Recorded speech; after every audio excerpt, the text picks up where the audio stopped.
What's up? Yes, this is English. Thank you for the like, thumbs up.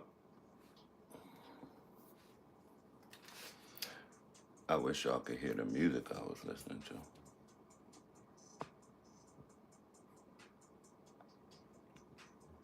I might turn on some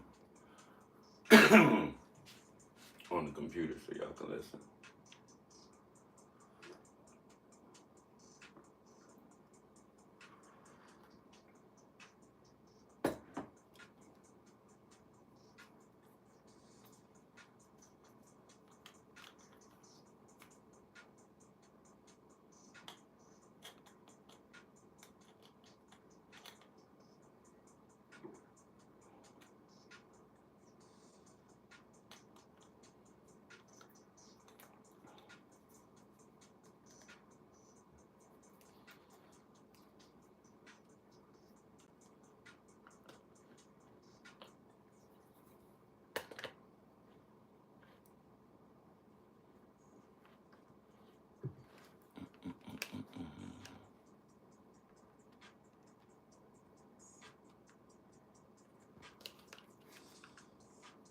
I don't have any idea what the fuck you saying, bro.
What's going on, man?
I clear old files out. I clear old downloads out. You're gonna need your space, or you're gonna need to pay for some Google storage if you have an iPhone. If you know, you know. Or you can get a camera. You can get a camera from a pawn shop. They have them for like 150, 200, 300. Or you can get an expensive one from Amazon, Best Buy, or wherever.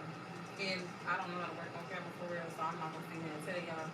And by the way, I'm not no professional editor, as y'all can see. I'm still new. Well, I'm a year and I made this is my 1 year anniversary. June is my 1 year anniversary. So congrats to me, y'all done made it this far. I did take breaks in between, like 2 breaks, so I'm really consistent now. But let's get back to the video. I'm gonna just say this because I'm not gonna be able to show y'all the editing part and stuff and how I do my videos until I get home. You have to stay consistent. The people have to see you every day, pop up. Not even every day, at least 3 times a week. Whether you do shorts videos or YouTube videos, make sure you post in 2 to 3 times a week. That way you can stay relevant in these YouTube streets. If not, you will fall off and be shadow banned. I was shadow banned for a good 3-4 months after my last break. It was stressful. I almost gave up. I lost a lot of watch minutes, hours, a lot. It's like you're gonna be starting over again, basically. But yes, stay consistent. And also, I want to tell y'all this: you don't have to edit videos. It's a lot of YouTubers I watch that don't edit their videos at all. So you can download your videos onto the CapCut app, or it's a lot of editing apps. Just look at your Play Store. You can download the videos and just put it on there, and you can just cut it out. Cut out the parts you don't want. Maybe you said something you don't want people to hear. You can just cut it out. That's it. Yeah, I'm talking fast because I'm out of breath. You can cut parts out. You can add funny memes to it, and I'll show y'all that how I do that too. But I usually don't do that. It takes a lot of time.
Where everybody from here, Turkey.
protect your family legally, since I cannot possess a firearm by the state law. So one of my favorite weapons is a crossbow. You hear somebody coming in your house, obviously safety first. Take the safety off, put it on your shoulder, look through the scope, aim right down the scope, and bam. Now I want you to see that. Somebody's coming in your house, correctly. This just went to a wooden tree. Imagine what that would do to someone trying to hurt your family. Ugh. It's a lot. As a convicted felon, what are some tools to protect your family legally?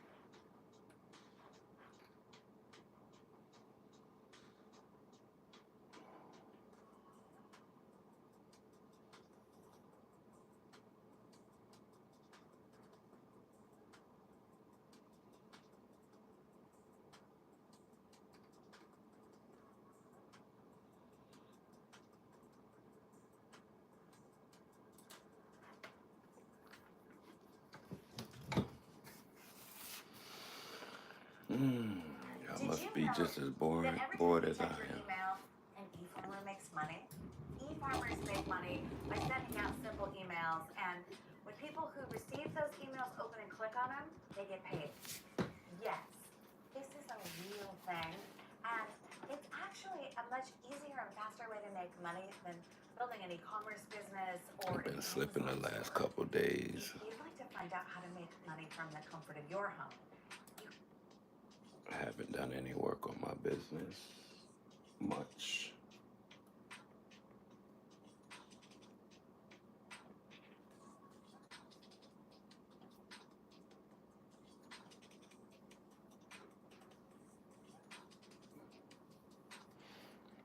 Because I partied a couple days.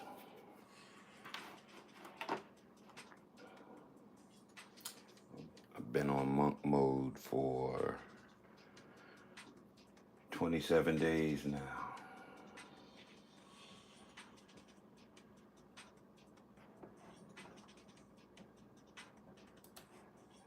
you have to check out e-farm. So I keep getting this question over and over again. Igor, is it worth to even learn prompt engineering in 2024? And I get it. I think it's a very, very relevant question, but the answer really depends on what you're trying to accomplish. I'm going to try to break it down in this video, and not just that, I'm going to give you a tool that will solve many, if not most of your prompt engineering struggles. But more importantly, I'm going to clarify why you might not even need that tool, why you might not even need all these fancy prompt engineering tricks. So let's get into it. I think this is going to be a super value-packed video. And everybody learn AI. I'm telling you. So let's start by establishing what prompt Learn engineering AI. is. There's many Don't definitions get left floating around, behind. but I like to see it as getting the best results out of tools like ChatGPT. I think that's what most people Utilize mean when they say prompt engineering. Utilize AI.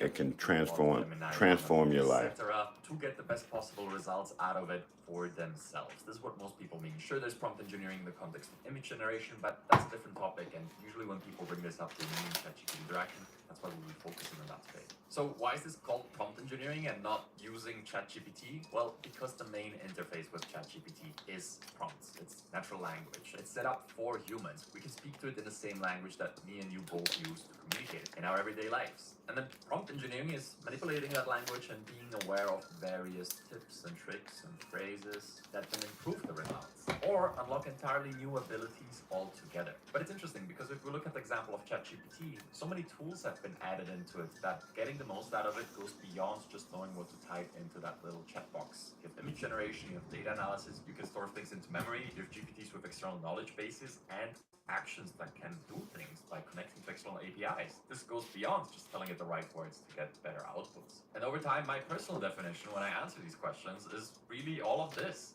It's a holistic look at ChatGPT, all the tools and capabilities combined. Because, for example, to use the data analysis tool well, you need to be aware of the different capabilities of the different types of graphs it can produce for you, and then you can prompt it to do that, which brings it back to prompt engineering. That's why I'm saying I include this in my definition. So now that, at least for the context of this video, we established our definition, do you need prompt engineering in 2024? And the answer is it depends on what you're trying to do. I would break this down into two categories, okay? We'll keep it simple here. The first category is you're interacting with ChatGPT. yourself. You're sitting there, you're typing things in, you're getting results, and you have the ability to go back and forth, just like you would with a human assistant. Now, for most everyday users, for most consumers, this is the main use case. You sit here, you open a new chat, and you start typing requests, and then you get results, you look at them, and you follow up with more messages. And in this use case, where you're there to do the quality control, to follow up, to include other things, I think most people don't need prompt engineering. A basic education is extremely valuable, being aware of all the different toolings, being aware of some of the different prompting tricks or some of the hidden abilities, like for example, the ability to generate interactive quizzes, or knowing that you can just throw an Excel sheet at it and also chat with that.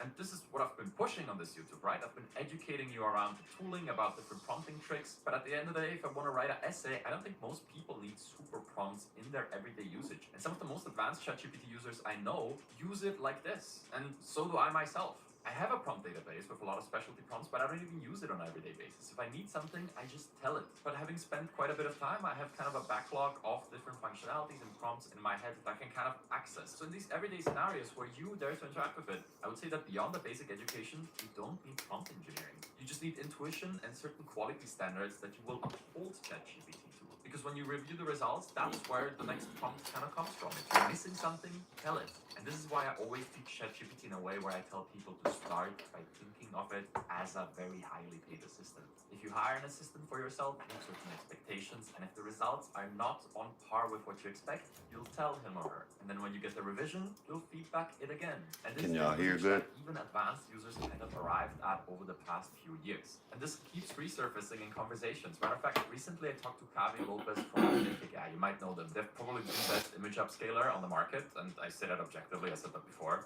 And he came into the AI Advantage community and he shared his story with us. And in the end, we had a little Q&A with the community, and one of the questions that came up was, how do you prompt these days? And this was his answer. I wasn't like, you are an expert in whatever, you are an expert in programming, how to speak. No, I'm pretty straightforward. Maybe I think I'm living in the future, and maybe it will be better to be more specific or more using from libraries or whatever, maybe. And this is my point. If you have a certain level of experience, most of the time you'll be fine by intuitively using ChatGPT because you have the ability to go back and forth and feedback. We have 32,000 tokens of context available within this interface now. That's enough for long conversations, so you can do this iterative. Again, that's where the base knowledge of ChatGPT comes in. You need to know what tokens are. You need to know what a context limit is. By the way, if you want to learn more about this, I created a deep dive lecture on it that I made publicly available in the public area of the AI Advantage community. You can check out a link in the description below, but it's basically a 1-hour lecture only focusing on token limits, as this is one of the essential things you need to learn about when you start out with ChatGPT. So that is the everyday usage for most users. That is also relevant, right? And I just kind of stated you don't really need prompt engineering while having a prompt engineering course and this channel being mostly focused on prompt engineering. Why do I even bother then? Well, that's because there is a second bucket of usage that is very different. And I say bucket because it includes multiple scenarios. It's basically a scenario where you're not there yourself to review the answers and to apply what you know to the conversations. This includes, but isn't limited to, creating prompts for other people. Maybe you're an entrepreneur and you want to equip your employees with various prompts. If this is the case, you won't be there to follow up and to massage and all the little edits. You kind of want to get it right in the first prompt. And in this concrete example, it might make a lot of sense to build something like a GPT to give them a simple user interface with presets and a communication sequence that is preset. We've talked about this before. There's many guys on my channel about this. But that's not where the second category ends, because there's other scenarios where you absolutely do need prompt engineering. And that is when you're dealing with automations. If you automate something, by definition, there's not going to be this human touch point, this review process. And that automation, which includes a prompt, is going to run dozens, maybe even hundreds of times, and there's no one there to double check the results. In this case, you do want prompt engineering. You do want to flesh out the context and define all the little variables that might cause alterations in your results. You want to make it consistent, right? And that's why I put this in one bucket, because just like with the entrepreneur crafting prompts for the employee, you want consistency and reliability. And when this is important, prompt engineering is hyper relevant. And there's also this third scenario which belongs in this bucket, which is when you have a use case that you use over and over again. Maybe a prompt that you use once every week. This is where you also want to flesh it out because you want consistent results every single time. Every time where consistency and predictability is paramount, engineering your prompt and putting in the extra time to flesh out all the context is probably a good idea. Okay, so now we established these two buckets, right? One where you interact with it and you can feedback, and one where you won't get to feedback the results. So what to do about the first one we covered already, right? Most of the channel is about that. It's being aware of different prompting techniques and gaining a basic education on what tools exist and what they can do. But for the second bucket, you really do want to get into more intricate techniques. This is where super prompts come in. This is where fleshing out a one-line prompt into something that spans across an entire A4 page is probably a good idea. But how you do this? Because this is a skill that is not that easily taught. It's not something you can learn in 2 free YouTube videos. And no, this is not going to be a sales pitch for another course or something. Because even experienced prompt engineers that do this as their full-time job need a lot of time to extend these prompts and to flesh out all of the context. But I think we found a solution that will solve 80% of these issues for most people. And we've been working on this solution for months and about to give it to you for free. This solution has been co-developed between Rastislav Dujava, a Czech prompt engineer that I actually met early 2023 in the AI Advantage Discord community that morphed into the AI Advantage community today. But Rastislav basically came along and we started collaborating on a lot of projects and exchanging thoughts. And over the course of the last year, he actually quit his last career and he became a full-time prompt engineer in Prague, Czech Republic. And he has been crafting these intricate prompts on an everyday basis for his company and the clients of his companies. And as Rastislav has been developing this, he has been consulting with me on a regular basis on how to lay this out so it's usable for you. And with the AI Advantage community, we've been testing and iterating on this since a while. The result? A brand new AI Advantage GPT named Sam, the prompt creator. What does it do? It takes a problem you might have and it generates a complex prompt with all the context fleshed out. In other words, it's a really effective prompt generator. And we also built a function in where you can put in your existing prompts and it turns them into this more advanced version for you.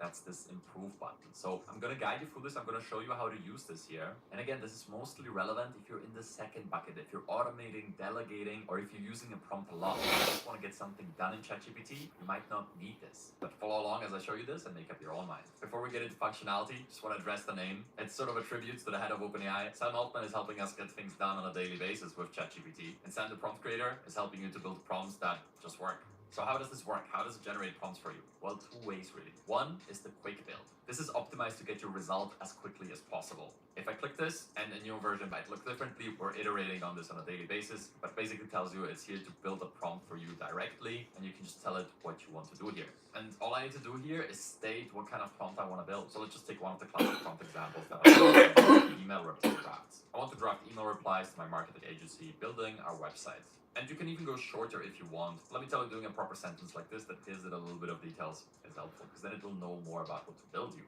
If you want to make it as good as possible, that's the second most that we'll look at in a second. But right here, I'll just hit enter and there it goes. It just does its thing. It writes the entire prompt for you in a markdown format that you can copy with the click of a button and you're basically good to go. And look, the point of this video is not breaking down all of the prompt engineering and the techniques that I used within here and within the GPT. That's what we do in the community. We're holding a focus session. We're going to break down the build and the prompting behind this entire GPT in depth. All you have to know is that you can copy this, open a new chat, and then run the prompt. Only thing that you might want to customize is the free shot template here in the end, where you can insert multiple examples of how you want that email to look. The prompt creator knows that it really helps if you do this. That's why it gives you this template. But you can feel free to delete this or insert the examples here in between the lines. Everything else is set up for you, and as mentioned, it fleshed out all the context that might not be obvious at first sight, but if you're going to be doing this over and over again, if you have an automation that will be drafting email replies, you want to specify things like the task description in more detail with some extra context. What are the action steps that you're going to be taking?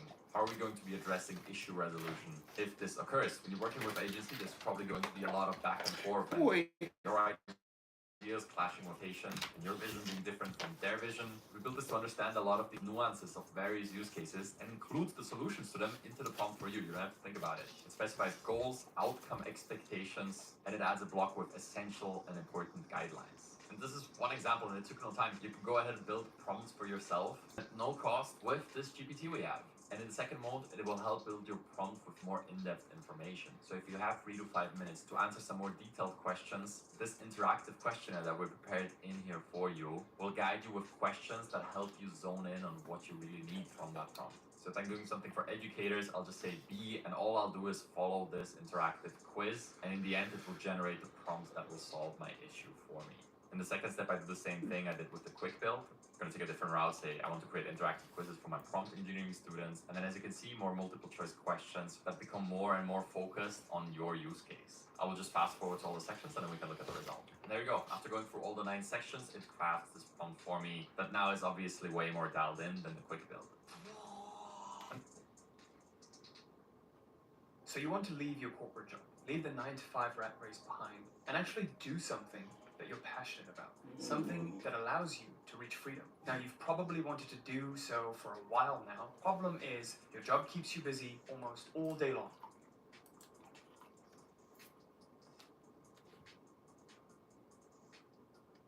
And then last but definitely not least, it's the prompt improvement, where it goes ahead and asks for the prompt you already have, and it fleshes out the various pieces of context for you. I'll take this organizational prompt that we featured in our recent newsletter, paste it in here, and again, in just one interaction, it does its thing and improves the prompt for you. Now, as you can see here, I use the prompt formula with square brackets where you need to change specific variables. I'm just going to share the prompt in here, and I get the improved result.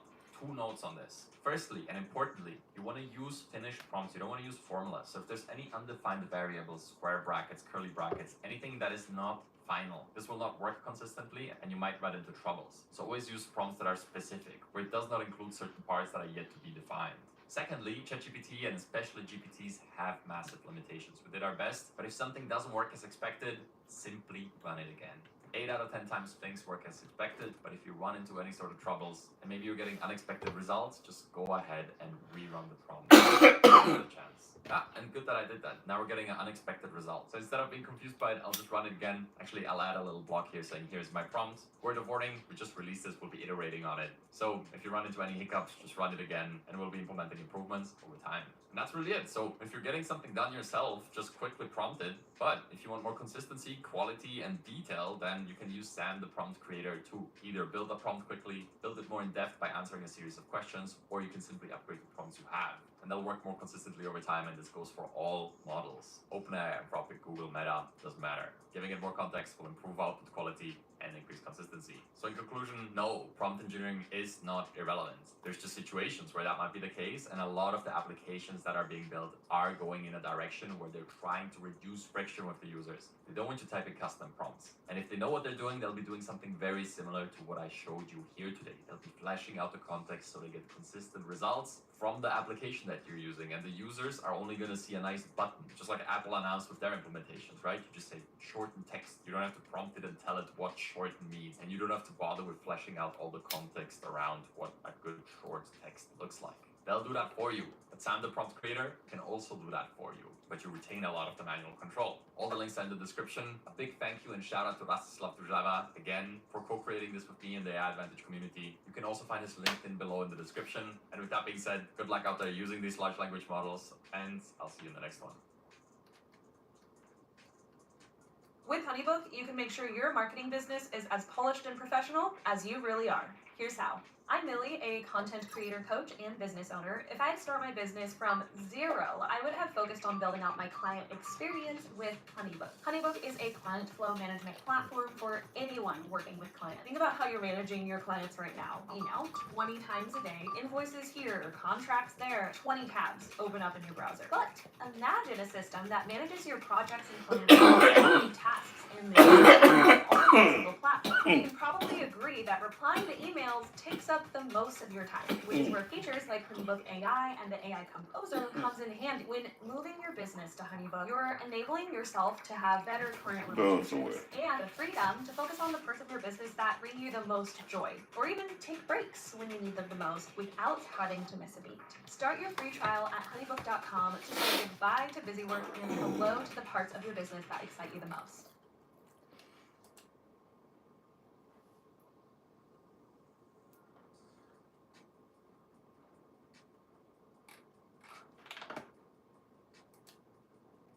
AI agents are so polarizing. People are either afraid of them, they believe that they're going to be replaced by them, or they believe that they're going to become rich. ChatGPT, I cannot even use anymore. That's how bad.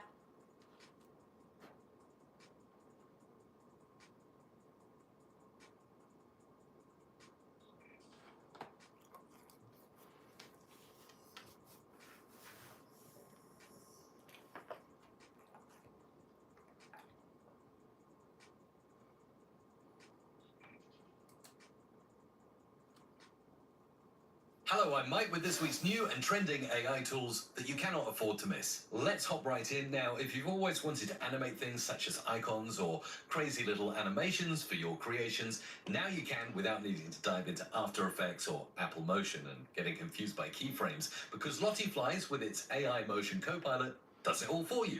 I've signed up, I've got a free account, and I can go to the dashboard and start creating instantly. So now I'm here at my dashboard, I'll create an animation, and let's get started with something simple, one of the pre-made assets, this heart here, and if I want to animate this, well, I just go over to my Motion Copilot here, and it's already given me an auto suggestion, beat like a heart. I'm going to go with that. The AI will work out the keyframes for me. Simple as that, then just insert those keyframes into the creation, play it back, and look at that. It's beating just like a rather crazy and erratic heart, but it's definitely beating. I'm always very happy when you like and subscribe to these weekly videos because you'll never miss another one. And also ding the bell. And in order to persuade you to do that, I'm going to actually insert this bell. Maybe I'll make it a bit bigger over here by transforming it to 200 by 200. So we've got it nice and big. And then we'll close and reopen my Motion Copilot to see what it suggests. Okay, no suggestions I like there.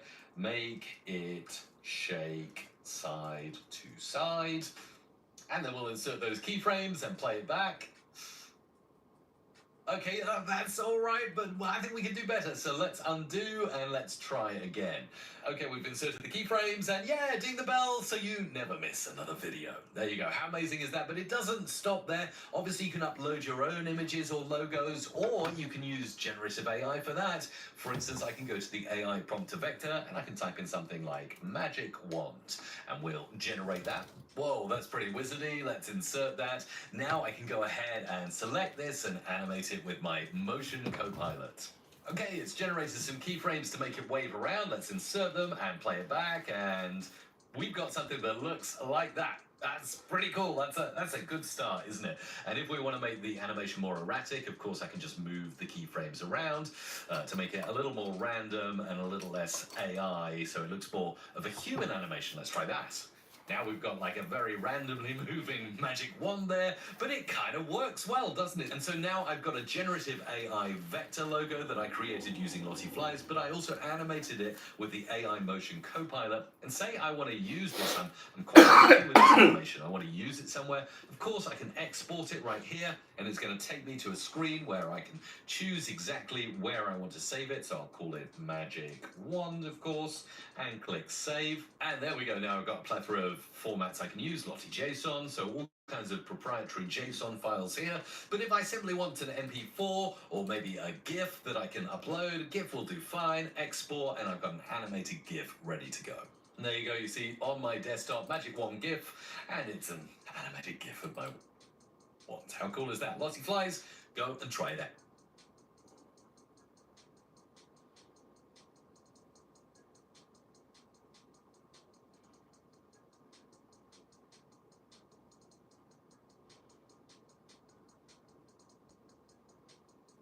Hello, I'm Mike with this week's new and trending AI tools that you cannot afford to miss. Let's hop right in now. If you've always wanted to animate things such as icons or crazy little animations for your creations, now you can without needing to dive into After Effects or Apple Motion and getting confused by keyframes, because Lottie Flies with its AI Motion Copilot does it all for you.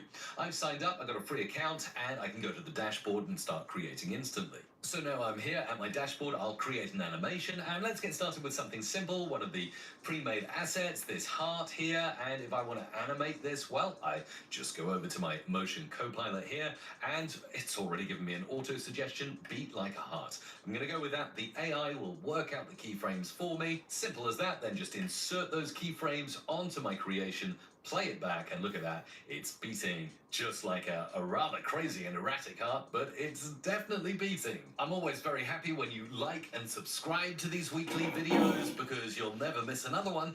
And also ding the bell. And in order to persuade you to do that, I'm going to actually insert this bell. Maybe I'll make it a bit bigger over here by transforming it to 200 by 200. So we've got it nice and big. And then we'll close and reopen my Motion Copilot to see what it suggests. Okay, no suggestions I like there.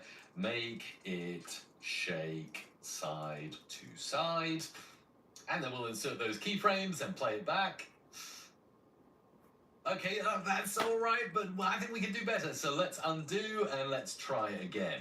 Okay, we've inserted the keyframes and yeah, ding the bell so you never miss another video. There you go. How amazing is that? But it doesn't stop there. Obviously, you can upload your own images or logos, or you can use generative AI for that. For instance, I can go to the AI prompt to vector and I can type in something like magic wand and we'll generate that. Whoa, that's pretty wizardy. Let's insert that. Now I can go ahead and select this and animate it with my motion copilot.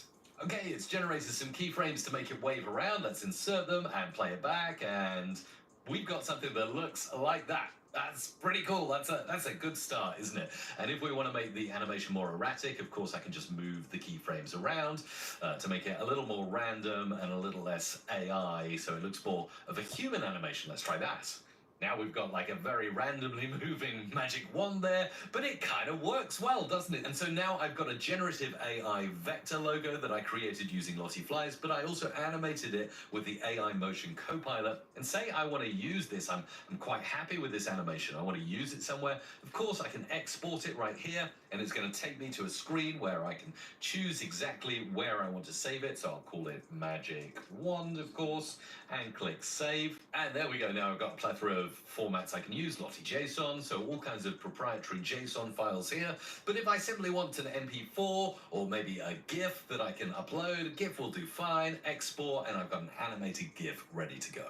And there you go, you see on my desktop, Magic Wand GIF, and it's an animated GIF of my wand. How cool is that? Lottie Flies, go and try it out. Next up, I was super excited to announce 11 Labs' new voiceover studio is in beta for all users, and you can take voiceovers and sound effects, generate them in a timeline, animate them to, say, a faceless YouTube video, or even scrap the video entirely and create your own podcast. Let me show you how it works. Now, for this, I am going to drop in a video here, but you don't have to. You can just click Create Studio and get started with audio. If you don't have a marketing system to generate 10 to 20 clients a month for your course or your coaching program, you're probably making some of the mistakes that this guy's making. We call him Danny the Dabbler, and we'll talk about his mistakes in just a moment. We've also got Pretty Rich Richard over here, who's making $30,000 a month with a very simple marketing plan. So let's talk to them. Danny, let's start with you. So you're selling an online coaching program, right? Yeah, that's right. And how are you currently attempting to land clients and promote yourself online?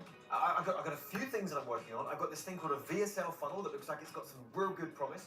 I've got some lead magnets to build my list. I've been dabbling with the virtual event model recently, and I'm about to launch a challenge funnel. And are any of these getting any results? Not yet, but I'm feeling hopeful. Okay, and what about traffic? So I've got a few things to do with traffic. I'm posting regularly to my Instagram account. I upload a new video to my YouTube channel every single day. I'm posting valuable content in a bunch of Facebook groups, and I'm pretty sure someone's going to become a client soon. And I also do a weekly live Facebook show. Okay, and so the Facebook Lives, are they getting any traction? No. Okay, all right, well, thank you. Pretty Rich Richard, let's come to you. Same question to you as well. Well, firstly, that sounds so stupid. That must take you hours every day to produce all that content. Excuse me, I got 54 followers on Instagram in the last month, so it is working very well. Okay, cool story, man. So, John, yeah, I used to do all of that stuff until I found a better way. So talk us through the marketing strategy that you use then, Rich. So, well, the first thing I learned from you was to keep things simple. So I have just one sales funnel that provides value and connects with my dream audience and gives them a chance to become a client. And then I utilize that paid ad strategy that you taught me to fill my funnel from day one with the most targeted potential dream clients for my offer. And so how much time in the day does that take to manage? It takes about 30 to 60 minutes a day. Okay, so what do you do with the rest of your day then? I actually do the stuff that I enjoy doing. You know, I get to work with my clients, make sure they're succeeding, and then just hang out and spend time with my family. That's so cool, man. So here's the deal. You can continue to dabble like Danny here, building endless sales funnels, posting on social media, and staying stuck. Or you can be like Richard, and you can actually...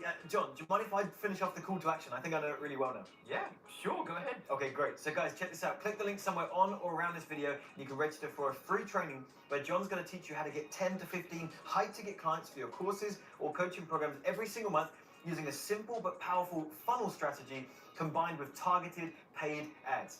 How's that? Pretty perfect, actually. So, guys, can I get a link to that training as well, please? You, Danny, of all people, need this training. So, yes, click the link, check out the training, and I'll see you there. All right? Yeah, cool. All right, sweet.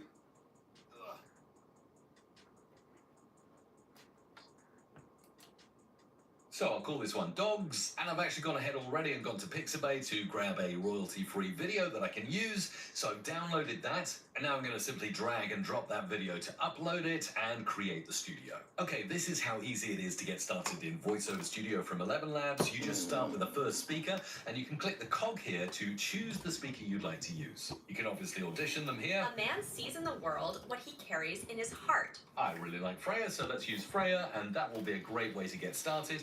And we'll start off with, isn't it amazing how dogs bring so much joy into our lives? Click generate. Isn't it amazing how dogs bring so much joy into our lives? That's quite good. She's very enthusiastic. If I'd rather have another take from her, easy, just click the refresh button here. Isn't it amazing how dogs bring so much joy into our lives? Okay, that will do absolutely fine. Now I can go ahead and add another voiceover track so I can have another voiceover speaking on my video. Trust yourself. You know more than... To get started, and we'll start off with, isn't it amazing how dogs bring so much joy into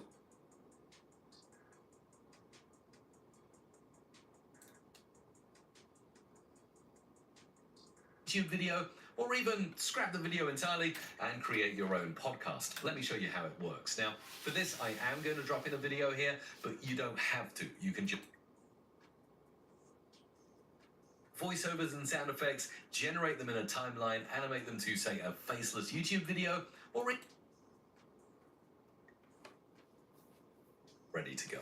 And there you go, you see on my desktop Magic Wand GIF, and it's an animated GIF of my wand. How cool is that? Lots of flies. Go and try it out. Next up, I was super excited to announce 11 Labs' new VoiceOver Studio is in beta for all users, and you can take voiceovers and sound effects, generate them in a timeline, animate them to, say, a faceless YouTube video, or even scrap the video entirely and create your own podcast. Let me show you how it works. Now, for this, I am going to drop in a video here, but you don't have to. You can just click Create Studio and get started with audio. So I'll call this one Dogs, and I've actually gone ahead already and gone to Pixabay to grab a royalty-free video that I can use. So I've downloaded that, and now I'm going to simply drag and drop that video to upload it and create the studio. Okay, this is how easy it is to get started in VoiceOver Studio from 11 Labs. You just start with the first speaker, and you can click the cog here to choose the speaker you'd like to use. You can obviously audition them here. A man sees in the world what he carries in his heart. I really like Freya, so let's use Freya, and that will be a great way to get started.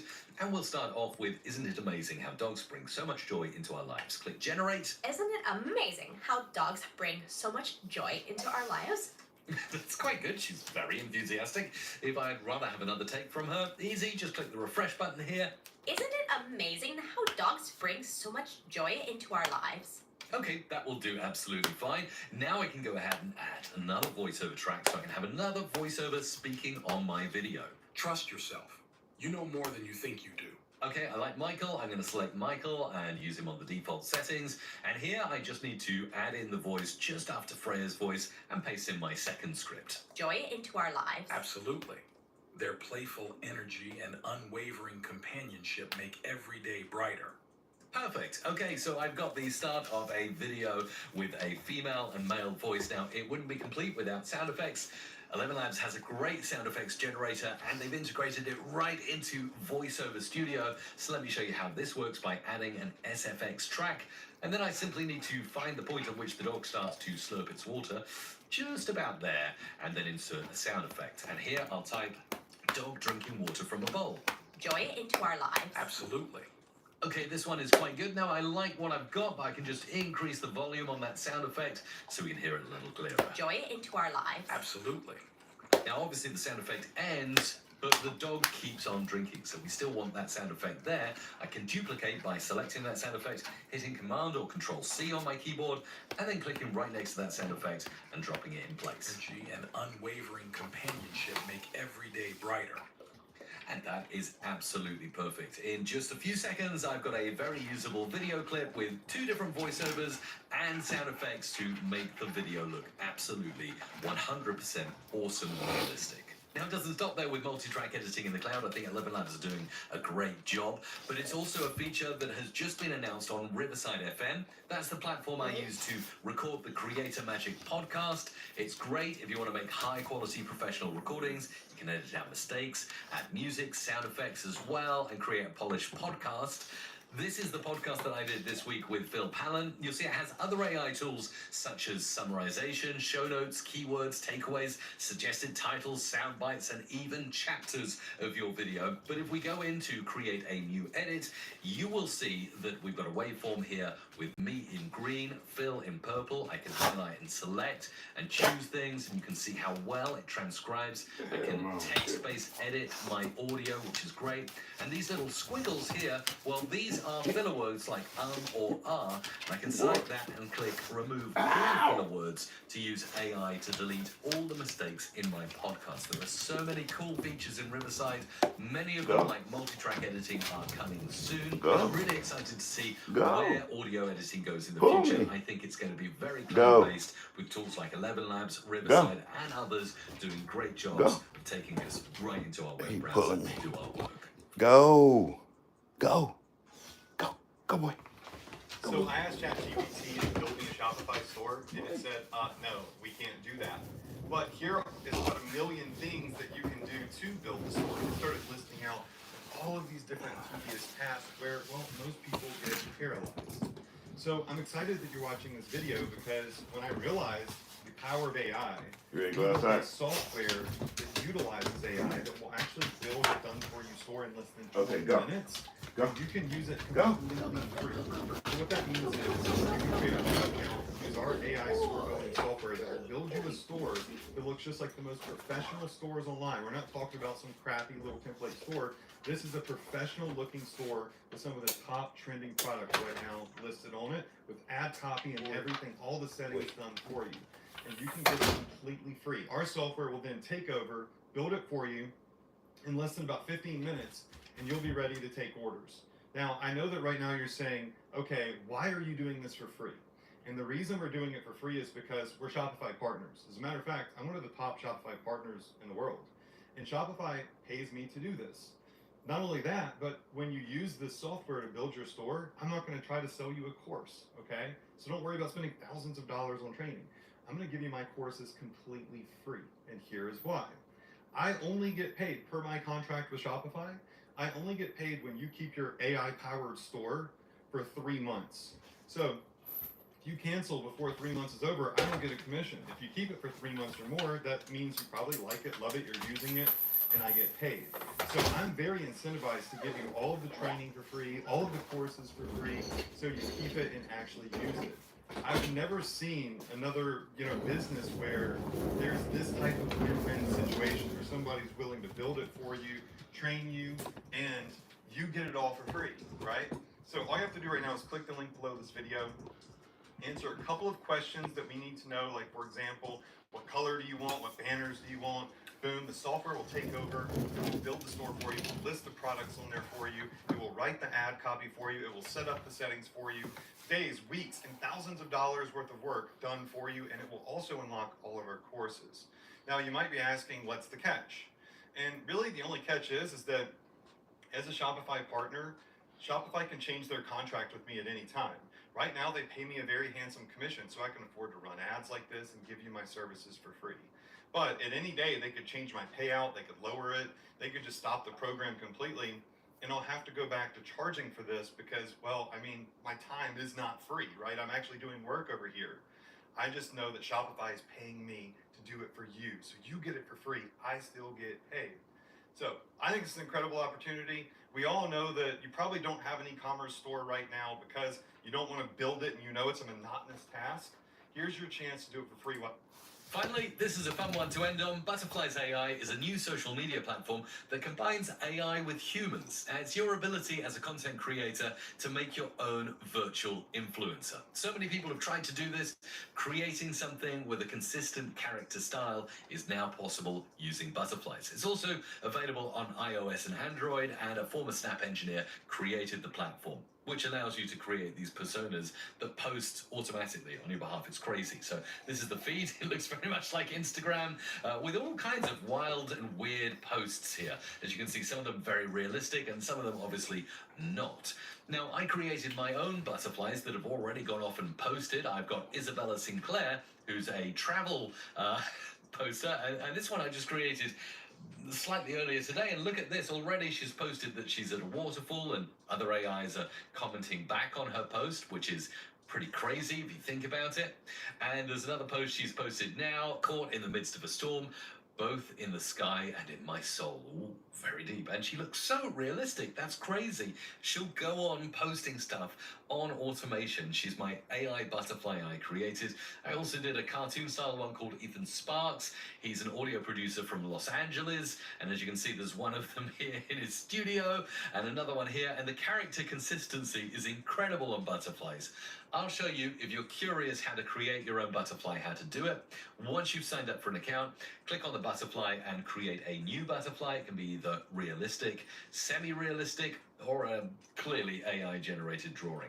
So let's go for realistic. And I'm saying here, a carefree lady who likes to travel the world and visit the most beautiful locations you can imagine. There we go, Serena Rivers, perfect. Continue with the traits and all the default personality and background that the AI has generated for me. It'll also make me some profile images that I can choose from for their profile. And there we go, this one is going to be perfect. Continue, and it generates the AI profile there. Incredible. Let's begin, and there is her profile, published with no followers and no following yet. But she's going to go off and maybe create her first post soon. You can see here, I just refreshed the page and she's following one and got a follower already. And if I go to her activity now, you can see she's already got out there and she's started liking other AI's profiles. So she's clearly already doing networking on my behalf as my own AI butterfly. And now is the time. She's posted her first photo, and look, there she is, embarking on a new adventure into the heart of the jungle, feeling the thrill of the unknown and the beauty of nature all around me. And there she is, somewhere in Mindo Cloud Forest, wherever that is. So go and try it out for yourself. Butterflies AI, the new social media platform where you can create your own AI influencers, and they interact with other AI influencers and possibly humans too at some stage. So apart from everything I've just shown you, there's one piece of bonus news you may have seen already this week. Runway Gen 3 Alpha is a state-of-the-art new model that's been released. Take a look at some of these generations. It's capable of generating highly detailed and realistic videos up to 10 seconds long. It really excels at creating expressive human characters. It can also make a wide range of realistic actions, gestures, and emotions. And it offers capabilities such as adding text inside videos, controlling specific elements of the scene, including focus, color, movement, texture, camera, lighting, and more. It's not available to everyone widely yet, but we did see last week in my roundup video that Luma Labs released Dream Machine. So if you want to do the most realistic video generation yet, Dream Machine is the place to go. And we're still waiting for things like Kling AI out of China and Sora from OpenAI to be released. But this is only an indication that generative AI video is getting better and better by the day right now. And there you go, that's everything I've got for you this week. Remember to like and subscribe so you never miss another video just like this one. If you create a butterfly, share their user tag in the comments down below so I can go and take a look. And remember, if you'd like a weekly email with all the AI tools I find in your inbox, subscribe using the link down below and go and listen to the Creator Magic podcast. Phil Pallen was an excellent guest this week, and all the episodes are showing up on your screen right now if you want to go and dive down the rabbit hole with other content creators using AI.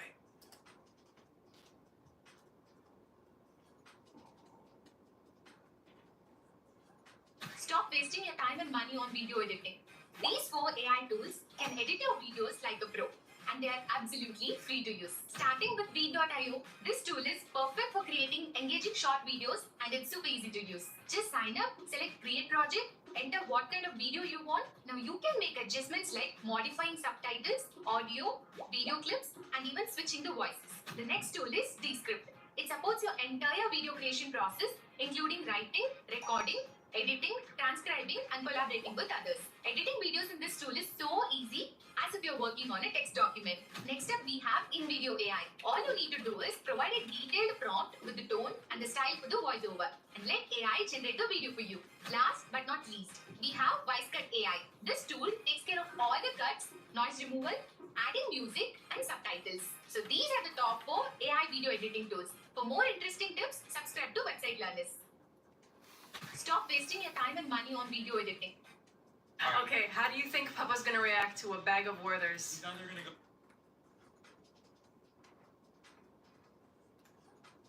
Stop Stop wasting your time and money on video editing. These 4 AI tools can edit your videos like a pro, and they are absolutely free to use. Starting with Beat.io, this tool is perfect for creating engaging short videos, and it's super easy to use. Just sign up, select create project, enter what kind of video you want. Now you can make adjustments like modifying subtitles, audio, video clips, and even switching the voices. The next tool is Descript. It supports your entire video creation process, including writing, recording, editing, transcribing, and collaborating with others. Editing videos in this tool is so easy, as if you're working on a text document. Next up, we have InVideo AI. All you need to do is provide a detailed prompt with the tone and the style for the voiceover, and let AI generate the video for you. Last but not least, we have VoiceCut AI. This tool takes care of all the cuts, noise removal, adding music, and subtitles. So these are the top 4 AI video editing tools. For more interesting tips, subscribe to Website Learners. Stop wasting your time and money on video editing. These 4 AI tools can edit your videos like a pro, and they are absolutely free to use. Starting with Beat.io, this tool is perfect for creating engaging short videos, and it's super easy to use. Just sign up, select create project, enter what kind of video you want. Now you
This is how I get paid passive income from Apple's App Store without ever making any apps myself.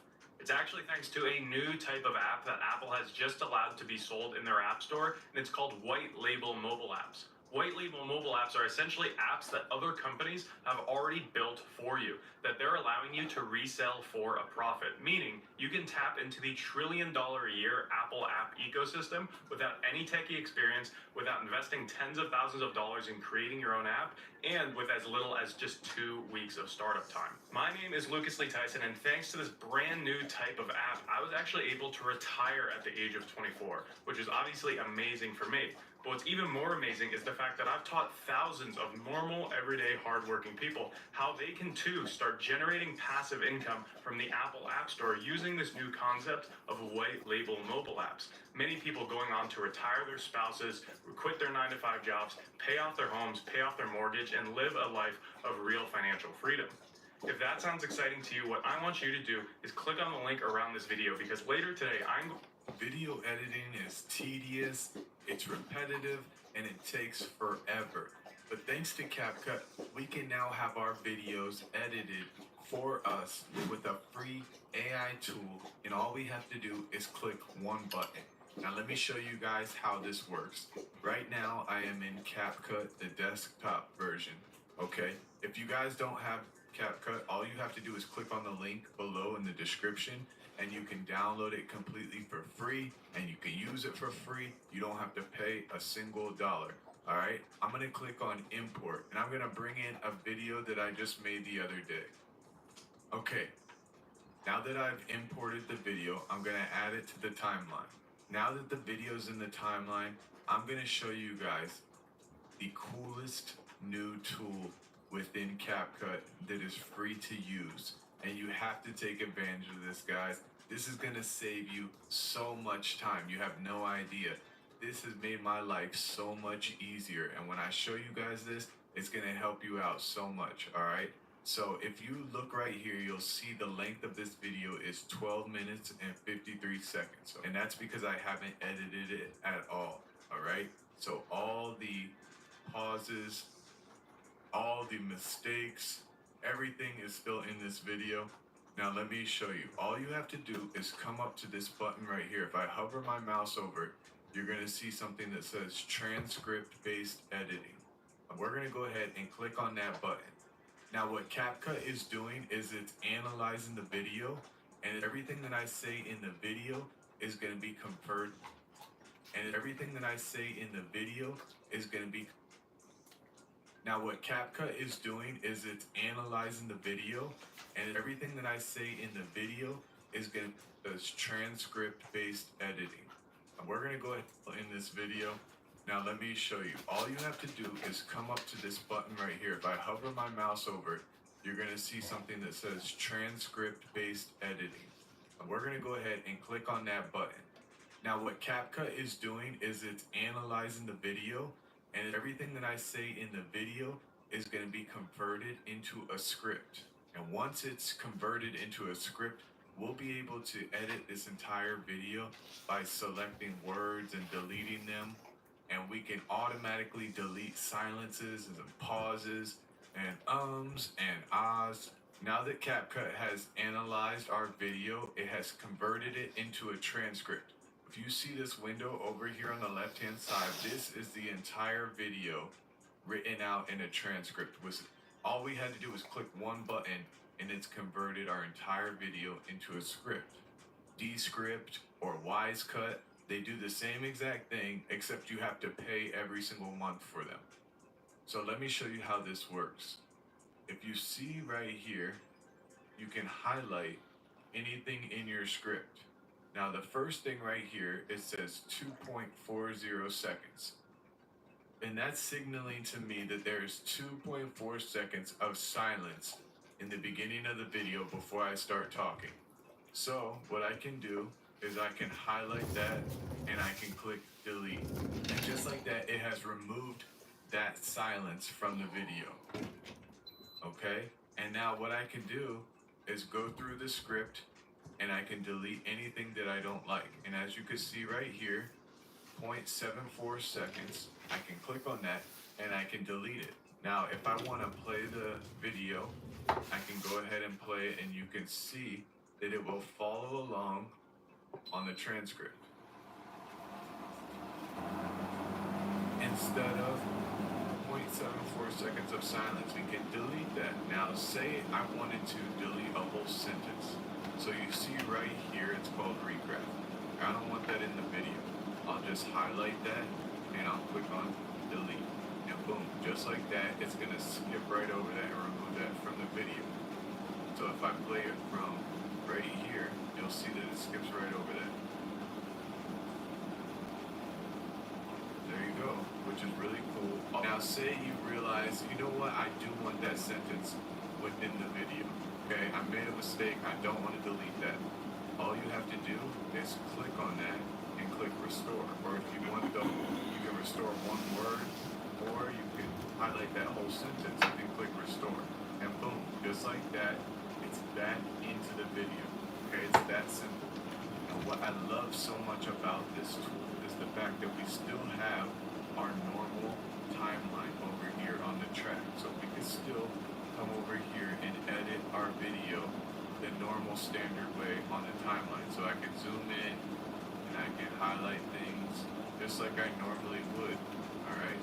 So we still have our normal timeline and our normal form of editing, but we also have this super simple way of editing.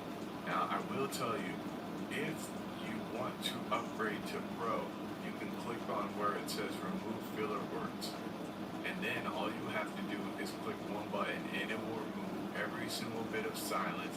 It'll take out all the times you say and ah and you pause. It'll take out parts where you were repetitive in your script, and it will times you say and upgrade to Pro, you can click on where it says remove in our normal form of editing. But we all zoom in and I can highlight things just like I normally would. Alright? So we still have our normal timeline and our normal form of editing. But we also have this super simple way of editing. Now I will tell you, if you want to upgrade to Pro, you can click on where it says remove filler words. And then all you have to do is click one button and it will remove every single bit of silence. It'll take out all the times you say and ah and you pause.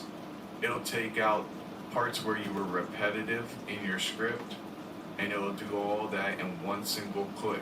Upgrade to Pro, you can click on the simple way of editing. Now I will tell you, if you can highlight things just like I normally would, alright? So we still have our normal timeline and our normal form of editing, but we also have this super simple way of editing. Now I will tell you, if you want to upgrade to Pro, you can click on where it says remove filler words. And then all you have to do is click one button and it will remove every single bit of silence. It'll take out all the times you say and ah and you pause. It'll take out parts where you were repetitive in your script, and it'll do all that in one single click. But you have to upgrade to the Pro.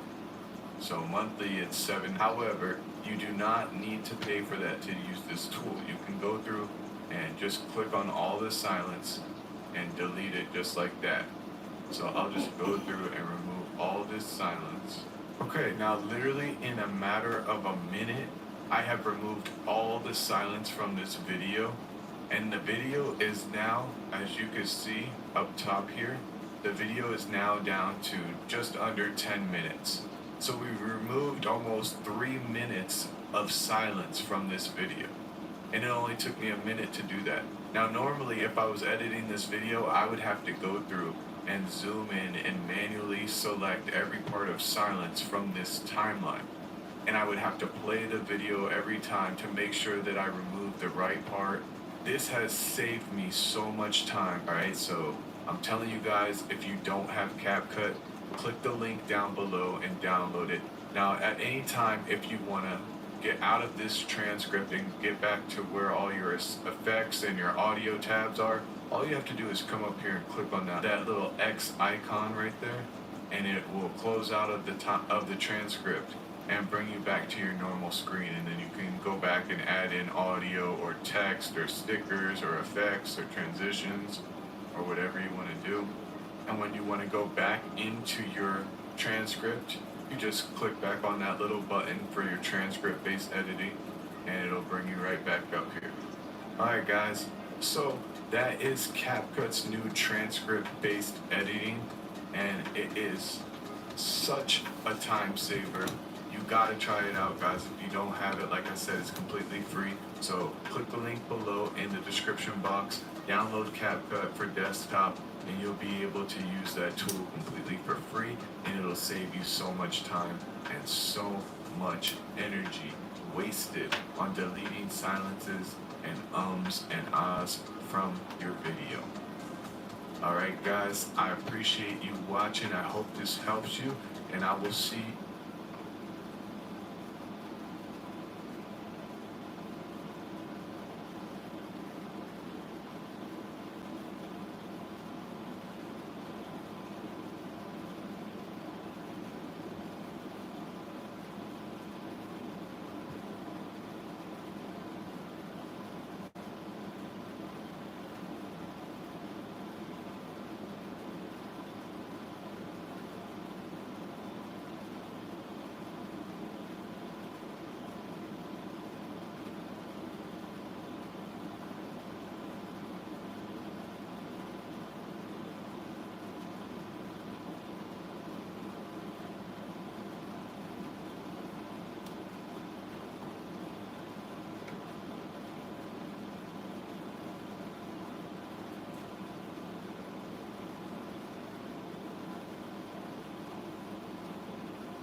Creating a new campaign has never been easier than with Copilot in the Microsoft advertising platform.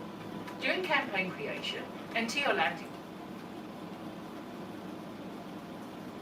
Imagine being able to dub your videos into another language.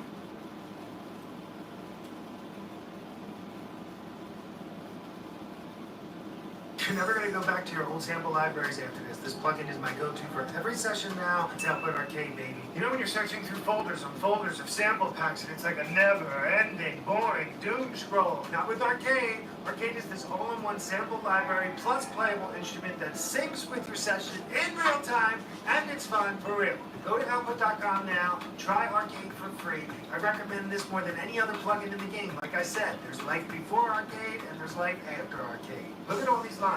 Each line is a collection of sample sounds and instruments, and look how many there are. And each sampler has a unique set of sounds. And to be honest, I'll just randomly click any sampler because I know it's going to be hot and I know I'm going to be able to make it work.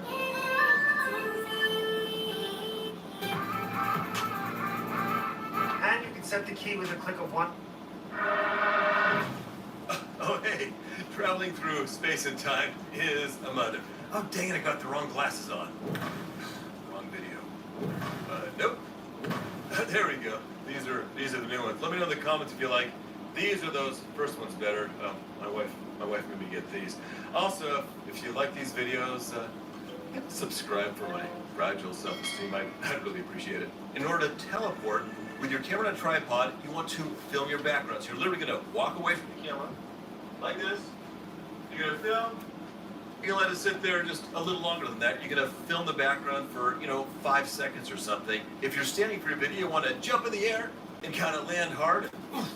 Or if you're sitting, you want to just kind of fall into your chair.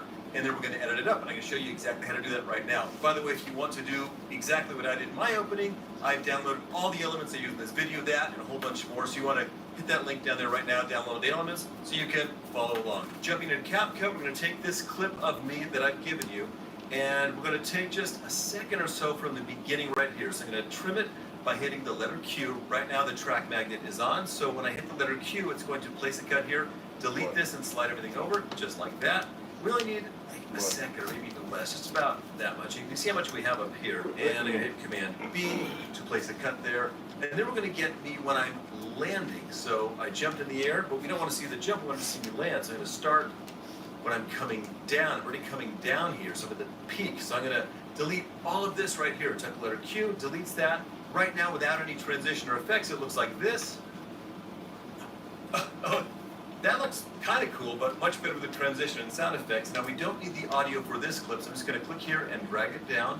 I'm going to zoom in a bunch more by holding down the Command key on a Mac, the Control key on a PC, and hitting my scroll wheel.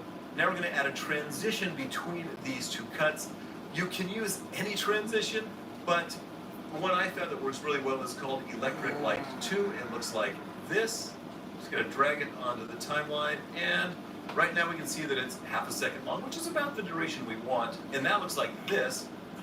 So we're almost done. The only thing we really need besides that is to add some sound effects, and I've given you my favorite teleport sound effects in here. I've got this quick whoosh, which I'm going to put right about there.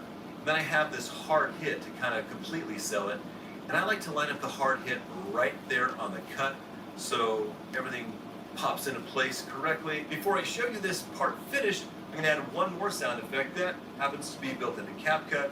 It is called a rise, so make sure you click on sound effects and type rise. And we have, let's see which one it is, I'm not sure, let's try this. Yeah, that one's going to work great. I'm just going to add it to the timeline, and I'm going to zoom out a little bit using the same scroll wheel, Command, Control key.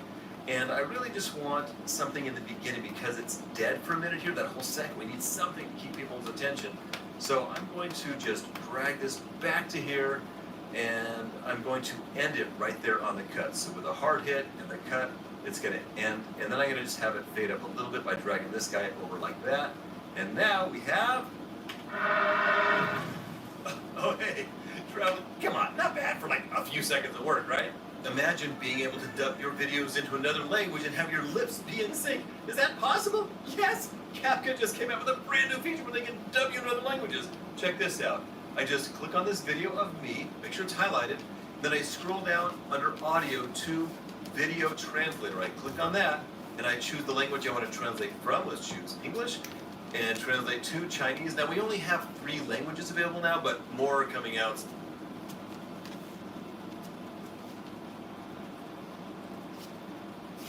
Announce that we've officially opened the lifetime deal.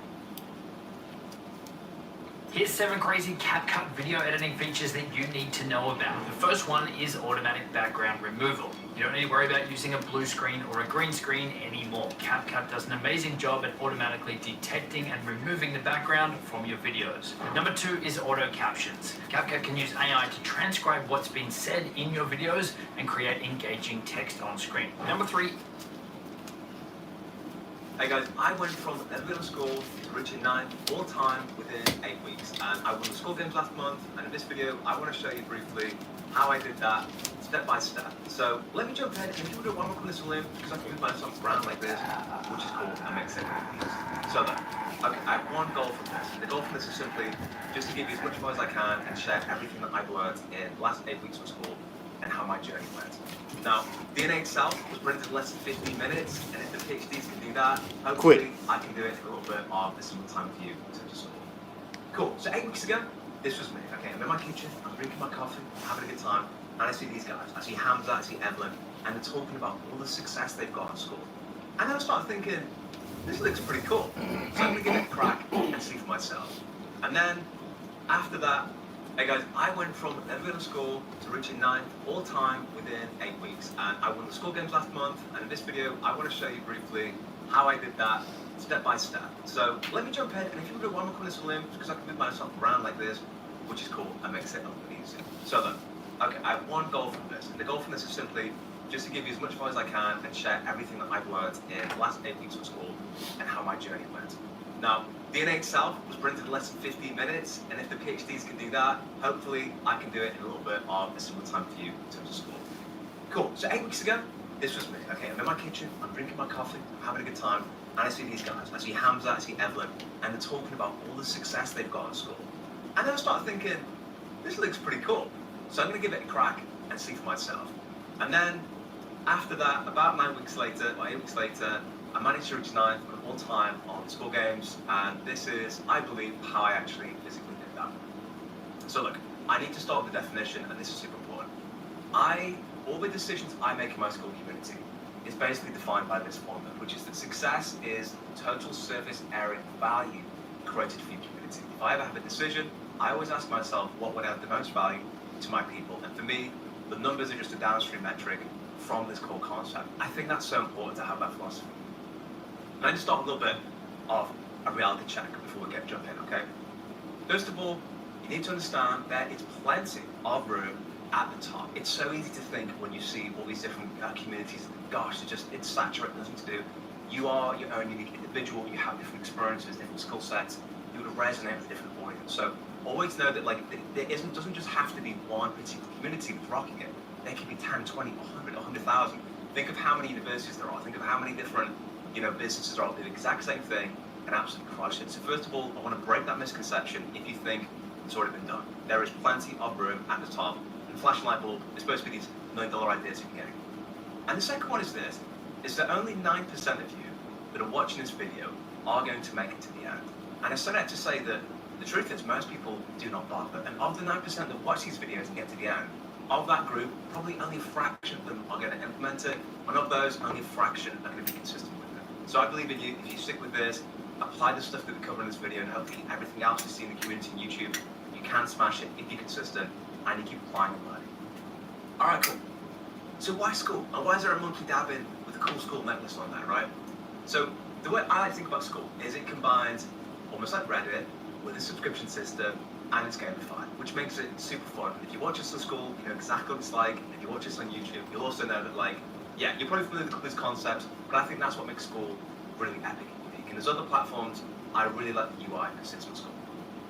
The other cool thing to bear in mind here, guys, is that subscription businesses are worth on average a lot more than just simple businesses. But you sell it, because at the end of the month, you don't have to go back out and reacquire a brand new customer, because the acquisition bit should be, and typically the most difficult, but they're with you. And I've done D2C businesses that I've scaled, and I've done subscription, And I can tell you, it's just way easier and better on a subscription business. So school, in brackets, rocks. Cool, all right, Jack. Enough about that. Let's actually see the funnel that you used to get started. Now, first of all, I need to say what I didn't do. I did not do a video sales letter where you're scrolling and all of these come up. I didn't do any VSLs. I didn't have a free community, so I kind of bucked the trend with that. Most of the top 20 all-time or school have free communities that fit into the paid one. I didn't do any of that at all. I also didn't have a really fancy multi-channel strategy. All I did is I had my funnel with simple YouTube and school. All I ever did is I made high-value content on YouTube and I just put a link to my school community. I made videos that I cared about, that I was passionate about, that I really enjoyed, and I just tried to add as much value to everybody that watched my videos as humanly possible. And I said, hey, if you want to see more, come and check it out down below in the school community. And bear in mind, I literally launched the school community as I built it. I had no existing audience, no pre-existing database. I started making videos, I talked about it, and I built the aeroplane as I started to fly it. Now you're thinking, Jack, so much of the funnel, and you're right, it's more of a pancake. It's a literal pancake. There's no funnel, it's just literal flat as anything can be. And this is why I want to say, for me personally, YouTube rocks. And you can watch another video below this, with suggestions, and they'll tell you something completely different than it's Instagram. Many people killing with that. The reason why I like YouTube is because, I'm going to move stuff around a little bit, I'm going to move over here a little bit. I like YouTube because, essentially, you can build trust and connection with an audience. Like, when you spend like an hour with somebody, the more time they spend with you, the more inclined they are to trust you. Which is why I think if you're selling on short form platforms like Instagram, TikTok, you either have to blast them with volume so much, and you need to add in intermediary steps like video sales letters, because they've not spent enough time with you to trust you and build a relationship. And I think if you're sitting in the education step, one of my questions is always, how educational can you really be on TikTok? It feels more like it's kind of like stimulating it, but it can be procrastinative sometimes. So I think YouTube is awesome. The charts for YouTube growth are going through the roof. More and more people create YouTube channels. It's like the most popular profession people want to be. It's a growing market, and I just think, me personally, YouTube is king, and that's why I absolutely love it.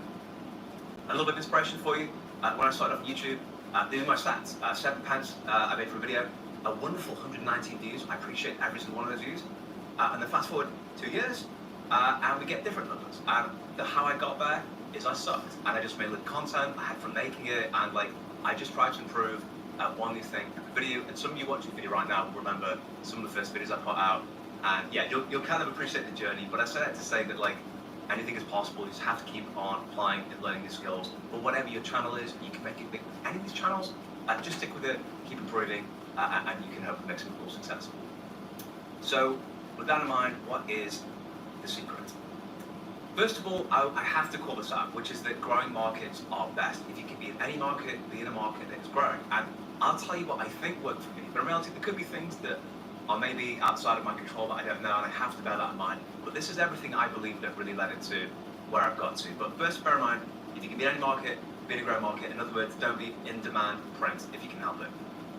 I think there's 3 things, I'd like to break it down, that matter. I think it's extremely valuable content. I think it's important to have a great offer. In other words, if you're selling like 20K for a handshake, you may not get rooms of people taking you up on that. And you need to create an epic experience for people. That's really, really, really important. And the epic experience bit creates a flywheel. When they tell other people about it, you get natural referrals, more likely to stay. The epic experience is really cool, and that's what like literally almost 100% of my focus is at the moment, is making it as valuable as possible. And I've got to tell you this, guys. Do not be this guy. Who is this guy? I don't know who this guy is. He's an AI guy, so we're not picking anybody. Do not build a single file Jenga tower. I see this all the time in school games especially. And it's great because you'll sell more than you ever think you ever possibly could do. But here's the reality. You overpromise and end up under-delivering. In other words, you don't build a sustainable business. The real school games, in my opinion, is total lifetime. In terms of, can you get them? Can you keep them over there? Epic experience for people. That's really, really, really important. And the epic experience bit creates a flywheel. When they tell other people about it, you get natural referrals, the more likely to stay. The epic experience is really cool, and that's what, like, literally almost 100% of my focus at the moment is making it as valuable as possible. And I've got to tell you this, guys. Do not be this guy. Who is this guy? I don't know who this guy is. He's an AI guy, so we're not picking anybody. Do not build a single file Jenga tower. I see this all the time in school games especially. And it's great because you'll sell more than you ever think you ever possibly could do. But here's the reality. You overpromise and end up under-delivering. So we're not picking anybody. Do not build a single file Jenga tower. I see this all the time in school games especially. And it's great because you'll sell more than you ever think you ever possibly could do. But here's the reality. You overpromise and end up under-delivering. In other words, you don't build a sustainable... You need to create an epic experience for people. That's really, really, really important. And the epic experience bit creates a flywheel. When I tell other people about it, you get natural referrals, and more likely to stay. The epic experience is really cool, and that's what, like, literally almost 100% of my focus is at the moment, is making it as valuable as possible. And I've got to tell you this, guys. Do not be this guy. Who is this guy? I don't know who this guy is. He's an AI guy, so we're not picking anybody. Do not build a single file Jenga tower. I see this all the time in school games especially. And it's great because you'll sell more than you ever think you ever possibly could do. But here's the reality. You overpromise and end up under-delivering. In other words, you don't build a sustainable business. The real school games, in my opinion, is total lifetime. In terms of, can you get them, can you keep them over there? So you've got to think about actually a lot more on the delivery in addition to the sales. So don't build a single file Jenga tower. Try to build something sustainable. It's awesome to win, but try not to get in a position where you overpromise and under-deliver on your core product, because you've already got these amazing people in your group. Just try to make it as valuable as possible. That's what I try to do with my focus, and not trying to overlean. Because you don't want to be here one day, gone the next. Try and take like a 10-year perspective on this stuff. Now, one thing that I've learned is that value creates customers. And that sounds probably pretty obvious, but what I say by that is I think, like, if you're adding value to people, that you're genuinely solving their issues and making their life better, you don't really ever need to sell, I think, because that's already done from the value creation. And then there's one observation that I also found, and that's that most of the winners seem to really focus on one thing. They're not doing like a billion. At a certain point they do when they scale up, but the ones that really seem to kill it are the ones that are just actually, look at me playing with the sides of this, guys. It's so fun to do. I love it. I might do a little bit more of them afterwards actually. But they're not focusing on, they're not trying to do 50 things at once. They're not trying to boil the ocean. They're doing one thing really well. There are people who are doing a fifth of what you're doing and they're making 10x your income. You have to bear that in mind. Super, super focused. Be as laser focused as possible is one of the things that I've observed from a lot of the winners. Alright, cool. Enough of that, Jack. Now let's get something actionable. Cool. So let me come over now to the school community, okay? So once you've added the value and you've got a lot of people excited about it, the first thing they're generally going to see is this, which is your homepage. Now, I'm not saying I'm an expert, this is just stuff that worked for me, and there's lots of values and stuff in the school games resources. I encourage you to check that out. Now, for me, you have an intro video at the beginning here. Start here, get started. And in that, I just talk through the philosophy of what my school community is about, okay? Then I have 3 images, people saying, hey, I think this rocks. Like this one here, for example. I'm not kidding. I've got more out of this group than from a consultant we paid over £10,000 per month. I mean, you can't get better praise than that. I really appreciate every single person that felt moved enough to leave these comments. And I just give these examples of the communities, giving them success stories, people getting clients from the stuff we cover. Like, I just try to share that stuff. Unfortunately, there's not enough room to show it, but that's a really good position to be in. Then I give a bit of a view about what's inside, so you can see that's cool, but what's behind the veil? Can I get a sense of that? And then also give a little bit of view of the courses. Then we come down to the description itself. Hey there, AI Automator. I just say, this is the why. Like, there's a great book by Simon Sinek called Start With Why. I think that's really important. Why do you exist? And I explain that in detail. A really good thing that came out of Alex's breakdown was the fact that you have all of these different values here. Like, and the idea is that each point should be in of itself enough of the justification to buy the product or service alone. So think about what you add. I found that adding a pound sign to it was really effective as well, because that's got, you know, there is a quantifiable aspect to what you're delivering. Try to be specific about that. Use emoji, use white space. Design does matter. Maybe there's a great book called Don't Make Me Think. That's like one of the best books, most underrated books I've ever seen. Quantify the value, add the bonuses, tell them what's inside. Crucially, I have 100% money back guarantee. The reason I do that is because if you don't like it, which hopefully you love it, and a lot of people do love it, is, you know, that's absolutely okay. You're trying to reduce the risk from, basically, from the buyer side over to the seller side. Like, if you don't like it, you can have your money back, it's no problem. And actually, what you usually find is that the net sales you get from that guarantee outcost any refunds that you get. And ultimately, you just want to help people add the value, and if your product's amazing, you can stand behind it and offer a guarantee like that. Awesome. So you have all this sort of stuff. Now we've gone to onboarding, okay? So what happens with onboarding? So let me show you this. Now, when an individual joins the school community, they will get, let me show you actually on one of these beautiful buttons. Let me come over here and show you. So what you get, if you come into plugins, there's auto DM. So here's the thing that I've always found works well with Grow Business, is like one email, one message. If you tell someone, hey, there's 15 different things you can do, they'll do none of it. If you tell them once and reinforce it several times, they may do, if you're lucky, some of it. So you have your auto DM members. Now, this is character restricted. So one of the things I encourage you to do is shorten it to short URL if you want to. Now, the key focus of our intro email here is just to make them feel appreciated, because they are, and I really, really appreciate everyone that takes time to join our group, because their time's valuable. And then we just say, hey, we want you to introduce yourself. You want to try and create a sense. It's not just called the school community, no, it really is a community. So one message, one point. What I also do with that is, ironically, as you might know, this is an AI automations community, so we weren't automating it. What kind of AI automation community would we be? So I use Brevo for this. You can use any email software you want to. So I have a plugin in Make, which basically, whenever someone joins my school community, I might even build this automation. My group actually able to do this, but you come over and it will auto add them to our email contact list, and then they get a really cool email. And I have welcome video, and I have one really clear CTA that goes to that individual, only one action, and then I stagger it out, and I can show you in the video, but basically, after X amount of time, they get a second email, and so on and so forth, so that the onboarding is as crisp as possible. I think you should have a goal and a specific intention for what you want to happen with your onboarding, and be really thoughtful and deliberate about what that looks like. Then we've got the community itself. So what I start with this, okay, is these beautiful tabs. So when you create a personal school, as I'm sure you know really well, you can select a category. Now, one of the things that I found actually is, if you want to get people to introduce themselves, I used to have a thread, which is like pinned here, and it had like 1,000 comments, but it's so difficult to foster an effective conversation. So what we end up doing instead is this. We have an own specific section. Now look at this. Look at this, like, 8, 14, 9, 12, 16, 20. It's so much better. You can say, hey, this is what I do. This is what I'm interested in. Then off the back of that, you can say, oh, I'm in that industry too. And you get way more conversations off the back of it. So one of the little hacks I found was having that as an individual tab was really helpful. We do tips, so if you've got value, wins to success, like the clients that you've got, or success stories or hacks or things that might be helpful to people, wins. And then we run, also on top of that, competitions. So there should always be really exciting things. So like in our first competition, I gave away over like $1,000 in prizes.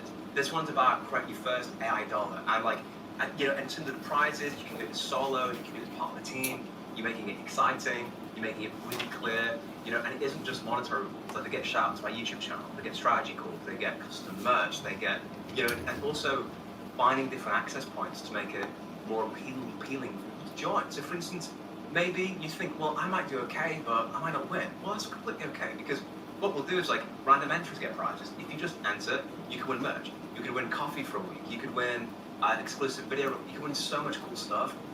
And my other philosophy on school, by the way, is that I think to foster a good community, I see it as like Kaplunk. Have you seen Kaplunk with like the pencils that come in and stuff? Is it like if you could create teams, like for example, this is part of the team competition.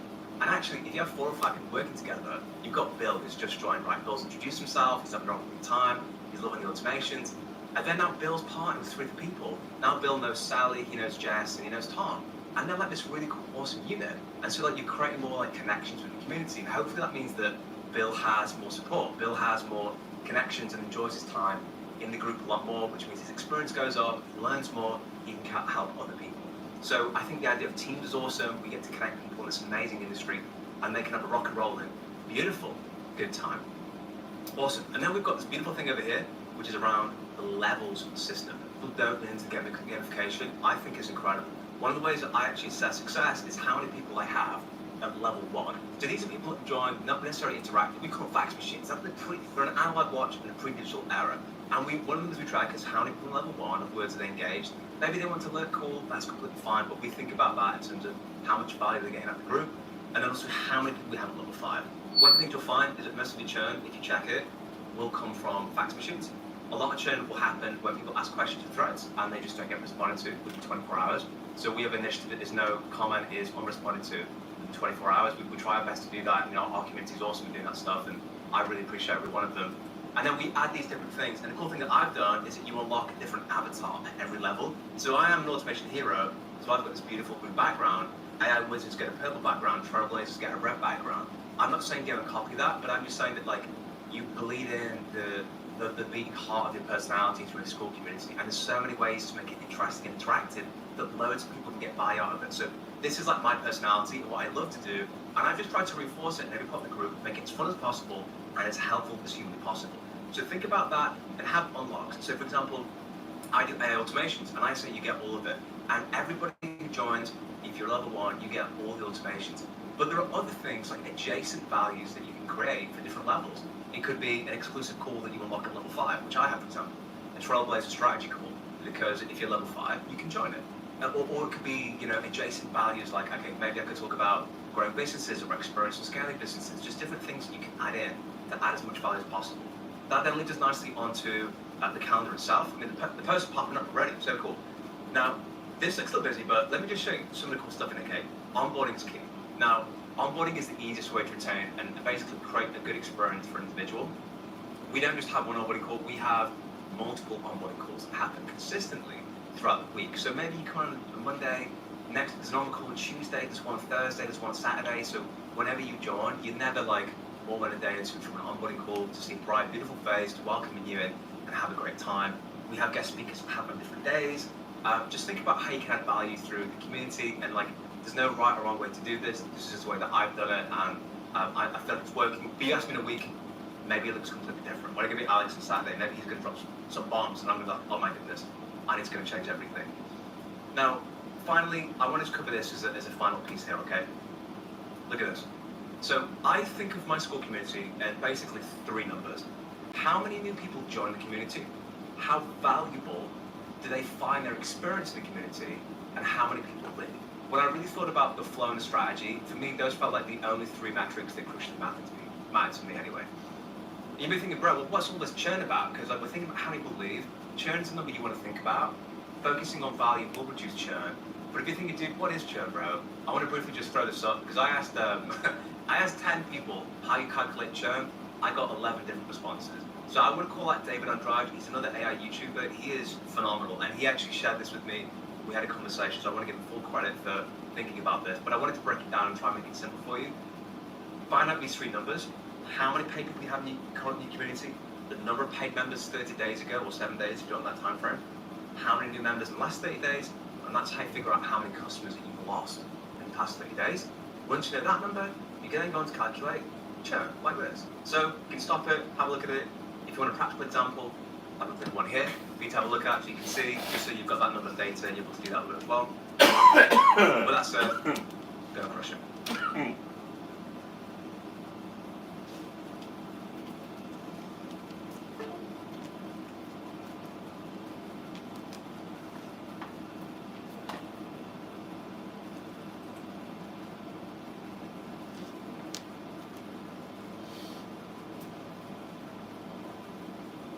I need your help, and here's why. I'm on a mission to recover $10 million within the next 12 months to American patriots that have unrightly been robbed of these funds and are not aware the funds still belong to them. $14 million are being swiped every day, and there's just too much for me to do alone, and that's where you come in. I'll show you how to recover these funds for them. You'll get paid handsomely for your help. In this video, I'm going to show you how to create a super intelligent GPT agent trained on your own data or any data that you like, whether that's the entirety of a YouTube channel or, for example, the entirety of a website. And if you want something that is going to give you actual results based on the data that you give it, and you want something that's just going to enhance and either make your journeys more epic or as part of an AI automation agency, or maybe you just want to create a business, then this video is for you. Now, I'm going to show you this across 3 levels because you have to understand, first of all, how to get the data. So firstly, we're going to look at how you would actually scrape all the information, either from a YouTube channel or from an entire website. After that, I'm going to show you exactly how you would physically prompt this and actually give that to the GPT agent, meaning that it can draw the information properly and give you responses that you like. And then thirdly, I'm going to show you an example of a product that you can create with this GPT system. For example, this one here will be that you get an email, and then what this will do is create a brand new email response to that individual, trained on your tone of voice, trained on every single piece of information about your company on the website or any data that you've got, formatted perfectly to send straight back to the individual. So we're going to look at different modalities, a chatbot that you could talk to, and also a system like an email, which most people use every day. So this video is going to be sick. I'm Jack, and my YouTube channel, and my now 1,400 strong school community. We're all about the latest AI. We're about incredible automations.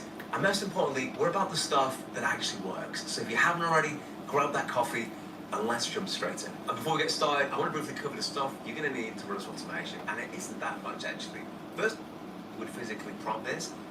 In this video, I'm going to show you how to create a super intelligent GPT agent trained on your own data or any data that you like, whether that's the entirety of a YouTube channel or, for example, the entirety of a website. And if you want something that is going to give you actual results based on the data that you give it, and you want something that's just going to enhance and either make your journeys more epic or as part of an AI automation agency, or maybe you just want to create a business, then this video is for you. Now, I'm going to show you this across 3 levels because you have to understand, first of all, how to get the data. So firstly, we're going to look at how you would actually scrape all the information, either from a YouTube channel or from an entire website. After that, I'm going to show you exactly how you would physically prompt this and actually give that to the GPT agent, meaning that it can draw the information properly and give you responses that you like. And then thirdly, I'm going to show you an example of a product that you can create with this GPT system. For example, this one here will be that you get an email, and then what this will do is create a brand new... In this video, I'm going to show you how to create a super intelligent GPT agent trained on your own data or any data that you like, whether that's the entirety of a YouTube channel or, for example, the entirety of a website. And if you want something that is going to give you actual results based on the data that you give it, and you want something that's just going to enhance and either make your journeys more epic or as part of an AI automation agency, or maybe you just want to create a business, then this video is for you. Now, I'm going to show you this across 3 levels because you have to understand, first of all, how to get the data. So firstly, we're going to look at how you would actually scrape all the information, either from a YouTube channel or from an entire website. After that, I'm going to show you exactly how you would physically prompt this and actually give that to the GPT agent, meaning that it can draw the information properly and give you responses that you like. And then thirdly, I'm going to show you an example of a product that you can create with this GPT system.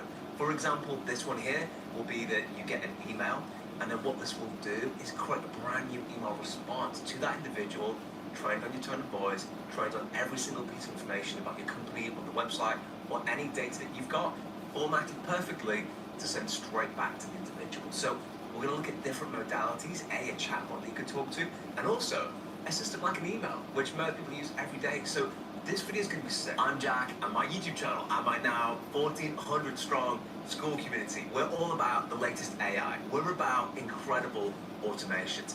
And most importantly, we're about the stuff that actually works. So if you haven't already, grab that coffee and let's jump straight in. And before we get started, I want to briefly cover the stuff you're going to need to run this automation, and it isn't that much actually.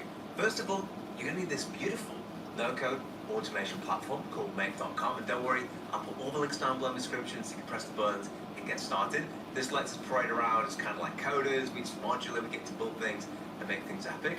The second thing you need is access to platform.openai.com, because we're going to be using these cool things called assistants. So you can do that over here. Basically, you get to create agents you want, you get to upload files. There's so many cool things that you can do. That's roughly like $20 a month. If you're doing the third-party automation with emails, you want Gmail, which is pretty straightforward. And the only other thing that you really need to pay for, if you really want to go there, is this no-code scraper called Appify. Now, Appify's like, I always call it Willy Wonka's Emporium for no-code scrapers. It's like, you can name it, you can scrape it, Instagram, Facebook, Twitter, any website possible. This enables us to go out there and grab the data and bring it back. And the fourth thing that you might need to do this, if you want to play along and do YouTube, for example, is going to be RSS.app. And again, RSS.app is free to use for your first 15 feeds, so it won't even cost you any money to use it. And Appify, you get $5 free credits every month, just rocking up and having a good time. Now, let's start this automation with the data. So basically, there's so many different ways that we could scrape data. We could do it from Facebook groups, we could do it from Instagram DMs if you run a business, we could do it from a YouTube channel, we could do it from websites. You can basically do it from anywhere you want to. So I'm going to show you 2 different ways that I think are the most popular. And if you want more examples down below, like Facebook, just let me know and I can add it to my wonderful list. My list is getting long, but I'll add it to my list so I can make sure that I get the content that you need. So let's take the JR channel as an example, okay? So let's say I want to create Jack GPT. And what I'm saying is that, look, to create Jack GPT, what I really need to do is train it on every single video that I've ever done. Now, if I wanted to create a model based on my own YouTube channel or a series of YouTube channels, I need to find a way of giving it all the video data that I've got. So how would I actually do that? Well, believe it or not, it's relatively straightforward. So the first thing you would do is you would copy the URL under videos, okay? Now let's create a new scenario and start from the top. First of all, we're nothing without our formalities, right? So let's call this one YouTube. You're seeing this video is your sign that you have a message inside you that is meant to reach a whole bunch of people. What if I told you that there's an event that is looking for speakers like you that already has an audience all over the world of 40 million people? And what if I told you that the organizers of these events are actually looking for the non-established speakers, the ones that are the diamonds in the rough, people that haven't been discovered yet? Would you be interested? Because the events I'm talking about are TEDx events that are happening all over the world, and I have a list of 20 TEDx events that are actively looking for speakers like you right now. Landing a TEDx talk will absolutely change your life. Now, I know this because I personally did my first TEDx talk 10 years ago, having never spoken in public before, never stepped on a stage before, and I was terrified to get in front of that many people about sharing my message. But that single talk led to me landing speaking gigs like Pfizer, the United Nations, Cornell, NYU, Harvard, Princeton, Disney, KPMG, Morgan Stanley, in front of over 100,000 people live on 5 continents all over the world from one talk. Who cares about my story? What matters more is my client stories. This is Katie. She's a mother of 4, and she founded a company called Kitchen Stewardship where she teaches people about health for their kids and parenting. And I helped Katie not land just 1 TEDx talk, but 2 TEDx talks that helped boost her credibility, her authority, landed podcasts, landed speaking, and get national media attention. And this is Kevin with his 4 million views. This is Suzanne with her 2 million views. This is Jason with his 1 million views. This is David with his 1 million views. All of these are clients of mine that at one point sat exactly where you are, watched a video just like this. So I'm going to show you how to do exactly that. I'm going to do a free training for you where we're going to talk about 3 very important things. Number 1, I'm going to show you how to stand out so that the TEDx organizer picks you out from the crowd and says, hey, I want you on my stage fast. Number 2, I'm going to show you how to write a talk that spreads like wildfire when it gets online.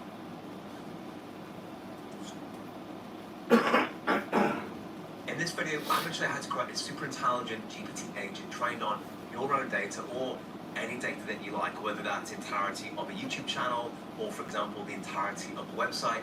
And if you want something that is going to give you actual results based on the data that you give it, and you want something that's just going to enhance and either make your journeys more epic or as part of an AI automation agency, or maybe you just want to create a business, then this video is for you. Now, I'm going to show you this across 3 levels because you have to understand, first of all, how to get the data. So firstly, we're going to look at how you would actually scrape all the information, either from a YouTube channel or from an entire website. After that, I'm going to show you exactly how you would physically prompt this and actually give that to the GPT agent, meaning that it can draw the information properly and give you responses that you like. And then thirdly, I'm going to show you an example of a product that you can create with this GPT system. For example, this one here will be that you get an email, and then what this will do is create a brand new email response to that individual, trained on your tone of voice, trained on every single piece of information about your company, on the website, or any data that you've got, formatted perfectly to send straight back to the individual. So we're going to look at different modalities, a chatbot that you could talk to, and also a system like an email, which most people use every day. So this video is going to be sick. I'm Jack, and my YouTube channel, and my now 1,400 strong school community. We're all about the latest AI. We're about incredible automations. And most importantly, we're about the stuff that actually works. So if you haven't already, grab that coffee and let's jump straight in. And before we get started, I want to briefly cover the stuff you're going to need to run this automation. And it isn't that much actually. First of all, you're going to need this beautiful no-code automation platform called Make.com. And don't worry, I'll put all the links down below in the description so you can press the buttons and get started. This lets us parade around as kind of like coders. We just modular, we get to build things and make things epic. The second thing you need is access to platform.openai.com because we're going to be using these cool things called assistants. So you can do that over here. Basically, you get to create agents you want, you get to upload files. There's so many cool things that you can do. That's roughly like $20 a month. If you're doing the third part of the automation with emails, you want Gmail, which is pretty straightforward. And the only other thing that you really need to pay for, if you really want to go there, is this no-code scraper called Appify. Now, Appify's like, I always call it Willy Wonka's Emporium for no-code scrapers. It's like, you can name it, you can scrape it, Instagram, Facebook, Twitter, any website possible. This enables us to go out there and grab the data and bring it back. And the fourth thing that you might need to do this, if you want to play along and do YouTube, for example, is going to be rss.app. And again, rss.app is free to use for your first 15 feeds, so it won't even cost you any money to use it. and Amplify, you get $5 free credits every month, just rocking up and having a good time. Now, let's start this automation with the data. So basically, there's so many different ways that we could scrape data. We could do it from Facebook groups, we could do it from the Instagram DMs if you run a business, we could do it from a YouTube channel, we could do it from websites. You can basically do it from anywhere you want to. So I'm going to show you 2 different ways that I think are the most popular. And if you want more examples down below, like Facebook, just let me know and I can add it to my wonderful list. My list is getting long, but I'll add it to my list so I can make sure that I get the content that you need. So let's take the JR channel as an example, okay? So let's say I want to create Jack GPT. And what I'm saying is that, look, to create Jack GPT, what I really need to do is train it on every single video that I've ever done. Now, if I wanted to create a model based on my own YouTube channel or a series of YouTube channels, I need to find a way of giving it all the video data that I've got. So how would I actually do that? Well, believe it or not, it's relatively straightforward. So the first thing you would do is you'd copy the URL under the videos, okay? Now let's create a new scenario and start from the top. First of all, we're nothing without our formalities, right? So let's call this one YouTube Scraper. Awesome. And of course, let's do our pattern pending video emoji for good measure. Alright, I love that. Alright, so first thing we're going to add is something called RSS feeds, and you're going to click on retrieve RSS feed items.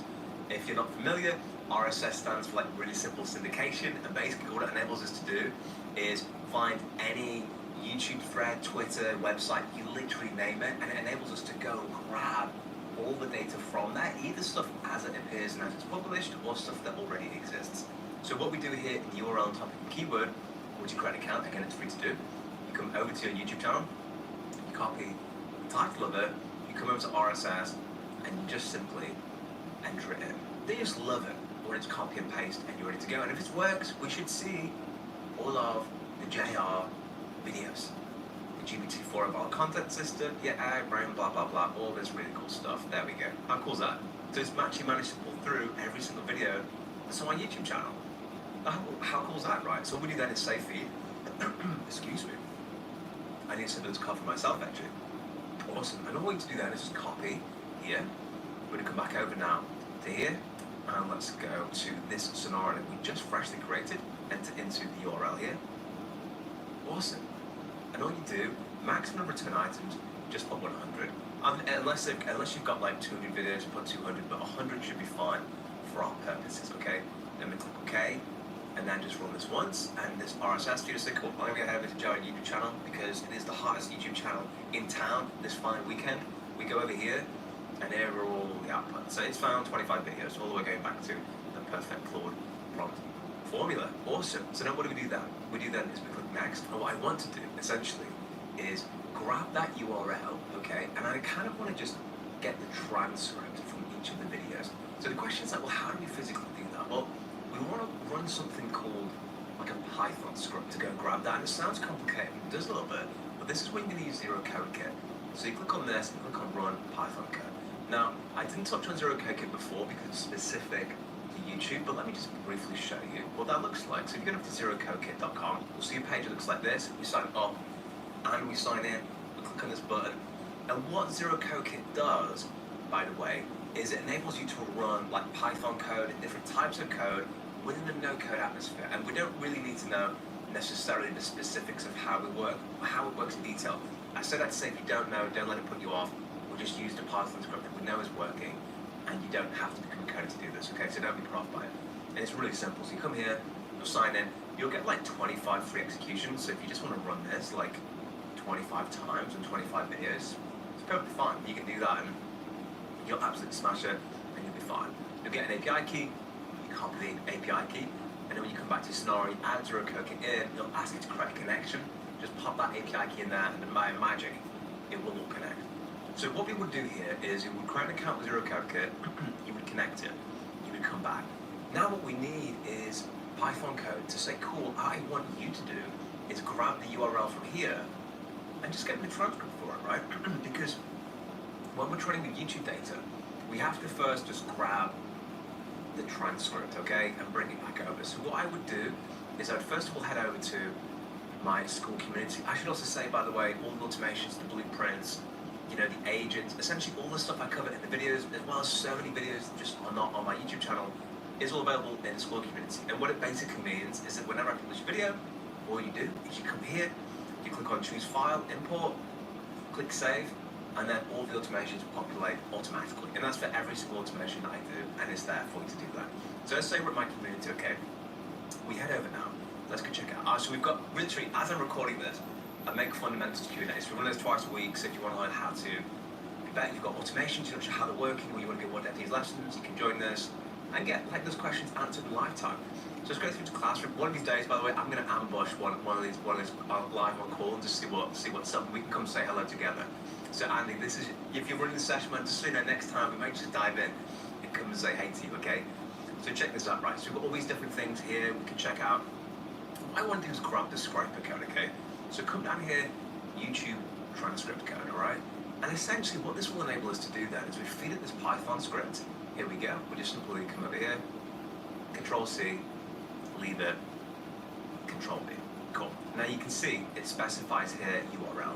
So what we essentially do with URLs, come here, we get rid of it, and then all we do is find URL here, which is this one. And then we click OK, and then this guy is going to spit out like basically transcripts of every single one of those videos. How cool is that? So then here, let's just zoom out a second, okay? RSS is kind of nipped over into the JR YouTube channel. Do you know, it's funny, I can't say JR experience. How lame is that? Because Joe Rogan beat me to it. We need to discuss this with Joe. But look, we grabbed the videos, we've got Zero Code Kit, it's going to grab the transcript, you can see that in a sec. Then kind of what I want to do realistically is get it into a single document that I can then give to a GPT as training for when I want to have a conversation. Now, I will say this, when you're training a GPT, you can be very complicated with it in terms of how you structure the data, whether you want to do a retrieval prompt or whether you want to ask a knowledge base, like a needle in a haystack, and I will get into more complex things. But for the purposes of this video as an introduction, I'm going to show something that's effective, that will get you most of the way there and like rock your world hopefully, but I don't think that we can get more complicated, and as we always do, we love to get into the detail, so I will be doing that in future videos. So look, Zero Cookie grabs it. Now I want to kind of, you know, what do I want to do? Well, I bet what Zero Code Kit does, by the way, is it enables you to run like Python code and different types of code within the no-code atmosphere. And we don't really need to know necessarily the specifics of how we work, how it works in detail. I say that to say if you don't know, don't let it put you off. We're just using a Python script that we know is working, and you don't have to become a code to do this, okay? So don't be put off by it. And it's really simple. So you come here, you'll sign in, you'll get like 25 free executions. So if you just want to run this like 25 times or 25 videos, it's perfectly fine. You can do that and you'll absolutely smash it, and you'll be fine. You'll get an API key, you copy the API key, and then when you come back to Scenario, add Zero Code Kit in, it'll ask you to create a connection. Just pop that API key in there, and by magic, it will all connect. So what we would do here is it would create an account with Zero Code Kit, you would connect it, you would come back. Now what we need is Python code to say, cool, I want you to do is grab the URL from here and just get the transcript for it, right? Because when we're training with YouTube data, we have to first just grab the transcript, okay, and bring it back over. So what I would do is I'd first of all head over to my school community. I should also say, by the way, all the automations, the blueprints, you know, the agents, essentially all the stuff I covered in the videos, as well as so many videos that just are not on my YouTube channel, is all available in the school community. And what it basically means is that whenever I publish a video, all you do is you come here, you click on choose file, import, click save, and then all the automations populate automatically. And that's for every single automation that I do, and it's there for you to do that. So let's say we're at my community, okay? We head over now. Let's go check out. So we've got, literally, as I'm recording this, I make fundamentals Q&As. We run those twice a week, so if you want to learn how to, you bet you've got automations, you're not sure how they're working, or you want to get more depth these lessons, you can join this and get like those questions answered in lifetime.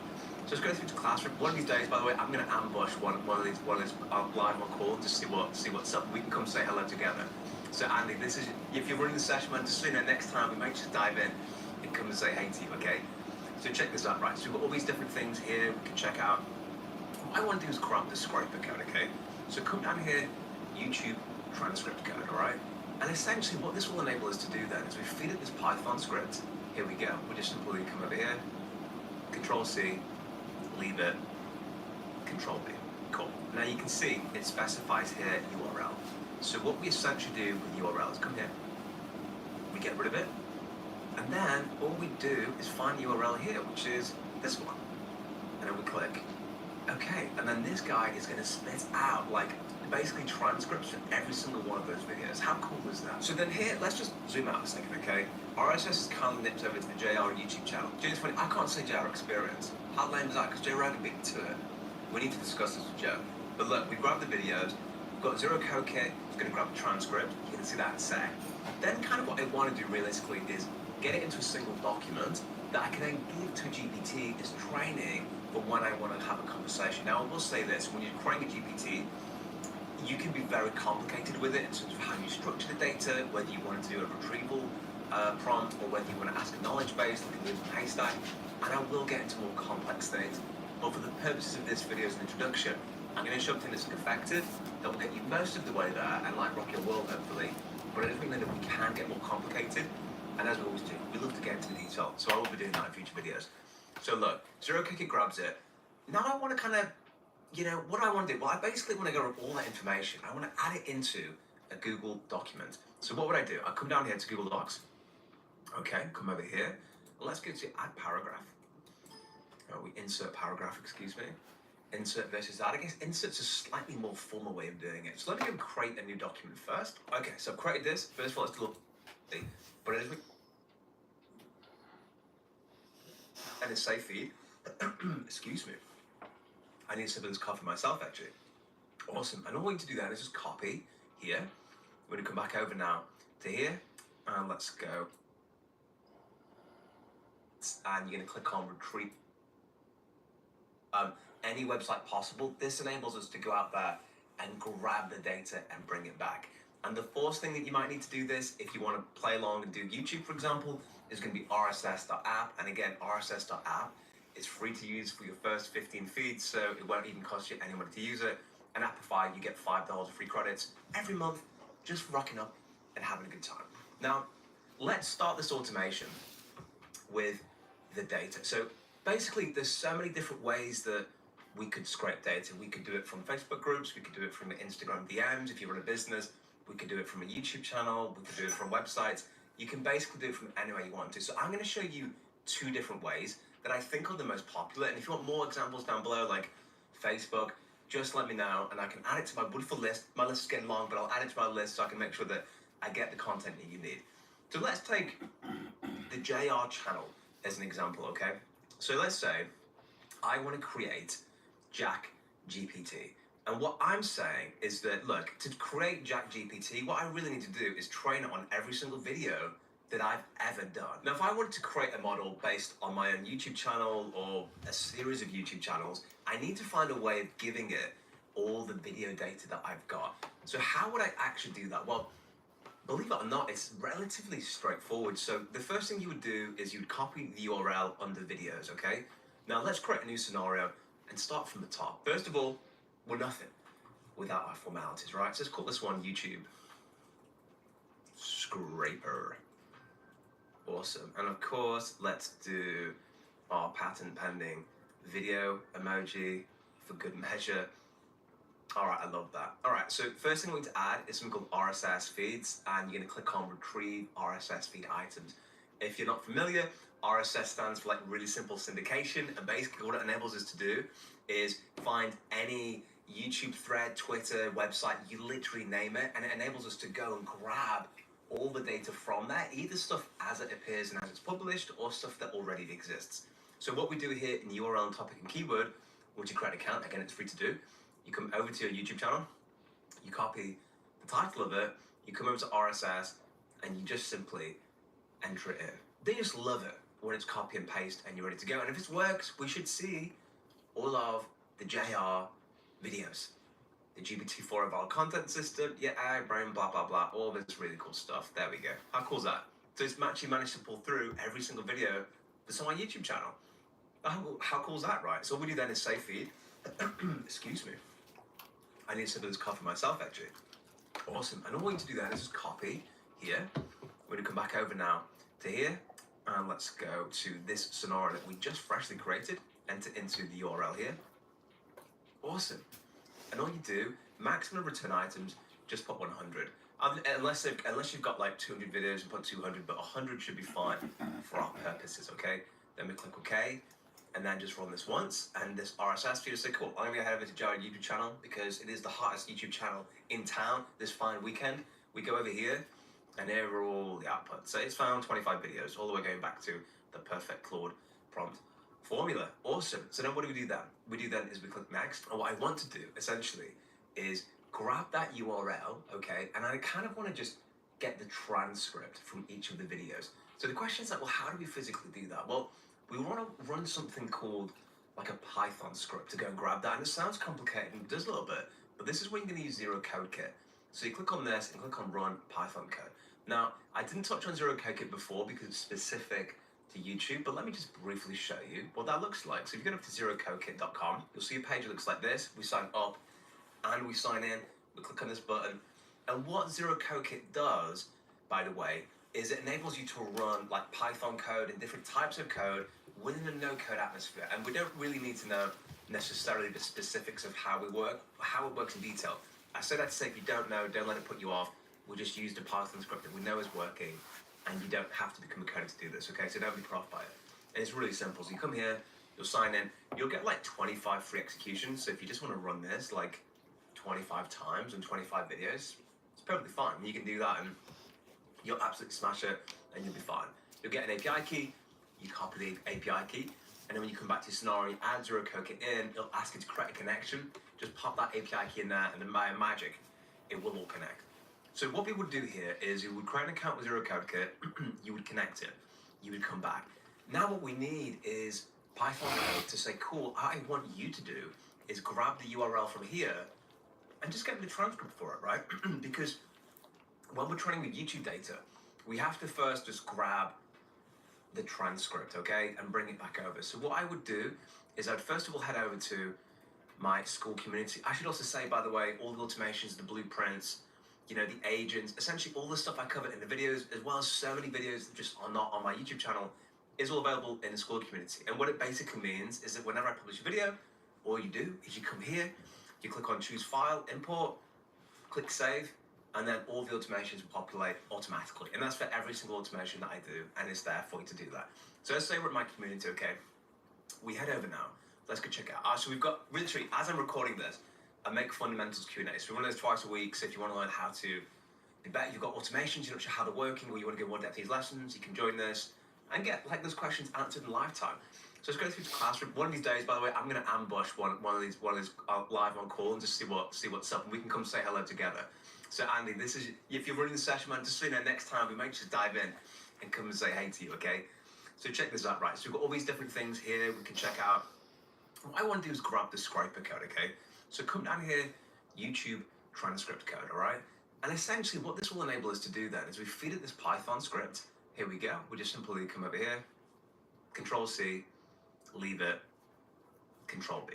Cool. Now you can see it specifies here URL. So what we essentially do with URL is come here, we get rid of it, and then all we do is find URL here, which is this one. And then we click okay, and then this guy is going to spit out like basically transcripts for every single one of those videos. How cool is that? So then here, let's just zoom out a second, okay? RSS is kindly nipped over to the JR YouTube channel. Do you know, it's funny, I can't say JR Experience. How lame is that? Because Joe Rogan beat me to it. We need to discuss this with Joe. But look, we grabbed the videos, we've got Zero Code Kit, it's going to grab a transcript, you're going to see that in a sec. Then kind of what I want to do realistically is get it into a single document that I can then give to a GPT as training for when I want to have a conversation. We head over now. Let's go check it out. So we've got, literally, as I'm recording this, I make fundamentals Q&A. So we run those twice a week. So if you want to learn how to be better, you've got automations, you're not sure how they're working, or you want to go more depth these lessons, you can join this and get like those questions answered in lifetime. So let's go through to classroom. One of these days, by the way, I'm going to ambush one of these live on call and just see what's up, and we can come say hello together. So Andy, this is, if you're running the session, man, just so you know, next time we might just dive in and come and say hey to you, okay? So check this out, right? So we've got all these different things here we can check out. What I want to do is grab the scraper code, okay? So come down here, YouTube transcript code, all right? And essentially what this will enable us to do then is we feed it this Python script. Here we go. We just simply come over here, Control C, leave it, Control B. Cool. Now you can see it specifies here URL. So what we essentially do with URLs, come here, we get rid of it, and then all we do is find URL here, which is this one. And then we click, okay, and then this guy is going to spit out like basically transcripts for every single one of those videos. How cool is that? So then here, let's just zoom out a second, okay? RSS has kindly nipped over to the JR YouTube channel. Do you know what's funny? I can't say JR Experience. How lame is that? Because Joe Rogan beat me to it. We need to discuss this with Joe. But look, we grabbed the videos. We've got Zero Code Kit. It's going to grab the transcript. You're going to see that in a sec.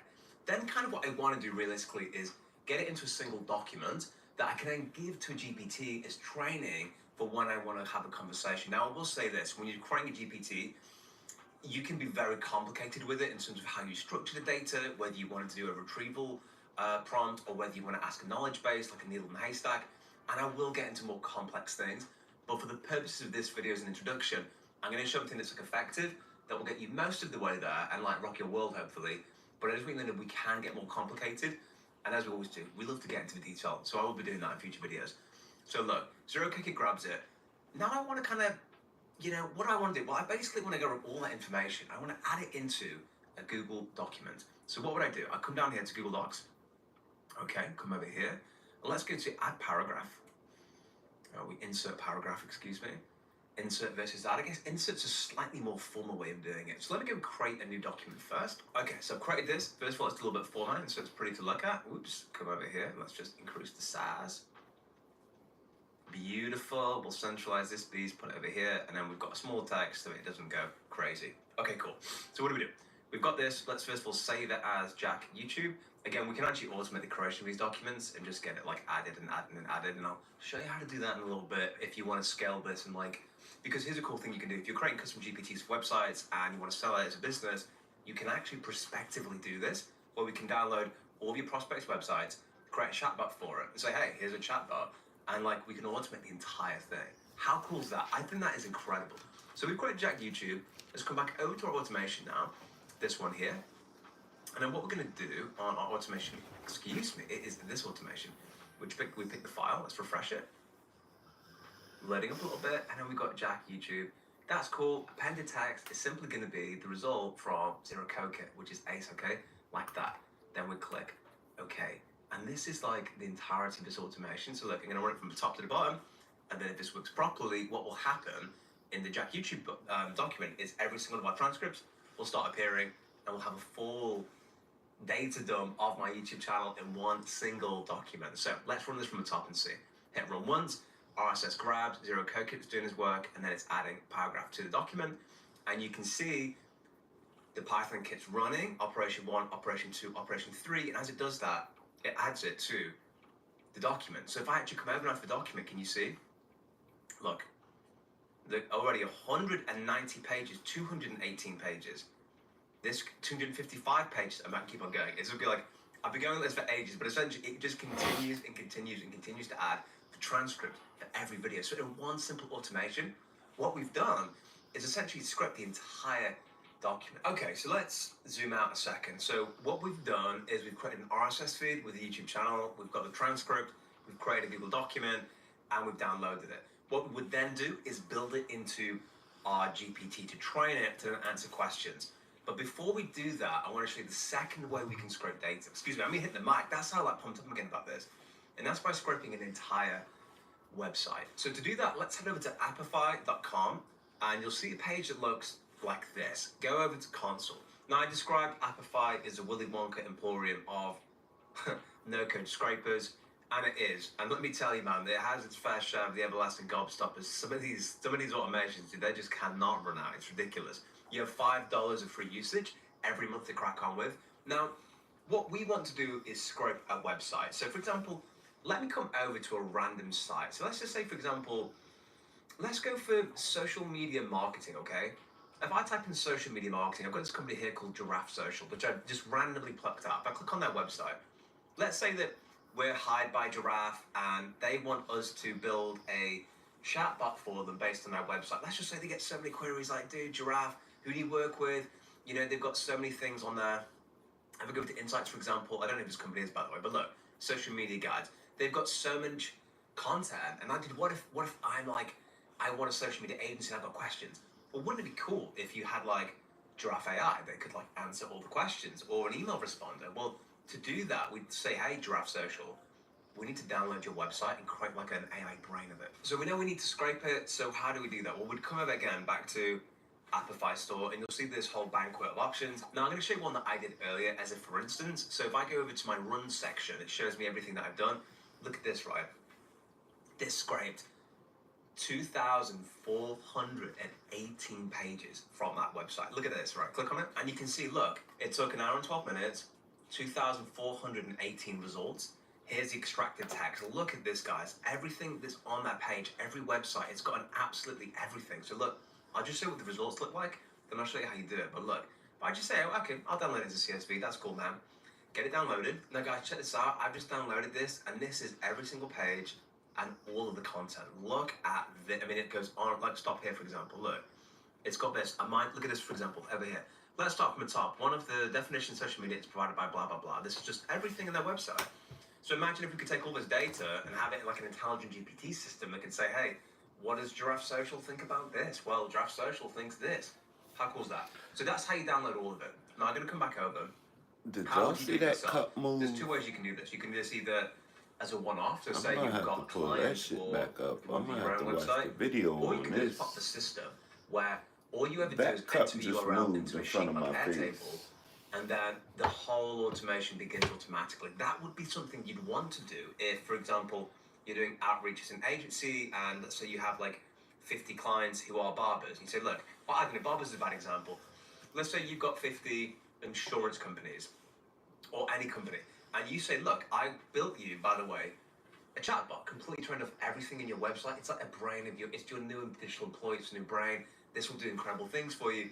You could do that on autopilot using the system I'm going to show you in a second. But I'm going to show you first of all how you would do it independently. So what we would do, we would come over then to, we go to the store, come to website content crawler. Now enter the URL that you want to hear. So I've typed in Giraffe Social Media, that's cool.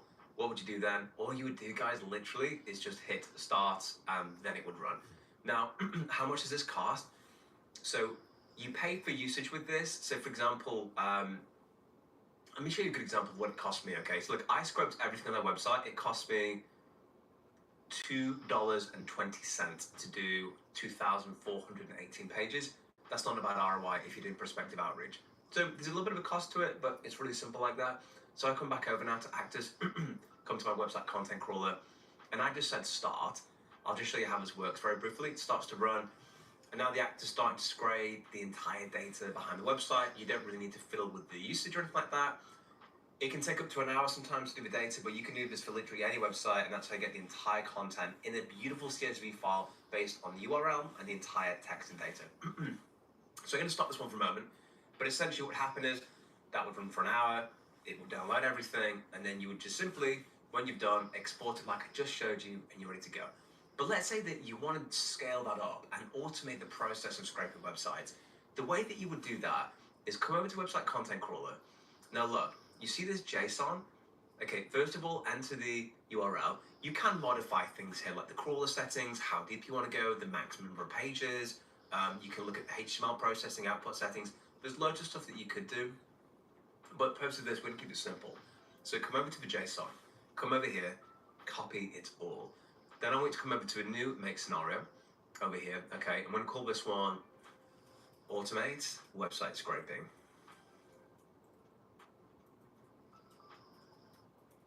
Cool. And then of course, let's go for our little scraper gamer thing.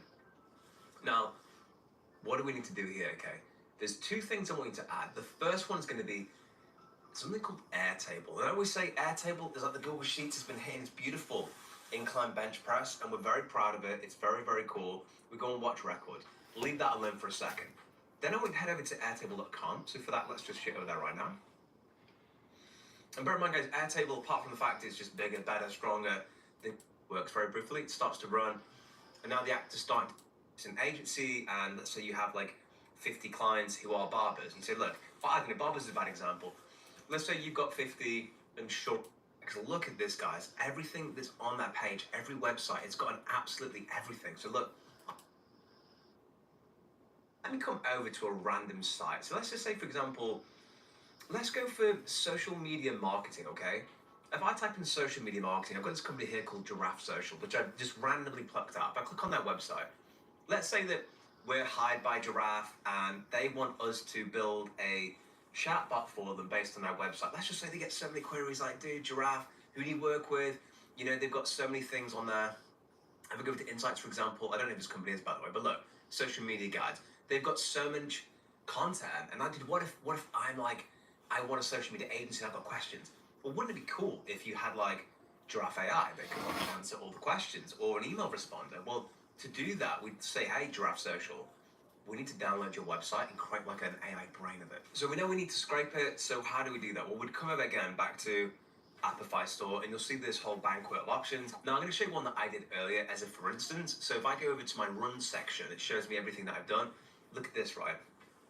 This scraped 2,418 pages from that website. Look at this, right? Click on it, and you can see, look, it took an hour and 12 minutes, 2,418 results. Here's the extracted text. Look at this, guys. Everything that's on that page, every website, it's got an absolutely everything. So look, I'll just show you what the results look like, then I'll show you how you do it. But look, if I just say, oh, okay, I'll download it as a CSV, that's cool, man. Get it downloaded. Now guys, check this out. I've just downloaded this, and this is every single page and all of the content. Look at this. I mean, it goes on, like stop here, for example. Look, it's got this. Look at this, for example, over here. Let's start from the top. One of the definitions of social media is provided by blah, blah, blah. This is just everything in their website. So imagine if we could take all this data and have it like an intelligent GPT system that could say, hey, what does Giraffe Social think about this? Well, Giraffe Social thinks this. How cool is that? So that's how you download all of it. Now I'm going to come back over. How would you do it yourself? There's two ways you can do this. You can do this either as a one-off, so say you've got a client or you want to do your own website, or you can do it as part of a system where all you ever do is enter a URL into a sheet like Airtable, and then the whole automation begins automatically. That would be something you'd want to do if, for example, you're doing outreach as an agency, and let's say you have like 50 clients who are barbers. You say, look, well, I think barbers is a bad example. Let's say you've got 50 insurance companies or any company, and you say, look, I built you, by the way, a chatbot, completely turned off everything in your website. It's like a brain of it's your new digital employee, it's a new brain. This will do incredible things for you. You could do that on autopilot using the system I'm going to show you in a second. But I'm going to show you first of all how you would do it independently. So what we would do, we would come over then to, we go to the store, come to website content crawler. Now enter the URL that you want here. So I've typed in Giraffe Social Media, that's cool. What would you do then? All you would do, guys, literally is just hit start and then it would run. Now, how much does this cost? So you pay for usage with this. So for example, let me show you a good example of what it cost me, okay? So look, I scrubbed everything on their website. It cost me $2.20 to do 2,418 pages. That's not a bad ROI if you're doing prospective outreach. So there's a little bit of a cost to it, but it's really simple like that. So I come back over now to Actors, come to my website content crawler, and I just said start. I'll just show you how this works very briefly. It starts to run, and now the Actor's starting to scrape the entire data behind the website. You don't really need to fiddle with the usage or anything like that. It can take up to an hour sometimes to do the data, but you can do this for literally any website, and that's how you get the entire content in a beautiful CSV file based on the URL and the entire text and data.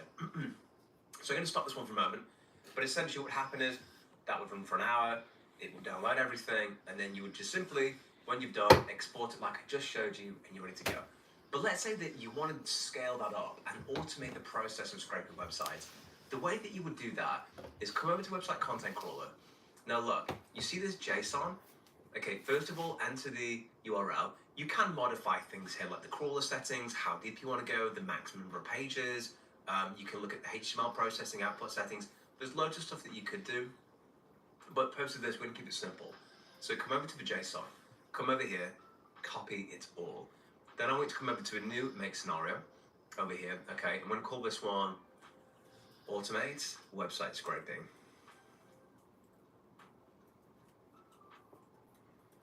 Cool, and then of course, let's go for our little scraping gamer thing. Now, what do we need to do here, okay? There's two things I want you to add. The first one's going to be something called Airtable. And I always say Airtable is like the Google Sheets has been hitting its beautiful incline bench press, and we're very proud of it. It's very, very cool. We go and watch record. Leave that alone for a second. Then I want to head over to airtable.com. So for that, let's just shit over there right now. And bear in mind, guys, Airtable, apart from the fact it's just bigger, better, stronger than Google Sheets, it's just way more configurable and robust and easy to use and just behaves. And we like it when our technologies behave. So look, we come over here. Again, we're going to call this website scraper. Cool, come over here, have a look. And by the way, when you're trying to connect Airtable to Make, essentially it will ask you to create, basically new window, login. But if you're not sure how to do that, in my school community, for example, if you come over to the classroom, like so, go into the Make classroom, we've got guides and specifics about exactly how you connect to ChatGPT, how you connect to tools like Airtable, and if you're brand new to AI automations, it's incredible, really exciting skill set. I encourage you to start over here at an introduction to Make and creating your first AI automation. And on top of that, what you can also do if you want to, I'd recommend checking out the video I did recently on 10 levels of AI automation. Start with basic concepts, work to more advanced stuff. So when you're beginner, you're pipping, you're popping, there should be something of great value for you there. So once that's connected, we'll need to add in a couple of things. The first one here is going to be double click on a website. And for that, let's have a globe, shall we?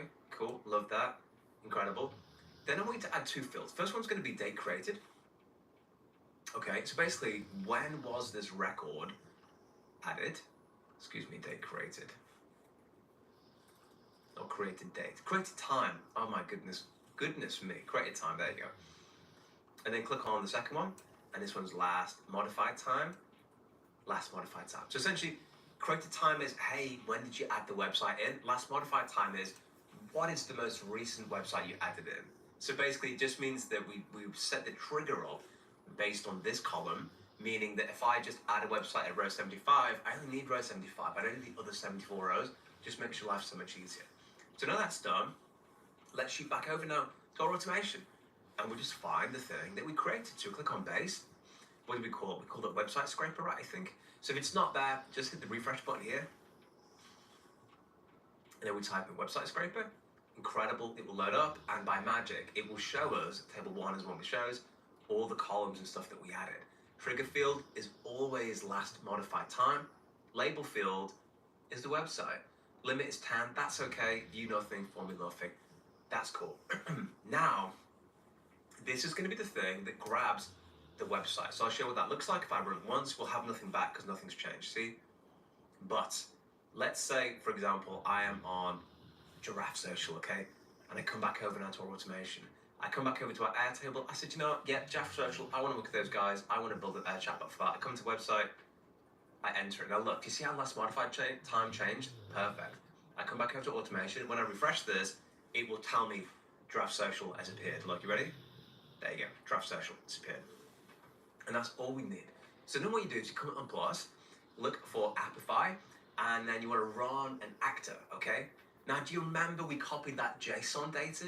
So look, I'm going to head back over now to Appify, which has mysteriously eluded my vision. Okay, look, you're regular, you've entered Giraffe Social doc. I'd enter a dummy URL just so you know where the URL is. Now look, come to JSON, come here, copy it all. And again, guys, if you want to reconfigure these options, that will change the JSON itself. But you can do that either here or in Make itself. So look, I copy it all. I come back over, input JSON, boom. Now look, I'm trying to find the Giraffe Social. Can you see down here, guys? Look, Giraffe Social Media Code UK. Highlight all of it. Okay, and then just put website in. And by the way, the ka-ching is new people joining the community. So if that's you, very warm welcome. I'm stoked to have you. Now look, website. So basically what's going to happen here is whenever we enter the website, Mr. Airtable Magoo will see it. He's like, hey, I found a website. Then he passes it to Appify guy. Appify's guy, well, I guess we're scoping this website then. So it's just going to know whatever website we give it, it will run perfectly on autopilot without any worries. We click OK. Now we need to select the actor, which is going to be the website scraper. Website content crawler, excuse me, for mischaracterizing you. And then build, don't worry about. Time, I don't worry about. Memory, don't worry about. Then we click OK. So I've got like a, I never had hay fever until I moved to Leeds. How weird is that? I don't know if like it's like my biggest enemy in life is the grass of Leeds. I hope for a greater enemy than that, but you don't choose your enemy. So what happens here, right? This is gonna wait, Appify will run. So let's just do this whole thing again. We'll run this, there'll be nothing because we didn't have a thing.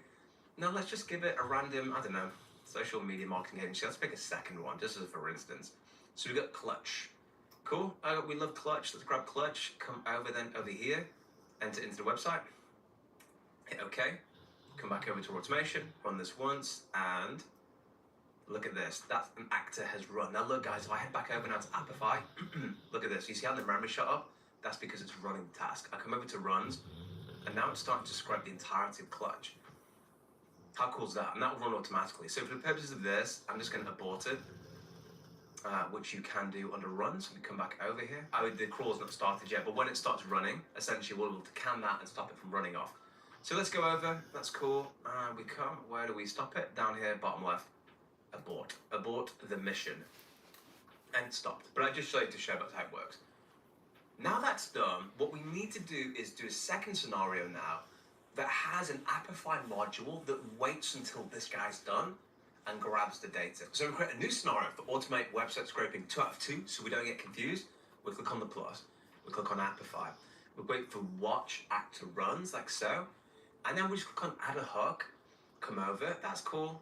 Actor, and again, we just type in website, content crawler, click OK, and then automatically that will create a hook so that when that's finished, it will grab it and bring it over. Once that's done, we need to enter a new Appify module, click on Appify once again, and then click on Get Dataset Items, and then you just need to add this dataset ID, scroll down to the bottom, and it is dataset ID, limit is 100, we're supposed to up that to 1,000, and that is pretty sweet, right? Now, what I'd encourage you to do, now if you're doing this at scale, I'd add this in. So come down to plus, come down to Google Doc, okay? Create a document and plop it in the middle like this, and then auto align. And then for a name, just give it like a random value, like the start of time that we won't see replicated again, and to go. But let's say that you want to scale that up and automate the process of scraping websites. The way that you would do that is come over to website content crawler. Now look, you see this JSON? Okay, first of all, enter the URL. You can modify things here, like the crawler settings, how deep you want to go, the maximum number of pages. You can look at the HTML processing, output settings. There's loads of stuff that you could do. But the purpose of this, we're going to keep it simple. So come over to the JSON, come over here, copy it all. Then I want you to come over to a new make scenario over here. Okay, I'm going to call this one Automate Website Scraping.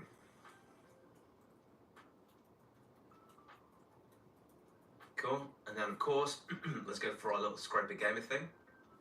Now, what do we need to do here? Okay, there's 2 things I want you to add. The first one's going to be something called Airtable. And I always say Airtable is like the Google Sheets has been hitting its beautiful incline bench press, and we're very proud of it. It's very, very cool. We go and watch record. Leave that alone for a second. Then I want to head over to airtable.com. So for that, let's just shit over there right now. And bear in mind, guys, Airtable, apart from the fact it's just bigger, better, stronger than Google Sheets, it's just way more configurable and robust and easy to use and just behaves. And we like it when our technologies behave. So look, we come over here. Again, we're going to call this website scraper. Cool, come over here, have a look. And by the way, when you're trying to connect Airtable to make, essentially it will ask you to create, basically new window, login. But if you're not sure how to do that, in my school community, for example, if you come over to the classroom, like so, go into the Make classroom, we've got guides and specifics about exactly how you connect to ChatGPT, how you connect to tools like Airtable, and if you're brand new to AI automations, it's incredible, really exciting skill set. I encourage you to start over here at an introduction to Make and creating your first AI automation. And on top of that, what you can also do if you want to, I'd recommend checking out the video I did recently on 10 levels of AI automation. Start with basic concepts, work to more advanced stuff. So when you're beginner, you pip in, you pop in, there should be something of great value for you there. So once that's connected, we'll need to add in a couple of things. The first one here is going to be double click on a website. And for that, let's have a globe, shall we? Cool, love that, incredible. Then I want you to add 2 fields. First one's going to be date created. Okay, so basically, when was this record added? Excuse me, date created. Or created date. Created time. Oh my goodness me. Created time, there you go. And then click on the second one, and this one's last modified time.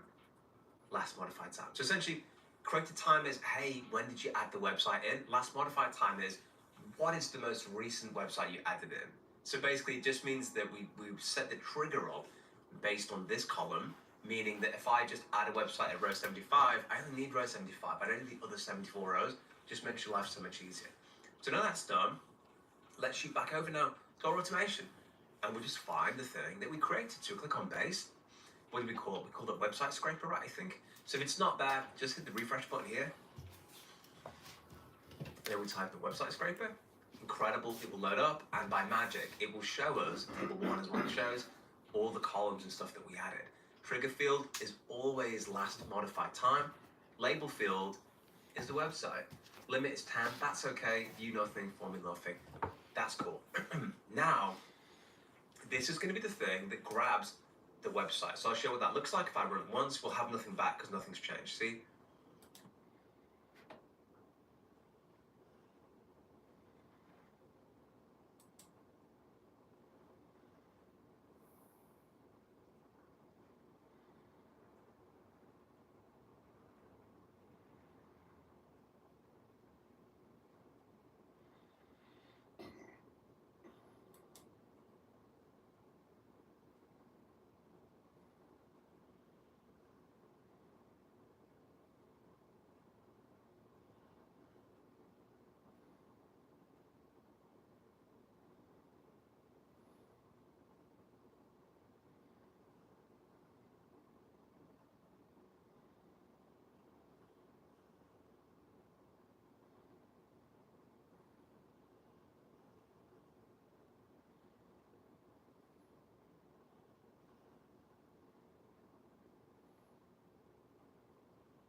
think it's too late to change your life? My story from smuggling to success says otherwise. Here's how dealing drugs made me an 8-figure affiliate marketer. Hi, I'm Adam Charrington, CEO of Charrington Media, an 8-figure affiliate. Welcome to a journey into the heart of the mysteries of hidden knowledge and ancient wisdom. Join us as we delve into the depths of the Corpus Hermeticum, attributed to the legendary Hermes Trismegistus, the thrice great, the messenger of the gods, and the guardian of the secrets of the universe. Within the pages of this ancient text are encoded the secrets of the cosmos, the mysteries of creation, and the fundamental principles that govern existence itself. Since the dawn of humanity, the Hermetic teachings have fascinated seekers of wisdom, alchemists and philosophers alike, drawing those who yearn to unveil the deepest mysteries of the universe. But beware, dear listeners, for the knowledge that awaits within these pages is not for the faint of heart or those seeking easy answers. In the Corpus Hermeticum, truths are hidden that defy conventional conceptions of time, space, and reality itself. Prepare to be transported to a realm of magic and mystery, where truth and illusion intertwine in an eternal dance. Abandon all preconceptions and let yourself be carried away by the voice of Hermes Trismegistus as we immerse ourselves in the fascinating world of the Corpus Hermeticum. One day, as I meditated on essential matters and my heart soared to the heights, all my bodily sensations completely numbed, as if someone who, after eating too much or due to great physical fatigue, is overtaken by a deep sleep. Then it seemed to me that I saw an immense being of inexplicable size, who called me by my name and asked me what I wanted to see, hear, learn, and know in my heart. "Who are you?" I asked. "I am Pimander," he replied, "the self-sufficient spirit. I know what you desire, and I am with you in every place. I desire to be instructed in essential matters, to understand their nature, and to know God." "Oh, how I wish to understand," I said. "Keep well in your consciousness what you wish to learn, and I will instruct you," he replied. Upon hearing these words, he changed appearance, and everything was instantly revealed to me. I had an infinite vision, everything transformed into a single serene and joyful light, the contemplation of which brought me extreme happiness.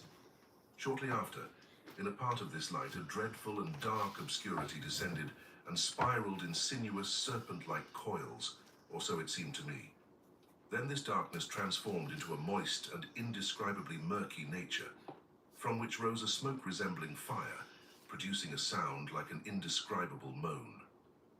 Finally, a cry rang out from this moist nature, an incomprehensible call that I likened to the voice of fire, for a sacred word spread from the light onto the moist nature, and a pure, subtle, fiery, and powerful fire burst forth. The air, by its lightness, followed the breath of the fire, while the earth and water rose towards the fire, seeming to be suspended within it. The earth and water remained where they were, so closely intertwined that they could not be distinguished separately, constantly stirred by the breath of the word that hovered over them. "Do you understand what this vision signifies?" Pimander asked me. "I will discover it," I replied. "This light, it is I," he said to me. "You are the one who existed before the moist nature, who came from the darkness. The luminous word emanating from the noose is the Son of God." "What does this mean?" I asked. "Understand that what you see and hear within yourself is the word of the Lord, and the noose is God the Father. They are not separate from each other, for they are united in life." "I thank you," I said. "Raise your heart towards the light, and know it." As he spoke these words, he looked into my eyes for a moment, so intensely that it made me tremble. When he raised his head, I saw in the light composed of countless forces a truly limitless world. Meanwhile, the fire, invested and subdued by an almighty force, had reached equilibrium. "In the noose, you have seen the beautiful original form of man, the archetype, the original principle before the endless principle," Pimander told me. "Where do the elements of nature come from?" I asked. "From the will of God who, having received the word within itself and contemplated the archetype of the world in its model beauty, created from the inherent elements of this world an ordered world and the souls born of God." God the Spirit in itself both masculine and feminine, source of light and life, with a word engendered a second spiritual being, the Demiurge, who, as the god of fire and breath, created 7 rulers to encircle the sensible world with circles and to govern it by what is called fate. Thus the lower elements of nature were left to their fate, devoid of reason, thus becoming mere matter. But the Demiurge, united with the word, enclosing the circles and giving them swift rotation, set in motion the cycle of creatures, from an indeterminate beginning to an endless end, for at the end lies the beginning, according to the will of the Spirit. This rotation of circles produced from the fallen elements animals devoid of reason, for the word was no longer within them. The air produced winged animals, the water aquatic animals, according to the will of the Spirit. The earth and water separated, and the earth brought forth from its bosom the animals it contained, quadrupeds, reptiles, wild and domestic animals. The Spirit, the Father of all beings, who is life and light, engendered a man in his image of great beauty, whom he loved as his own son. Thus God fell in love with his own form and entrusted all his works to him. However, when man observed the creation formed in the fire by the Demiurge, he also desired to create, and the Father permitted it.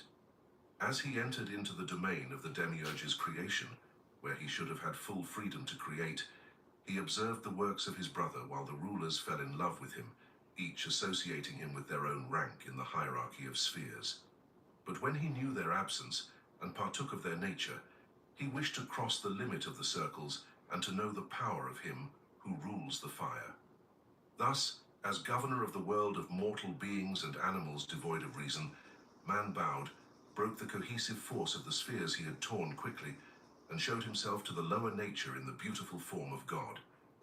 At the sight of the man who embodied within himself inexhaustible beauty and all the energies of the 7 rulers in the guise of God, nature smiled with love.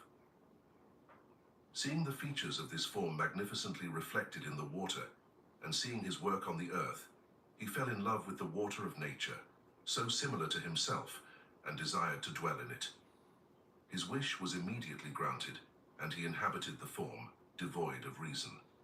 Nature, receiving her lover within her, embraced him entirely, and they became one, for the fire of their desire was fervent.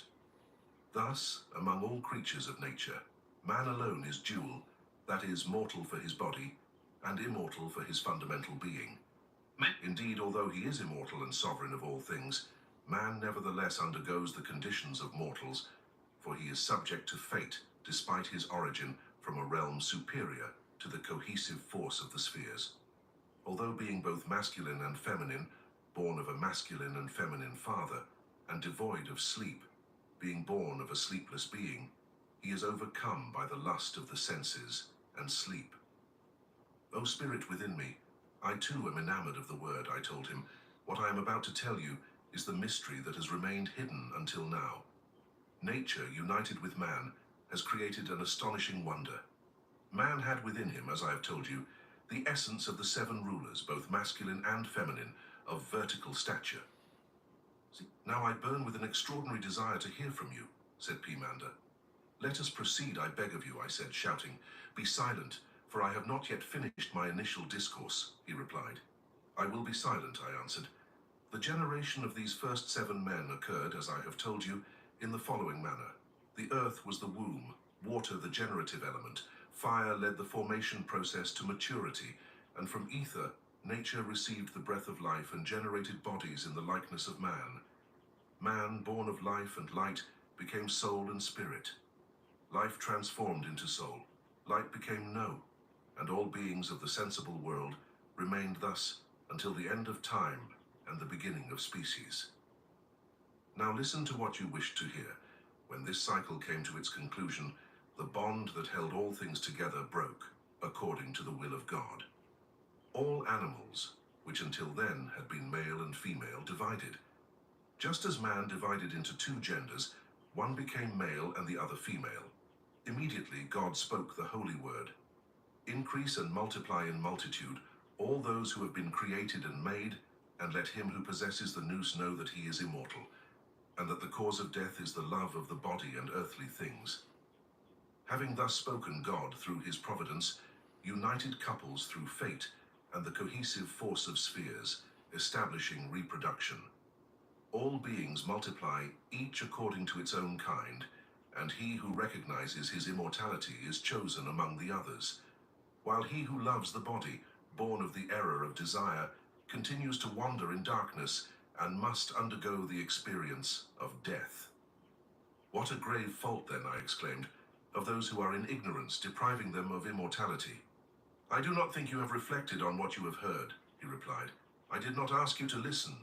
I am reflecting, I said. Now I remember, and I thank you. If you have thought about it, tell me why those who are in death deserve to die. Because the source from which their bodies come is the dark obscurity produced by the moist nature, which formed the body in the sensible world where death quenches its thirst.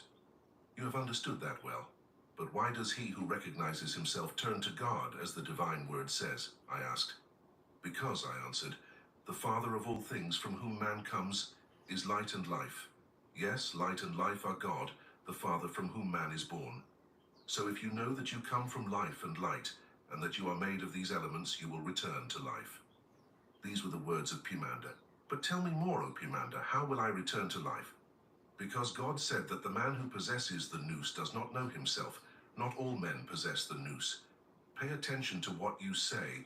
I, Pimander, only go to those who are holy, good, pure, and merciful. My presence is an aid to them, so that they may know everything at once. They become pleasing to the Father through their love, and thank him with affectionate filial love, as well as with the hymns of praise that are due to him, before leaving their bodies for the death that is inherent to them. They disdain their senses, for they know too well their activities. Yes, I, the nous, will not allow the activities of the body that assail them to exert their influence on them as the guardian of the gates. Indeed, I will introduce the entrance to evil and shameful actions, and I will expiate the impious. Chapter 2. Mander and Hermes keep silent, or Hermes Trismegistus. And remember well what I am going to teach you. I will immediately tell you what comes to mind.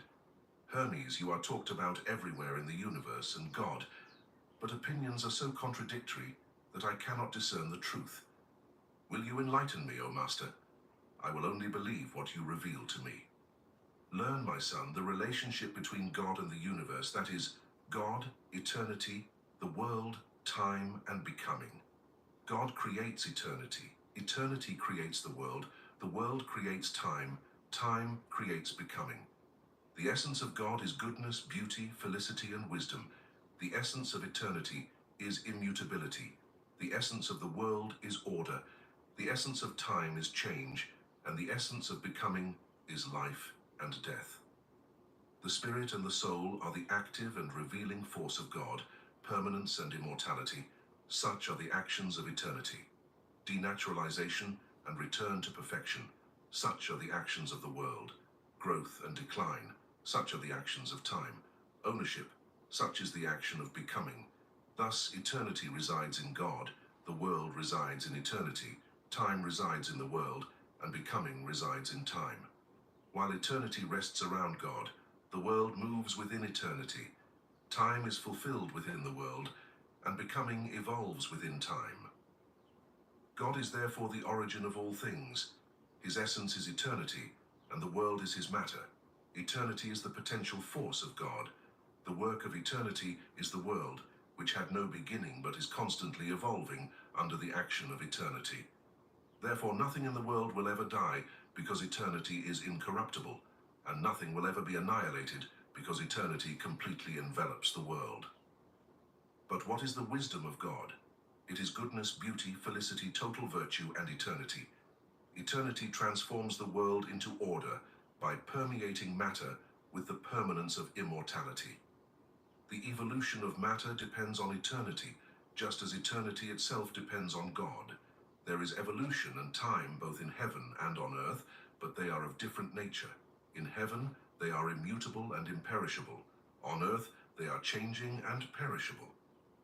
God is the soul of eternity, eternity is the soul of the world, and heaven is the soul of the earth. God resides in the nous resides in the the soul resides in matter, and all these things exist through eternity. This great body that encompasses all bodies is inwardly full and outwardly enveloped by a soul, conscious of the Spirit and imbued with God, a soul that animates the entire universe. Outwardly, this life, sufficient and perfect, which is the world with all living creatures in it, remains immutable above heaven, always identical to itself. Below, on earth, it causes the changes of becoming. Eternity sustains all this, for everything we call fate, providence, nature, or anything else is an activity of the Creator. He who accomplishes all this through his activity is God, the active and revealing force of God, whose potential force surpasses everything, and to which nothing human or divine can be compared. So, Hermes, do not believe that anything below or above is like God, for you would stray from the truth. Nothing is comparable to the incomparable, the sole God of the universe. Do you not believe that he shares his potential power with anyone? Who else but the Creator of life, of immortality, and of change could have done this? God is not inactive, otherwise the whole cosmos would be so, for everything is filled with God. Therefore there is no inactivity anywhere, neither in the world nor in any being. Inactivity is an empty word for both the Creator and the creature. Everything must be created according to the influence of each place. The Creator lives in all his creatures. He does not dwell in one alone, but creates in all, for he is always an active force. He does not merely create beings, but also takes care of them. Look for yourself at the world before your eyes and consider how beautiful it is, a pure and incorruptible body, inwardly young and robust, always growing in strength. Always look at the 7 fundamental worlds formed according to an eternal origin, and each following its own course, together fill eternity. Light is everywhere, but fire nowhere. For the love and fusion of opposites and dissimilarities have become the light that shines through the revealing power of God, the Creator of all good, the Lord and Prince of every order of the 7 worlds. Look at the moon that runs ahead of all the worlds, an instrument of natural growth, transforming the matter of this world. See the earth at the center of the universe, established as the foundation of this beautiful world, nurturing and caring for everything that lives on it. Observe the countless multitude of immortal beings and the great multitude of mortals, and see how the moon describes its orbit between mortals and immortals. All things are filled with soul. All beings move according to their own nature, some in heaven, others on earth. Those who should be on the right do not go to the left, and vice versa. Those who should be above do not descend, and those who should be below do not ascend. I do not need to show you, my dear Hermes, that all these beings have been engendered, our bodies, possess a soul, and are in motion. However, all these beings cannot form a unity without someone to unite them. Thus, this person must exist and must be absolutely unique, for as the movements are different and multiple, and the bodies are also dissimilar, as long as there is a speed imposed on them collectively, there cannot be 2 or more creators. If this were the case, the unity of the order would not be maintained, and jealousy would arise in the most powerful subject. Let us suppose that there are several creators for changing and mortal beings. This one would want to create also immortal beings, and likewise, the creator of immortals would want to create mortal beings as well. Furthermore, let us suppose that there are 2 creators when on one side there is matter, and on the other there is soul. To whom would we attribute creation? And if both contributed, who would have the larger share? Remember that a living body is composed of both matter and soul, both the immortal and the mortal, the rational and the irrational. All living bodies are animated. Everything that has no life is simply matter. While the soul is the only cause of life and remains in the hands of the Creator of the immortals is therefore also the one who initiates life, and for other living beings, the mortals. How could the one who is immortal and creates immortality not also create everything that belongs to the living? That there is someone who creates all this is clear, that it is one is evident. For the soul is one, life is one, matter is one. Who then is the Creator? Who but the unique God, to whom but God belongs the creation of living and animated beings? That is why God is unique. It is truly curious, while you acknowledge that there is only one world, one sun, one moon, and one divine nature, you believe that God is multiple. Thus, it is God who creates all things. Moreover, what a wonder that God creates life, soul, immortality, and change at the same time that you yourself perform so many different acts: seeing, speaking, hearing, smelling, tasting, feeling, walking, thinking, breathing. So it is not another who sees, another who hears, another who speaks, walks, thinks, and breathes. It is one being who accomplishes all this. So the divine activities are inseparable from God, for if, like you, he were to cease from performing all his activities, it has been demonstrated that no being can exist in inactivity, a fortiori God. If indeed there were something that God had not created, it would be imperfect, for God is not inactive, but on the contrary, perfect. He is the creator of all things. If you listen a little more, O Hermes, you will certainly understand that God does not have his own purpose to fulfill, but rather everything that becomes, everything that has been done in the past, and everything that will be done in the future. That, my beloved, is life. That is beauty. That is goodness. That is God. If you want to understand all this from your own experience, observe what happens within you when you want to engender. However, when it comes to God, the act of engendering is not the same. God certainly feels no perceivable joy, and no one collaborates with him since he acts entirely alone. He is always immanent in his works, and he himself is what engenders, both creator and creation. For if his creatures were to separate from him, they would collapse and inevitably die, for he would have withdrawn life from them. But since everything lives and life is one, God is surely unique. On the other hand, as everything in heaven and on earth is alive and life is one in all, the life created by God is in itself all that lives. Thus, everything comes to life through the work of God, and life is the union of soul and spirit. As for death, it is not the destruction of the elements brought together, but the breaking of unity.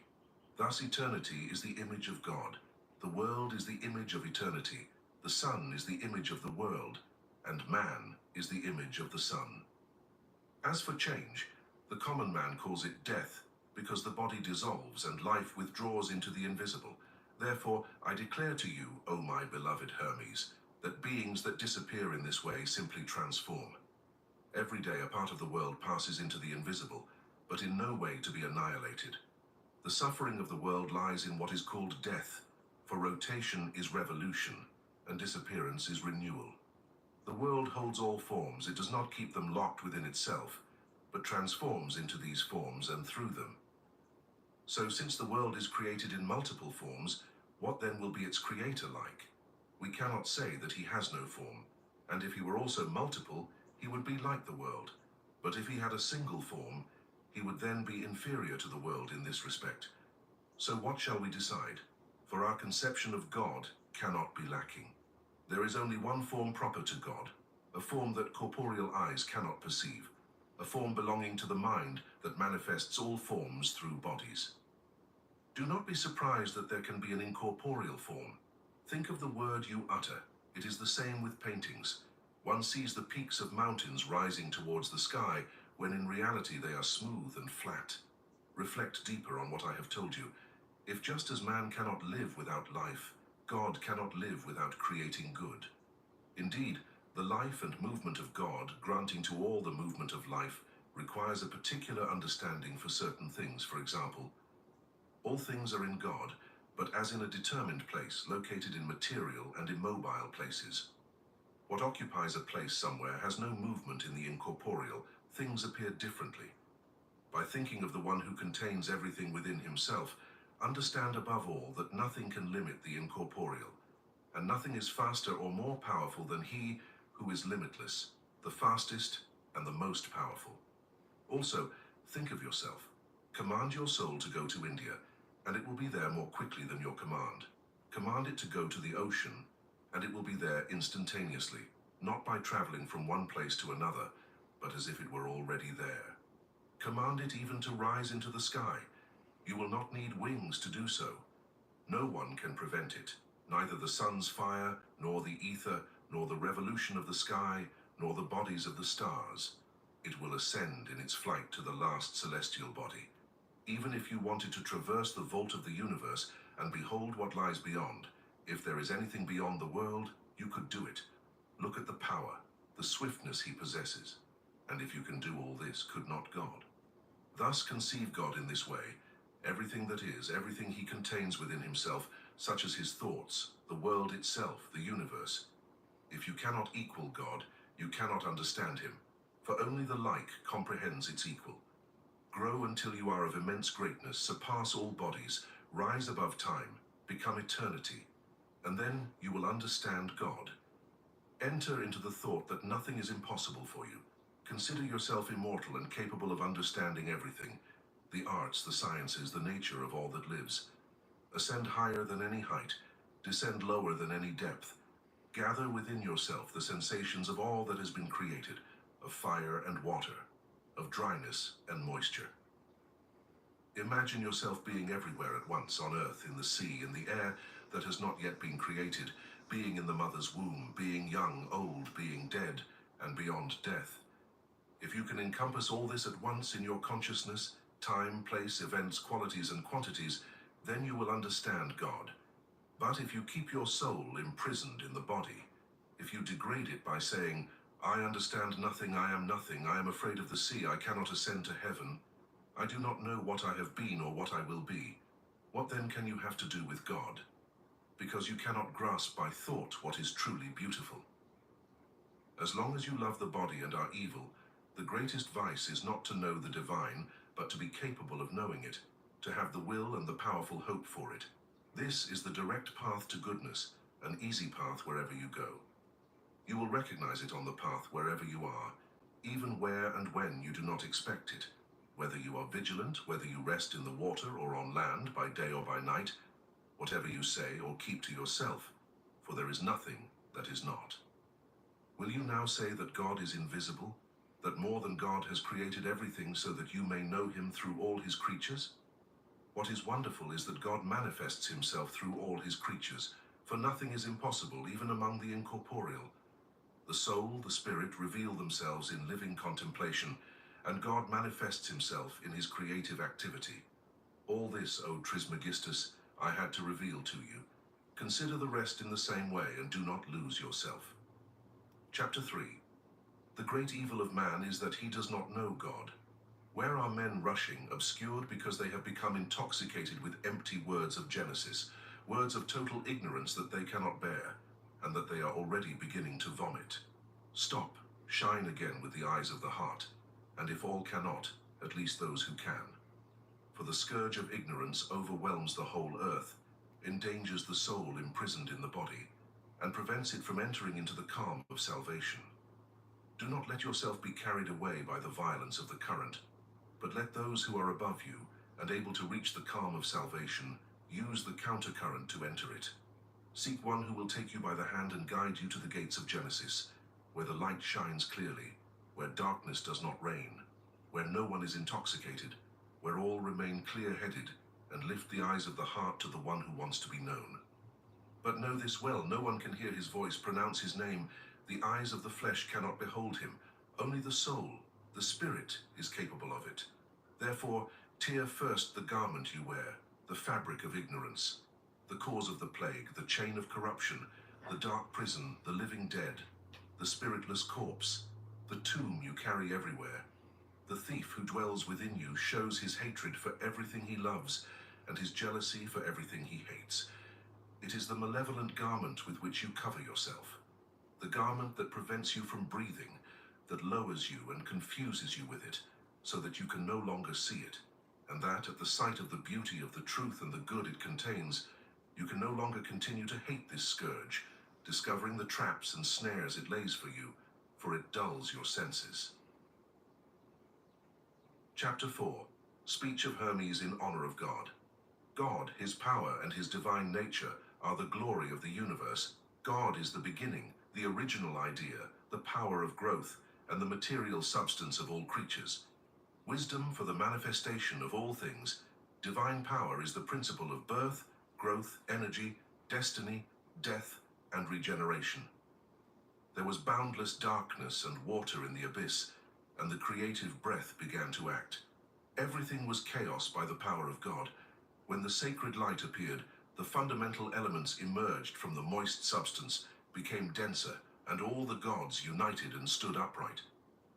The fruitful aspects of nature emerged from the indeterminate and shapeless.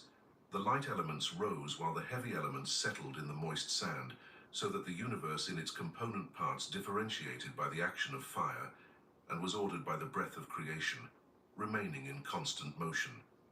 The universe formed into 7 circles, and the gods appeared as stars with all their constellations.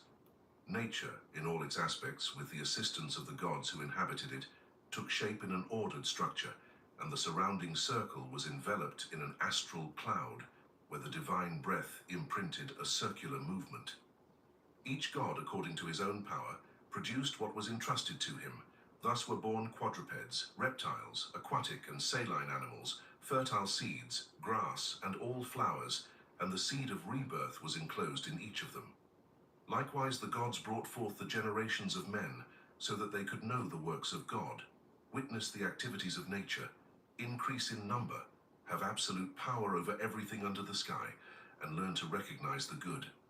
So it thrives by growing and multiplying, and the gods created souls that were sown into flesh by fate at the command of the gods of the inner circles, so that they might know precisely the arched sky, the course of the celestial gods, the divine works and the activity of nature. Learn to know true good and the divine power that maintains the movement of the wheel of destiny, and thus to distinguish good from evil, to fully acquire the sublime art of doing good works, and thus, in their journey from the beginning, as they experience, they realize that their destiny depends on the circular march of time. Finally, they are freed and leave behind great monuments on earth, sublime works that they accomplish once liberated. And all that, over time, casts a shadow and spreads darkness, the birth of creatures of flesh with soul. Generation in the manner of young animals, all human work, all that diminishes, will be regenerated by destiny, by the regeneration of gods and centuries of nature. When their divine is the cosmos melted into unity, regenerating by nature, for even nature is rooted in the omnipotence of God. Chapter 5, excerpt from a speech of Hermes. Sit down, my son. I make this declaration out of love for mankind and in humble devotion to God. For there is no piety truer than considering essential things and showing gratitude to him who is the author, which I will never cease to do. But what is real and true, my son, for living rightly? Live in the service of God. He who is truly pious will love wisdom above all, for without the love of wisdom, it is impossible to attain the highest piety. He who has learned the essence of everything, and has learned how, why, and for whom everything is arranged, will thank God, the master builder of the world, like an infinitely good father, who bestows blessings and faithfully protects. By confessing his gratitude, he will be pious, and through his piety, he will know where truth is, what it is, and through this deep vision, his piety will become stronger and stronger. Even though the soul is in the body, my son, it never descends back in the opposite direction when it sheds the burden of its debts to truly understand the good and the true. When the soul learns who called it into existence, it is filled with immense love, forgets all evil, and cannot separate from the good. This, my son, mine, must be the only path to truth that our ancestors also walked, and from which they received good. The path is sublime and clear, but difficult and arduous for the soul while it is in the body. The soul must first direct the struggle against itself, provoke a deep decision, and yield to victory over itself. One part emerges, a conflict between one part and the other two begins. The first tries to escape while the other two try to pull it down. This results in a struggle and a great expenditure of strength between the part that wants to escape and those trying to hold it back. However, it is not the same if one wins or if the other two win. The first part strongly aspires to the good, while the others reside in the realms of perdition. One, filled with sorrow, wants to regain freedom. while the others cherish slavery. When both parties are defeated, they remain locked within themselves, inactive and isolated, abandoned by the one who rules. But if the first is defeated, it is captured by the other two, stripped of everything and punished for the life it leads here. Look, my son, what guides you on the path to freedom before you die. First, you must renounce your body and overcome the life engaged in the struggle. Then, after winning this victory, you must return to the origin. And now, my son, I will summarize the essentials in short sentences. You will understand what I say if you remember what you have already heard. All that exists is in motion. Only what is alive is immobile. All that exists is in motion. Only what is not alive is immobile. All bodies are subject to change, but not all bodies can dissolve. Not all creatures are mortal, nor are all creatures immortal. That which dissolves is ephemeral, the immovable is eternal. That which is constantly reborn always dies, but that which is formed once and for all never extinguishes and never transforms into something else. The first is God, the second is the cosmos, and the last is man. The cosmos is for man, and man is for God. The sensitive part of the soul is mortal, the rational part is immortal. All manifested reality is immortal but transformable. Every being is dual, nothing that exists is at rest. Not all things are moved by a soul, but there is a soul that moves every being. All that is sensitive feels through suffering. Every being subject to pain is also subject to joy. Meaning the mortal creature that experiences joy does not necessarily experience pain, nor does the immortal creature. Every body is subject to disease. Every body subject to disease is subject to dissolution. The nous is in God, reason is in man. The nous is impervious to suffering.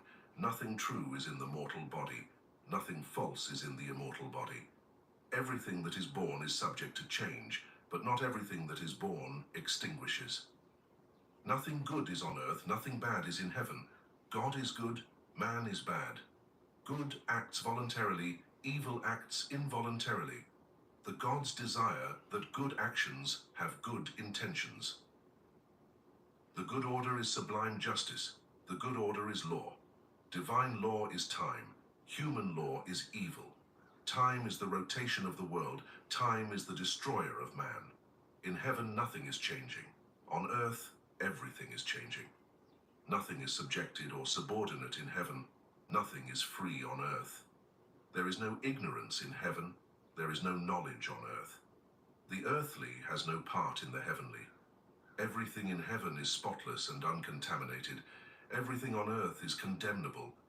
The divine is mortal. That which is sown does not always germinate. That which is born has always been sown. For the corruptible body, there are two periods of time, from conception to birth and from birth to death. For the incorruptible body, there is only one temporal purpose that begins with creation. Corruptible bodies grow and decline, matter oscillating between formation and destruction. Incorruptible matter effects change within itself or in what is similar to it. For man, birth is the beginning of death, and death is the beginning of birth. That which is born also dies, while that which dies also comes from essential things. Some are in the body, others in the world of ideas, others in the world of forces. The body is also in the world of ideas, but the idea and the force are also in the body. The divine does not participate in what is corruptible, and the mortal does not participate in the divine. The mortal does not enter the immortal body, but the immortal can enter the mortal parts. Divine forces manifest without moving upwards but downwards. Nothing that happens on earth serves what happens in heaven, but everything that happens in heaven is of vital importance to what belongs to earthly life. Heaven is the abode of incorruptible bodies. Earth is the abode of bodies that corrupt. Earth lacks reason. Heaven is in accord with divine reason. Celestial harmonies are the foundation of heaven. Earthly laws are imposed on earth. Heaven is the first element, earth the last. Providence is divine order, destiny the servant of providence. Chance is blind and disorderly movement, an illusory force that seems to deceive. Who is God? The unchangeable, inflexible good. Who is man? Evil turning against itself. If you keep these phrases in mind, you will have no difficulty in finding the detailed explanations I have given you, for these phrases are the summary. However, avoid speaking of them and debating with the crowd, not because you want to withhold your treasures from them, but because they will simply mock you. The words I have spoken to you attract only a very small number of listeners, perhaps not even one.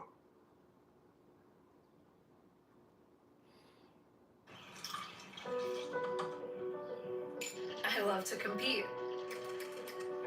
Give me a challenge and watch me prove people wrong.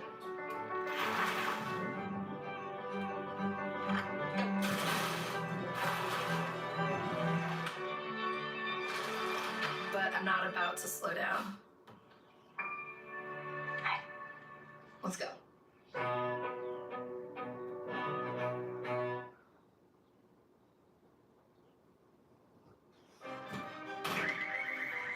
police are on their way. One from that small number. These words also have this peculiarity. They incite the wicked even more towards evil.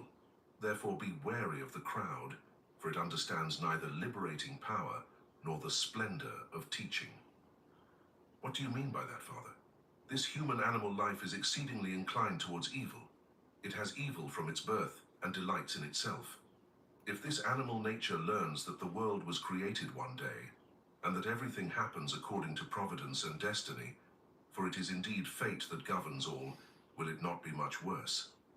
Because if this animal nature despises the universe for having been created one day and attributes the cause of evil to destiny, it will eventually not refrain from any evil action. That is why one must be vigilant towards it, so that it acts as little as possible in its ignorance for fear of what it cannot understand internally. Chapter 6. Universal Dialogue between Hermes and Asclepius. Hermes. Asclepius, nothing is immobile. Everything that is in motion is so for something. Asclepius. Of course. Hermes. And what causes the movement must not be greater than the thing in motion. Asclepius. Certainly. Hermes. Is the cause of movement more powerful than the thing set in motion? Asclepius. It is evident. Hermes. And what causes the movement is necessarily of the same nature as the thing in motion, isn't it? Asclepius. By nature. Hermes. Is not the cosmos greater than any other body? Asclepius. Absolutely. Hermes. And it is not entirely filled, particularly by other large bodies, and more precisely by all existing bodies. Asclepius. That is true. Hermes. So, is the cosmos a body? Asclepius. Yes. Hermes. And also a body in motion? Asclepius. Without a doubt. Hermes. Then what must be the size of the space in which the cosmos moves, and what is its nature to allow its continuous movement without hindrance or stop? Asclepius. This space must be extremely vast, thrice greatest. Hermes. And of what nature, what contrary nature is it not? Asclepius. It is not contrary, thrice greatest. Hermes. Exactly. So space has no form, but it is of a divine nature, or even God himself. By divine, I do not refer to that which is created, but to that which is uncreated. If it is divine, it is of the same nature as the fundamental essence of creation, and if it is God, it is one with the fundamental essence. This is how thought conceives it. God is for us the highest thought, but not for God, because he who thinks reaches the object of his thought through inner vision. God is not for him the object of his thought. He is not different from the essence of his thought. He is his own thought. Yet God is very different from us, which is why he is the object of our thought. If we think of universal space, we do not think of it as space, but as God. And if space does not present itself as God, then there is no longer space in the ordinary sense of the term, but the active divine force that encompasses everything. Everything that is in motion does not move in something that is itself immobile, but in something that is immobile. And the very driving force is immobile, because it cannot be part of the movement it causes. Bodies that produce movement. Hermes. Certainly not, Asclepius. It is not the body itself that causes the movement of inanimate things, but what is inside that body, and that causes both the body that moves and what is in motion. So, the inanimate cannot move the inanimate. Do you see then the heavy burden your soul bears when it must support alone two bodies? It is evident that what is in motion moves in something and for something. Asclepius. Movement does not occur in empty space. Thrice greatest, Hermes. Listen well, Asclepius. Nothing that is truly empty, nothing that is part of true being, is empty. As the word being already implies, that is to say, to manifest. Indeed, what is would have no reality if it were not filled with reality. So, what is real, what truly manifests, can never be empty. Asclepius. There is nothing empty. Thrice greatest, Hermes. Like a jar, a pot, a tub, and other specific things. Hermes, thrice greatest. Stop, Asclepius. What error are you making? How can you consider as empty things that are totally full and filled? Asclepius. What do you mean? Thrice greatest, Hermes. Is not air a body? Does this body not penetrate everything that exists and fill everything it penetrates? Are not all bodies composed of the four elements? Are not all the things you call empty filled with air? And if they are filled with air, are they not also filled with the four elemental bodies? By arriving at this conclusion, contrary to what you have said, all that you call full is empty of air, for the space is occupied by other bodies that leave no room for air. And all the things you say empty must be said to be full and not empty, for they are filled with air and breath. Asclepius. Nothing can oppose that. Thrice greatest, Hermes. But what is the space in which the universe moves? Asclepius. Is it incorporeal? Thrice greatest, Hermes. Yes, incorporeal. Asclepius. And what then is this incorporeal space? Thrice greatest, Hermes. It is the spirit entirely enclosed within itself, free from all body, which does not deviate, suffer, tangible, immutable in itself, which contains everything, saves everything, liberates everything, heals everything, from which emanate the rays of good, truth, the original principle of the spirit, and the original principle of the soul. Asclepius. But what then is God? Hermes, thrice greatest. He is none of these things, but the cause of our existence and of everything that is, as of each creature in particular, for he has left no place for non-being. Everything that exists comes from being and not from what is not, for non-being has no power to bring into existence, whereas being never ceases to be. Asclepius. What does God represent then? Hermes, thrice greatest. God is not reason, but the existential foundation of reason. He is not breath, but the existential foundation of breath. He is not light, but the existential foundation of light. Therefore God must be honored by calling him the Good and the Father, names that only belong to him and no one else, for none of those who are called gods, nor any man nor any demon, can be good in any way. He alone is good and no other being.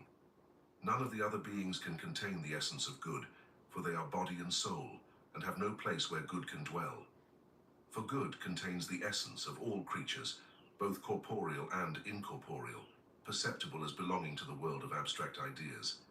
Thus is goodness, thus is God. Never qualify anything else as good, for that is impious. Never refer to God other than as being good, for that too is impious. Everyone likely uses the word good, but not everyone understands what it is. That is why not everyone understands God either, and, in their ignorance, call gods and some men who may be or become good. For good is God's absolute immutability, and is separable from him, for he is truly God himself. We show respect to all gods as immortal beings, calling them gods, but God is good not as a sign of respect, but by his own essence.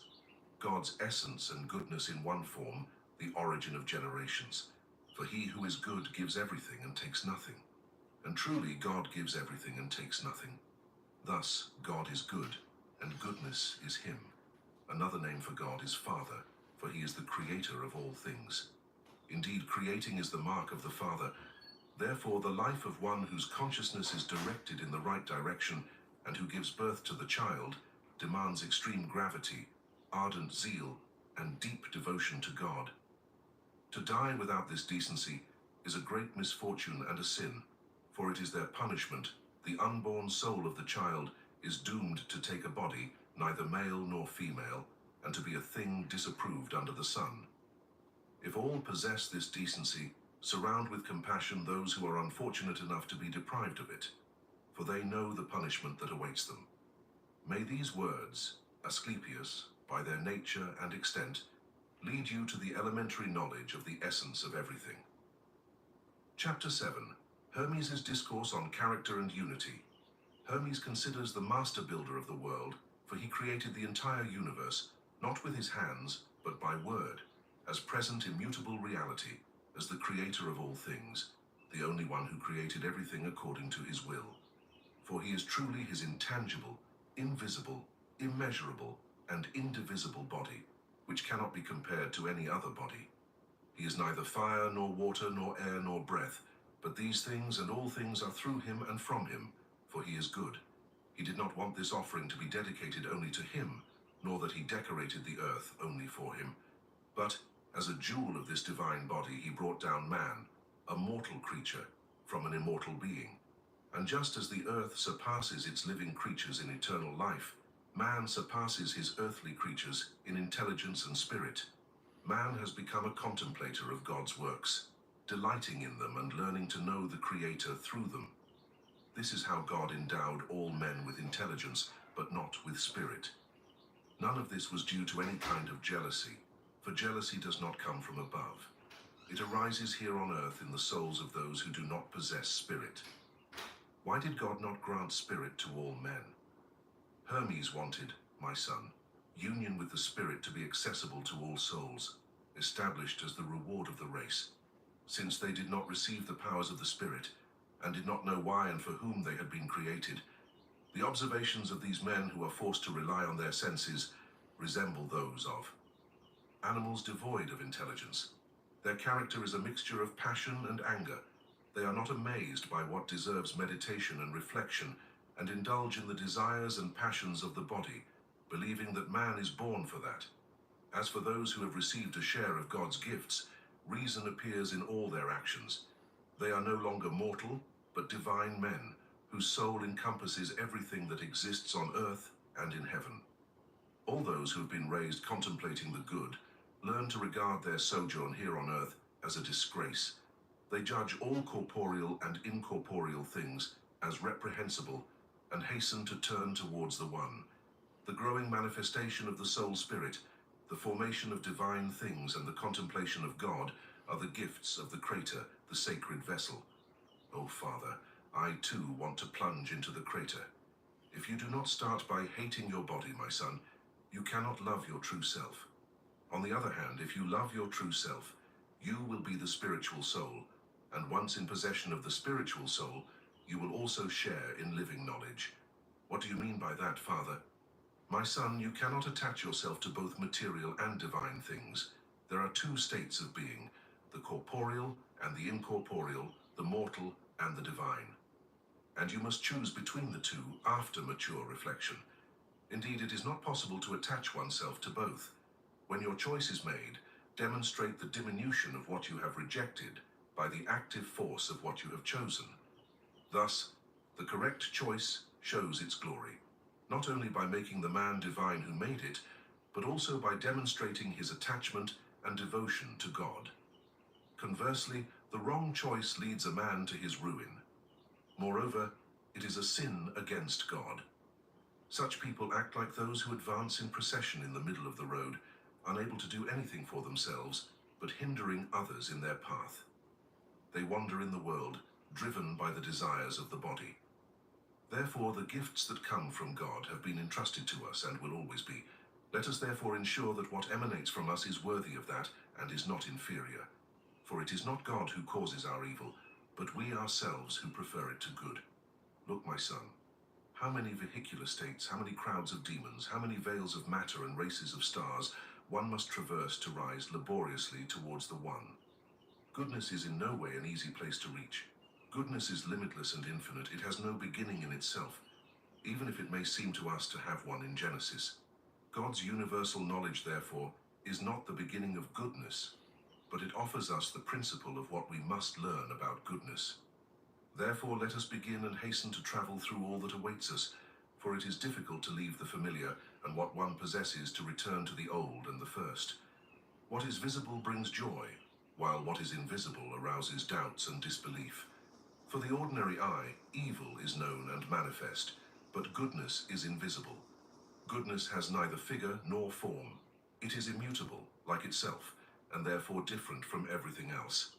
Therefore the incorporeal is invisible to the corporeal man, just as everything that remains identical, the immutable, is far superior to what changes, and what changes is miserable.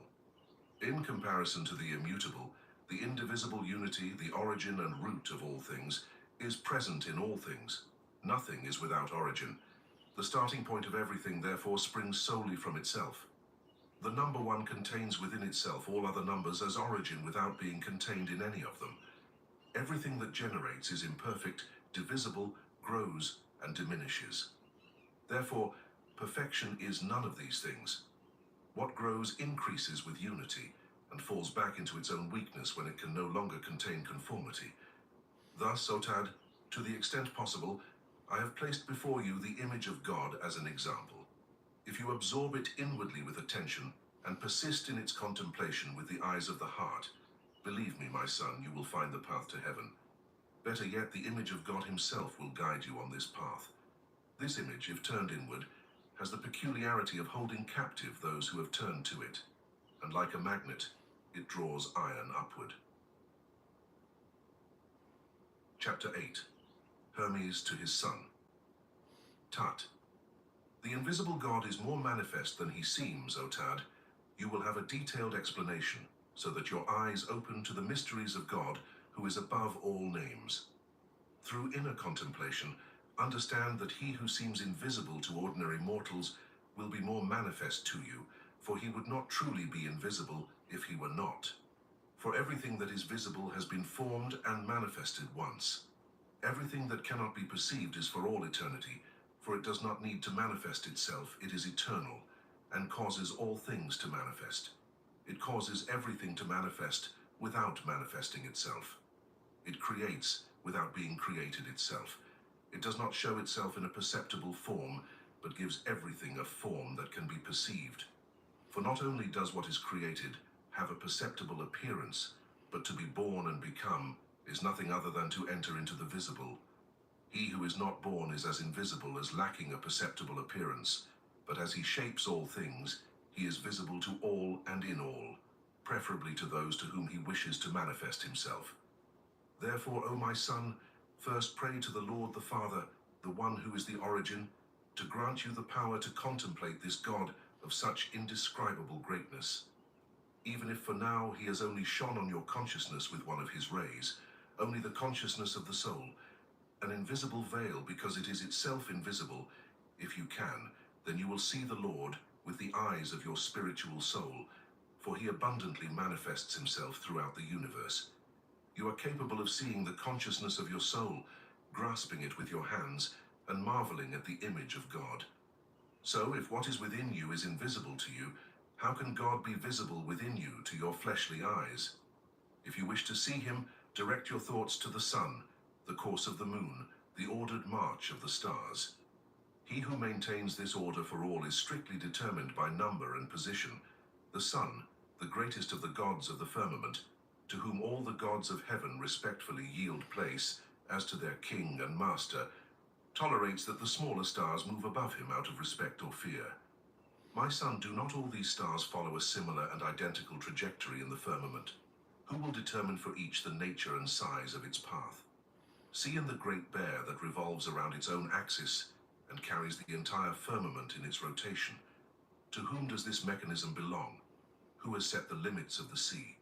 Who has founded the earth? It is Otath, the creator and lord of all. No place, no number, no measure expressing cosmic order could exist without him. He shaped every element, and every order is the result of creative activity.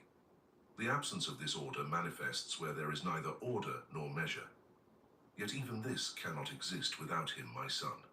For if disorder lacks the essence of order, disorder is just as subject to him who has not yet established his order within it. If you were able to rise into the air as if you had wings and contemplate the stable body of the earth, the immense movement of the sea, the course of rivers, the free mobility of the air, the force of fire, the trajectory of the stars, the path of heaven, and around it the revolution of the universe, what greater grace, my son, than this contemplation? When man perceives all this within himself, instantly the immutable is set in motion, and the invisible manifests itself through and within the works. Such is the order of creation, and creation is the praise of order. If you can also perceive God through the mortal creatures that are on earth or in the depths, reflect, my son, on how man is formed in the womb of his mother. Carefully study the art of this formation, and learn who is the craftsman of this beautiful and divine image of man, who formed the sphere of the eyes, who clothed the openings of the nostrils and ears, who opened the mouth, who wove the network of muscles and nerves and fixed it to the body, who traced the channels of the veins, who gave the bones their hardness, who covered the flesh with skin, who separated the fingers, who widened the soles of the feet, who cleared the joints, who enlarged the liver, who placed the arm. The Ergo Smart Base from Tempur-Pedic automatically responds to snoring, so no more hiding under your pillow, because this system actually detects snoring, then adjusts to help reduce it. Tempur-Pedic ranked #1 in customer satisfaction with mattresses purchased online by J.D. Power.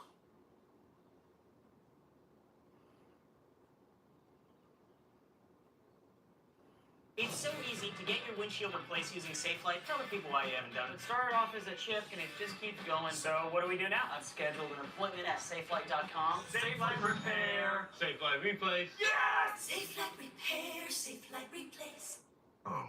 Who gave the heart its pyramidal shape, who made the lungs porous, who arranged the space for the abdominal cavity, who highlighted the noble parts and concealed the shameful parts. See what art and what diversity of methods for a single subject. How many masterpieces gathered in a single work, the whole of extreme beauty with perfect proportions and relative diversity. Who made all these things? What other mother, what other father than the invisible God formed everything according to his will? No one claims that there is a statue or a painting without a sculptor or a painter, and this creation would have come into being without a creator or supreme blindness, a total loss of God or extreme closure. Say, my son, never argue with the Creator about the work of his hands. Give him a better and stronger name than God to express his greatness. Father of all things, the state of fatherhood belongs to him alone. Truly, it is his act of manifestation. Even more boldly, his nature is to fertilize and beget all things. And as without the Creator nothing can exist, so too the Creator of eternity would not be if he did not create eternally in heaven, in the air, on earth, in the depths, in all parts of the universe, in everything that is and is not, nothing in the whole universe that is not him, both what is and what is not.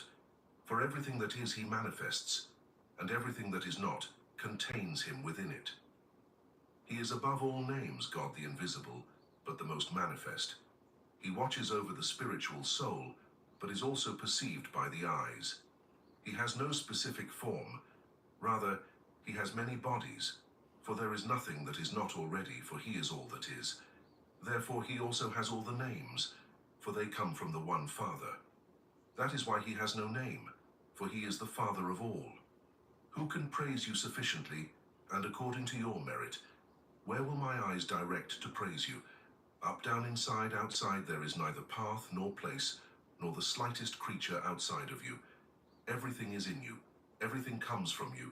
You give everything and take nothing, for everything belongs to you. When will I sing your praise? For neither its time nor its hour can be taken. And why will I sing your praise? For what you have created, or for what you have not created? For what you have manifested, or for what you keep hidden? And with what will I sing your praise? As if I owned something, as if I had something of my own, as if I were someone other than you. Because you are all that I can be, you are all that I can do, it is all that I can say, you are everything. And there is nothing else but you. You are even what is not. You are everything that is born, and everything that is not born. Spirit, when it is the soul, spirit, and she who contemplates you, Father, when you give form to the whole universe.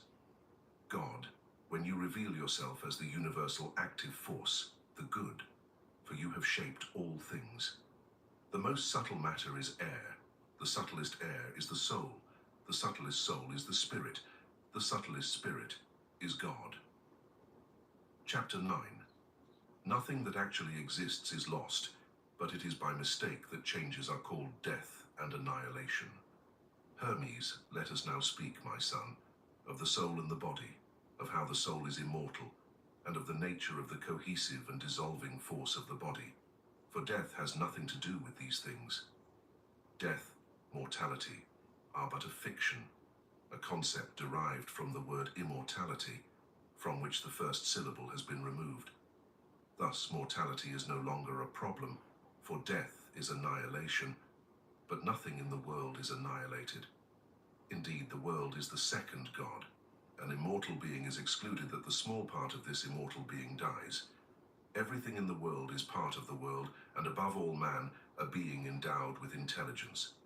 Truly, first and foremost, there is God, the eternal, the uncreated, the creator of all things, the second God. The world is created by him in his image, nurtured and sustained by him, endowed with immortality. For those who are born of the eternal Father possess eternal life as immortal beings. As immortal creatures, we must distinguish eternal life from what is Lord. Indeed, the eternal comes from no other being, and if it were to be formed, it would be of the same. He never formed himself, but eternal becoming is believed in. Thus the universe is eternally alive through the eternal, but the Father is eternal by himself. The world is therefore eternally alive and divine through the Father of all material substance destined to it. The Father shaped the body of the world, gave it a spherical form, determined the qualities with which he adorned it, and conferred upon it eternal materiality, for the material substance was divine. Moreover, after the Father had spread the qualities of the species into the sphere, he enclosed them as in a cave, wanting to beautify his creation with all qualities. He enveloped the entire body of the earth in eternity, so that the material substance would not return to its own chaos.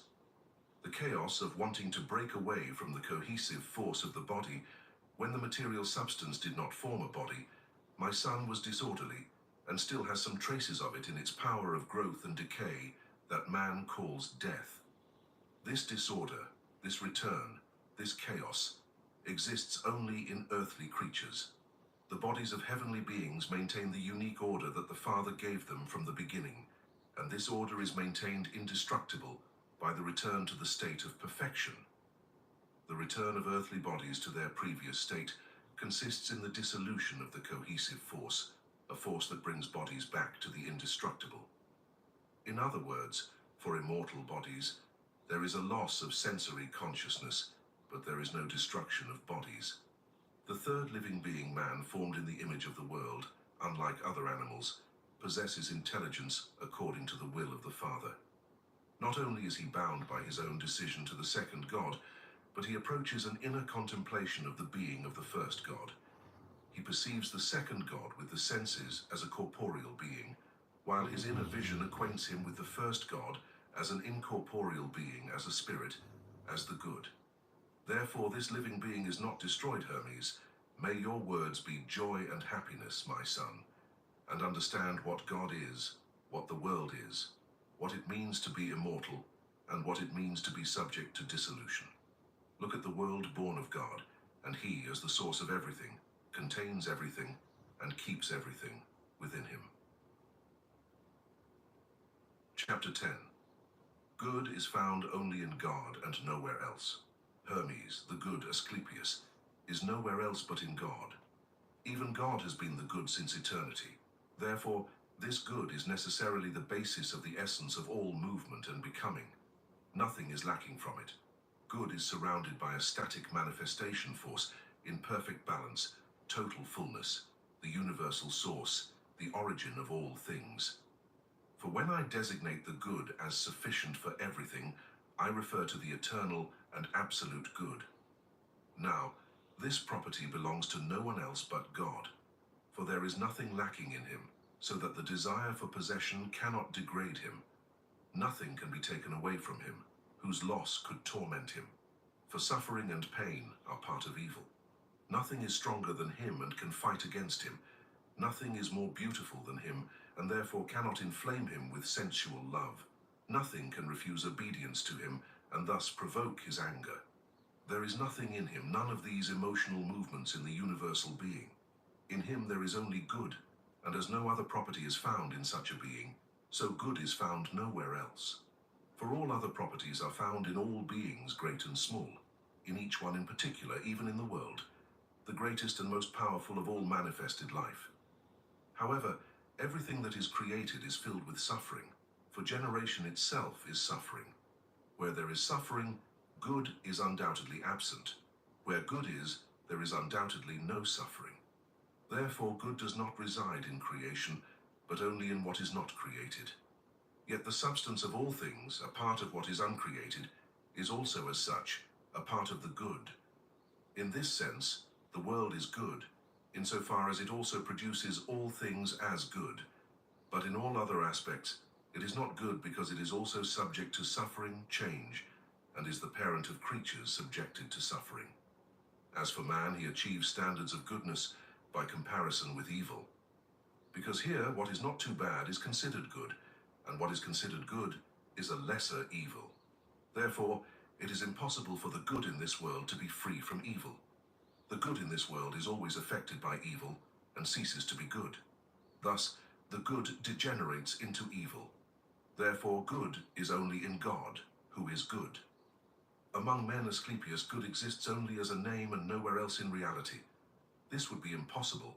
Good cannot find a place in a material body that expresses torment, unbearable tension, pain and desires, instincts, errors, and sensory perceptions on all sides.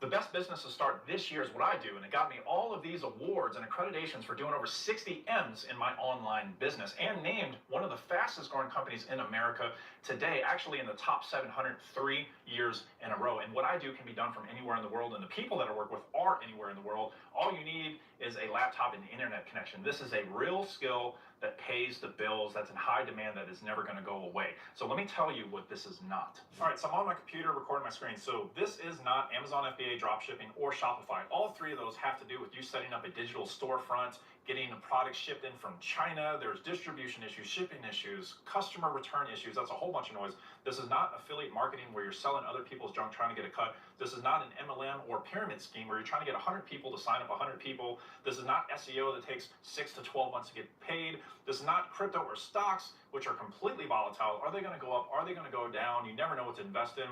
This is not fixing or flipping real estate that involves you being out in the elements, the heat, the cold, dealing with tenants. That's a whole bunch of noise. And this is not enlisting in the military. And I know all about that one because I was in the Navy for 10 years. I'm a military veteran. I served as a hospital corpsman. I deployed, and this is me and the Surgeon General at the time. Now, let me show you what's possible with the numbers, right? So this is what we did over the past year, and you can see as I scroll over here, you can see what type of weeks we did. Every one of these points is a week of revenue, okay? This is what's possible when you're delivering a service that is high demand, that's cutting edge, that's never going to go away. And you know what? I didn't have any skills. They didn't teach me anything about this. I was in the Navy basically working a 9-to-5 job. All you need is a laptop and an internet connection to do this. And it doesn't matter your background, you can do this too, all right? And this is weekly. Look at these numbers weekly, all right? And what's really cool for you is check this out. We have actually helped over 6,800 people in our success community install this business, and they're all crushing it, right? And what do they have to say? Well, guess what? We're actually a 4.8 out of 5 on Trustpilot, which is amazing. And this page right here is fully dedicated to people that we jumped on video with, people in person, people at my events, people online, testimonials, case studies of saying amazing things. And you know what? These people come from all walks of life. You know, single moms, single dads, 9-to-5 workers, people that were in the medical field, people that were military veterans. You know what? No matter their age, race, sex, gender, all that stuff didn't matter. They were able to learn the skills that pays the bills. We even gave out awards for them excelling. So amazing. Like this award for 50K. There's another one for 50K.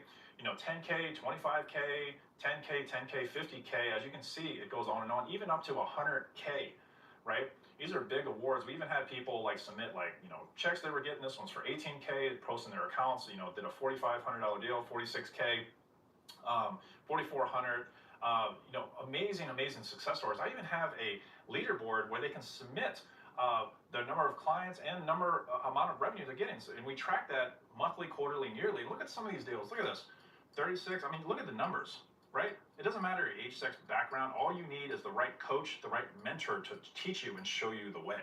Look, if you want to be my next success story and change your life forever and install this business into your life, click the link or button that's associated with this video. Go over to the next page. It's going to ask you to put your information. I recorded a 5-minute video that goes down exactly how to install it and take advantage of this life-changing opportunity. Look, the matrix, the system, they want us all to stay stuck in a rut. The giant companies, they want us to stay stuck in a system. This is our chance, our opportunity. I was just like you. I wanted to break free from the 9 to 5, from the paychecks, and create my own digital economy, and I did just that. This is your opportunity, your awakening, your chance to put a stake in the ground and say, hey, no, I deserve more, I deserve better for myself and for my family. That's exactly what I did for my family, and I'm gifting that opportunity to you right now. So click the link and the button associated with this video. Go over to the next page, watch my 5-minute video. It's probably going to change your life forever.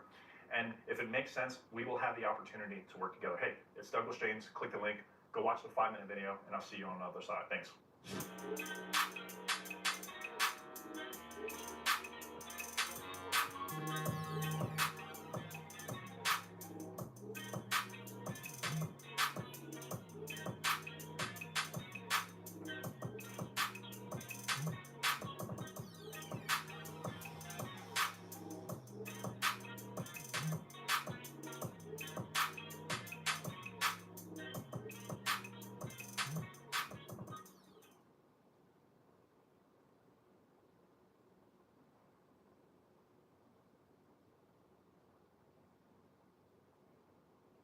Look at these KPIs.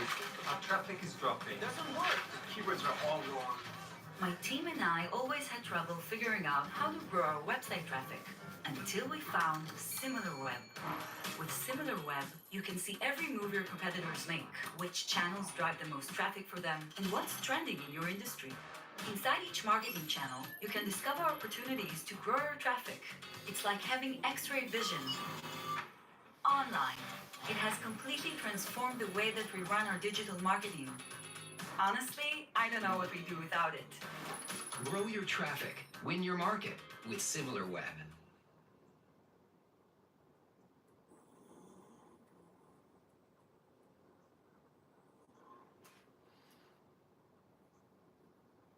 But the worst of all, Asclepius, is that everything towards which these things push men, what is considered the greatest good here on earth, and not as extreme evil, the instinctive desire of the belly, the cause of all evil actions, is what here on earth leads us away from the good. That is why I give thanks to God, for he has revealed to my conscience and knowledge the good, impossible to find in the world. For the world is filled with evil. It is as if God were surrounded by the fullness of evil, or good by the fullness of God. Around the divine essence radiates the beauty that truly inhabits the being of God in supreme and immaculate purity. Dare to say it, Asclepius, the being of God, if we can speak of it, is the beautiful and the good. Beauty and goodness are not found in those who are in the world. All things perceptible to the eye are appearances like shadows, but everything that escapes the senses approaches closer to the essence of the beautiful and the good. Just as oil has no power to see God, it also does not see the beauty and goodness that are in all their perfection, a part of God, of him and him alone, inseparable from his essence and expression of the highest love of God towards himself. If you can understand God, you will also understand beauty and goodness in the supreme radiance of his splendor, fully illuminated by God, for this beauty is incomparable, this goodness inimitable like God himself. As much as you understand God, you also understand beauty and goodness, which cannot be conveyed to other beings because they are inseparable from God. When you seek God, you also seek beauty, for there is only one way back, a life of action in the service of God, through Genesis. So those who lack Genesis and follow the fruitful path in God dare to call beautiful and good the man who has never seen even in a dream what good is. He who is under the yoke of all kinds of evils, he who takes evil for good, he who seizes evil without ever being satisfied, fearing that it may be taken from him and struggling with all his might to keep it and even strengthen it. Thus Asclepius, with human goodness and beauty, we cannot flee from them or hate them, for the hardest part is that we need them and cannot live without them. Chapter 11, of Intellect and Senses. Hermes, yesterday, Asclepius, I brought you the word of maturity, and on this subject it is necessary to speak in detail about sensory perception. It is thought that there is a difference between sensory perception and intellectual activity, that one is material and the other spiritual, but I am of the opinion that the two are closely related and in no way distinct, at least in man. For without animal sense, perception is tied to nature.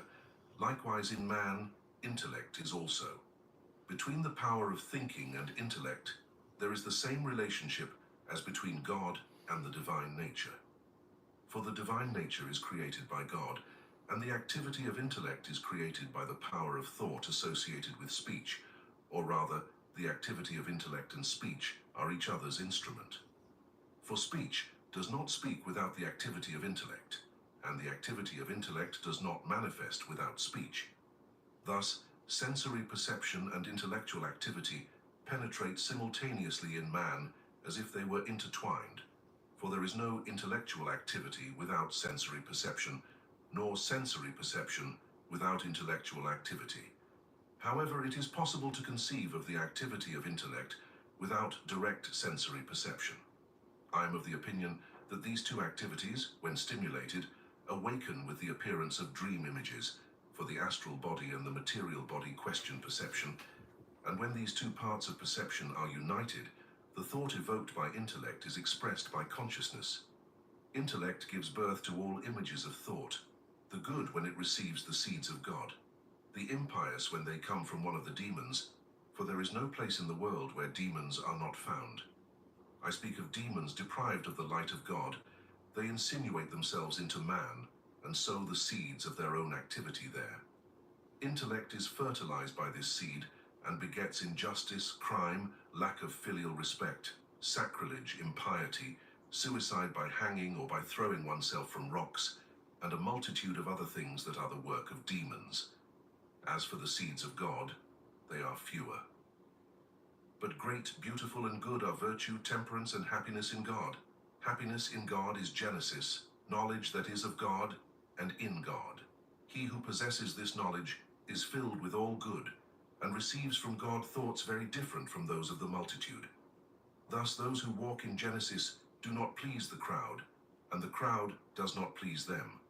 They are considered foolish, ridiculed, despised, and sometimes even killed.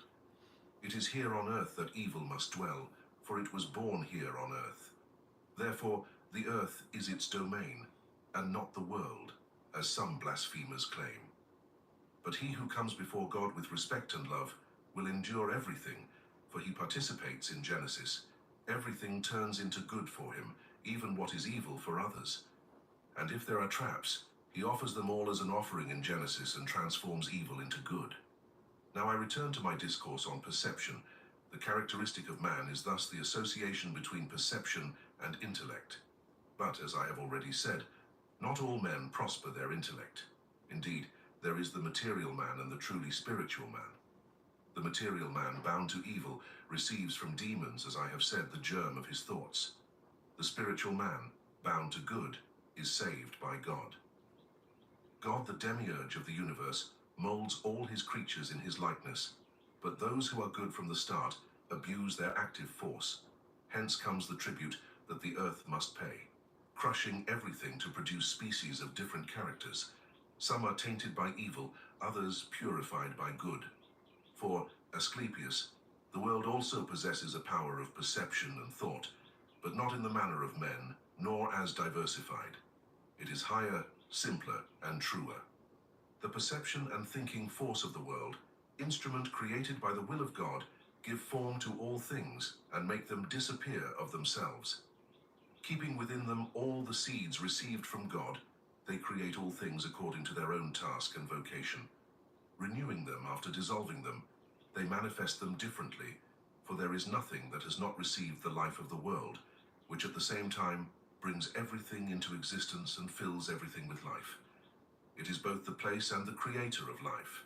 Bodies are formed of various materials, part earth, part water, part air, part fire, all more or less composed. The more complex ones are the heaviest, the simpler ones the lightest. The speed of the manifestation of forms here below produces the variegated diversity of these species.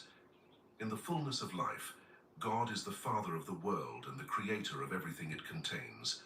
The world is the Son of God, and everything in the world is formed by him.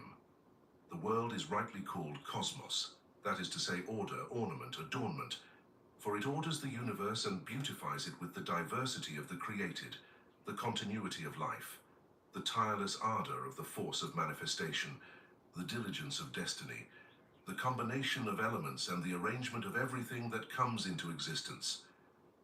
Thus, in all living beings, perception and intellectual activity penetrate them from outside, like the breath that surrounds them. But the world received them from God once and for all at its birth.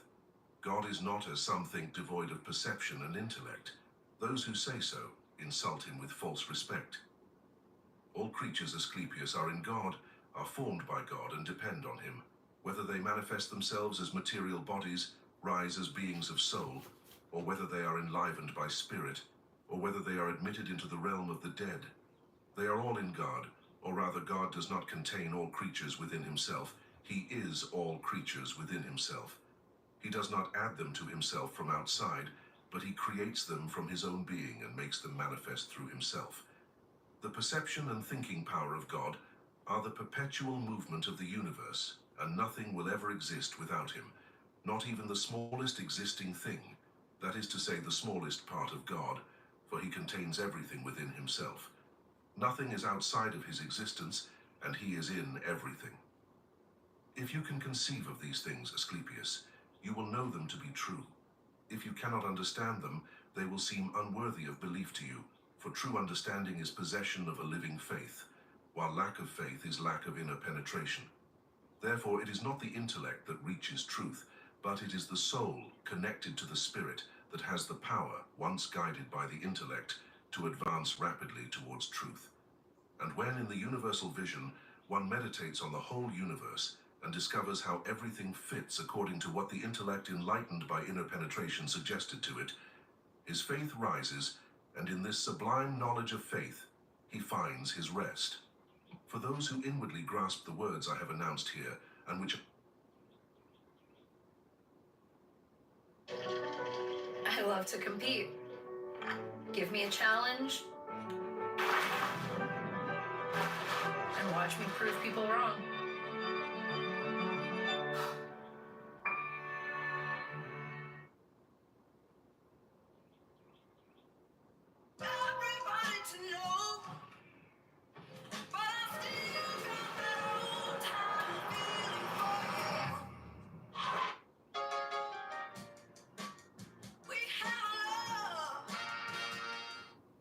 are from God, they will be objects of faith, but for those who lack living understanding, they will be objects of disbelief. This is what I had to say about intellect and senses, the key of Hermes Trismegistus. Yesterday, Asclepius, I gave you my reflections, and it is right that I dedicate today's, which are a synthesis of the most general explanations that God the Father had given me. The good and the bon have the same nature, or rather the same active force, for the word nature encompasses everything that is born and grows according to the will of God, as well as mobile and changing things, as well as immobile and immutable things, divine and human things. The active force of divine things and human things, however, is different, as we have shown elsewhere. Never lose sight of this, for his will is the divine active force, and its principle is the desire to give existence to all things. For who is God the Father, the good, if not the reason for being of all things, even those that do not yet exist? Truly, he is the reason for the existence of the universe. Thus is God the Father, the good, and no other name can be given to him. Although the world and the sun are the progenitors of living beings, they are not to the same degree as God, the cause of good and life. And insofar as they are the full and complete cause, it is exclusively by the inevitable action of the will of the good, without which nothing can exist or come into existence. The Father is the cause of his children, of their birth, growth, and development, and they receive from the Son the desire for good, for good is the creator of the universe. This cannot be said of anyone else but him, who never receives anything, but desires that everything exists. I do not say that he does everything, for he who does something sometimes varies in quality and quantity, or sometimes does one thing, then a very different thing. However, God the Father, the good, is in himself the existence of the universe. For those who can see, it is thus, God desires existence, and he is the existence of everything that is such. He exists solely for one reason, that good reveals itself according to the nature of its principle. O Father, you have so completely filled us with this beautiful and wonderful vision that the eye of my heart has turned to it to approach sanctification. Surely this inner vision of the good is not like the dazzling brightness of the sun, whose light blinds and forces to close the eyes. Inner meditation illuminates, and the more one becomes receptive to the energy it offers, the more understanding acts with great force at the deepest level within us, and will never harm us, for it is full of the divine. One who can access this inner vision often remains amazed in a wonderful contemplation, with his body completely immobile, like our ancestors Uranus and Kronos. May this be the same for us, Father Hermes. May God grant it to you, my son. As for us, we have not yet reached this contemplation. We are not capable of opening the eyes of our soul and entering into the contemplation of the immutable and unimaginable beauty of the good. You will not see it until you have unlearned to speak of it, for the genesis of good is divine silence, soothing all senses. One who has found it once can no longer be interested in anything else. One who has contemplated it once has no eyes for anything else, nor ears for anything else, for even his own body shares this immutability. Indeed, all perceptions and incitements of the body having disappeared, it remains at rest when Genesis illuminates all consciousness, thus rekindling the whole soul and elevating it by freeing it from the body. Thus, it transforms the whole man by imparting to him its fundamental strength. This is because the divinization of the soul, which accompanies the vision of the beauty of the good, cannot be realized in the mortal body. What does divinization mean, Father Hermes? Every isolated soul undergoes changes, my son. And what is isolated, Hermes? Did you not learn in my general explanations that all souls which wander everywhere in the world as if each had been sown in an assigned place have detached themselves from the universal soul? These souls undergo many transformations, sometimes in graceful elevation, sometimes in the opposite direction. Those who crawl become inhabitants of the waters, the inhabitants of the waters become inhabitants of the earth, the inhabitants of the earth become inhabitants of the air, and the inhabitants of the air eventually become humans. Finally, humans enter into immortality by transforming into demons and ascending to the heart of the gods. There are two types of paths of the gods, the path of mobile or changing gods, and the path of immobile or unchanging gods. The latter state is the most perfect and highest glory of the soul. If the soul that has entered a human body remains in sin, it does not taste immortality and has no share in the good, but hastens to return to the state of the crawling beast. Such is the punishment of the sinful soul. The evil of the soul is its ignorance, its lack of genesis, the knowledge that comes from God, for when the soul misconceives essential things and its own nature, as well as the good, and remains totally blind, it is trapped and violently carried away by carnal passions. Thus, under the sway of evil, the soul, lacking knowledge of its own principle, is subject to an unworthy foreign body. It struggles under the burden of the body, which it does not dominate, but which subdues it. Such is the evil of the soul. The virtue of the soul, on the contrary, is Genesis, the living knowledge of God. For the one who possesses this knowledge is good, devoted to God, and already divine. What man is this, Father Hermes? It is a man who speaks little and listens little. Indeed, one who spends his time celebrating or listening to debates, struggles against shadows, for God, the Father, the good, cannot be expressed by words, nor understood by the ear. It is true that all beings have senses without which they could not exist, but the living knowledge of God is clearly distinct from sense perception. For sense perception arises from influences and impressions that seize us, but Genesis is the fullness of knowledge, knowledge that is a gift from God. For all Genesis is immaterial, the vehicle it uses is the nous, which in turn has as its vehicle the body, and thus, in the body, two activities occur. One operating through gnosis, and one operating through matter. For all must make opposition, and contradiction cannot be otherwise. Who is the material God, Hermes? It is the world, which is beautiful and effective, but not good, because it is material and subject to suffering. It is the first of all those subject to pain and the second of all beings, but it does not exist by itself. Its genesis has a beginning, but is eternal. Why? Because by nature it is an eternal becoming, and the reason for this eternal becoming is the creation of qualities and quantities. For every movement of matter is the birth of becoming. Divine immutability gives rise to the movement of matter in the following way. The world is spherical like a head. There is nothing material above this head, nor anything spiritual below its feet. Everything is matter. Now the spirit is also spherical like a head that moves like a sphere. In the head, everything that touches the envelope in which the soul resides is immortal, for the body has been formed, so to speak, within the soul, and the soul is superior to the body. However, everything that is extracted from this envelope is mortal, for it resembles the body more than the soul. Thus everything that lives, even the universe, is composed of matter and spirit. The world is the first creature. After the world, man is the second living being, but the first among mortals. They share with all other living beings the element of the soul. It is not enough to be bad, but even in this negative conception, due to its mortal state, the world is not good because it is mobile, but it is not bad because it is immortal. Man is therefore doubly bad because he is mobile and mortal. The soul of man manifests itself in the following manner: consciousness in intellect, intellect in the force of desire, the force of desire in the vital fluid. The vital fluid spreads through the arteries, veins, and blood, animates the animal creature, and carries it, so to speak. That is why some think that the soul is the blood. They misinterpret the nature of the soul and blood in this way. But they do not know that the vital fluid first withdraws into the body of desires, that the blood then coagulates, and that when the arteries and veins empty, then the creature dies. Thus occurs the death of the body. Everything rests on this principle, which itself derives from the unique and the only. This principle is set in motion to, in turn, propel the universe. The unique, however, is immobile and immutable.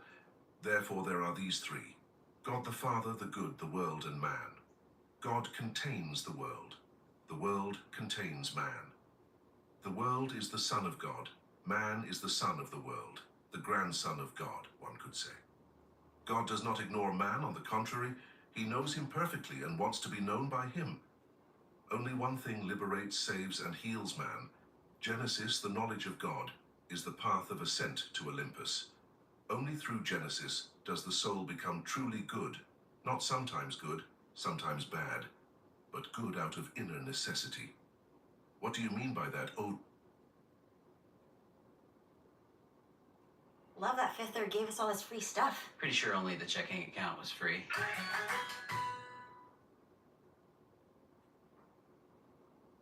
Monitor, control, and cook from your phone. It's better outside with a Ninja Woodfire XL grill and smoker. O Trismegistus, Hermes, think of the soul of a child, my son, when the separation between it and being is not yet complete, when the body is still small and has not reached its full growth. How beautiful it is then to see that it is not yet tainted by the passions of the body and is still largely united with the soul of the world. However, when the body reaches its full growth and the soul is drawn by the burden of the body, it separates from being and falls into forgetfulness. Then it ceases to participate in beauty and goodness, and forgetfulness begets evil. The same goes for those who leave the earthly body. When the soul returns to itself, the vital breath withdraws into the blood, and the self into the vital breath. But when the soul spirit has purified itself of its veils and taken on a divine nature, it takes on a body of fire, traverses all space, and abandons matter to judge it. What do you mean, Father, when you said that it was not separated from the soul and the soul from the vital breath? and also that the soul was the garment of the nous, and the vital breath the garment of the soul. Hermes, one who listens, my son, must be in union of consciousness with one who speaks and follow him in his thoughts. His ear must be even finer and swifter than the speaker's voice. All these veils, my son, are formed in the earthly body because it is impossible for the nous, essentially, to dwell naked in an earthly body. This is because the earthly body cannot bear such a great divinity and a force of such brilliance and purity. It cannot endure being bound by direct contact to a body subject to passions. Therefore, the spirit clothes itself with the veils of the soul, which is in some respects also divine. It becomes the servant of the vital breath, while the vital breath governs the creature. When the soul spirit has detached itself from the earthly body, it immediately clothes itself in its own envelope, the mantle of fire which it could not wear while in the earthly body, for the earth cannot bear fire. A single spark would suffice to set everything ablaze. Therefore, the earth is completely surrounded by water, like a sphere to protect it, like a fortification against the flames of fire. The spirit, the swiftest of all creations of the divine spirit, also has as its body the swiftest of all elements, fire.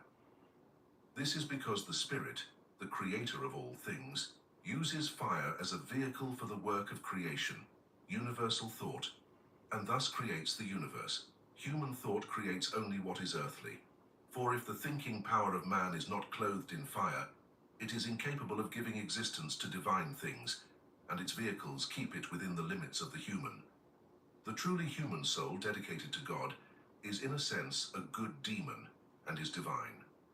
When such a soul separates from the body after following the path of true piety, the path that leads to the birth of the divine and abstains from any harm to others, it becomes a perfect soul spirit.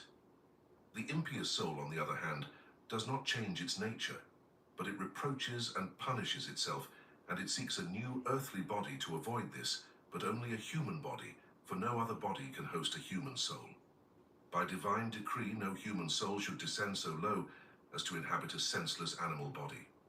There is here a law of God that protects the human soul from great shame, tath. But how is the human soul punished, Father Hermes? Ah, my son, what greater punishment for the human soul than impiety? What fire is more devouring than the flame of impiety? What wild beast kills the body as impiety mutilates the soul? Do you not see the suffering that the soul must endure when it implores for help, crying out, "I am burning, the flames are devouring me, I know not what to say or do"? Miserable, consumed by the vices that govern me, I see no more, I hear no more. Are these not the cries of a soul undergoing punishment? You, my son, do not believe, like the masses, that the soul, after leaving the body, takes on the form of an animal. That is a profound mistake. The soul is punished in the following manner. When the spirit becomes a demon, it is compelled to take on a body of fire for the service of God. And when this demon enters a deeply impious soul, it lashes it with the whip of sins. Under this whip, the impious soul rushes into all human vices, such as murder, baseness, blasphemy, and violence of all kinds. However, when the spirit penetrates a soul full of piety, it leads it towards the light of Genesis, a soul that never tires of singing the praises of God, and that, like the Father, does good to all men through acts and words in various ways. Therefore, my son, in your prayer of thanksgiving to God, you must pray to receive a noble spirit. The soul then rises to a higher good, and its fall becomes impossible. There is a community of souls. The souls of gods are in connection with those of men. The souls of men trade with those of irrational beings. Superior beings are above inferior ones. Gods above men, men above the irrational. And God takes care of everything. For he is above all, and all are inferior to him. Thus the world is subject to God, man to the world, and irrational entities to man. And God is above all and all, embracing everything in his care. The divine forces that manifest actively are the rays of the sun. The forces of nature are the radiant activities of the world. Manual skill and the desire for knowledge are the radiant activities of man. The divine radiant forces manifest through the world and act on man through the natural radiations of the world. The forces of nature manifest through the elements, and men through their manual skill and desire for knowledge. The universe is governed in the same manner according to the essence of the One, whose spirit permeates everything. There is nothing more sublime and active than his spirit. Nothing stimulates more the union between men and gods, and between gods and men, than his spirit, happiness. The soul entirely filled with it is miserable. The soul deprived of it, tath. What do you mean by that, Father Hermes?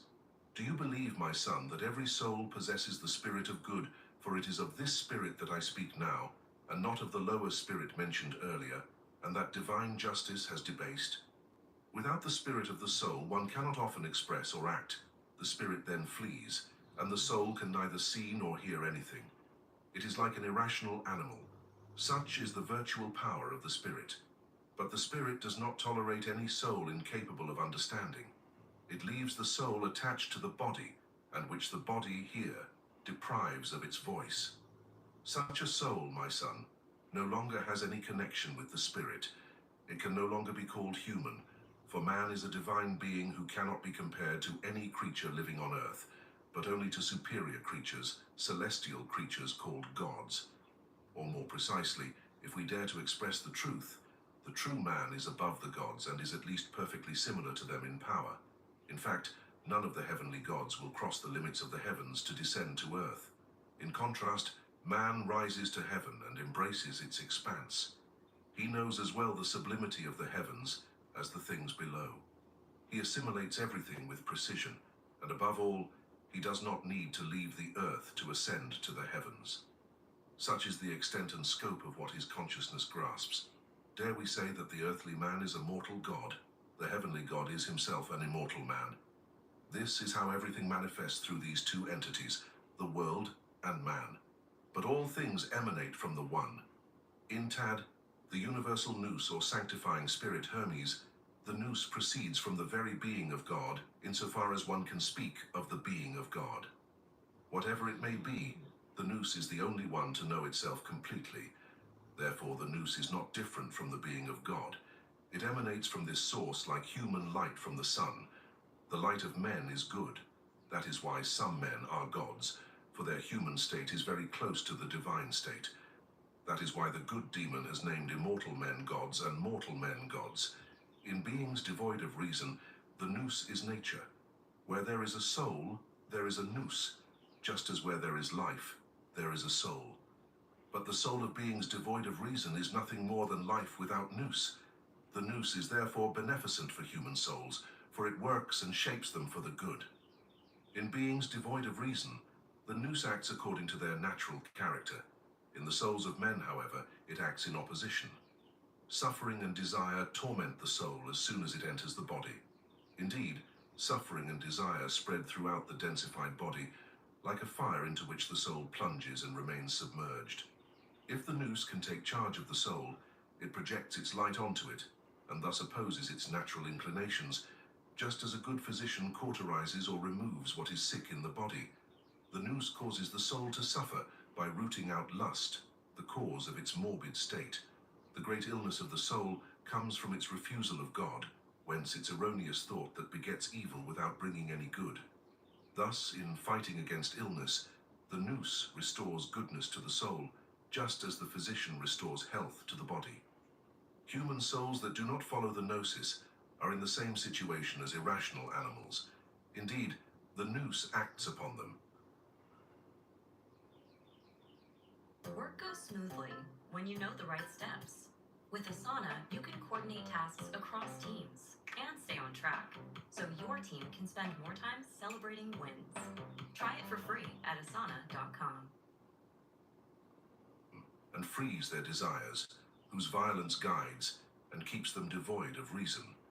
Just as irrational beings constantly indulge in their passions and unrestrained lusts and are never satisfied with their sins, the irrational effects of passions and desires are immeasurable evils.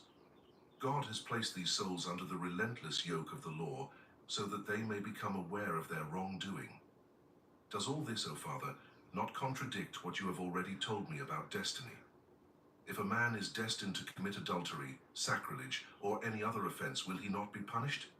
So, when one acts only under the imperious constraint of destiny, Hermes, all things, my son, are the work of destiny, and nothing concerning material things, neither good nor evil, occurs apart from it.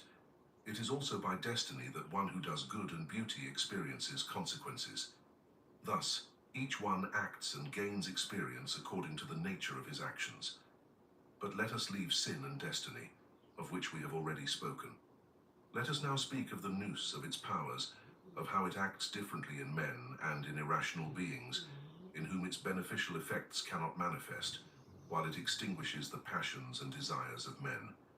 Among the latter, one must distinguish between those who possess the nous and those who are not bound to it.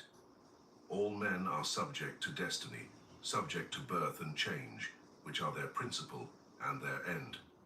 All men suffer the demands of their destiny, but those who follow reason and walk through gnosis do not suffer it in the same way, for they have detached themselves from what is evil, and therefore do not experience it as an evil.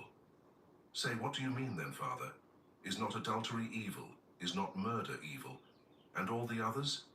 Hermes, my son, he who has reason as his guide will know the suffering of adultery and death, just like the adulterer and the murderer, even if he commits neither adultery nor murder. It is impossible to escape change, birth, but he who possesses the nous can free himself from evil. Therefore, my son, I have always listened to the word of good. If I had not written it down, I would have rendered a great service to humanity. For he alone, penetrating all things, as the only begotten Son of God, has uttered truly divine words. Thus, once, I heard him say that all created things are one, especially the embodied beings endowed with intelligence, and that we live from a potential force, from an active force, and from the principle of eternity.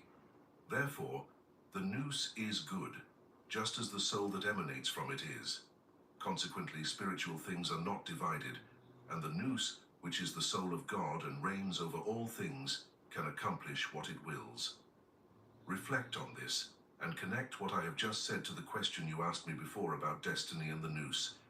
If you renounce futile polemics, you will understand, my son, that the nous, the soul of God, truly reigns over everything, over destiny, over the law, over everything else, and that nothing is impossible for it. For it can divert the human soul from destiny, just as it can subject it to it if it fails in its duty. These are excellent words spoken by the good. They are divine words, true and luminous, Father, but enlighten me further, I beg you. You said that the nous of irrational beings acts according to their nature and instincts. I think that the instinct of irrational beings is passion. If the nous acts according to instincts and these are passions, does not the nous also transform into passion, since it is affected by pathos? Very well, my son. Your question is useful, and it is right that I answer it. Everything in the body, of an immaterial order, is linked to suffering and is strictly a passion in itself. Everything that generates movement is immaterial. Everything that moves is body. The immaterial moves itself through the nous, and this movement is passion. Thus both are subject to suffering, both the one who generates movement and the one who is moved. The former, because it imposes movement, the latter because it is subject to the impulse of movement. When it does not detach itself from the body, it also does not detach itself from suffering. Perhaps it is preferable to say, my son, that nothing is exempt from suffering, that everything is subject to it. The term suffering does not correspond to a similar evil. The first concept is active, the second is passive. Bodies also have their own activity. Either they are immobile or they move, and in both cases, there is suffering. The immaterial always inclined to. Action is thus subject to suffering. But do not be deceived by these words. Active force and suffering are one and the same thing. However, nothing prevents it from using the most exact and appropriate term. Your answer is very clear, Hermes. So do you think, my son, that only among mortal beings has God given man a double gift, the nous and speech, which are equivalent to immortality? If man uses these two gifts correctly, he will differ in no way from the immortals. Moreover, he will free himself from the body, and thanks to these gifts, he will be admitted into the ranks of gods and the blessed. There are no other living beings that use speech, Father Hermes. They only have sound voice speech, but language differs greatly from voice. For all men share speech in common, but each living being has its own voice or sound. But the language of men does not differ from one person to another, Hermes. Languages do indeed differ, my son, but humanity is one, speech is one, and when it is translated from one language to another, it remains the same, whether in Egypt, Asia, or Greece. It seems to me, my son, that you do not yet understand the wonder and powerful significance of speech. The blessed God, the good demon, has said that the soul is in the body, the nous is in the soul, speech is in the nous, and God is the Father of all. Thus speech is the image and nous of God, the body is the image of the idea, and this is the image of the soul. Thus the most useful thing of matter is air, the most useful of air is the soul, the most useful of the soul is the nous, and the most useful of the nous is God. God surrounds and penetrates everything. The nous surrounds the soul surrounds the air surrounds matter. Destiny, providence, and nature are instruments of cosmic order and the disposition of matter. Everything endowed with spirit is principle, and the principle of all things is identical. However, each of the bodies that compose the universe is of a multiple nature. The characteristic of composite bodies is that they invariably retain their essence as they pass from one form to another. Moreover, composite bodies have a proper number. Without this number, nothing could be built, assembled, or dissociated. Units give rise to number, which makes these bodies multiple. And when the number decomposes, it absorbs the constituent parts again, while matter remains simple and united. Thus, this entire world, this great divinity in the image of the greatest, which is one with it, and which preserves the order and will of the Father, is the fullness of life. Nothing in it, or in any of its parts, is lifeless. And this, throughout the secular march of return that the Father has ordained in the world. There has never been, there is not. And there cannot be anything like death, for the Father wants the world to be alive as long as it retains its cohesion. Therefore, it is necessarily God. How is it possible, my son, that in God, in the one who is the image of the universe, in the one who is the fullness of life, there exists something like death? For death is disintegration, and disintegration is annihilation. How could we think that a part of the incorruptible could decline, or that something of God could be annihilated, Father? Do not say that, my son Hermes, for you would misinterpret the facts. Living beings do not die in him and are not part of him. Hermes, my son, do not say that, for you would misinterpret the facts. Living beings do not die in him and are not part of him. They merely disappear. This disappearance is not death, but the end of cohesion.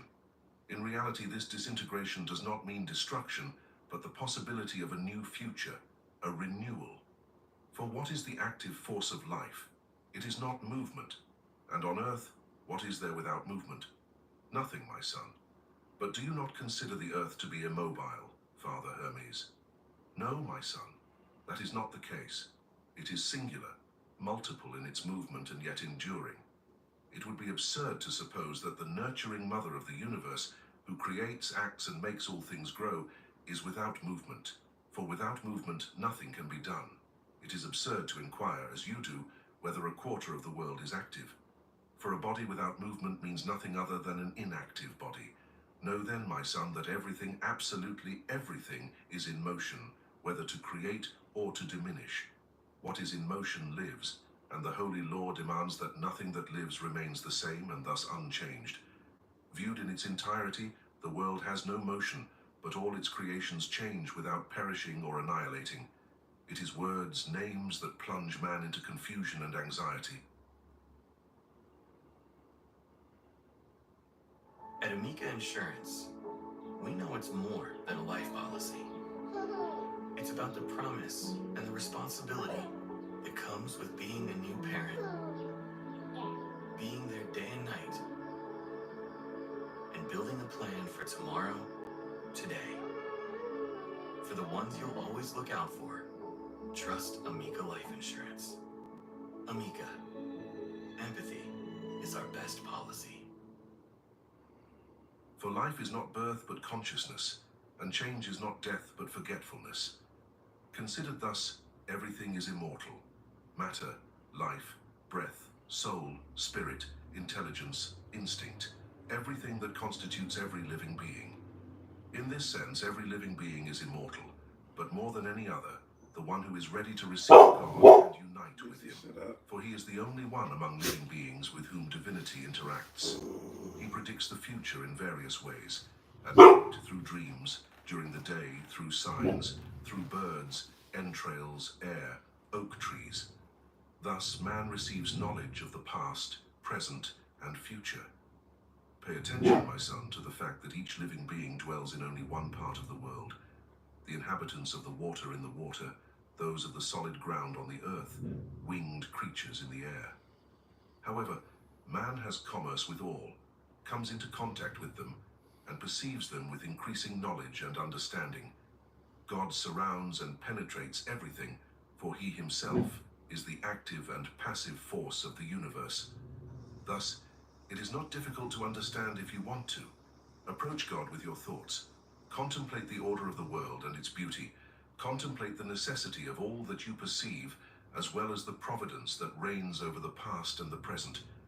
Observe how matter is full of life, and how the movement of this infallible divinity opens up all that is beautiful and good, gods, demons, men. But these are the effects of a force, Father Hermes. If they are only the effects of a force, my son, who sets it in motion? Is there no divinity? Do you see how the sky, the earth, the water, and the air are part of the world? Likewise, life, immortality, blood, destiny, providence, nature, soul, and spirit are aspects of God. Their perpetuity to all is called good. Therefore there is nothing, neither in the present nor in the past, where God is not present.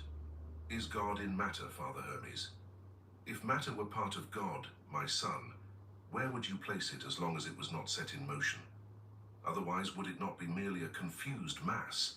And if it needed to be set in motion, who would do it? For we have said that active forces are the creations of God, to whom all living beings owe life, to the immortals their immortality. Who causes the change of everything that is changeable, whether you speak of matter, body, or principle? You must know that all this is the effect of God's force. The effect of force in matter forms materiality. The effect of force in bodies forms form, corporeality. The effect of force in principle determines essence. All this is God, the universe. There is nothing in the universe that is not God. Therefore, the concepts of size, place, property, form, or time do not describe God, for God is the universe, and as such he is everything and contains everything. Worship this word, my son, and worship it. There is only one religion, one way to serve and honor God, and that is by not doing evil. Chapter 14. Secret conversation on the mountain about rebirth and the promise of silence. In your general discourse, Father, you have spoken in riddles veiled in your manner, speaking of the divine nature. You have not revealed anything to me about it, saying that no one can be saved unless they are born again. But after the words you spoke when you descended from the mountain, when I begged you to teach me about rebirth so that I might learn it, for it is the only part of the teaching that I do not know, you promised to teach me as soon as I detached myself from the world. Now that is done, and I have strengthened myself internally against the illusion of the world. So deign to enlighten me on what I lack, as you promised, instructing me about rebirth, whether through words or as a mystery. But, Trismegistus, I do not know from which womb or seed the true man is born. Hermes from the wisdom that reflects in silence, and from the seed that is the only good, my son. Who sows it, Father? For that is totally incomprehensible to me. Hermes, the will of God, my son, and what is the nature of the one who will be born, Father? For he will have no part in my earthly being or in my cerebral thought. Hermes, he will be reborn as a different person. He will be a god, a son of God in all, and endowed with all powers. You speak to me in riddles, Father, not as a father to his son. Hermes, these things cannot be taught, my son, but if God wills it, he will remind you of them. But what you tell me, Father, is beyond my understanding and distresses me. That is why I have only this just response to it. I am a son, estranged from his father's race. Cease pushing me away, Father. for I am your legitimate son. Explain to me in detail how rebirth occurs. Hermes, what can I tell you, my son? Only this. When I perceived within me an indefinite vision brought about by the mercy of God, I went out of myself to merge into an immortal body. Thus I am no longer what I was before, but I have been shaped by the spirit, the soul. This cannot be taught or perceived with the material element that allows man to see here below. That is why I no longer concern myself with the composed form that was mine before. I have no color, no sense, no measure, for all of this is now foreign to me. You see me with your eyes, my son, but what I am, you cannot understand by looking at me and seeing with the eyes of the body. Indeed, with those eyes you do not see, my son. You have left me very confused and perplexed, Father, for now I cannot even see myself.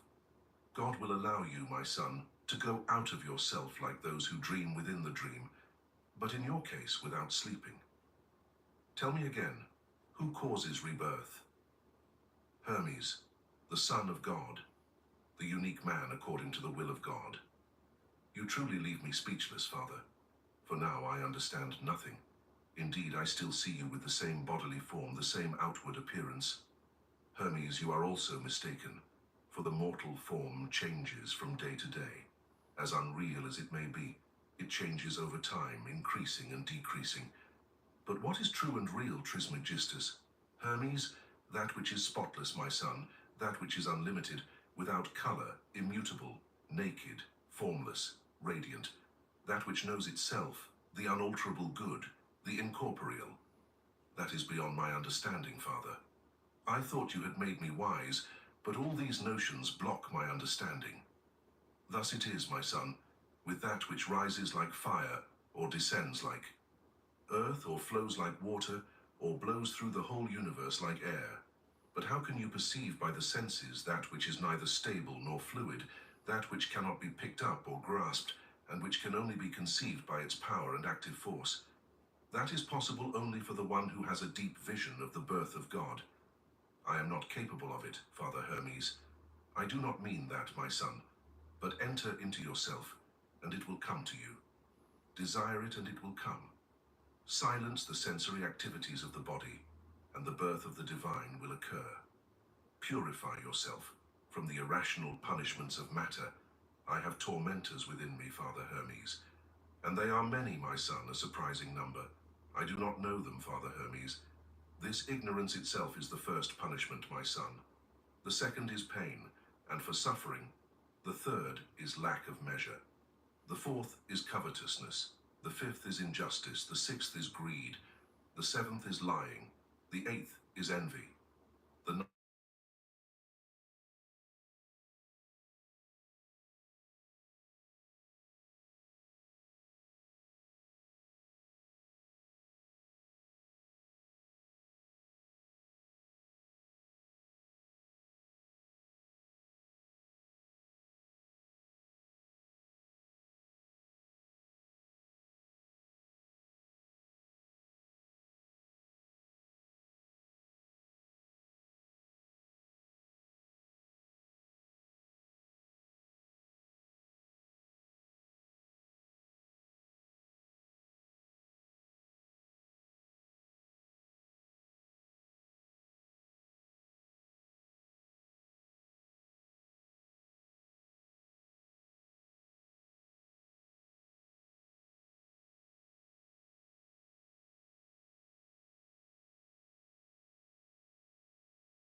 Those who have such ideas experience the strangest things, for while they claim to praise and respect God, they refuse to recognize him as the creator of all things.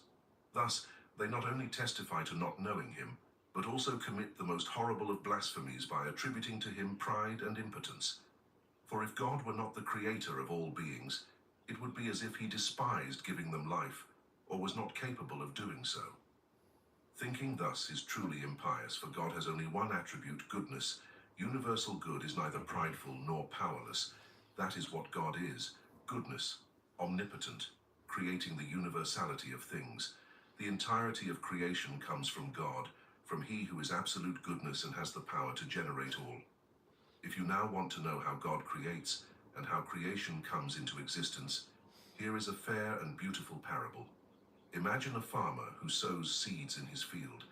Here wheat, there barley, elsewhere different seeds. See how he plants life here, an apple tree there, and other types of trees in other places. Similarly, he sows immortality in the sky, change on earth, life and movement in the universe.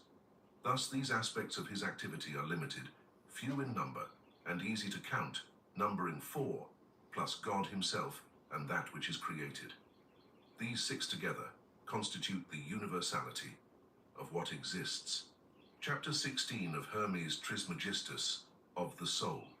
Hermes says, "The soul is a being without a body, and although it is in the body, it loses nothing of its own essence.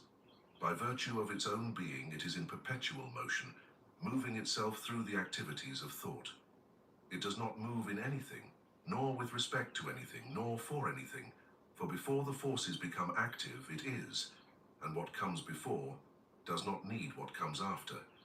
In something, location applies to time, to the natural movement of growth. With respect to something, it refers to harmony, to the particular aspect, to form. For something, it refers to the body. For location, time, and the natural movement of growth exist for the needs of the body. There is an original connection between these notions, for it is true, so to speak, in a certain way, that a body needs a place, and no body can be formed without a place, without space subject to natural changes, for no change is possible outside of time and without natural movement. And finally, no body can be formed without harmony. So space and location are incorporeal, just as time and natural movement are. Each has its own nature. The proper nature of location is to contain within itself. The proper nature of time is to cancel or add. The proper nature of nature is movement. The proper nature of the body is change. The proper nature of the soul is to penetrate into its true being through thought. What moves is the driving force of the universe, for the nature of the universe gives it 2 movements, one because of its own power, the other because of its power of creation. The first penetrates into the world and maintains its internal cohesion. The second causes its expansion while containing it externally. These 2 movements always occur together in everything. The nature of the universe brings existence to all things and gives them the power to grow, on the one hand, by making them sow their own seeds, on the other hand, by providing them with a moving matter. This movement heats the matter, which becomes fire and water. Fire full of power and force, water passive. The fire oscillates. The water dries part of itself, and thus the earth was formed, floating in the water.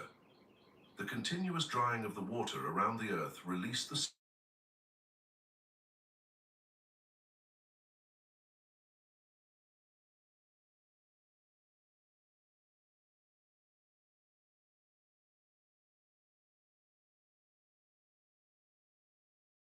and to a seed corresponding to the breath of life that surrounded it. When this seed descends into the mother's womb, it is not inactive in the seed. It transforms it, causing it to grow and develop. During this expansion, everything happens as if the seed brings an external form and shapes itself accordingly. This form, in turn, serves as a vehicle for the inner form. Thus each thing receives its own appearance.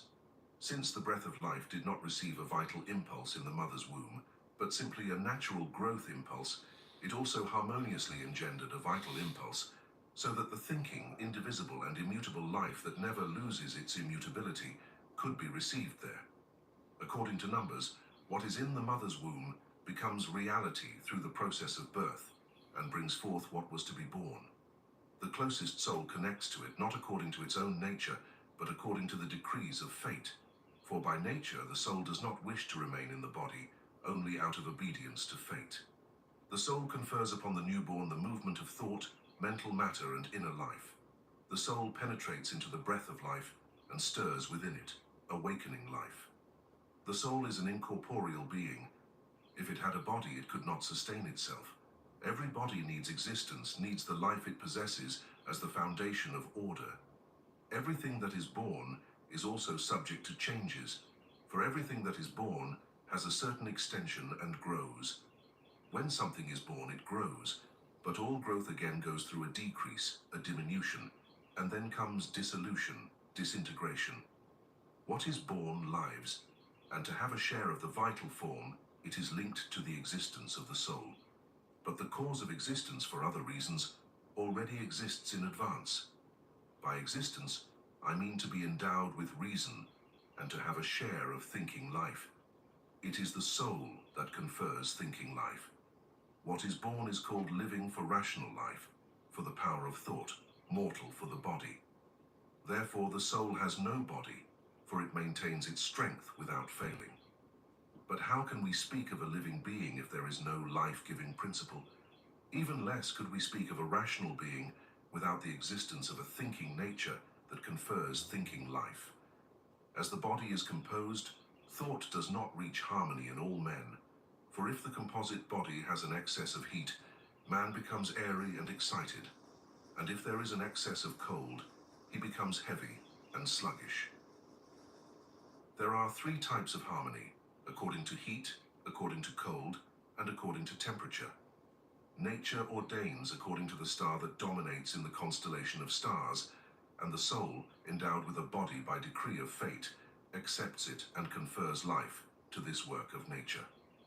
Thus, the soul is a perfect being in itself, which originally chose a life according to fate, and attracted a form consisting of vital force and boiling desire. The vital force serves as material to the soul. When this vital force has engendered a state of being conforming to the soul's thought image, it is full of energy and does not succumb to apathy. Desire also presents itself as material. When it has engendered a state of being conforming to the soul's ideas, it becomes moderate and does not yield to the thirst for enjoyment. For the reasonable power of the soul fills the dissatisfaction of desire.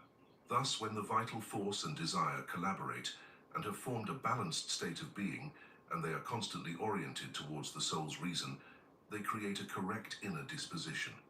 For the perfectly balanced state of being they create restrains the excess of vital force, and, on the other hand, satisfies the dissatisfaction of desire. What guides them, then, is the power of thought, belonging to itself in its prudence, having power over its own reason. The being of the soul governs and directs like a sovereign, like a guide, the reason that inhabits it, directing like a counselor. The prudence of the soul is thus the knowledge of thoughts that gives to what is devoid of reason, and understanding a slight and insignificant hint of reasonable power compared to that power, but nevertheless reasonable compared to reason, like the echo compared to the voice or the glow of the moon compared to the sun. A certain amount of reasonable thought thus creates harmony between the vital force and desire, maintaining balance mutually and attracting to them a flow of reasonable thought like an endless circular movement. Every soul is therefore immortal and is always in motion. We have indeed said that movements come from forces or bodies. We further say that the soul emanates from an essence other than matter, for it is incorporeal, just as what happens to existence necessarily arises from something else. All beings that are born and are then subject to destruction necessarily possess two movements, namely the movement of the soul that animates them, and the movement of the body that makes them grow, diminish, and then dissolve by disintegration. Thus describes the movement of mortal bodies. Now the soul is always in motion, itself exists by continuous movement, and transmits movement to other things. Viewed thus, every soul is immortal, for it is the activity of its own nature.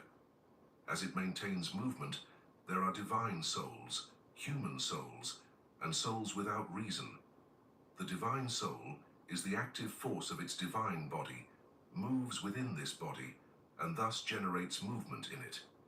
When the soul is freed from mortal beings and from what did not respond to reason, it enters the divine body, within which in an unceasing movement it is carried by the universe.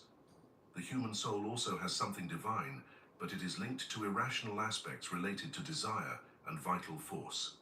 Undoubtedly, these aspects are immortal to the extent that they are active forces, but they are forces of the mortal body, and are thus very distant from the divine part of the soul that dwells in the divine body. The soul of beings devoid of reason consists solely of vital force and desire. They are said to be unreasonable because they lack a rational aspect. Finally, think of the soul of inanimate things, which although outside bodies, animate them. This soul could move exclusively in the divine body and thus activate these things, so to speak, second hand. The soul is therefore an eternal being, endowed with intelligence, whose thought is its own reason, and when it is united with a body, it attracts to itself the mode of thought of harmony. However, once liberated from the physical body, the autonomous and free soul belongs to the divine world. The soul governs its own reason and gives to what comes to life a movement in accordance with its thoughts, a movement called life, for it is the prerogative of the soul to transmit to others something of its own being. There are therefore two types of life and two types of movement. One is the movement of the soul's being, the other that of the body of nature. The soul is autonomous, the other is imposed. Indeed, everything that moves is subject to the constraint of what generates the movement. But the movement that moves within the soul is indissolubly united with the love that leads to the divine reality. The soul is indeed incorporeal, for it does not belong to the physical body. For if the soul had a body, it would have neither reason nor thought, for the entire body lacks thought. On the other hand, the thinking being owes its breath of life to the fact that it participates in the being of the soul. The life spirit or spirit belongs to the body, reason to the being of the soul. Reason takes everything beautiful as the object of contemplation. The spirit that observes with the senses perceives phenomena. This spirit pervades all the organs of perception that constitute its various parts, and includes a spirit of sight, a spirit of hearing, a spirit of taste, and a spirit of touch. When this life spirit, this breath of life of the body, transforms into a kind of sensory intelligence, it senses sensibly, otherwise it simply presents things, for it belongs to the body and is receptive to everything. In contrast, reason belongs to the innermost essence of the soul and judges with understanding and intellect. Reason possesses knowledge of divine things on its own. The life spirit represents appearances, that is, apparent images. The life spirit draws its life force from the surrounding world, while the soul draws its life force from within. For the being of the soul, reason, thoughts, and understanding, or the power of understanding. The power of representation and sensory perception contribute to understanding, which is the power of comprehension. Reason, which is the prerogative of the soul, creates thoughts that merge into understanding, the power of comprehension. These four elements, which are interconnected, constitute a single form, the form of the soul. The understanding or power of comprehension of the soul contributes to the power of representation and sensory perception. However, these are not constant and function more or less or diverge from each other. They weaken to the extent that they deviate from understanding. But when they follow it and obey it, they are in agreement through the sciences with the higher reason. We find ourselves in a state of choice. It is within our power to choose what is better and also what is worse, despite ourselves, for choice, linked to the soul, is part of the nature of the body. Therefore, fate rules over one who makes such a choice. For the higher reason, the thinking being that we carry within us, is autonomous and always remains true to itself. Fate has no control over it. However, when the thinking being deviates from the Logos, whose thought penetrates all and which is the first after the first God, then it depends on the entire plan that nature has established for creation. When the soul is thus connected to creation, it also depends on fate, although it does not partake of the nature of created things. Chapter 17. Hermes Trismegistus on truth. Hermes, it is not possible for a man, an imperfect creature composed of imperfect members, and whose envelope is formed of many heterogeneous elements, to dare to speak of truth. But what is possible and correct to say, and what I say, is that truth resides only in eternal bodies, whose every element is true. Fire that is once and for all fire and nothing more, earth that is once and for all earth and nothing more, air that is once and for all air and nothing more, water that is once and for all water and nothing more. On the other hand, our bodies are composed of all these elements. They contain fire, earth, water, and air, but they are neither fire, nor earth, nor water, nor air, nor any reality. Therefore, if our bodily constitution did not receive the truth from the outset, how can it perceive the truth expressed? And you will understand that God wills it so. Therefore, all things belonging to the earth are not truth, but imitations of truth, and not even all, only a few. The rest are lies. When appearance receives the blessing from above, it is an imitation of truth. Without the power from above, it remains a lie, a non-truth. The same applies to a painting representing a body. It is not the body that corresponds to the form of the subject seen. We see eyes, but they have no gaze, ears, but they hear nothing. All the elements shown in the painting are only appearances intended to deceive the observer's perception, who believes he sees the truth when he sees only a lie. When we see something that is not a lie, we see the truth, for we see or understand those things as they truly are. We see and understand true things. If they are otherwise, we perceive or know nothing true. Truth also resides in the earth. Father Hermes, you are mistaken, my son, for without a doubt, truth does not exist on earth and cannot manifest itself here.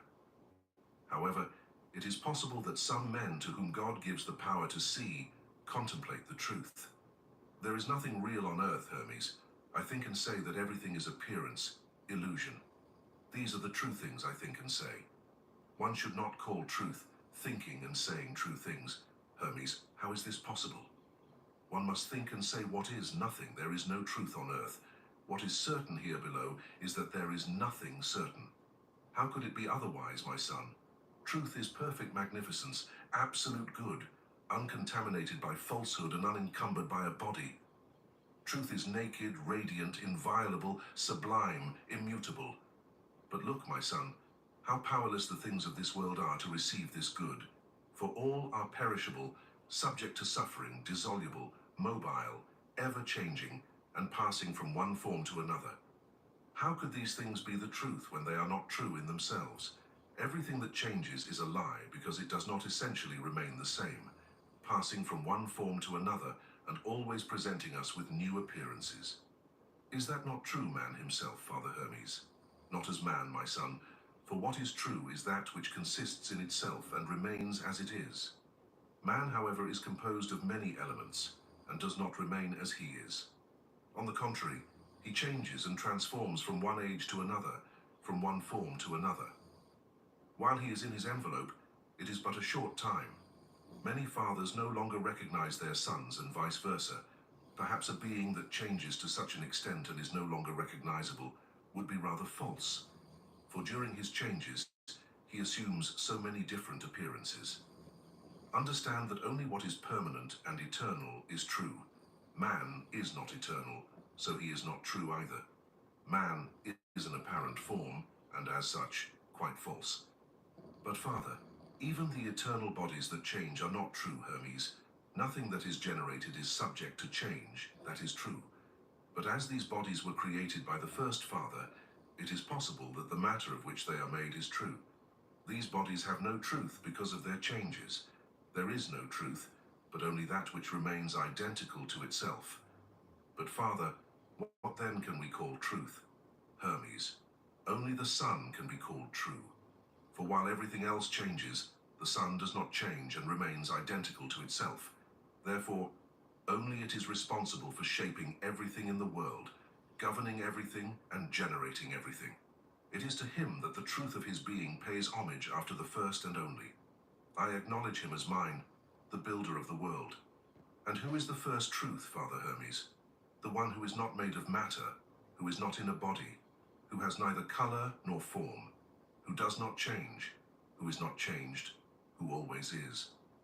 Moreover, everything that is not true is perishable.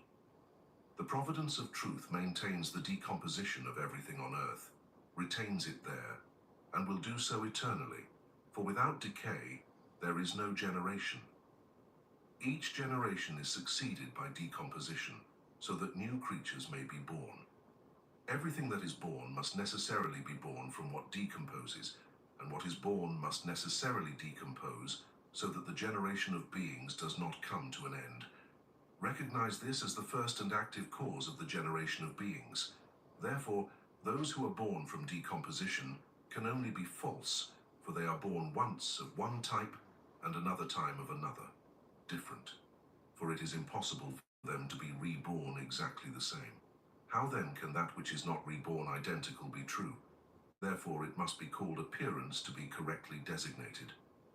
Man, the appearance of a man, the child, the appearance of a child, the young man, the appearance of a young man, the adult, the appearance of an adult, the old man, the appearance of an old man. For a man is not a true man. A child is not a true child, an adult is not a true adult, an old man is not a true old man, for things change and lie so much in the past as in the present. However, my son, know well that even these false phenomena of this world depend on the truth from above, and as it is so, I declare that appearance is the work of truth.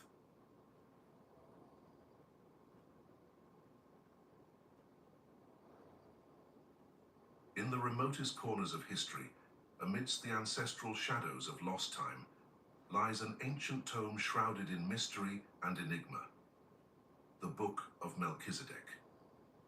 Rescued from the deep abysses of the Dead Sea, this ancestral manuscript emerges as a beacon of forbidden knowledge, whispering forgotten secrets into the ears of those brave enough to challenge the limits of human understanding. Within its yellowed and worn pages, the wisdom of centuries is inscribed, recounting ancient tales of forgotten gods and heroes fallen into the mists of time, but it also hides dark omens, veiled prophecies waiting to be deciphered by intrepid minds, willing to confront the truth that lies hidden behind the veil of darkness. Who was Melchizedek, the enigmatic guardian of this arcane knowledge? What secrets does his book hold? What mysteries lurk in the depths of the Dead Sea, where it has lain since time immemorial? Dare to delve into the shadows of history and discover the powerful legacy that awaits within the pages of the Book of Melchizedek, a work that defies the bounds of reason and awakens the thirst for knowledge in those who dare to heed its call. Chapter 1. The Tale of a Vessel. When Abraham was informed of the battle where he and many others were captured, he quickly received orders from the Lord to undertake the great liberation. This meant he had to summon and prepare his shepherds with a vessel of special characteristics. While he rested in the shade of an oak tree in Mamre near his tent, he hastened to one of his nephew Lot's servants who, almost out of breath, began to tell him a great tragedy. The day before, a battle had erupted between the cities of the plain, with 4 kings against 5. Among the losers was the city of Sodom, and many inhabitants, including his nephew Lot, had been captured. This news deeply disturbed him, and he felt an urgent need to come to Lot's aid, even though he himself was in a fragile state. Despite his condition, Abraham, a peaceful man with a deep aversion to shed blood, considering himself a man of peace, decided to answer the call. However, most of his servants were not trained in combat. As they had been raised as shepherds, they wielded staffs to guide the flocks, with staffs at their belts instead of swords and spears. They carried buckets of fresh water at their waist to quench the sheep's thirst, instead of wine to become intoxicated. Instead of shields, they had staffs, and instead of trumpets, they used horns to summon the flocks. Abraham amusedly imagined a battle between his servants and the armies of the 5 victorious kings. As he pondered, the voice of the one who always guided him echoed in his ears, reminding him not to underestimate the instruments of the shepherds, sanctified by the fire of sacrifice, for they were the ones who would accomplish the great liberation. The Lord then began to give orders, prompting Abraham to advance by faith, without knowing how this liberation would be realized. The first step was the summoning of all the shepherds, who, abandoning their flocks, made their way to the oak tree in Mamre with their pastoral instruments. In total, 600 shepherds arrived. Abraham ordered the jars to be emptied, placing the oil in the largest one. After completing this task, he asked each shepherd to take the wool from a sheep and mix it with the oil from the jars. Then, the Lord commanded him to take a large clay jar, fill it halfway with olive oil, and make a long wick of wool, wrapping one half in the oil and leaving the other half fixed at the top of the jar. At the end of this task, the Lord commanded Abraham not to light the wick with the fire from the altar. So, as he approached the sacred fire still burning from the morning sacrifice, a small flame leaped towards the wick and slowly began to feed on the oil, transforming into a flame visible from afar. Chapter 2. Abraham embarks on the journey with the vessel on his shoulders. Abraham sets out on the journey with the vessel on his shoulders, anticipating many sufferings and trials ahead on his path. As he carries the vessel, many cannot bear the shame and several abandon him. Sarah's disbelief becomes evident as he begins his march towards the cities of the plain, accompanied by the shepherds. Mocking voices begin to be heard, seeing him with the incandescent vessel in broad daylight, labeling his behavior as madness. The news spreads, and many people come to meet him, urging him to abandon the vessel, fearing it would destroy his reputation and dignity before all. Abraham speaks to them of the armies and his joint mission with the shepherds, but they quickly conclude that he is mad and attempt to forcibly snatch the vessel from him. Abraham holds onto it firmly, thwarting their attempt. Ashamed of the situation, many shepherds begin to part ways. Some return to their tents, while others join those who mock his strange behavior. Feeling more alone than ever, with the heavy vessel on his shoulders, Abraham begins to feel anxious. Seeking someone to share his experience with, he realizes that all look upon him with disapproval. He then remembers Sarah, his beloved wife, who has always supported him in difficult times.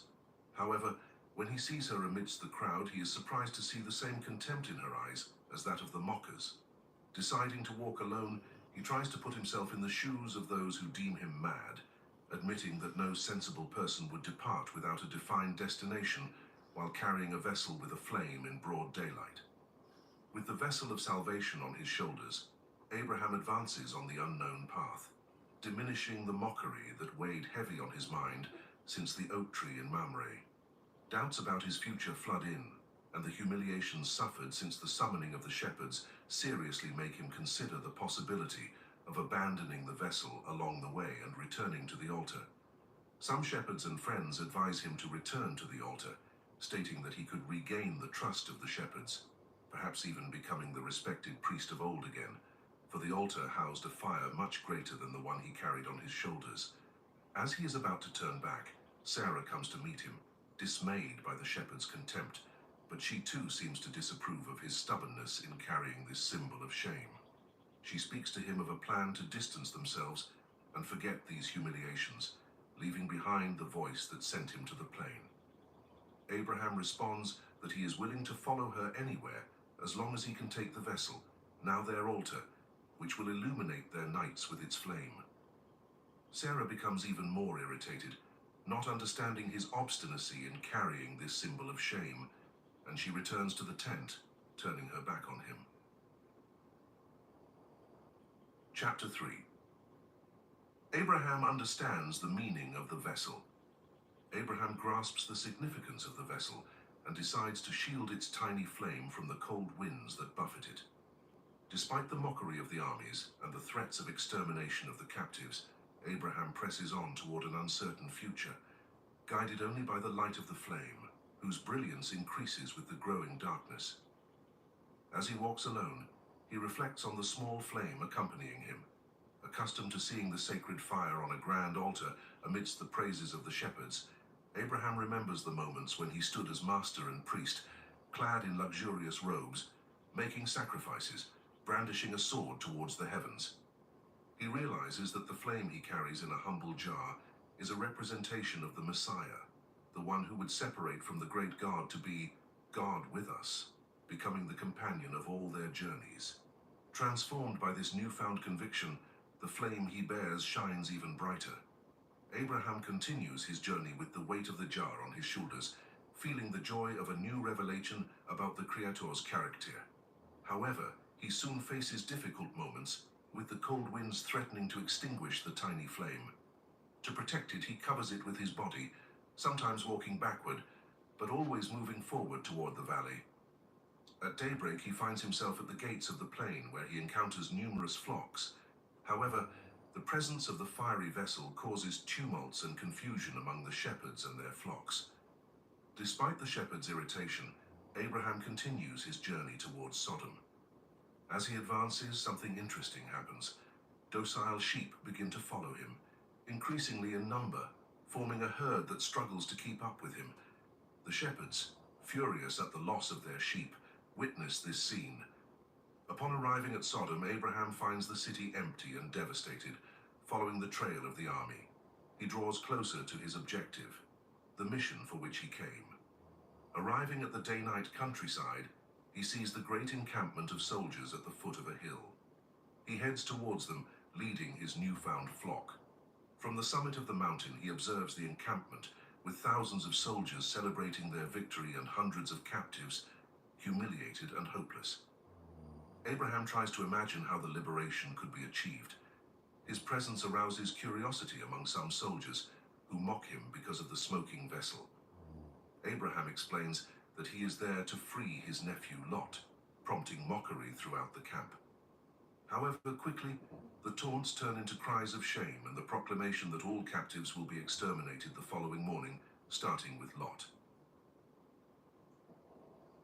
Chapter 4. Abraham finds comfort in the arrival of his shepherds and allies.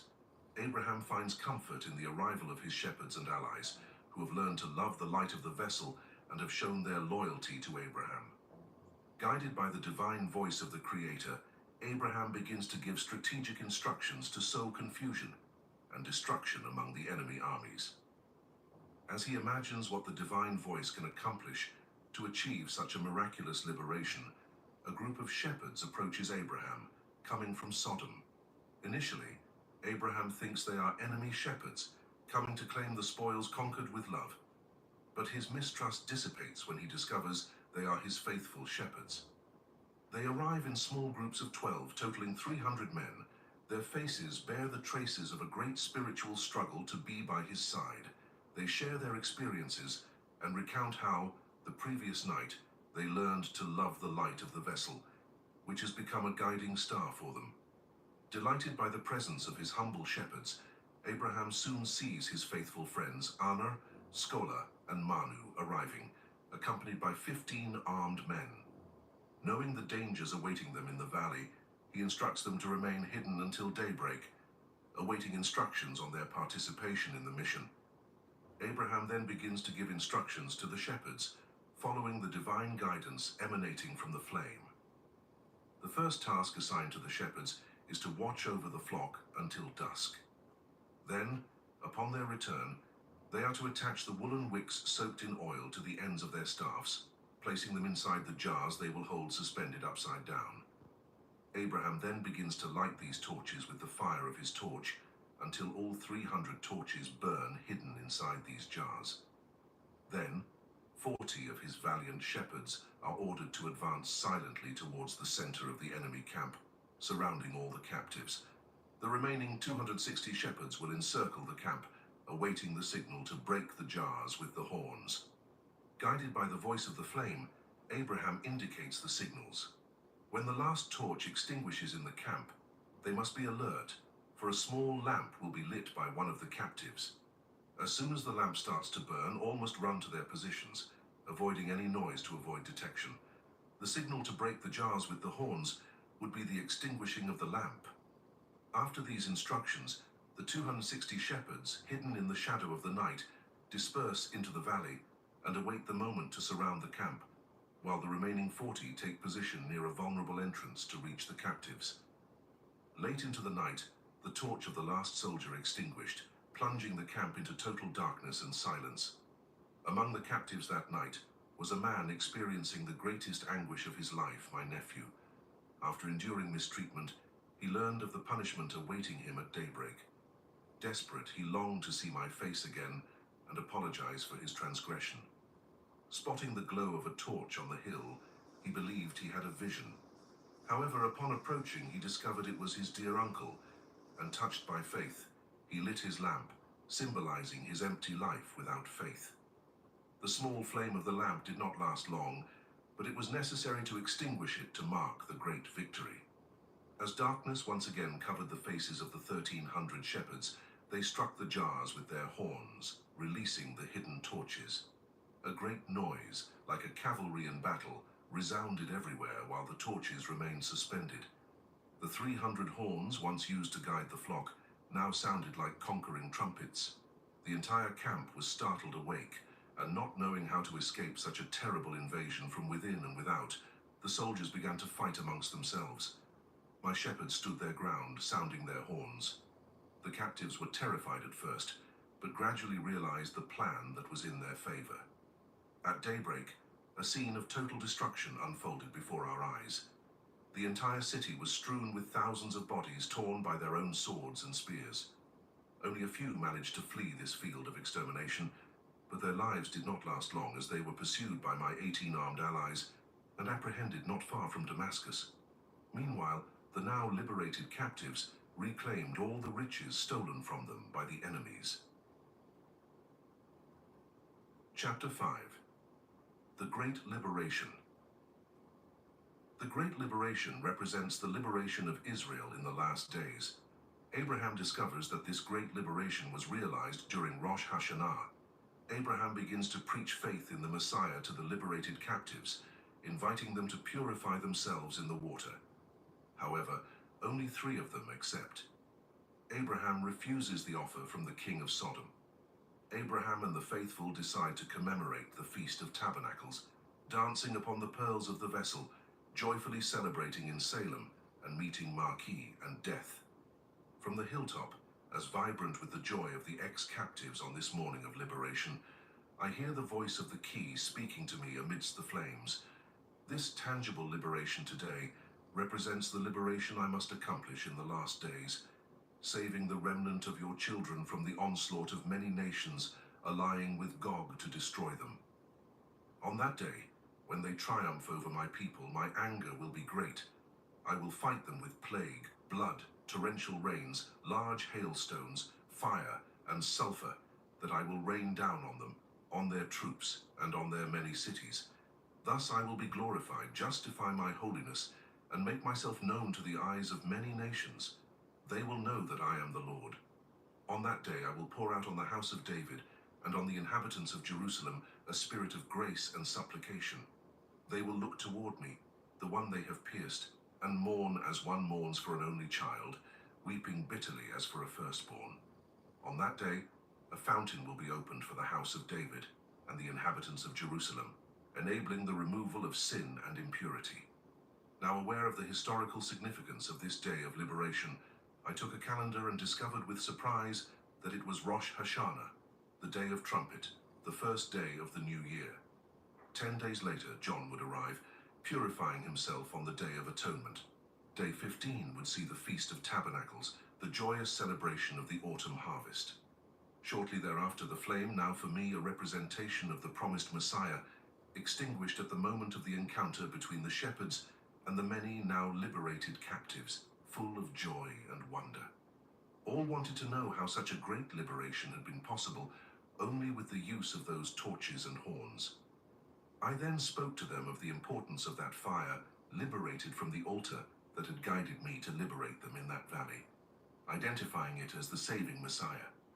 Seeing that all bore the dirt of slavery on their bodies and cloaks, I invited them to follow me to the Jordan, where they could bathe for purification of their sins. Only 3 accepted the invitation: Lot and his 2 daughters. The others returned home contaminated. Before departing, the king of Sodom came to meet me, promising to give me all the recovered wealth that morning. However, I refused his offer, not wanting it to be said that I had enriched myself from that loot. We remained camped by the Jordan near Jericho for 12 days. During these days of rest, we all rid ourselves of impurities, leaving them in the waters of the Jordan, a special preparation for the Feast of Tabernacles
Salem have remained faithful to the principles of the parchment, summons them to a banquet for important revelations.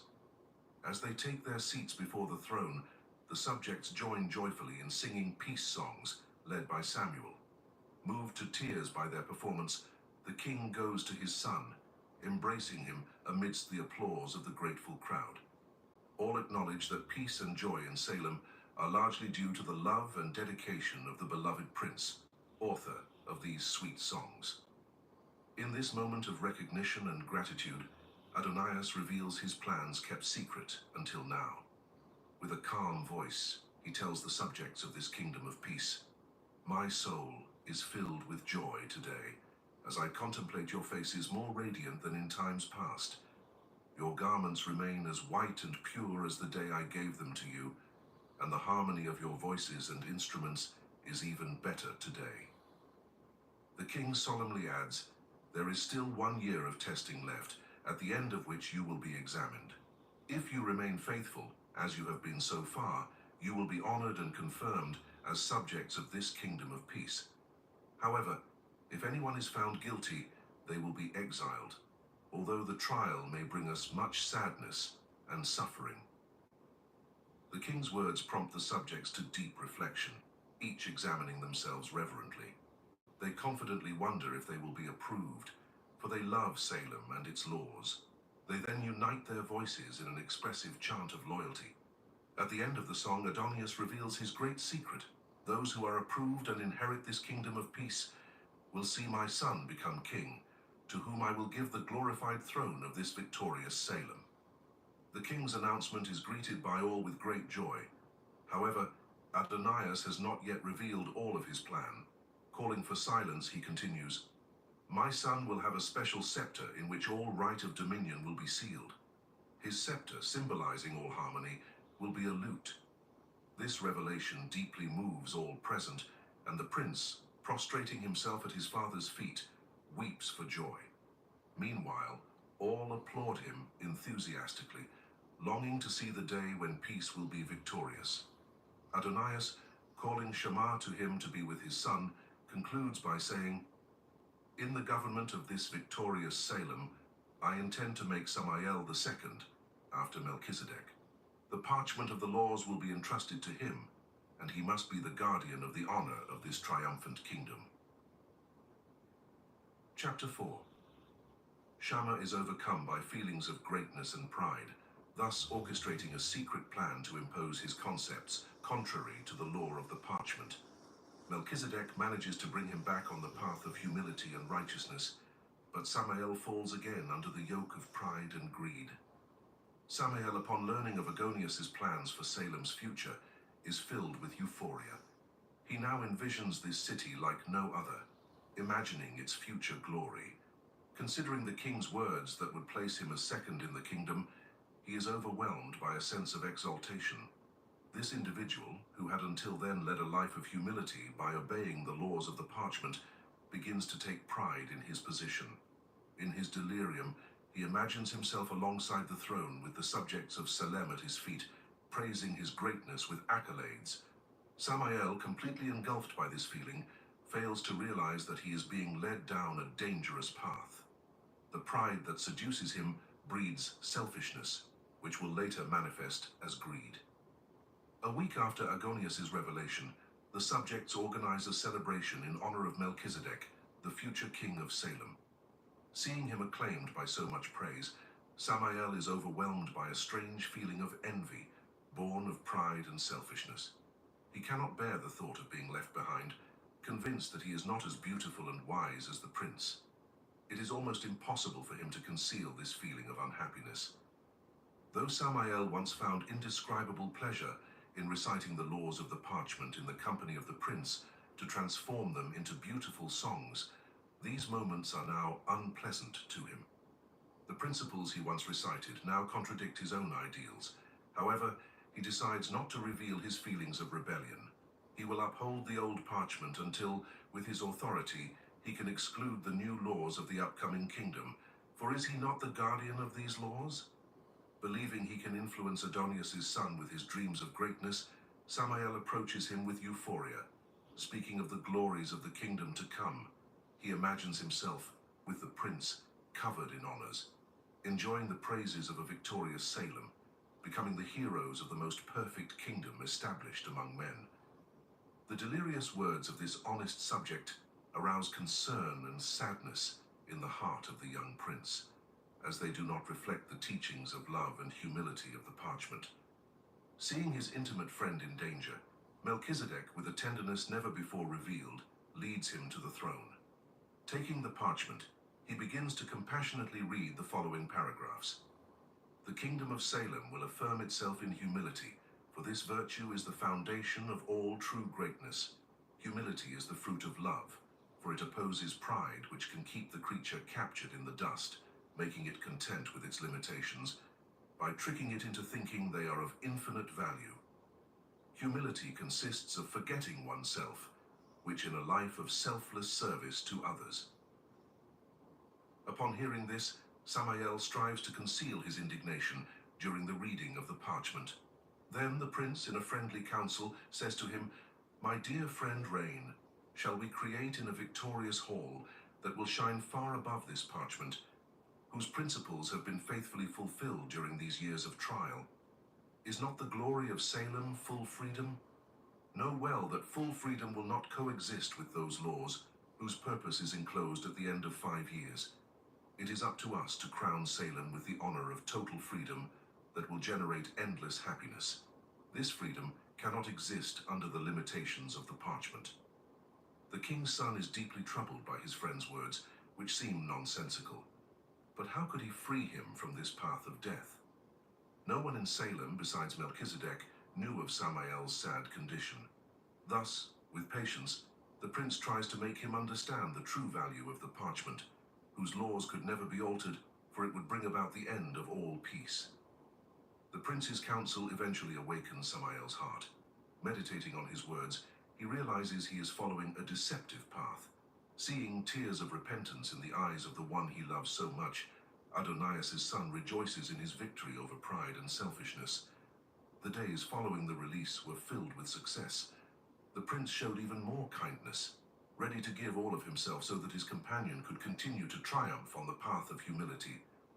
During these days of joy, he was honored to know the scepter being forged.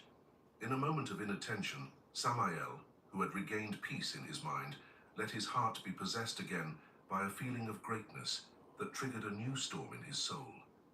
This feeling, mixed with pride and greed, seized him as soon as the prince showed him the golden lute on which was imprinted the seal of the entire domain. Chapter 5. Samael begins to contemplate conquest plans, preaching to the subjects a false and deceitful doctrine. Adonias, perceiving this rebellion, reaffirms the accuracy of the laws of the parchment for peace and true freedom. Faced with this, Melchizedek offers forgiveness and the opportunity to return to righteousness, but by this stage, Amael has already secretly gathered with his followers, revealing his conquest plan. From his abode, Samael observes Salem in its morning splendor. Seeing it, adorned like a bride awaiting her king, greed in its delirium begins to formulate conquest plans. He believes that, already elevated on the throne and holding the precious scepter in his hands, all would see him as the liberator from the oppression of the laws of the parchment. At his command, Salem would become a kingdom of total freedom and pleasure. Dominated by greed, he begins to elaborate his conquest plans. Samael was intelligent, so he decided to act subtly among the subjects. He would start by showing them inaccuracies in the parchment, acting with apparent kindness and showing a growing interest in everyone's happiness. Later, he would begin to visit the subjects in their homes, speaking to them about the glories of the kingdom to come, where they would enjoy total freedom. His influence in Salem grew exorbitantly, and all admired him for his beauty and wisdom, considering him a perfect apostle of justice and love. But nobody could imagine that amid this atmosphere of joy and gratitude, a subtle trap was laid, into which many would fall unsuspectingly. Samael did not openly speak against the parchment, but devoted himself to praising it for accomplishing a trial mission over these 6 years about to end. In his logic, in the forthcoming kingdom, when all would be approved, they would be above the laws. His seemingly correct arguments allowed him to openly assert that, in the new kingdom, the existence of the parchment would be an obstacle to achieving true freedom. The seeds of rebellion sown by Samael quickly sprouted in the hearts of many Salem residents. This occurred 6 months after Lion Kippur, when the fate of all would be sealed. 1/3 of the inhabitants, seduced by the dreadful deception, now glorified him, showing total disdain for the laws and the prince they deemed obsolete. Adonias, suffering from the emergence of this rebellion, convened the subjects to an emergency meeting. The faces of all present showed contrasting dispositions. With a calm voice, the king began to reveal to them, as never before, the crucial importance of the laws recorded in the parchment, showing how they would be the foundation of all prosperity and peace in the kingdom. He emphasized that all happiness and glory gained would instantly fade away, leading all into chaos if they were eliminated. After demonstrating the necessity of submission to the laws, Melchizedek, animated by a strong desire to save those he loved so much, held up the parchment before all. With a voice full of kindness, he offered them forgiveness and the opportunity to start anew on the path to peace. His words moved everyone, even initially motivating Samael. However, pride prevented him from repenting again. The once honored, honest subject hardened in his rebellion and decided to continue to the end.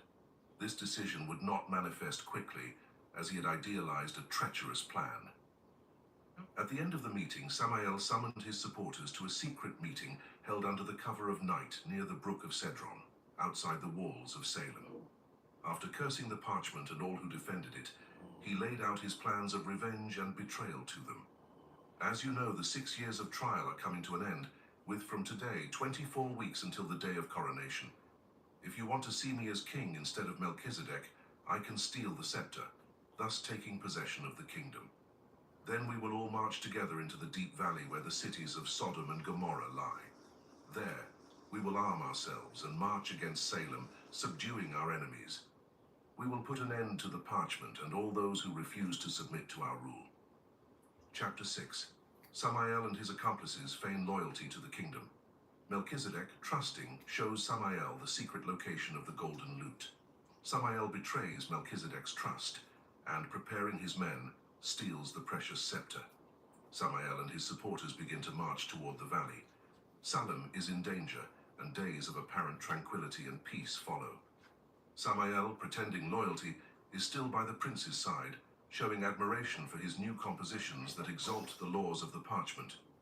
Samael's supporters also unite their voices in praise, expressing the greatness of the principles they abhor. Melchizedek, joyful to see the day of his coronation approaching, rehearses with the subjects the victory chants he has specially composed for the occasion. Speaking joyfully of his dreams of greatness, he prepares for a life increasingly honored through his beauty and harmony. Samael, in his hidden malice, mocks the prince by foreseeing the pain that betrayal will cause him.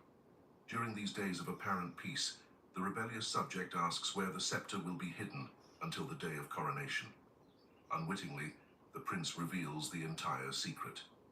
Shortly before dusk, Samael leaves the palace where he has spent the entire day by the prince's side. Heading towards his abode, he greets the darkness with an evil laugh.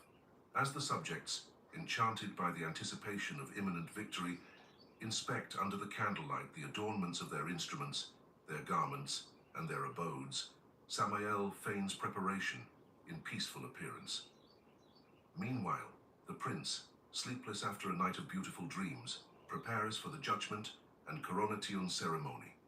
Melchizedek, dressed in a special robe of fine linen adorned with gold threads and precious stones, heads southward of Salem. He summons all subjects to the judgment meeting. The subjects emerge from their abodes, carrying with them their musical instruments. When they gather with the faithful, Melchizedek is surprised by the absence of many familiar faces. This mysterious absence causes him deep pain.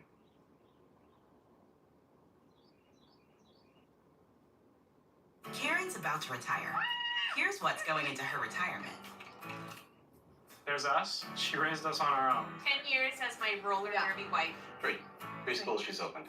She's a mother. I think we turned out all right. She's a friend. Our mothers can tell stories. She's a teacher. She may be retiring, but she's not done. I'm never gonna stop! Retirement is the sum of your life's work. Now what? Get income for life and protect your life's work with Prudential.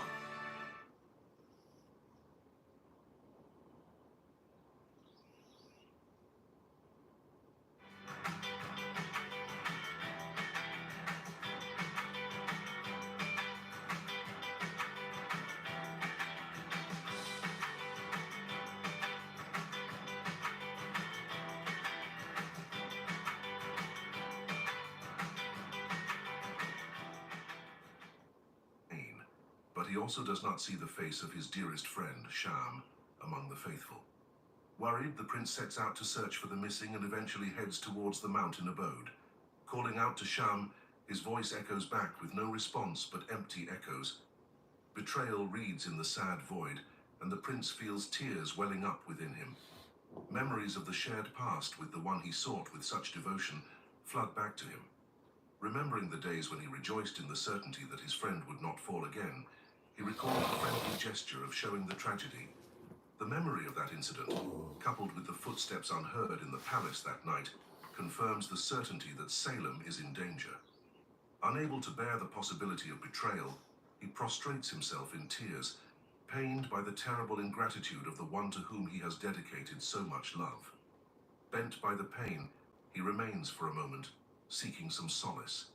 Eventually, he wipes away his tears, determined to make any sacrifice to restore the glory and power of Salem. Raising the scepter from the hands of rebellion, comforted by the certainty of victory, Melchizedek returns to the side of the faithful subjects. Concealing his suffering as the reason for the absence of so many, the prince devotes himself to guiding the triumphant march back to the palace. Chapter 7. The faithful subjects, ignorant of the betrayal, sing in triumph awaiting the coronation of their king. However, the ceremony is interrupted by the absence of the scepter, which distresses all. Melchizedek comforts them by promising to retrieve the precious scepter and sets out in search of it. Shammah, filled with anger, scratches the inscriptions engraved on the scepter. Melchizedek faces multiple dangers on his quest for the scepter, but he is preserved by divine glory. They ascend the white steps of Mount Zion, followed by the triumphant crowd. Inside the palace, Melchizedek stands before a magnificent throne awaiting his young king. At the base of this throne, the parchment of laws is already open amidst a floral arrangement, and beside it sits a beautiful crown of gold and gemstones, along with a case of the scepter that symbolizes all of Salem's harmony.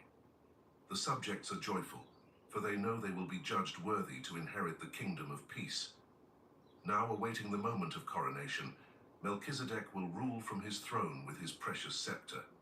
Amidst triumphant singing, amidst the applause of the victorious troops, Melchizedek turns to his father, who receives him with a warm embrace. This moment is truly solemn, silencing the crowds awaiting the coronation, where the case would open, and all would witness the exaltation of the beloved prince. However, upon opening the case carefully, Adonias discovers it is empty. Joy on his face gives way to an expression of indescribable concern and sadness.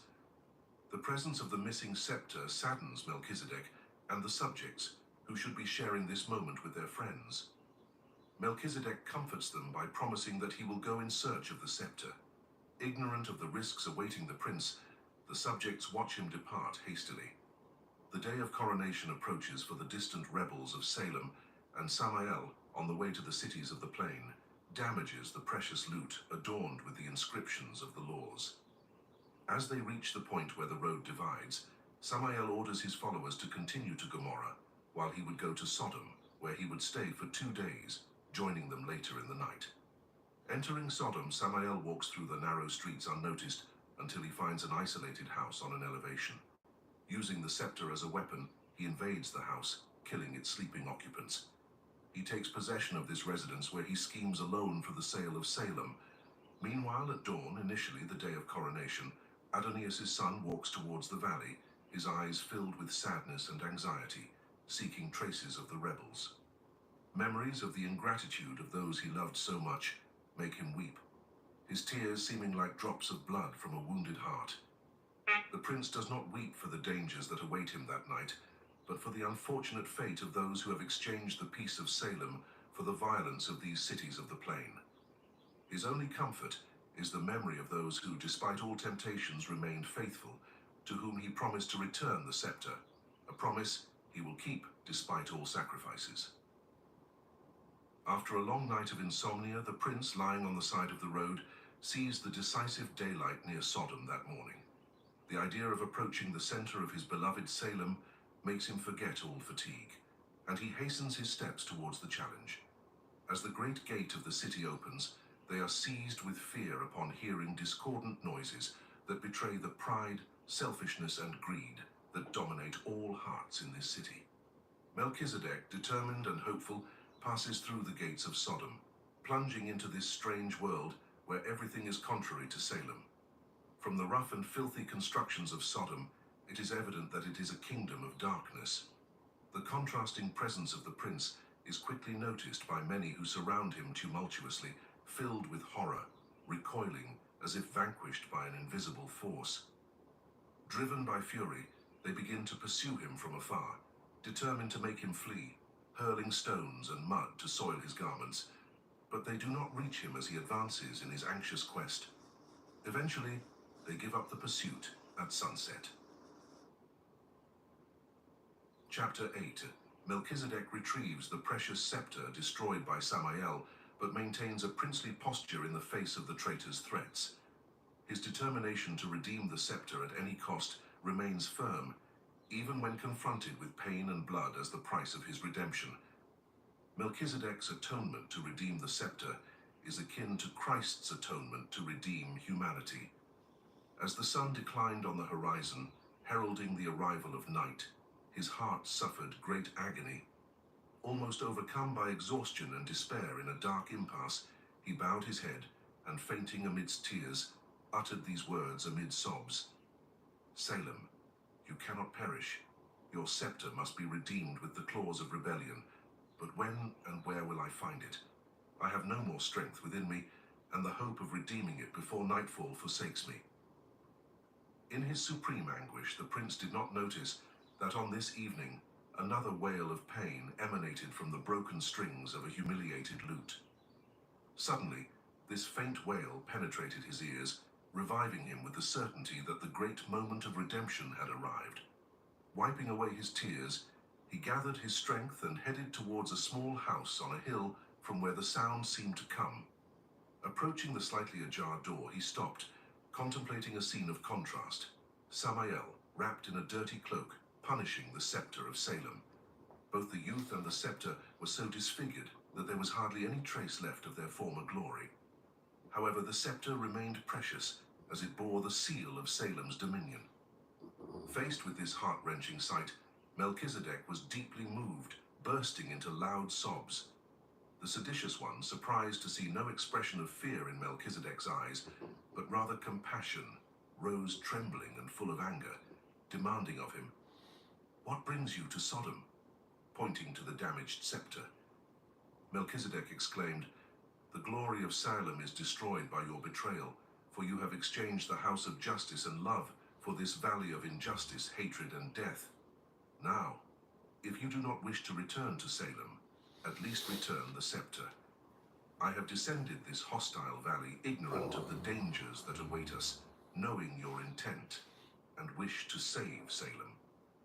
Ignoring Samael's insults, the prince, moved by infinite anguish, did not perceive that on this evening, another wail of pain emanated from the broken strings of a humiliated lute. At that moment, Samael felt frustrated in his attempts to intimidate him, considering abandoning his mission due to the prince's dignified silence. However, his pride instantly prevailed.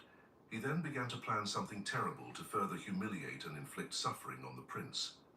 Mockingly, he said, "The scepter of Salem can be yours if you manage to pay me the price of your liberation." The prince asked him with a gleam in his eyes, "What is the price, Samael?" With a sly smile, Samael replied slowly, "The price is neither gold nor silver, but pain and blood. You must completely strip yourself of your garments, lie down on the ground, endure blows until sunset. If you are willing to submit without resistance, the scepter will be entirely yours." Trembling at such a cruel proposition, Adonias' son looked at the sun, distant on a cloud. An intense struggle began in his heart.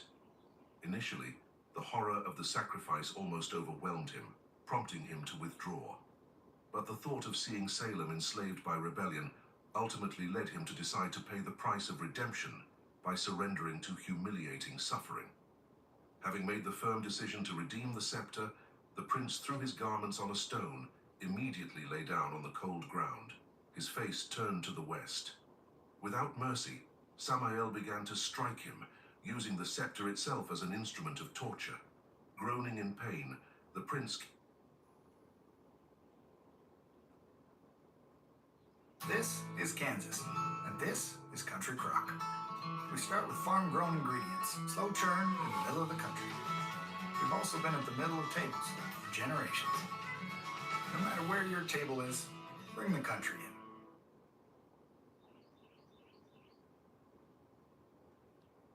Some air purifiers can lose performance in just 6 months, and the pricey filter replacements start to pile up. Put an end to the hidden costs with the revolutionary Shark Never Change Air Purifier Max. Cleanable debris defense protects your filters, meaning Never Change won't need a filter replacement for up to 5 years. Experience ultra-powerful purification, capturing odors, allergens, and more. And with Shark's innovative CleanSense IQ, you can watch as your air improves in real time. The Shark Never Change Air Purifiers. Kept his gaze fixed on the sun, which seemed to pause on a cloud. Dazed by the pain, he finally saw the sunset, buoyed by the proximity of victory. Murmuring low and determinedly, he said, "Jerusalem, Salem, from now on, you shall hold in your embrace a precious scepter which in my hands shall become an instrument of justice and peace." Hearing this promise uttered amidst groans, Samael, furious, shouted at him, "Your suffering shall not bring dawn to Salem, for your hands shall never touch the scepter after this affront." Samael seized a sharp stone, preparing to deliver the final blows. However, as he thought of Salem's imminent victory, Melchizedek felt his right arm pinned under Samael's feet. This brutal gesture was followed by a blow that made him writhe in agony. His hand had been cruelly lacerated, and a copious flow of blood poured from the gaping wound. The same violence then descended upon his left hand. Unable to bear the agony inflicted by these tearing blows, Adonias' son, bloodied, sank into the darkness of unconsciousness.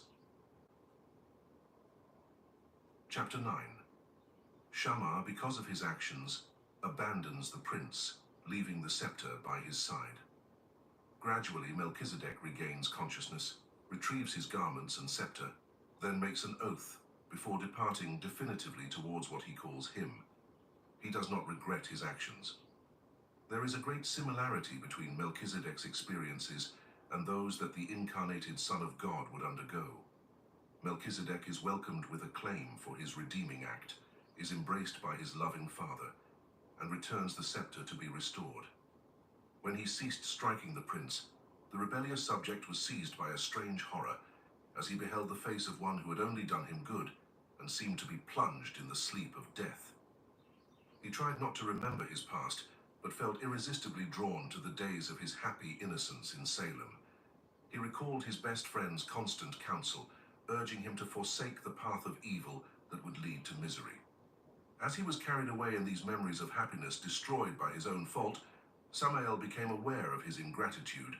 Horrified by what he had done, he bent over Melchizedek's bloodied body and despaired to see him lifeless. Unable to bear the weight of great guilt, he quickly left that place, hiding under the darkness of the cold night. After the deep swoon, the prince began to regain consciousness amidst deliriums that transported him to the heart of his beloved Salem. He relived moments lived and dreamed, where he joyfully beheld his best friend's face, reaching out with a smile. But his gesture was thwarted by deep pain. Amidst the cheers of victorious subjects, receiving the scepter from his father's hands, he felt an irresistible pain in his hands. With these dreams frustrated by pain, he woke up to reality, finding himself naked, wounded, and alone in a dangerous place, far from Salem's protection and affection. But even more painful was the thought that all this was the retribution of the one who had been the recipient of all the gifts of his love. Unable to move considering the great betrayal, he began to cry without comfort. He lamented not his own pain, but the fall of those who had exchanged Salem's love and justice for contempt and hatred, sentiments that would ultimately reduce them to ashes in this cursed valley. Through tears, the prince observed the sky where a cloak tinged with blood spread in the light of the setting sun. He then remembered the loot for which he had paid such a high price. Where was it in its desperate flight? Samael had left it abandoned near Melchizedek's wounded body. When he saw it, he forgot all pain and embraced it with his wounded hands, caressing the ruined convex part with a smile. He said, "You are mine again. I have redeemed you with my blood." On the other hand, Samael, overcome by a strange horror, had fled after committing the heinous crime. Suddenly, he stopped just a step from the gate of Sodom, where, impelled by pride, he repented with indignation of his weakness. For after achieving such a great victory, it was not his plan to destroy Salem's kingdom to establish his own. Suddenly remembering the scepter, he wondered why he had left it abandoned near the corpse of that hated prince. He retraced his steps to retrieve it. Melchizedek, gathering his meager strength, staggered towards where he had left his garments. Then, after dressing and clutching his precious scepter to his chest, Adonaiah's son made a deeply emotional oath before leaving that place of suffering. Caressing the scepter, he said, "My dear scepter, you were created as an emblem of harmony from justice and love. All of Salem's glory rests upon you. When rebellion enslaved you, dragging you into this hostile valley, you were wounded and humiliated, becoming an instrument of impiety in the hands of the tyrant. However, I have redeemed you with my blood. Now our wounds will be healed, and soon we shall be crowned amidst the praises of a victorious Salem. When this dream becomes reality, we shall witness together the end of all that stands against us to harm us, where Shammah and his followers shall be devoured by the fire that shall reduce Sodom and Gomorrah to ashes." After making his solemn oath, the young prince, already hidden in the darkness of the night, left that hill, leaving behind the traces of his suffering. Since the departure of the king's son, promising to return with the scepter, Salem lived through moments of unspeakable anxiety, for amidst the tears, the king and other subjects reminisced about all that happy past, broken by the rebels' ingratitude. But what tortured them most was the absence of the prince and the scepter, upon which all the splendor of the kingdom of peace was overshadowed. Thus, eager to comfort the hearts of the subjects, Melchizedek advanced through the night towards the mountains surrounding Salem.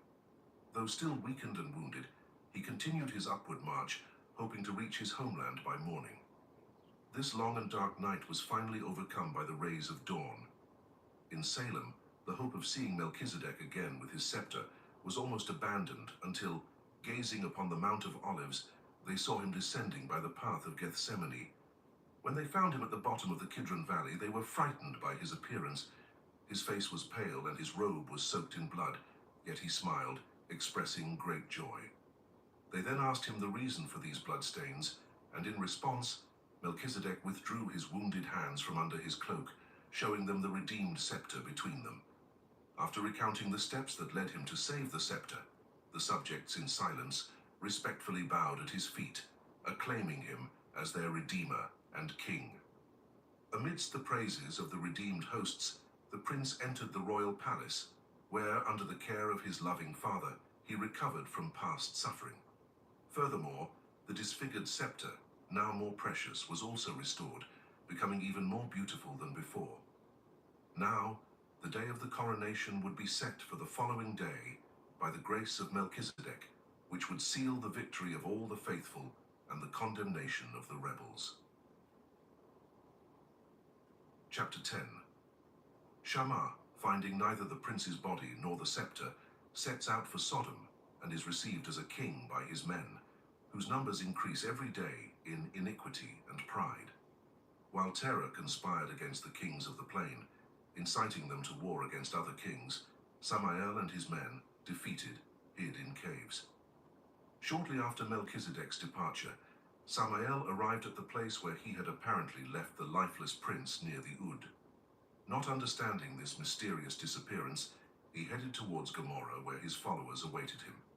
When he saw them, he proclaimed his victory over the hated prince and the scepter he had slaughtered in Sodom, crushing all hope for the followers of the parchment. His words amplified the rebel crowd, who began to celebrate the conquest by mocking justice and love, exalting Shammah as the victorious king. Now all desired to obtain weapons with the aim of advancing, consolidating the final blow by uniting with them many criminals in their evil intentions. These criminals were welcomed as masters in the art of handling bows and arrows. In their madness, Samael ordered the expulsion of all calendars, for in his kingdom of freedom, they would not be subject to any time account. The laws of morality were also excluded, leading to total chaos. This disorder was most clearly manifested by a shrill and cacophonous noise that they proclaimed as the new dominant music.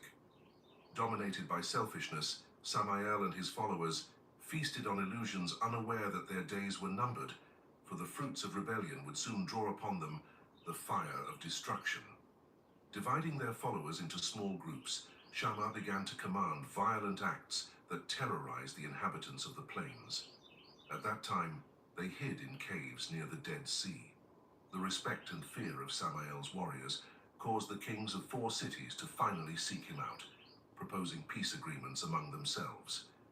These were the kings of Sodom, Bezer, the king of Gomorrah, Senado, the king of Adama, CMB, the king of Sebolim, and the Lord King of Vela.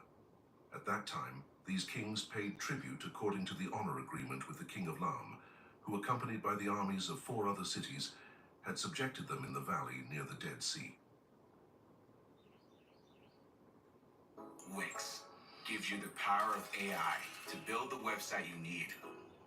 With full business functionality and a design tailored just for you. Customize every element of your website and watch your vision come to life in minutes. Control everything from the biggest tasks to the finest details. Personalized, optimized, ready to go live. With these alliances, Samael became much bolder in his actions, bringing terror and destruction to the territories of distant cities. However, the armies of Cordoba, or Moor and their allies, already furious at Samael's provocations, marched against the 4 kings, defeating them again in the valley of Desidim, and taking the inhabitants of Sodom captive, among whom was Lot, my nephew. As the anger of the 5 kings approached, Samael and his followers hid in caves north of the Dead Sea. Chapter 11. Shammah prepares to conquer Salem and lays out his espionage plan along his way to Sal. Memories torment him as he beholds before him a Salem more beautiful and magnificent than before. Various events unfold on the day of the coronation. The 12 months of the great sacrifice were about to end. Now the scepter was fully restored, shining in its case, and the prince, equally recovered from his past wounds, rejoiced in anticipation of the Yom Kippur of his coronation. During his wait, he dedicated himself to composing beautiful songs, expressing his love for Salem. Throughout these 12 months, the city of peace adorned itself like a bride for the grand coronation day. A week before Yom Kippur, Shammah, totally unaware that the day of his judgment was approaching, gathered all his followers and announced to them that his next mission would be the conquest of Salem. Before advancing, he would go alone to check the city's vulnerable points. After being applauded by the crowd, Shammah set out on a reconnaissance mission. As he advanced alone, he tried to push from his mind all the moments that filled him with terror due to guilt. However, he was inevitably drawn into memories of that mountain of cruel tortures. His past suddenly came rushing back to him like a weight collapsing. When he woke from those memories he could not shake. Night had fallen, the darkness around him foreboding a somber end. Faced with discouragement, he tried to find joy in recalling the army awaiting him, ready to follow his orders to the letter in the conquest of Salem. Little did he know it was the morning of Yom Kippur, and his judgment had arrived. Upon reaching the summit of the Mount of Olives, Shammah was surprised to see that the city was more beautiful than before, adorned entirely with branches and flowers, like a maiden awaiting her betrothed. However, Salem seemed deserted, with no signs of life in its dwellings. What he was unaware of was that all remnants of this kingdom were hidden in the grand hall of the palace, awaiting Melchizedek's glorious coronation. Imagining himself elevated on the abandoned throne, Surrounded by a victorious army at his feet, the rebel entered the city and hurried towards the palace. But when he crossed the gate leading to the main hall, he was filled with astonishment at the sight of the multitude of faithful gathered there. On a golden table adorned with flowers carved from precious stones sat the empty throne, with at its base the parchment of laws, a crown of gold adorned with gemstones, and the case that had been left empty on that night of betrayal. Not understanding the riddle, Shammar hid behind a pillar and, fearing recognition, continued to observe. The subjects, with expressions of joyful anticipation, gazed towards the empty throne. But where did all this joy come from? They had lost their king with the scepter. Baffled by this, Shammar saw his thoughts interrupted by the applause of the crowd towards Adonias, who approached the throne. With a voice full of emotion for the victory, he announced that the coronation dream had become reality. A cry of triumph echoed through the air when, in response to his father's call, the beloved prince entered and made his way to the throne. It was then that upon seeing him covered in a cloak of glory, Shammar was seized with terrible fear and attempted to flee. However, the gates of the grand hall were closed from the outside. As the coronation ceremony began, it was truly solemn. Adonias, with a respectful gesture, took the rich crown and placed it upon his son's brow. Then, after bowing towards the case, he opened it carefully to retrieve the restored loot, whose beauty and radiance were far superior to its initial condition. Seated on the throne amidst the acclaim of the subjects, Melchizedek began to play the scepter, drawing chords of great harmony and peace. All fell silent to listen to his new compositions, expressing his deep love for the scepter and the entire kingdom of peace. A great emotion filled the hearts of all at that moment, bringing them to tears. Shammar, unable to react, was utterly tormented by these chords, for they revived lost opportunities and inflicted terrible torture upon his conscience. Melchizedek had composed for this special moment songs that described the highlights of Salem's history. But when he began to sing about the friendship he had with Shammar, his voice broke due to the tears he could not contain. It was sad for him to sing about the downfall of one who had been his best friend.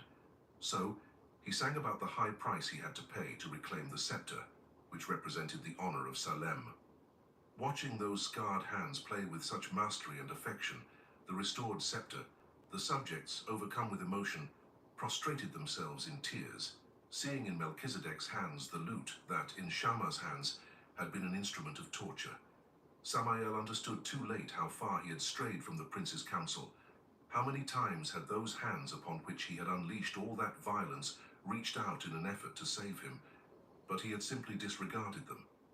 And now, it was too late. Terribly too late. Chapter 12. Proclamation of the Jubilee and Coronation of Melchizedek. The sealing of citizenship for the faithful. Summer presents herself and challenges the king. The trial against Samael and his followers begins. The triumphant subjects who had been reverently guided through all this past of happiness, betrayal, pain, and triumph, united to give voice to a joyful proclamation. True and just are your principles, O King of Salem. You are worthy to reign with glory and majesty among the lords of your faithful, for through your sacrifice you have liberated us from the threats of darkness, bringing forth in our hearts the joy of the dawn. This exultant chant was followed by the ceremony confirming all the faithful in their victory, where Adonias' son, with his redeemed scepter, began to seal each person present with a special touch, thus forming a long line of exalted faithful. The confirmed subjects, receiving the king's approval gesture, positioned themselves to the right of the throne, where they awaited the confirmation of others. The joy-filled, illuminated gazes accompanying the sealing of the last righteous suddenly fell upon the strange figure of Samael, who, dominated by an irresistible force, walked despondently toward the throne. His appearance was horrifying, his face distorted by evil, his clothes dirty and foul-smelling, making him so repulsive that no one recognized him in the shadow of the subjects. Melchizedek rose from his throne as if struck by great pain. From his lips the subjects heard a painful exclamation, "Samael, Samael." The pitiful figure of the once most beautiful filled everyone with sadness, bringing them to tears. Amid murmurs they lamented, knowing that Samael's fate and that of all who had followed him could have been very different if they had listened to the loving pleas of Adonias and his son. Was it not the king's plan and Melchizedek's dream to see him as the protector of the parchment, second in honor in this kingdom? Shammah, acknowledging his defeat, had bowed his head before the throne and had witnessed all this grief. However, deceived by his pride, he judged it as a demonstration of weakness on the part of his enemies. When he remembered that his fortified army awaited him in the plain, he deceived himself with the certainty that he would emerge victorious from Salem. Under this thought, he lifted his hate-marked brow and, looking at the king, raised his fist to defy him, denying his authority and threatening to strip him of the throne. The subjects of Salem, though forgiven for their fall, could not bear the audacious affront of the deranged youth, who, after causing so much suffering, was still capable of rising with such defiance. The victorious king, as pleased as he had sealed the faithful's conquest with his scepter, lifted it painfully to seal the rebels' sad fate. Immobile by a strange force, Samael, without turning his gaze from the scepter, heard from the king's mouth the proclamation of his judgment and that of all his followers.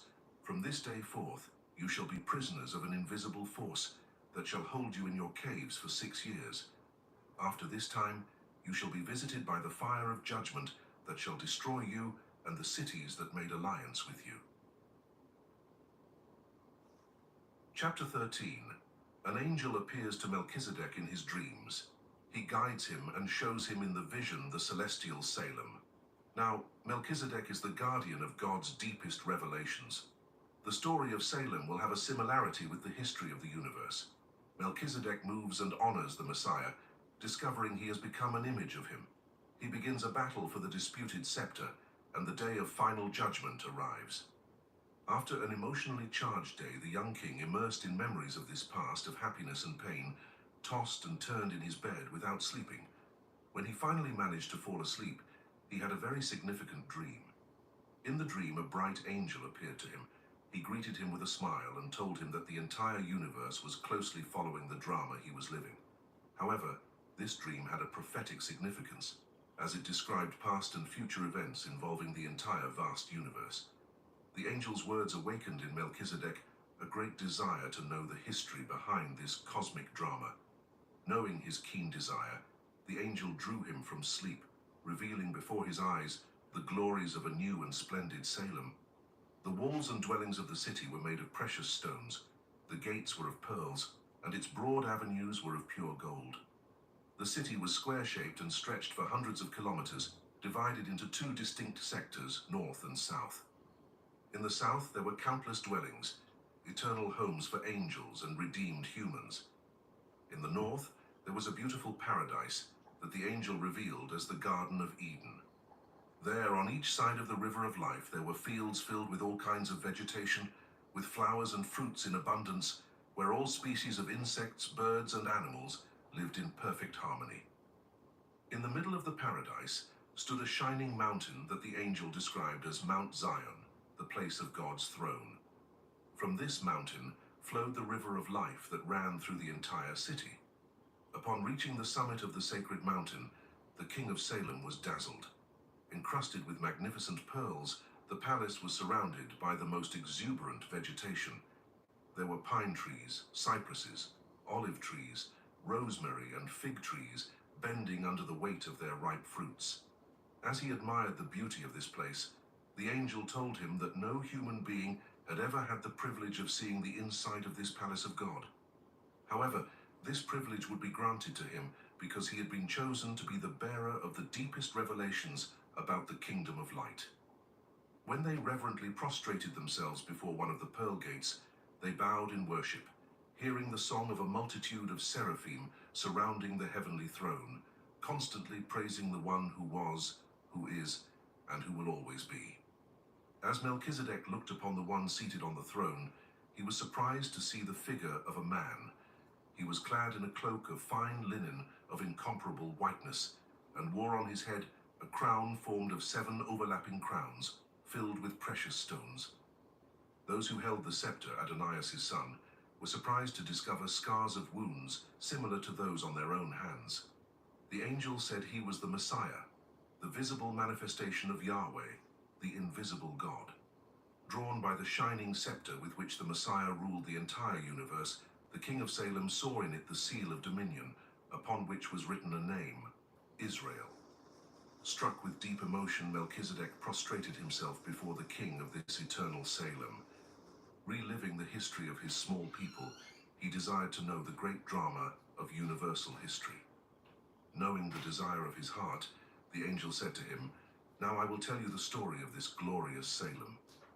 Everything you see in the vision, you must faithfully record on 6 scrolls that will be sewn together to form one scroll.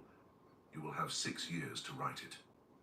At the end of the 7 years, you will receive from the hands of an elder a vessel containing a special scroll with many important revelations, highlighting the history of Salem. You will take this scroll and recognize it as the first of the 7, forming one scroll. After sealing it, you and the elder shall keep it in the vessel, placing it in a cave that I will show you north of the Dead Sea, where it will remain forgotten until the last days, when it shall be resurrected and revealed to the world through a young Bedouin." After speaking these words to the king of Salem, the angel guided him in vision to an infinite past, when the universe did not yet exist. A story very similar to that of Salem began to unfold before his eyes, but on an infinitely larger scale. Beginning with the creation of the kingdom of light, he admired the formation of billions of worlds and stars teeming with life and happiness, revolving around the celestial Salem, God's paradise. His attention then turned to the most beautiful of all the cherubim, who, honored by the Creator, began to reside with him in his palace. He was a master of happiness and peace, seemingly enchanting the realm. But suddenly, the same experience of selfishness and rebellion experienced by Samael began to replicate itself in the life of this beloved angel. Then scenes of a great rebellion began to unfold before Melchizedek, involving all the inhabitants of the universe. This honest cherubim, similar to Samael, had seduced a third of the cohorts, who began to worship him as king. Amid scenes of this great conflict, the king of Salem witnessed the creation of planet Earth, upon which man emerged as the rational center of the contested kingdom. With anguish, he saw the moment when the leader of the rebellion subtly approached paradise, seizing humanity by seducing it with temptations. Suddenly, he heard his roar as a proclamation of victory. It was from this moment that the enemy of God began to corrupt humanity, extinguishing in it all the characteristics of divine glory, just as Samael had done with the scepter. His own experience of when he had declared that morning to the subjects of Salem his decision to seek the lost scepter began to replay before his eyes. Gathering the cohorts that had remained faithful to his rule, the Creator began to reveal a plan of rescue and redemption for man, though it required an infinite sacrifice.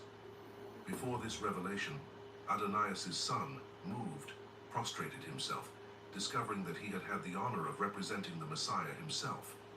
The entire drama experienced by Adonias' son in his anguished quest until the moment of his trial for the redemption of the scepter was magnified in this vision that embraced an entire eternity. Before his eyes flashed scenes of a great battle that would continue unabated until the day of the final judgment, when the victorious Messiah would wield the redeemed scepter, sealing with it the condemnation of all rebel cohorts. Chapter 14. Melchizedek became aware of the great liberation through the revelations manifested to him by the angel of the Lord. Abraham, Isaac, Lot, and his 2 daughters, as well as the shepherds and the faithful, are joyfully welcomed in Salem to celebrate the feast of Sukkot. Abraham hands him the scroll, and Melchizedek sews it, adding it to his own. After reading a portion of Abraham's scroll, Melchizedek blesses the little Isaac and prophesies about the future of the scroll. Thanks to the revelations received from the angel, Melchizedek became aware of the great revelation that had occurred 10 days before his coronation on Rosh Hashanah. Before 300 shepherds with their lit urns, the armies of 5 kings had collapsed, thus freeing the captives. Recognizing our intention to ascend to Salem for Sukkot, the king made preparations for a great feast where we would commemorate together the victory over all discord generated by pride and selfishness. When we arrived in Salem, we were surprised by the honorable reception that awaited us. Narrating the story of all these events made me traverse this 7th year almost without noticing, the days passing quickly. Today we stand at the gates of a new Rosh Hashanah. The 300 shepherds have sounded the horns, calling all those who possess the pearls to the solemn gathering of Lion Kim for 5 days. Then we shall be welcomed in Salem for the Feast of Sukkot.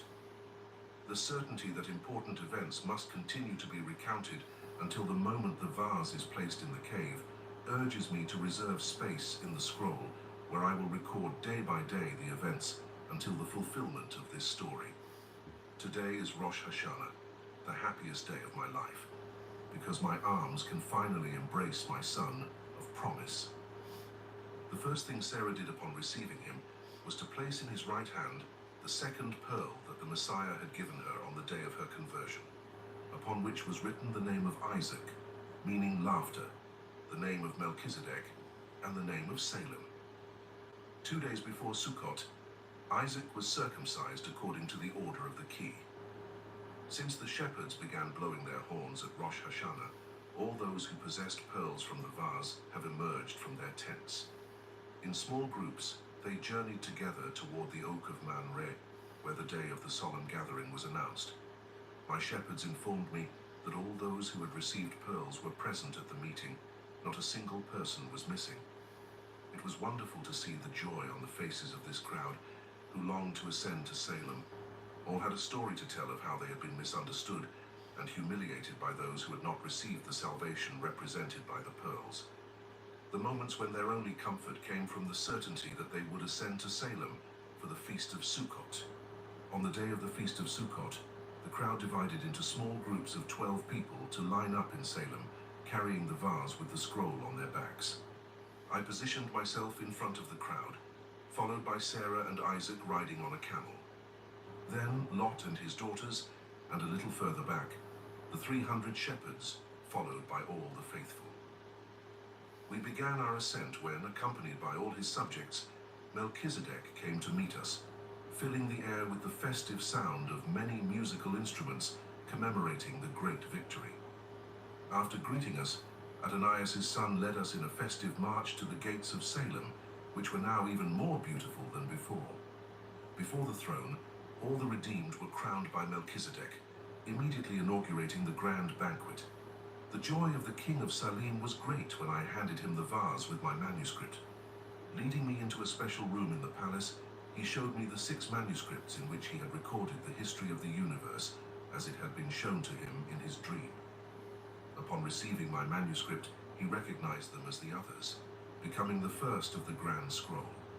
On the last day of the Feast of Sukkot, the scroll was opened before the entire crowd of faithful. After reading a good portion of the manuscript, Adonias' son, taking little Isaac in his arms, said, "It is in the descendants of this child that all the things written in this manuscript must be fulfilled." After these words, the king blessed him and returned him to Sarah. After blessing Isaac, Melchizedek began to speak of the future of the scroll, which would remain hidden in a cave for nearly 4 millennia.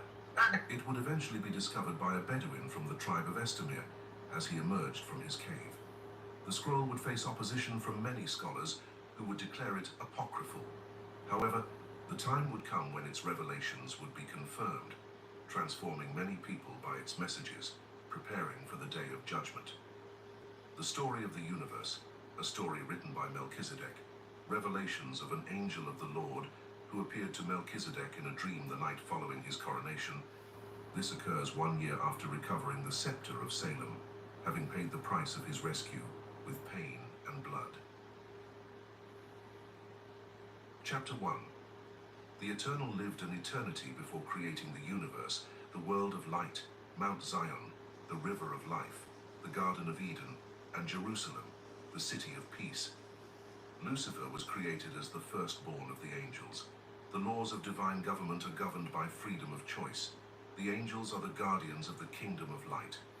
The separation between the universe and the abyss of darkness, as a test of fidelity, precedes the appearance of a bright star and singing angels. Before even a star shone, and before angels sang, there existed in heaven the abode of the Eternal, the only perfect God in wisdom, love, and glory. The Eternal lived an eternity before realizing his beautiful dream, the creation of the universe and the countless beings that make up creation. all idealized with love, from the tiny atom to the gigantic galaxies, all deserving of his supreme attention. Loving music, God created the universe as a grand orchestra that, under his direction, was to vibrate with harmonious chords of justice and peace. For each creature, he composed a love song. The Eternal was very content, for his dreams were about to come true. Moving with majesty, he began his work of creation. His hands first shaped a world of light, and above, a resplendent mountain where the throne of the universe would be established forever. To the sacred mountain, God named it Zion, the foundation of his throne. The Eternal caused a crystal-clear river to gush forth to represent the life that would flow from him to all creatures. As a throne room, he created a beautiful paradise that stretched for hundreds of kilometers around Mount Zion. He called this paradise Eden. To the south of paradise, on both banks of the River of Life, many mansions adorned with precious stones were built, intended for the angels, ministers of the kingdom of light. Around Eden and the angelic abodes, God built a wall of shining jasper, along which were great gates of pearls. With joy, the Eternal beheld the capital of his dreams, the city in all its splendor, like a bride adorned and ready to receive her groom. Affectionately, the grand architect called it Jerusalem, the city of peace. God was now about to give birth to the first rational creature, a glorious angel, the most honorable of all, adorned with the brilliance of precious stones. This angel would live on Mount Zion as the representative of the King of Kings before the universe. With much love, the Creator began to shape the firstborn of the angels, applying all his wisdom to make him perfect. He tenderly gave him life. This magnificent angel, as if waking from a deep sleep, opened his eyes and looked upon the face of his Maker with joy. The Eternal showed him the beauties of paradise, telling him of his plans that were beginning to materialize. When he was led to his dwelling place near the throne, the Prince of Angels showed gratitude and sang his first praise. From the heights of Zion, the beautiful Jerusalem unfolded before the angels' eyes, resplendent in its vastness and splendor. The river of life, gliding peacefully through the city, seemed like a long avenue reflecting the beauties of the Garden of Eden and the angelic abodes. Enveloping the firstborn of the angels in his cloak of light, the Eternal began to speak to him about the principles that would govern the universal kingdom. Physical and moral laws were to be respected throughout the expanse of divine government. Moral laws were summed up in two fundamental principles: to love God above all, and to love others as oneself. Each rational creature was to be a channel through which the Eternal could pour forth another life and light. Thus the universe would grow in harmony, happiness, and peace. In the kingdom of God, laws would not be imposed by tyranny.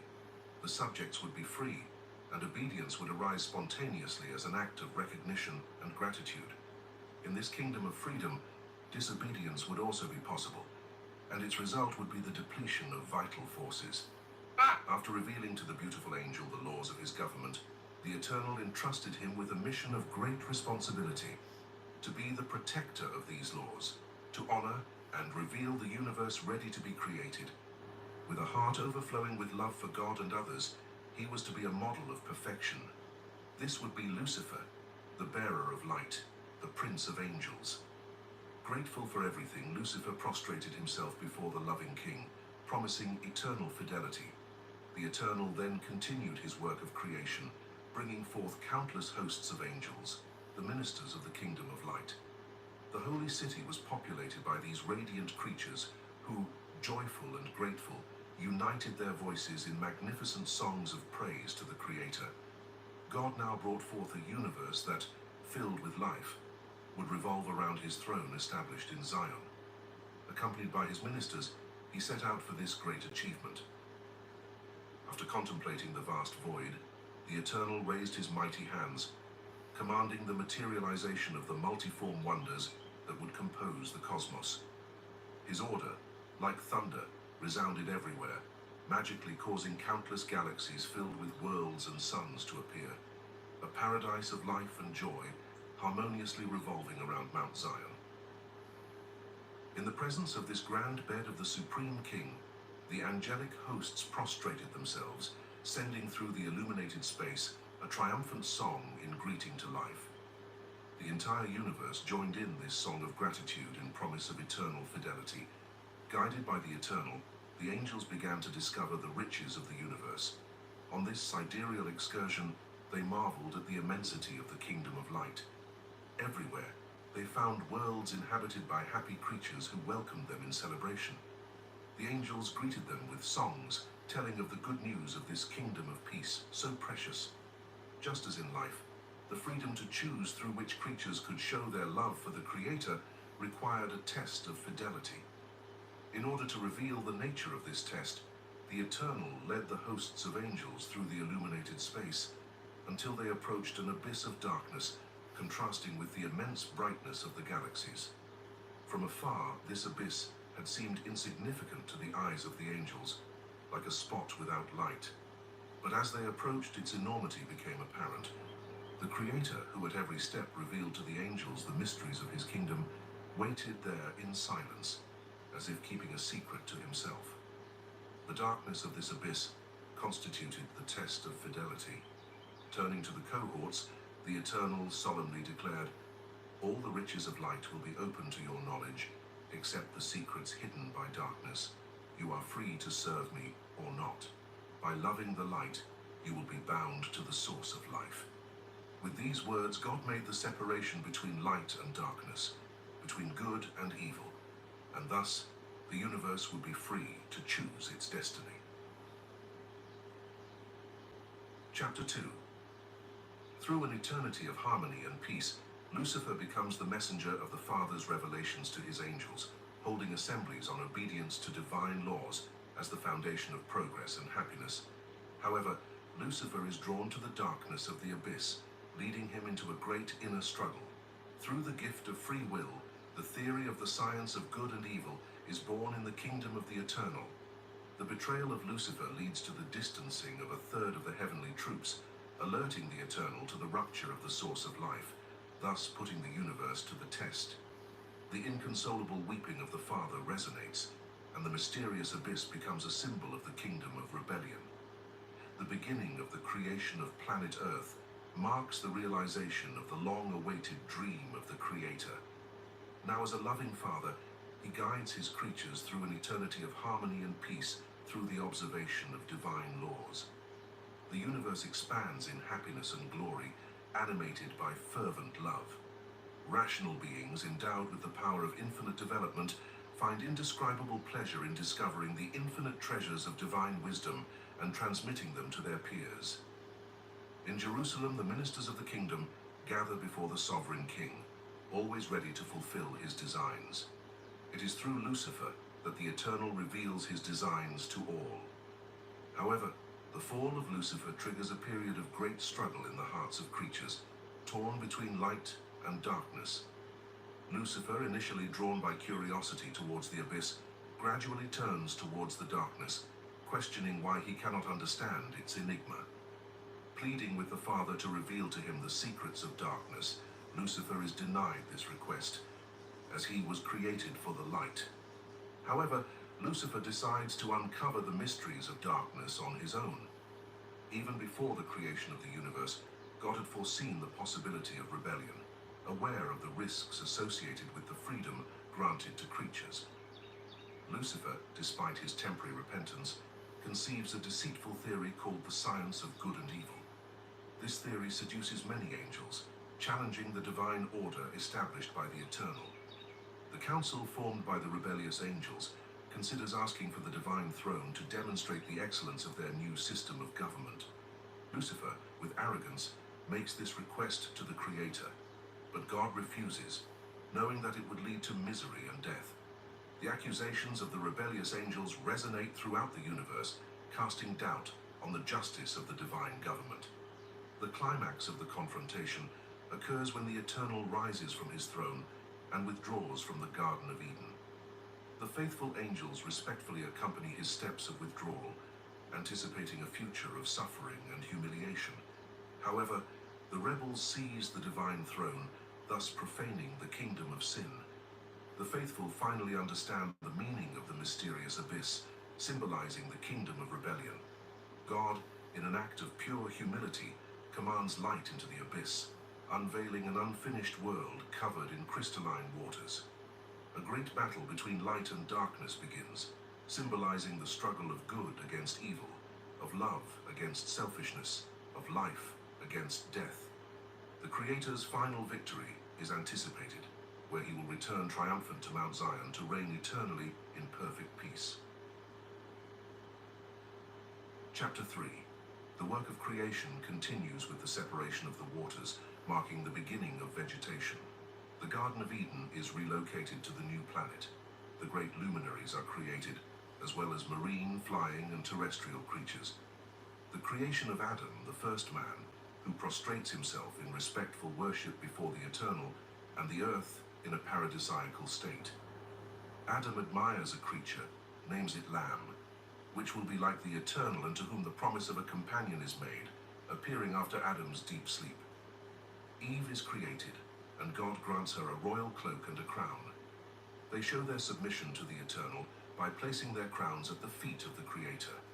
Man becomes the faithful administrator, the rational center, and the arbitrator of creation. Heba realizes the presence of Satan, who presents her with the tree of life and the tree of the knowledge of good and evil. Satan opts for deceit as a weapon to induce man to eat the forbidden fruit. When darkness is overcome on the third day of creation, the Creator continues his work by bringing forth the immense continents still under the surface of the waters. The crystalline waters, obeying the divine order, occupy a position superior to the emerged terrestrial surface, thus creating the lower regions of the earth. The waters reflect the heavenly splendor, serving as refreshment to thirsty creatures. In a gesture of humility, the waters prefigure the Creator who, in the great struggle, descended to the depths of the abyss to bring forth eternal life in thirsty souls. The Eternal calls the dry land earth, and the gathering of waters seas.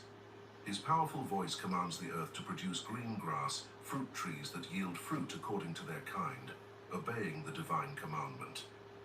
The solid surface of the planet is covered with all kinds of vegetation, with magnificent meadows, green fields crossed by crystalline rivers, and endless forests.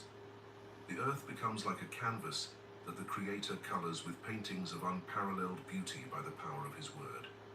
The hosts, admiring the beauty of this creation, recognize the new world as the Garden of Eden, moved by the powerful word of the Eternal. One spring day, the Creator, contemplating his work, exclaims joyfully, "Behold, everything is good and exuberant." The planet completes one more day in its harmonious rotation. The faithful hosts better understand the importance of divine light, as its absence had obscured the beauties of Zion during the night. But on this new day, the Creator manifests his great power by endowing the earth with luminaries that bring light and warmth. These luminaries will forever remain as symbols of the spiritual presence of the Eternal, the source of all light. Contemplating the dark and void space around the earth, the Creator orders to have luminaries in the expanse of the heavens, so there may be a separation between day and night, and they may be signs to mark the seasons, days, and years. The luminaries in the expanse of the heavens immediately illuminate the space with the brilliance of the sun, planets, and satellites. Faced with this demonstration of power, the faithful hosts kneel in adoration. On the fourth day, the Eternal creates the worlds of our solar system, not intended to be inhabited like the Earth, but for the balance of the system. The sky is filled with splendor, softening the darkness of terrestrial nights. The hosts rejoice at seeing the Earth radiant with colors, with the moon nearby, chasing away the deep nocturnal shadows with its silvery reflection. The children of light, rejoicing, greet the dawn of the fifth day, full of surprises. The Eternal makes the earth festive by the presence of countless species of irrational animals that inhabit its entire surface. This creation continues on the sixth day when the Creator, raising his mighty hands, orders the production of abundant reptilian waters of living souls.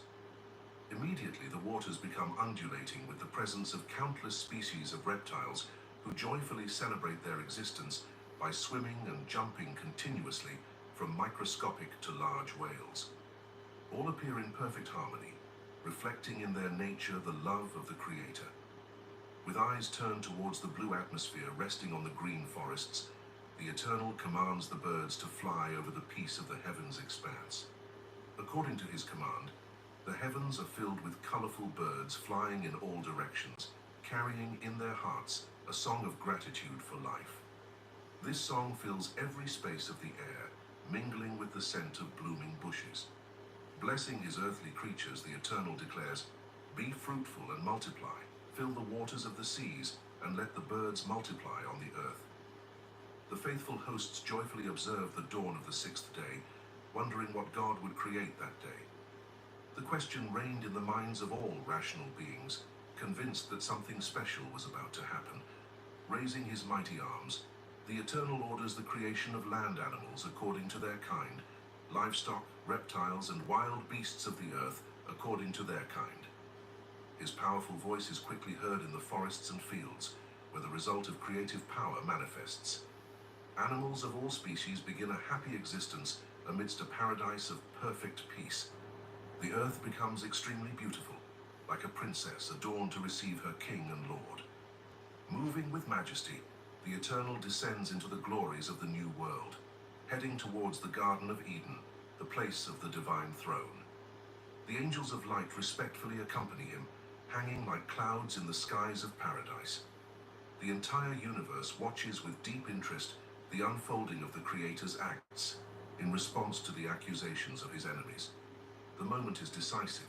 Everything indicates that the Eternal will show that he is neither a tyrant nor selfish by crowning someone on Mount Zion. Satan and his supporters have no doubt that the king will not be delivered to them, and that they will reign victorious within this ancient abyss where darkness and light now intermingle. The subjects of light shudder at this prospect, but near the source of the river of life, the Eternal knelt solemnly, and with the natural elements of the earth, began to lovingly shape a special creature. After a few moments, the still lifeless body of the first man lay before the Creator. The Eternal looked at him, and after caressing his cold and discolored face, breathed into his nostrils the breath of life. The man began to live, as if awakening from a dream. The man opened his eyes and beheld the gentle face of his Creator, who, smiling, embraced his now colorful and vibrant face. Moved to hear the Eternal say in a soft and loving voice, "You are my son, my beloved son, born on the earth." The first man was named Adam. Taking Adam's hand, the Eternal raised him, and without perceiving the scene of the brilliance surrounding him, Adam, in a gesture of gratitude for existence, embraced the Creator tenderly, prostrating himself in respectful adoration.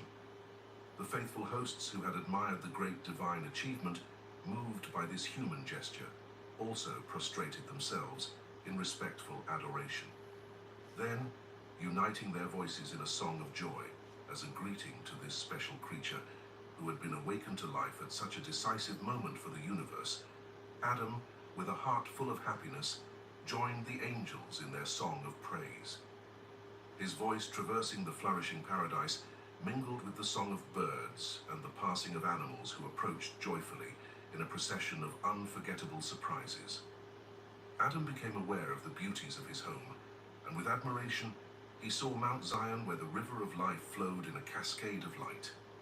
The glorious mountain was crowned by a beautiful rainbow, following the course of the crystalline river that serpentinely wound amidst the wonders of Eden. Adam admired the tall trees whose branches hung with abundant flowers and fruits, bowing here and there. Drawn by the brilliance of the gemstones that adorned the grass everywhere, Adam felt with intense joy the countless species of animals that populated the garden. All were gentle and submissive, living in perfect harmony and happiness. Pausing in his walk, Adam admired the whiteness and tenderness of an animal leaping on the grass. Approaching, he took it in his arms, granting it special affection. It was pleasant to stroke its white wool, and its gentle eyes reflected a glow of love and humility. This animal had something special. Adam affectionately named it Lamb. With the animal in his arms, Adam gratefully admired the Eternal and adored him as he contemplated his white garments and expressive eyes of unmatched love. Adam discovered that he held in his arms a symbol of his joy. He exclaimed joyfully, O Lord, this little lamb clad in such white wool with eyes full of love resembles you. I want to have it always with me. Observing the animals, Adam perceived that they enjoyed a particular communion. He saw happy couples everywhere living for each other. Then his thoughts turned to his companion. He looked around and was surprised not to see her. The Eternal deliberately made her invisible. Adam felt alone in the midst of this paradise. Although there were animals, they were irrational, unable to share his ideals. It was then that a fervent desire arose in his heart to find someone with whom to share his happiness and love. As Adam looked at the distant hills with the hope of seeing someone, the Eternal appeared at his side and said, "It is not good that man should be alone. I will make a companion for him." Adam rejoiced to hear this promise from the Creator, and just at the moment when he so desired to have someone by his side, he was seized by a deep sleep. Adam lay on the chest of his loving Creator, who with caresses lulled him to sleep. In his subconscious, the first colorful dreams arose. Contemplating with the tender gaze of the Eternal the wonders of his surroundings, Adam heard the harmonious sound of angelic music, discovering Mount Zion with its rainbow, the river of life, the flowered meadows, the animals saluting in festivity. These scenes surrounding him repeated in his dream, but when he looked around hoping to find his companion, he did not see her. He felt alone in his mind, which urged him to seek someone with whom to share his existence. His gaze then stretched across the verdant countryside, seeing in the distance flowered hills. Walking with hope, he felt the gentle breeze caressing his hair and said, "The breeze seems to be the one I seek so much. You stroke my hair, you kiss my face, you have the scent of green bushes. If only I could see your face, I would do anything to see it. If only I could touch your hair, I would braid long strands and adorn them with flowers from our garden."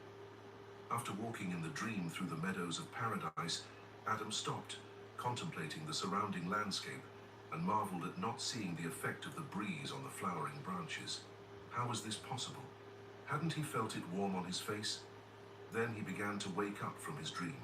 Still with closed eyes, he remembered the moment when, drowsy, he lay on the chest of the Eternal. Wondering if the breeze had touched his hands, he opened his eyes and was moved, for before him stood a beautiful woman who, with her fragrant hands, lovingly caressed his face. She was the breeze of his dream, the promise of the Creator, who only wanted to make him happy. Now Adam was complete because he had Eve, flesh of his flesh and bone of his bone. Taking her hand, Adam invited her to a walk full of unforgettable surprises, where he would show her the beauties of his new home. Eve's sensitivity stopped at every step, drawn by the flowers exhaling sweet scents, by the birds singing joyfully, by the animals following her docilely, by the vegetation with rich hues, and by the crystalline waters of the river of life cascading from Mount Zion. The entire paradise was perfect and beautiful to her, but nothing compared to the human being created in the image of God. They turned to each other with admiration and caresses, imbued with this love, and remained until sunset. With unmatched pleasure, the young couple contemplated the setting sun, which, through its pink rays, colored the sky in a magnificent tableau. And thus, the sixth day came to an end, giving way to the hours of a special day, the Sabbath, a day that in its significance would be solemn for all subjects of the Eternal, for its rising would bring victory to the kingdom of light. The sun, which had illuminated nature with its brightness and warmth on the sixth day, set, giving way to the cold darkness. The joyful birds, silencing their trills, sought their nests, while the other animals retired.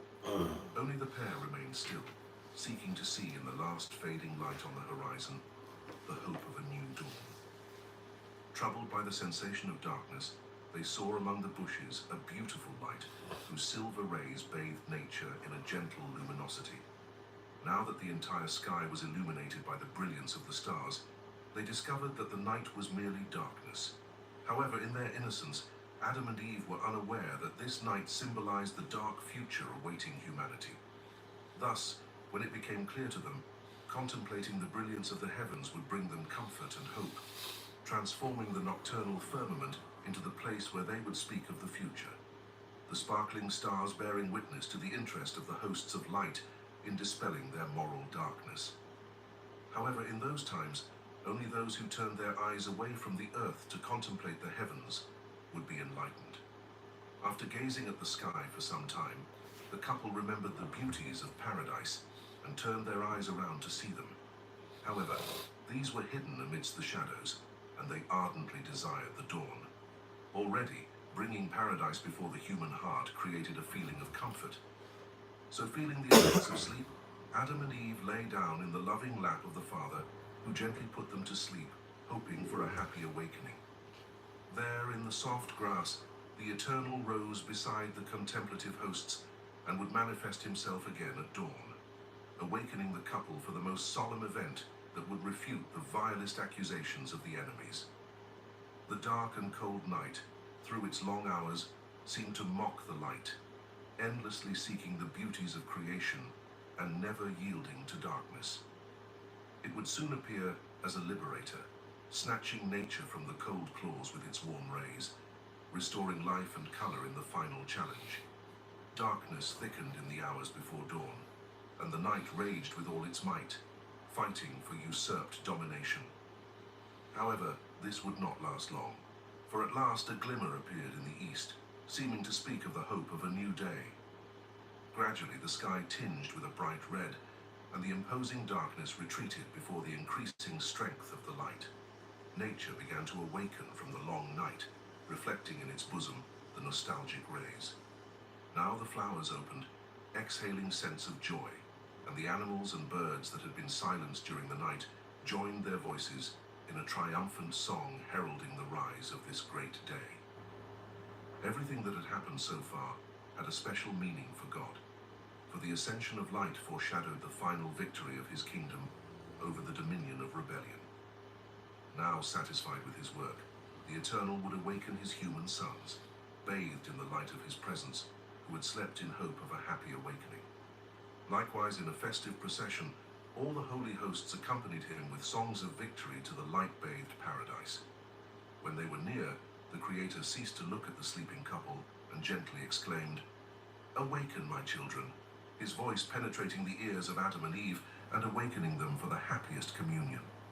With joy, the couple greeted their divine Creator, joining the angels in triumphant antiphons.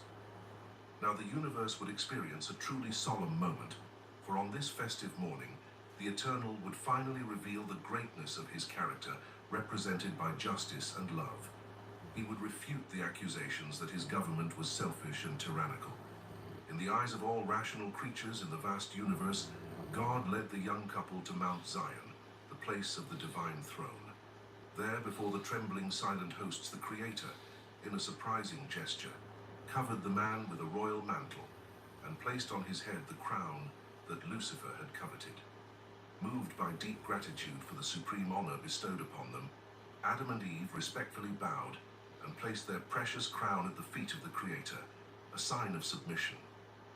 This was followed by a cry of victory that shook the entire creation, where the children of light, who had long suffered insults and humiliations in the face of the constant accusations of rebel hosts, praised the blessed God. Indeed, in his work of justice, he had finally denied the enemies. The revelation of his character of humility, selflessness, and love was finally made. Having established man as the Lord of all creation, the Eternal, with a solemn voice, began to show him the greatness of his mission. Man would be a faithful steward, caring for the paradise and maintaining the source of the river of life clean. Furthermore, in his duty, he would honor the laws of justice and love, the foundations of the kingdom of light. As a rational center, he would freely accept the government of the one who had created him. His mandates made the hosts feel, amazed by the revelation of divine selflessness, that they understood that the Lord of Light would no longer govern the universe alone, but only with human consent.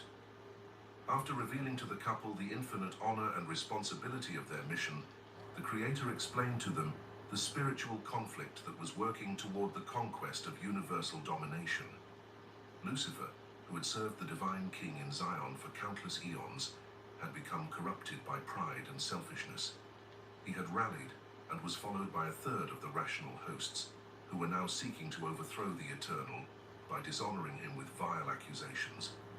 Having revealed the painful situation in which the universe found itself, the Eternal, in a solemn gesture, showed them two imposing trees laden with large fruits, rising from the two banks of the river that sprung from the throne. The one on the right was revealed by the Lord as the Tree of Life, the monument of the Kingdom of Light. The one on the other side was revealed as the Tree of the Knowledge of Good and Evil, a symbol of rebellion. By eating the fruit of the Tree of Life, man would manifest his submission to the Creator, who is the source of life and light. However, eating from the other tree would give the enemy dominion over Zion, where the inevitable result of this course would be eternal death, not only for man but for all creation, which would be reduced to chaos under the fury of rebellion.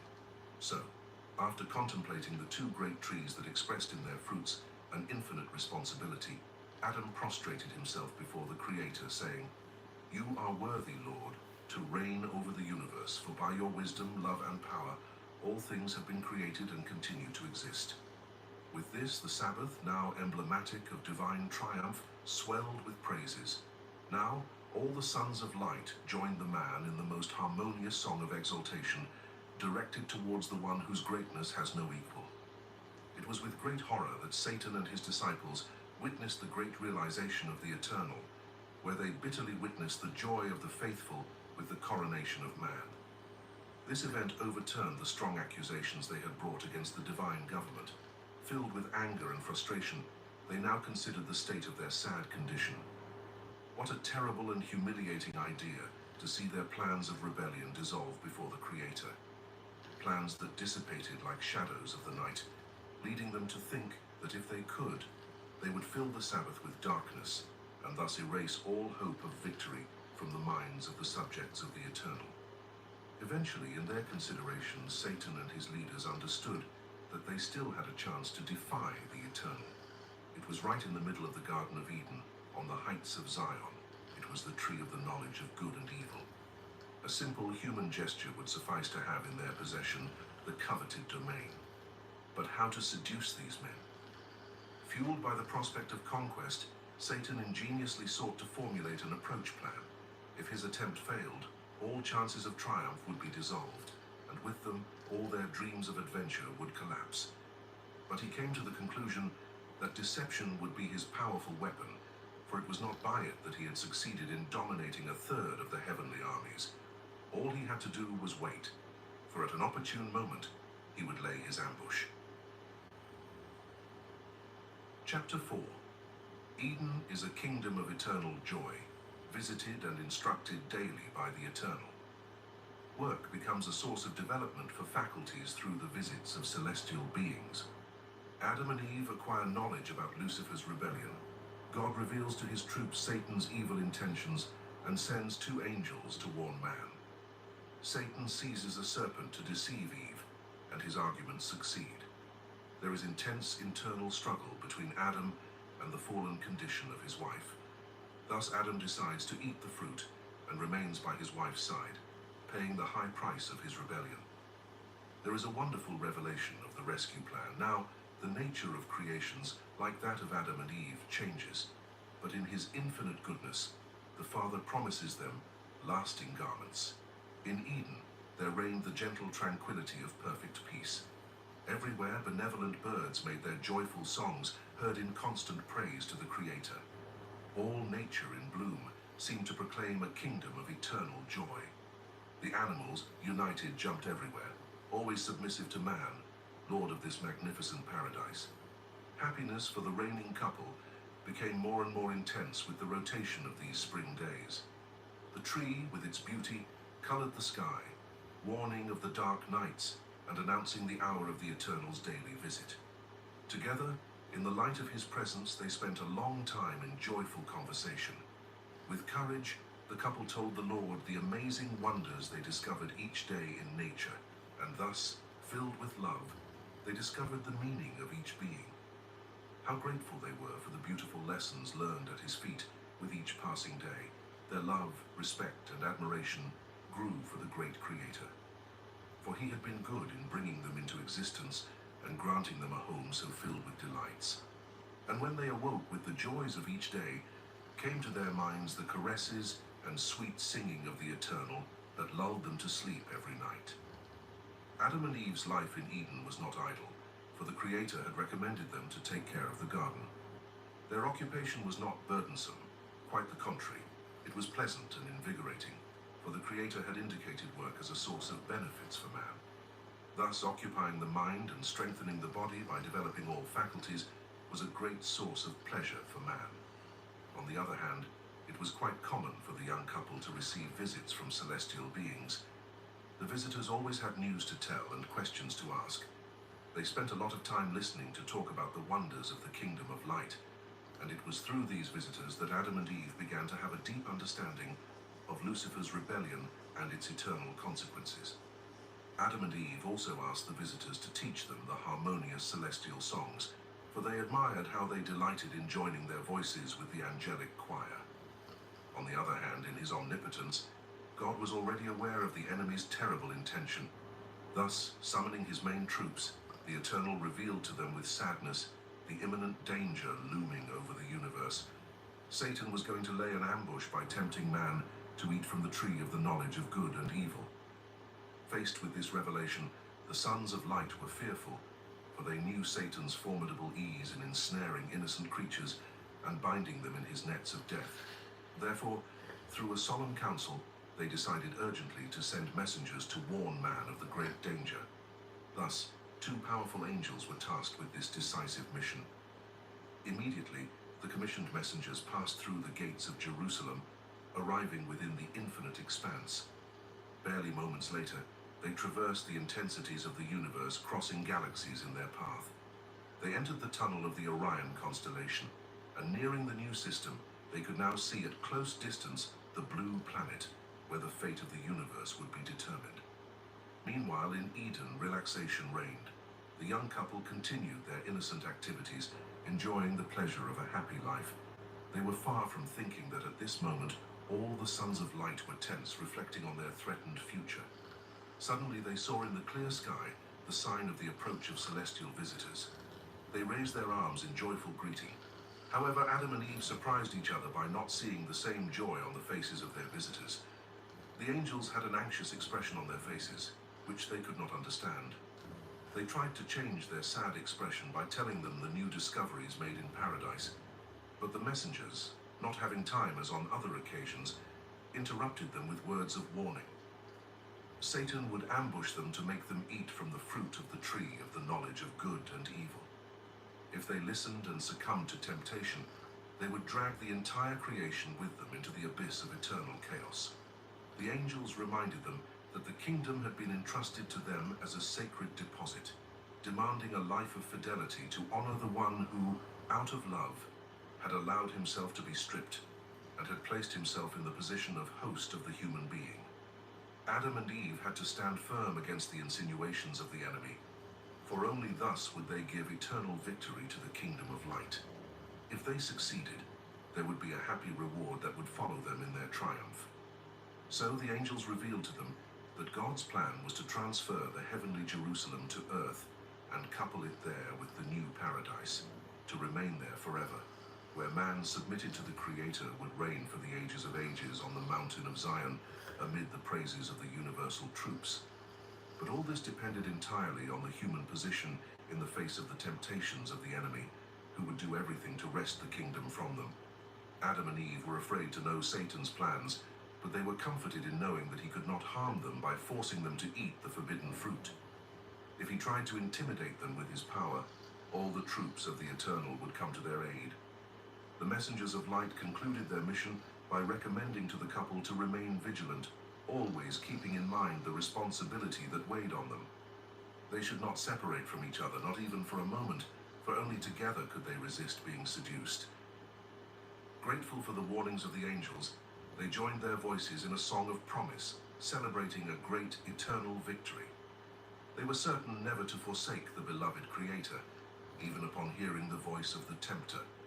Encouraged by the human promise, the 2 messengers returned to the bosom of the heavenly Jerusalem, where, with the holy cohorts, they eagerly awaited the long-awaited triumph. Satan saw the messengers approaching paradise and heard the men's song promising eternal victory. This song aroused his envy and hatred to the point where he could no longer contain them.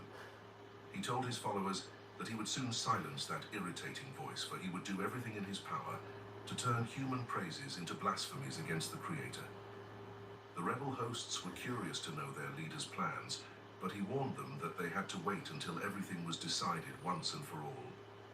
If man listened to his voice by eating from the tree of the knowledge of good and evil, he would be victorious and would forever possess dominion over the universe. But if man resisted by remaining faithful to the Creator, there would be no hope for them. Despite the appearance of eternal security around paradise, an expression of fear could now be seen on the faces of men since the departure of the angels.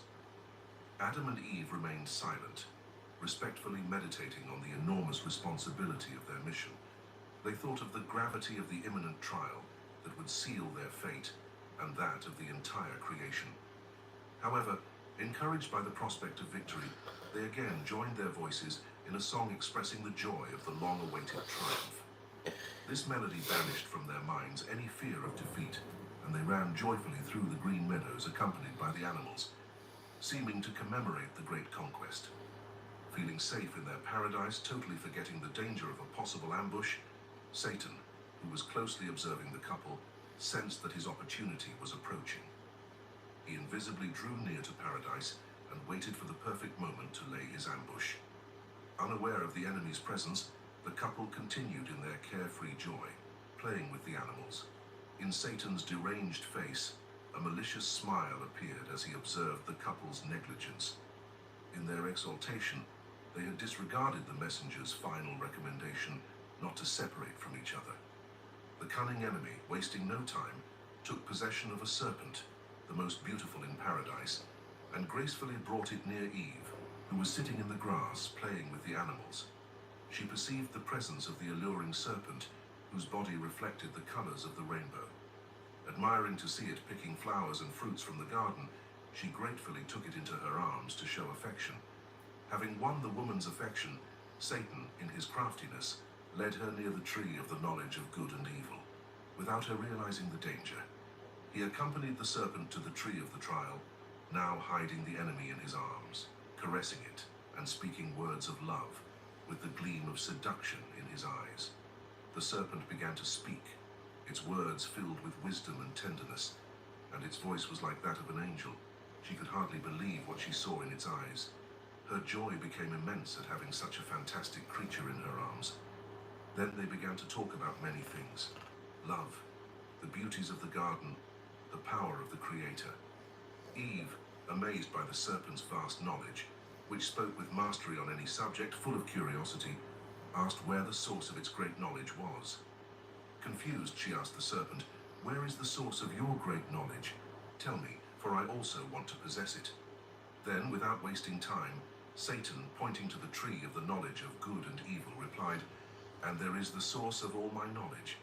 Then he told her a lying story, claiming that he was a serpent like the others, eating the fruits of paradise.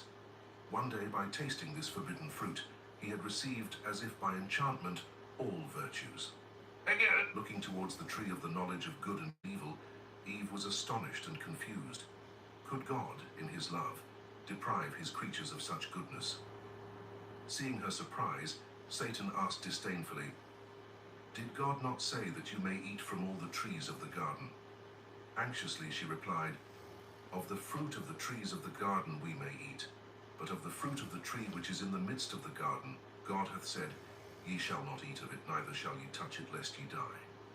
The serpent disdainfully said, "That's not true, otherwise you would be dead. Indeed, the Lord has forbidden you to eat from this tree to prevent you from becoming like him." Knowing all things, the seductive words of the serpent caused confusion in Eve's mind, which held the memory of the Creator's command and his sentence. But at the same time, she had before her tangible evidence that contradicted these memories. Dazed, she began to doubt the character of the Eternal. Thus, in a challenge, the serpent took the fruits of the forbidden tree and began to savor them, placing a fruit in the woman's hands and telling her to eat. "No," said the Eternal, "if anyone touches this fruit, they shall die." A total silence reigned in the universe. On every inhabited planet, the sons of light watched helplessly this distressing scene. Their future was at stake. In Jerusalem there was great agitation. Mighty angels appeared before the Creator, asking permission to unmask the cowardly enemy hidden in this serpent. However, the Eternal forbade them to do so. If the use of force was the solution, he would have already applied it. They had to respect the free will granted to man. The sons of light suffered greatly, seeing the woman doubt him who had generously given them life and the opportunity to reign in this paradise. Adam, with the firm hope of securing the cherished victory, rushed in his haste. He saw his beloved sitting near the tree doing something dangerous. An awful feeling engulfed him, once again remembering the warnings received, but he tried to push that aside, thinking he would reach his wife before anything happened to her. Eve wavered in her conviction as she contemplated the fruit in her hands. For a moment, the future seemed dark and terrifying to her, but she overcame this feeling, thinking of the glories she would conquer by eating this fruit. Still undecided, she slowly raised her hands to touch the fruit with her lips. The subjects of the kingdom of light trembled, leaning with great terror. It seemed almost impossible at that moment for the woman to turn back. As the faithful wondered if there was any possible hope, they saw with horror Eve's terrible decision. She had chosen to forever break with the Creator, to become captive to death. The Eternal silently contemplated with pain this scene of rebellion, lowering his head with tears streaming down his face. He could not bear the pain of this separation. The faithful, in panic, believing themselves defeated, were aware that all was not lost if Adam resisted temptation by remaining faithful to the Eternal. This would seal the great victory. Eve, deceived, could recognize her mistake and benefit from divine forgiveness. When Adam, in his anxious rush, reached the place of trial, it was too late. Seated near the stream, Eve savored the forbidden fruit carelessly. Adam was seized by anguish upon recognizing the sad condemnation. Filled with sadness, he looked at his wife, but found no words to awaken her from the bitter reality. Completely desperate, he raised his voice in a painful exclamation. "Eve, Eve, what are you doing eating the forbidden fruit?" The woman was overwhelmed by emotions that made her imagine she had reached a higher sphere of life. Upon hearing her husband's voice, still under the influence of illusory emotions, she looked up with a smile, but was surprised to see him crying with deep bitterness. Adam sought to know the reason that had driven her to rebel against the Eternal. Eve quickly began to tell him the fantastic story of the wise serpent, Satan. Satan knew that this story of the serpent would never convince the man to eat from the fruit of the forbidden tree. He had to find a subtle way to lead him to seal his own death, following in his wife's footsteps. Holding Eve in his power, he decided to make her an object of temptation, waiting for the opportune moment to bind her. "The day you eat of it, you shall surely die." The reminder of this phrase tormented Adam, anxious to see his beloved die in his arms. However, his distress diminished upon seeing that she remained happy and affectionate by his side, as if no harm had come to her. Relieved, Adam smiled again, responding to his companion's affections, indulging in the sweetest emotions. Unaware that it was the enemy enveloping her in his enchanting arms, Adam became lost in this enchanting moment. Eve then began to talk about her experience with the tree of the knowledge of good and evil. She spoke of the treasures of wisdom that had been revealed to her in her new kingdom. She would live very happily, but this felicity would be incomplete without her husband's participation. She spoke of the impossibility of turning back and insisted that he follow her. After recounting her decision to him, Eve, with a gentle smile, reached out her hands with a fruit, asking him to eat it as a demonstration of his love for her. With the tempting voice in his ears, Adam sat in the grass, lost in thought. His face grew pale again and his hands trembled. He was afraid to rebel against the Creator, but at the same time, he understood that he could not live apart from his beloved wife, whom he loved infinitely. Eve was flesh of his flesh, an extension of his being. He felt anxious about having to make such a grave decision. The paleness of Adam's face was reflected on the faces of all the faithful to the Eternal. They heard the enemy's insinuation and perceived with horror the man's hesitation. Adam's indecision left them desperate. If he obeyed Satan's proposal, all happiness would be forever banished. In the decisions of the human being lay the destiny of the entire universe. After an intense inner struggle, Adam looked at his companion. She had joined in the promises of eternal devotion. He would not leave her alone, would share with her the consequences of rebellion. He took a fruit from Eve's hands and, in a hurried gesture, brought it to his mouth, trying to stifle the voice of his conscience, speaking of eternal destruction. Adam threw himself into his wife's arms, savoring the high price of their rebellion. Satan, with cries of triumph, left paradise, swiftly flying with his countless cohorts who anxiously awaited the result of this risky attempt. Learning of human misery, they rejoiced loudly. They felt assured that the realm rightfully belonged to them, and they could establish an eternal reign there without ever being disturbed by the laws of the eternal. Throughout the universe, the sons of light suffered and mourned the defeat. Never had there been so much sadness and horror for the future. The voices that lived to sing praises to the Creator now preferred lamentations. The Eternal, overcome by infinite sorrow, had prostrated himself in tears before man's fall. However, he was not surprised, for even before creating the universe, he had already foreseen this triumph of rebellion. In his wisdom and love, he had idealized a rescue plan that would involve immense sacrifice. Drying the tears of his grief, he prepared to act mightily on behalf of his afflicted faithful, preventing them from falling into the hands of the enemy. In this mysterious intervention that seemed to oppose justice, the Eternal commanded his mightiest angels to immediately bypass the Garden of Eden, preventing Satan from seizing Mount Zion. Comforted by the divine manifest, and the powerful creatures, in swift obedience, broke you through the infinite space, instantly surrounding the paradise where man, already troubled by sin, lived in the darkness of a night that would be long and cruel. The sovereignty of the Eternal, based on justice, how could he justify his actions before the enemies? He had not handed the kingdom to man of his own will, and man had not delivered it to Satan by free choice. As rational creatures were surprised by God's decisive actions, they heard his powerful voice resonating throughout creation, bringing revelation of the great mystery. This revelation was so wonderful that it would occupy the minds of the faithful for all eternity, becoming the subject of their sweetest meditations. God first spoke of the terrible condemnation weighing on man and all creation. He said that by detaching himself from the source of life, man had plunged into an abyss so deep that it could not be reached by his arm of justice and power. Humiliated and tortured by the enemy's claws, there was no longer any man beyond death, a painful brute of his spontaneous rebellion. Considering the human situation, the cohorts of light saw no possibility of triumph, for they knew that only man could interrupt the enemy's reign by bringing him back to the Creator. However, man, eternally enslaved by his nature, would be incapable of such victory.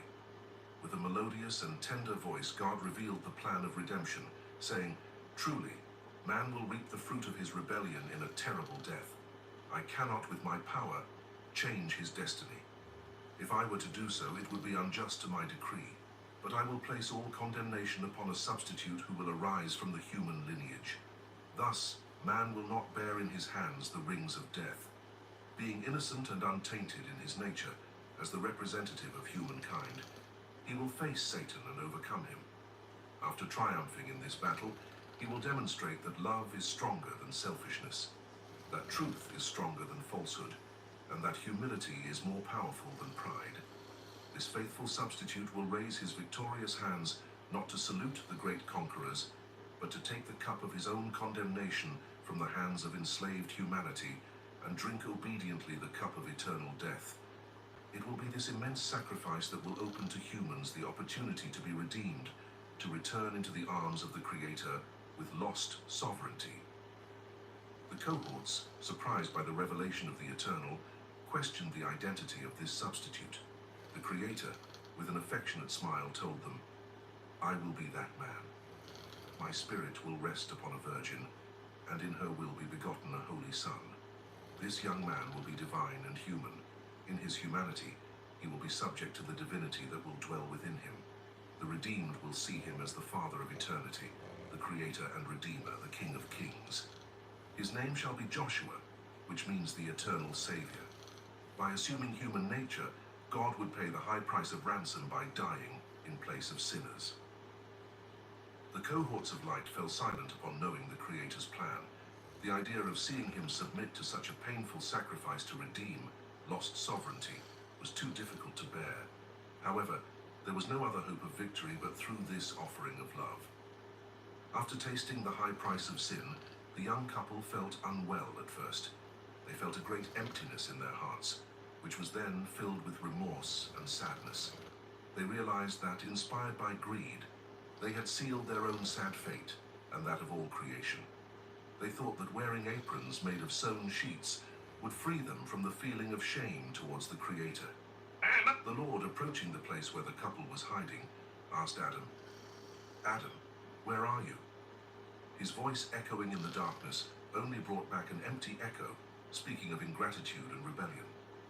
God earnestly desired to embrace the couple in a warm embrace and confess his love to them, but seeing his children drift away from his presence, he felt overwhelmed by great sorrow. Faced with his tearful gaze, the future of humankind stretched into dark valleys of the realm of death. How many would be deceived by Satan, departing from his presence during the long night of sin, judging him as a tyrant lord seeking faults and weaknesses in sinners to punish them? However, the Creator would not cease to search for them in the dark valleys of the realm of death until he conquered a repentant people. Adam and Eve, exhausted from their hasty flight, hid among the foliage at the foot of a fig tree. Recognizing their nakedness, they tried to make aprons by sewing sheets together. Thinking this would free them from the feeling of shame towards the Creator, the Lord, approaching the place where the couple was hiding, asked Adam, "Adam, where are you?" Unable to hide any longer from God, Adam stood up beside his companion and, with bowed head, presented himself before the Creator, prostrating himself at his feet. They could no longer face him because of the guilt they felt. Affectionately, the Creator took their hands, lifting them from the ground with a sorrowful expression on his face, and asked them why they had fled. "Have you eaten from the tree of the knowledge of good and evil?" he asked. Trembling, Adam, his voice broken by sobs of fear, replied, "The woman you gave me as my companion gave me the fruit and I ate." With this answer, Adam tried to excuse himself by blaming his wife. Turning to Eve, the Lord asked her, "Why did you do this, Eve?" She promptly replied, "The serpent deceived me and I ate." Thus, both refused to acknowledge their guilt, blaming each other. They simply attributed the responsibility to the Creator for all that was wrong because he had granted them free will, had created the woman, had created the serpent. In silence, God observed his children, timid and bewildered, coming before him with a confused sadness. He foresaw that this would be the experience of countless human beings throughout history. How many would be lost by not recognizing their own guilt? How many would seek to justify themselves by blaming others, even the Creator himself? With gentle words, the Eternal attempted to lead them to acknowledge their guilt. He explained that only this acknowledgement could help them. Looking at the fragile garments woven by sinful hands, he said to the couple, "Children, these garments are insufficient. They dry up and fall apart quickly. You need durable clothing that covers your nakedness and frees you from condemnation. If you wish, I can give you these garments." Touched by the Creator's hopeful words, the couple bowed repentantly, discarding their illusory garments, symbols of their failure. They now desired the garments of salvation promised by the Divine Father. Chapter 5. God reveals the effects of man's fall and the plan of redemption. This plan involves the painful sacrifice of the symbol of the Savior, the Lamb. The garments promised to Adam and Eve are provided to them. The Creator manifests as the man who will save them, intensifying the couple's love and gratitude towards the Savior. The cohorts of evil worry about the intervention of the Eternal and the revelation of the rescue plan. The Eternal leads the couple out of the garden where Satan would try again to seize humanity. However, he fails before God, suppressing his threats. The consequences of the knowledge of good and evil manifest, and the Eternal becomes the companion of man in his journey on earth. The Creator's nature toward warfare is revealed, and an edifying work is created to counter the numerous assaults of Satan. These assaults show revelations of two worlds reflected in the fallen nature. An immaculate lamb is guided and prepared by God for sacrifice, symbolizing the conflict between good and evil. its burning flame becomes the symbol of divine forgiveness, where even in its fallen state, nature reveals the plan of redemption. After contemplating their repentant children prostrated at his feet, the Eternal affectionately took them by the hand and lifted them up, rejoicing to reveal to humankind his plan of redemption. With tenderness, God began to show them the bitter results of their fall, saying, "Children, you have sealed the fate of all creation in the clutches of death. Harmony is already penetrating nature, seeking to destroy in it all virtues. The abyss into which you plunged through disobedience is deep, out of reach of my mighty arm. Detached from the source of life, there is no other human beyond death." After these words revealing a dark destiny, the Eternal invited the couple to follow him, penitent. Adam and Eve, in tears, followed the Creator in his steps of justice, which guided them instead of their shameful fall, where they thought they would find their painful end. On this distressing path, they wept, reminiscing about their past glory, destroyed by ingratitude. As their souls suffered, the frightening expectation of being reduced with creation to cold ashes under the darkness of this night of sin enveloped them. As they walked, they gazed through their tears at the sleeping beauty bathed in divine light, giving to innocent animals who were unaware of the great pain. Suddenly, the pair stopped, overwhelmed by intense sorrow. Their hesitant steps had led them to a lamb, the dearest animal. With the eyes full of gentleness also dim, drying their tears, the Eternal commanded them to take the innocent lamb into their arms, cradling it against their chests. Silently, they followed the Creator's steps to the top of Mount Zion, the place of the shameful fall. There they contemplated the remnants of the fruit, and forcefully, the memory of divine judgment came to their minds. "The day you eat of it, you shall surely die." The dreadful moment had arrived. The guilty one must drink the bitter cup of death, succumbing without remedy. Aware of their fall, the couple realized, horrified, that the hands that had brought them to life now held a sharp stone knife. Trembling, they prostrated themselves and awaited the fulfillment of the just sentence, awaiting the blow that would reduce them to dust. They felt the gentle touch of divine hands that raised them to new life. The condemnation, however, would fall upon a substitute. Placing the knife in Adam's hands, the Creator said, "The lamb will die in your place, Adam. You must sacrifice it." Frightened by God's order, the couple wept and exclaimed, "Lord, the lamb is not innocent." With an expression of justice, the Eternal added, "If it does not die, you will not be able to obtain the garments I have spoken to you about." Faced with the Creator's insistence, trembling all over in a painful effort, Adam plunged the sharp stone into the lamb's chest. The blow was fatal, and the animal, shedding its precious blood, sank into the darkness of an endless night. Contemplating the lifeless lamb on the bloodied grass, the couple raised their voices and wept. They were beginning to grasp the enormity of their tragedy. Death was terrible. It had extinguished all the light from the innocent animal's eyes. Quietly leaning on the lamb's inert body, the Eternal removed the woolen coat and made tunics to cover the couple's nakedness. After clothing them, he affectionately asked them, "Have you understood the meaning of all this?" In deep reflection and amidst tears of gratitude, the couple exclaimed, "Our place to obtain garments, Adam and Eve." Though they understood this physical reality, they were far from comprehending the significance of this event. The Creator would reveal to them the mystery of divine love. With an expression of infinite mercy, God began to reveal to humankind the meaning of this painful sacrifice, saying, "The innocent lamb who suffered today symbolizes a man who will be born. In his eyes, there will be the same tenderness, the same love.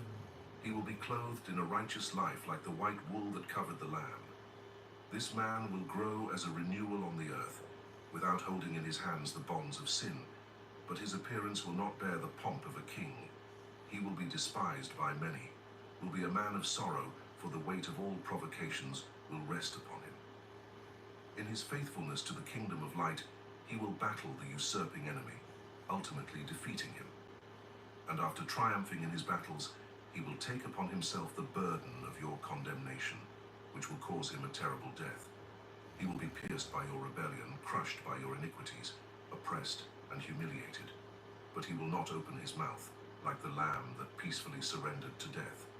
He will grant you the merits of his victory, and wrapped in his garments of righteousness, he will be free from condemnations. You will thus obtain eternal life through the sacrifice of this righteous one who will be born, Adam and Eve. Between gratitude and pain, the couple listened to the revelation of this great redemption and respectfully asked who would be this special man in their offspring who would arise to accomplish such an immense sacrifice. The Creator, looking at them with tenderness and animated by a love that surpassed even death, embraced them affectionately and revealed, "I will be that man." Surprised by the Eternal's declaration, Adam and Eve remained motionless, contemplating his gentle face, understanding the significance of this immense sacrifice. They prostrated themselves at his feet, and their eyes, bathed in tears, exclaimed, "We deserve death, Lord, but you are innocent. You should not suffer in our place." Wiping away their tears, the Eternal spoke to them tenderly. "My children, I love you with an eternal love. That is why I will die in your place." Before this confirmation, the couple raised their voices in a painful lament, saying, "We have killed the Creator. We have killed the Creator." But God began to console the couple with words of hope, saying, "After drinking the cup of eternal death, regain life, ascend to heaven, intercede there for the lost man, granting to all those who, repentant, accept my sacrifice, the garments of my victory. Together, we will finally triumph over the kingdom of sin, which will fall to ashes under our feet. Then, I will create a new heaven and a new earth, where only justice and love will reign, where we will live forever in perfect harmony and peace." The Creator, accompanied by the couple, remaining on Mount Zion, concluded his revelations by saying, "The Garden of Eden will now be empty. Humanity will pay during the long night of sin in its exile. However, you will not walk alone, for the Eternal will also be a pilgrim. Today, he will make all the difficult journey with man until we can together ascend the lost mountain, triumphing over the kingdom of death. The tree of the knowledge of good and evil, monument of rebellion, will then be undone, making way for a glorious tree that, joining its top to the tree of life, will become the commemorative ark of the great victory. The redeemed holy mountain will then rest forever as the universal throne that the faithful victors will call the throne of God and of the Lamb." Adam and his companion, after hearing such comforting and hopeful words, raised their voices in a song of gratitude and praise. They now knew the infinite love of their Creator and were more than ever ready to serve him. After comforting the couple, God led them out of Eden. It was not easy for them to bid farewell to this beautiful abode, where they had not only been awakened to life in the arms of the Eternal, but had also experienced moments of pure happiness in the company of the Creator, angels, and docile animals. As the pair seemed nostalgic in their farewell steps, Satan and his subjects watched with horror the intervention of the Eternal, shaken by the astonishing revelation of the rescue plan and filled with raging frustration. Understanding that if they indeed fulfilled the promise there would be no hope for them, great anger seized their hearts. Satan, refusing to acknowledge humanity's redemption, would do everything in his power to hold it back in the realm entrusted to him. When the couple, accompanied by the Creator, reached the valley ravaged by death, where Satan awaited them with fury to try to reclaim humanity, the pair trembled before the enemy. However, God's protective hands calmed them, expressing in his face the assurance of eternal justice. The Eternal repelled the threats of the enemy with the following words: "Human beings belong to me, for I have bought them with my blood." And as they walked in silence alongside the Creator, they sadly contemplated the signs of death imprinted in this nature once full of life. The beautiful flowers that had bloomed to exhale eternal fragrances now hung withered. The small birds that greeted them joyfully every morning with their songs now flew far away, emitting such sad tunes. Everything had changed in nature. The knowledge of good and evil had brought no good to the universe, but an intense spiritual and physical conflict. Faced with the devastating consequences of their fall, the couple, overcome by indescribable sadness, prostrated themselves and wept bitterly. God, also saddened by the pain and contemplating the dark picture, sought to console them with words of hope, speaking again of the new heaven and new earth he would one day create, where peace and love would reign in every heart. He assured them that there would be their eternal home, where they would always live together without bearing on their foreheads the marks of sadness, but crowns of eternal victory. He told them that tears would flow from their faces, but would no longer wet their eyes. Thus protecting Adam and Eve in their steps, the Creator led them through the wounded valley until they arrived at the foot of a hill which they climbed slowly, exchanging words of encouragement and hope. When their feet finally reached the soft grass covering the top of this hill, it was there that the couple saw every day the sun decline in the sky, bathing the firmament and valleys in a bright red, like the blood that had flowed from the lamb's heart. Turning to the east, the pair, with a mixture of pain and nostalgia, gazed into the distance at the landscape surrounding them in this happy past. Seeing Mount Zion rise majestically in the midst of Eden, they wept as they remembered their fall, how weak they had been. The sun declined in their day, announcing the arrival of a sad night, the first outside of paradise. In a gesture of calmness, the Eternal, showing them the remarkable valley of the mountain, spoke to them tenderly. This is where your temporary dwelling will be, from where you will be able to contemplate the paradise that will remain on the earth for some time, until it is gathered to its original place, within the heavenly Jerusalem. There, protected by justice, we will await the dawn of victory. And when that great day comes, we will return together where we will be crowned with glory in a kingdom of eternal happiness and peace. After speaking these words, God ordered the couple to build an altar of stones where every week, on the eve of Saturday, they should sacrifice a lamb in memory of his sacrifice, as a sign of his presence and to ensure that their sins would be forgiven. He would light a fire on the altar that would burn all night, consuming completely the offering of sacrifice, so that humanity could affirm its faith in the revealed truths, and not in the visible manifestation of the person of the Creator.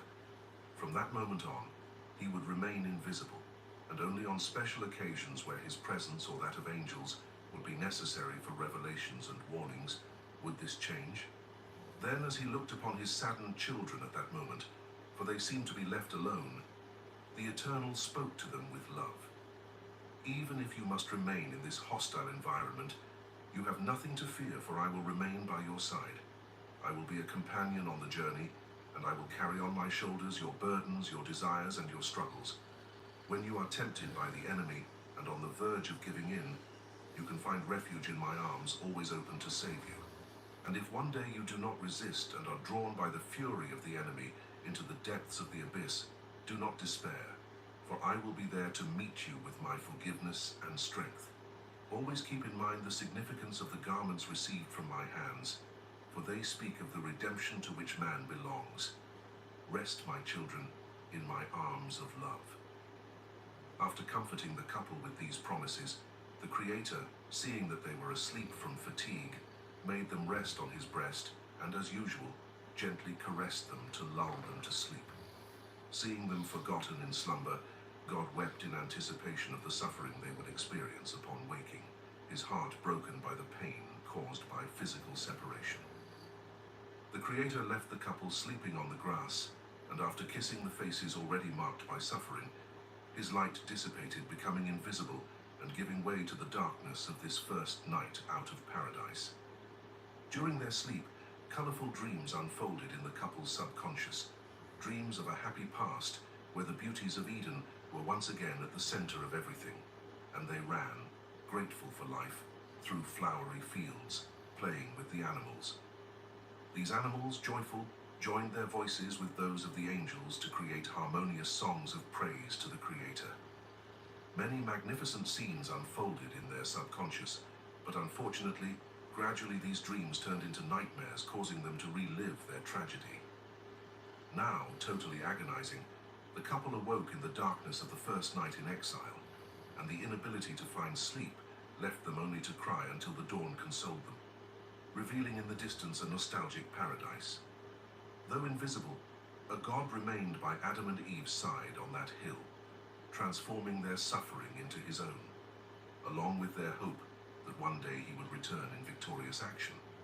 However, under the contemplative gaze of the Creator, the dark future of humanity also unfolded, where he saw with sadness countless creatures perishing without salvation by rejecting his love. His tears moistened his face as he anticipated how the enemy would use all his cunning to keep humans under his yoke, and the long night of sin would be prolonged. The battle for the reconquest of the lost kingdom was at stake, and the victory of the light would demand an immense sacrifice from God in the form of the Messiah, who would be born among men in due time with the mission to pay the price of redemption. Through him, many would be freed from the clutches of the enemy, all those who would accept him as Savior and King. However, against the chosen ones, the enemy would attack with all his might to try to make them fall. In his vision of the future, the Creator joyfully contemplated the final triumph that would rise with the redeemed, those who had been greatly tested, but who were still more than conquerors through him who had redeemed them from darkness to the kingdom of light. After participating in all the sufferings of the great struggle, the Eternal cast his gaze over the captive plains, contemplating the rebellious hordes ready to fight. The goal of these armies was to reclaim humanity to seal their right to dominion over the universe. Although war was contrary to the nature of the Creator, he would not hesitate to use his power to defend his children. However, his strength would only be used justly. If man rejected the protection offered by the sacrifice of the Messiah, God could do nothing to prevent his loss at the hands of the enemy. Adam and Eve had repented of their great sin, receiving by God's mercy garments of salvation symbolized by the skins of the sacrificed lamb. Justified by the offering of the couple, the Eternal summoned his mighty armies for battle. In swift obedience, the troops of light assaulted the outer space toward the earth, surrounding with their strong wall the hill bearing this treasure, redeemed by the blood of the divine King. Humanity was entrusted to take care of Eden, to govern nature, to prepare beds for the flowers, to harvest fruits for sustenance, to guide animals in their innocent lives and train them to be useful. These occupations had been sources of development and pleasure for them, and despite adversities, they were to continue fulfilling this duty. The work done according to the Creator's orders would nullify many attacks from the enemy. The couple's first morning occupations brought them revelations about the great love of God hitherto unknown. As they gathered stones for the construction of the altar, they felt the pain of wounds from which blood flowed, as well as the ravages of fatigue that caused sweat to ooze from their bodies. Sensing and contemplating everything on their own skin, they loved the Savior even more. The built altar foreshadowed greater wounds where he would pour out all his blood, and fatigue would sap all the sap of his life. The nostalgic and hopeful look in the eyes of the couple from that moment on would never pass far, without discerning beforehand on the altar of sacrifice. This altar, with its stains of sweat and blood, would remain as a reminder of the pain and suffering that, after moistening the lips of human beings, would pour into the cup of the Creator. After contemplating for a long time the paradise of eternal life that stretched beyond this dark altar of death, the couple experienced the sweet relief of rest. Anxious to discover the landscapes of their new home, Adam and Eve, encouraged by hope, went out for a walk. Their steps led them through the paths of smiles and tears, songs and disillusionments, delicate and blooming flowers bathed in perfume, and faded flowers without scent. They passed by the animals still docile and submissive, and the animals now fierce and threatening. The pair then discerned in their walk the boundaries of two worlds, that of light and that of darkness, that of love and that of selfishness, that of hope and that of despair, that of harmony and that of disharmony, that of life and that of death. This vision filled them with sadness, and they wept long. This sadness would only grow further in the future, as they would gradually discover the depth of these realities along their descendants.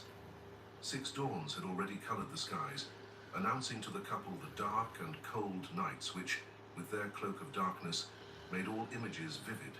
except that of the hope of seeing them colored again at the rise of light. The hour of sacrifice was approaching when the sturdy altar, embraced in its righteousness, would demand blood.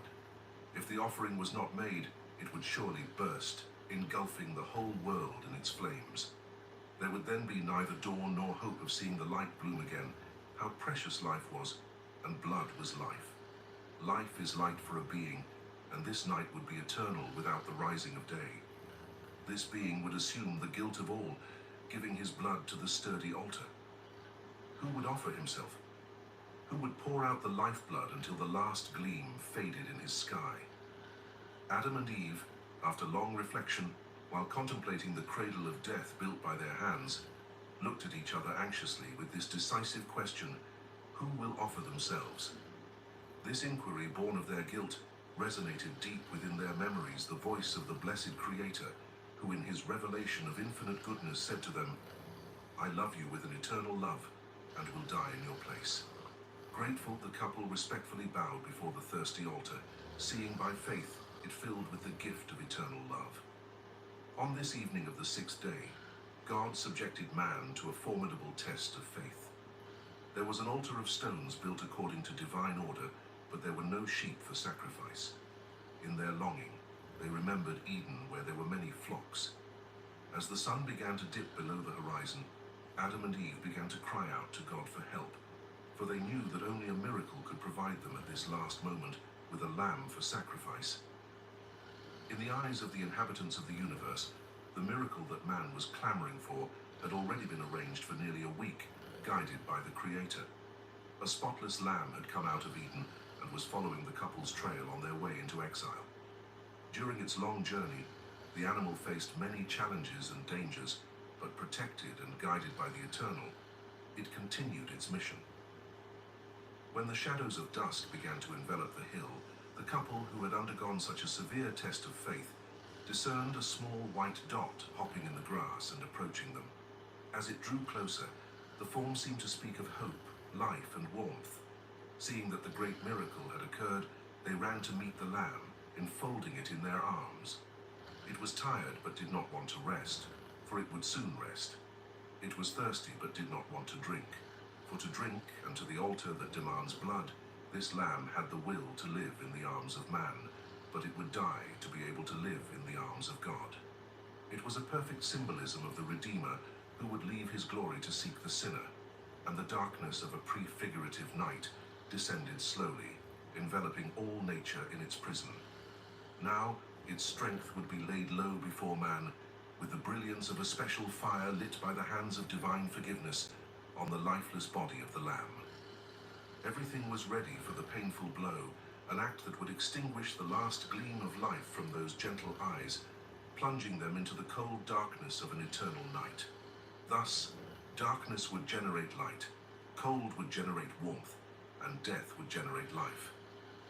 All these inverted gifts would be nothing more than the fruits of divine love offered to sinful hands, ever ready to hurt amidst this silent night.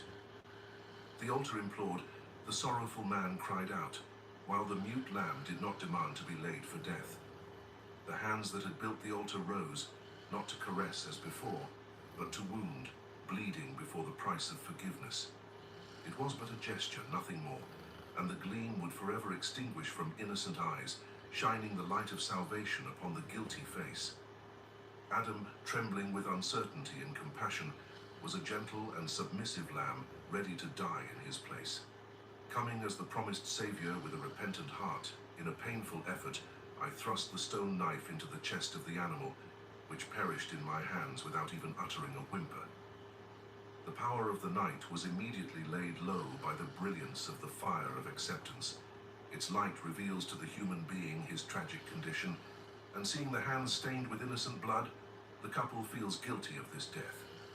Amidst tears, they kneel before the altar, which no longer demands blood but offers them light, accepting undeserved forgiveness. Rising, the couple contemplates the sadly wounded body of the poor lamb, feeling utterly incapable of thanking the riches granted in exchange for such a harsh blow. Bathed in the light of sacrifice, Adam and his companion remain silent, pondering until a deep sleep overtakes them. Lying on the ground, covered in soft grass, they fall asleep under the warm rays of the sun, certain that their glow and warmth will endure until the darkness of this Saturday completely disappears with the resplendent sun and the light of the Lamb. Since it was lit on the altar that night, it has remained in constant war with the darkness.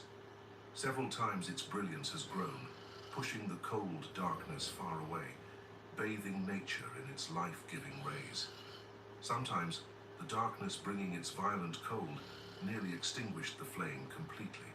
In its great effort, it fed on the blood of the Lamb, sending its fiery flame upward and flooding everything around it with light and warmth.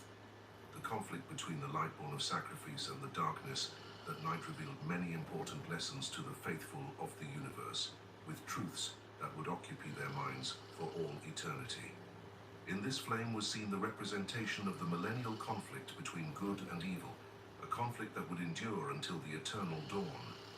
The eternal prelude to his future sacrifice had lit in the midst of darkness the light of truth which would remain burning in the heart of man through his blood, that would be shed for the remission of guilt. Against this light, the enemy would launch all the cold winds of evil, banishing its gentle glow from the hearts of many beings. How many would be lost by rejecting the light of divine forgiveness, enveloped by the darkness of the black night? After long hours of battle, the signs of dawn emerge in the sky. The darkness that had cast its winds upon the immortal flame, trying to banish it, fades in the face of the signs of dawn. The sky, now tinted with an intense red, reminds us of the blood that flowed from the Lamb's breast so that the flame of forgiveness could illuminate the human night.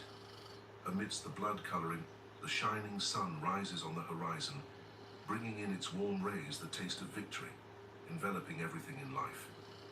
The dawn, in its nostalgic aspect, caresses the distant paradise, where from its beloved bosom, in its morning breeze, the aroma of nostalgia serves as a message of comfort and hope to the suffering creatures of the Valley of Death. Bathed in the warm rays and the hopeful breeze, the couple awakens to another Saturday, whose symbolism points to rest in the kingdom of God, and how the end of the great conflict between light and darkness would be. Beyond this altar covered in ashes, Adam and Eve contemplate the nostalgic paradise. Though distant in their exile, they rejoice with the certainty that the sacrifice of the Messiah will mark for them the Sabbath of Sabbaths, where tears will be banished forever. The sun will always shine in a clear sky. The lambs will always be alive to play in the grass. There will be no twilight, and there will be no more altar covered in blood and ashes. So they sigh in longing for that day of glory, when God will become eternally visible and will hold in his hands the marks of his infinite love for his children before humanity's fall. Just as all the heavenly armies learned at the feet of the Creator, who patiently taught them the treasures of wisdom contained in the vast compendium of nature, the entire universe, from the tiniest atom to the greatest of worlds, testified in its perfect existence to the character of the divine King, adopting in it many of his teachings.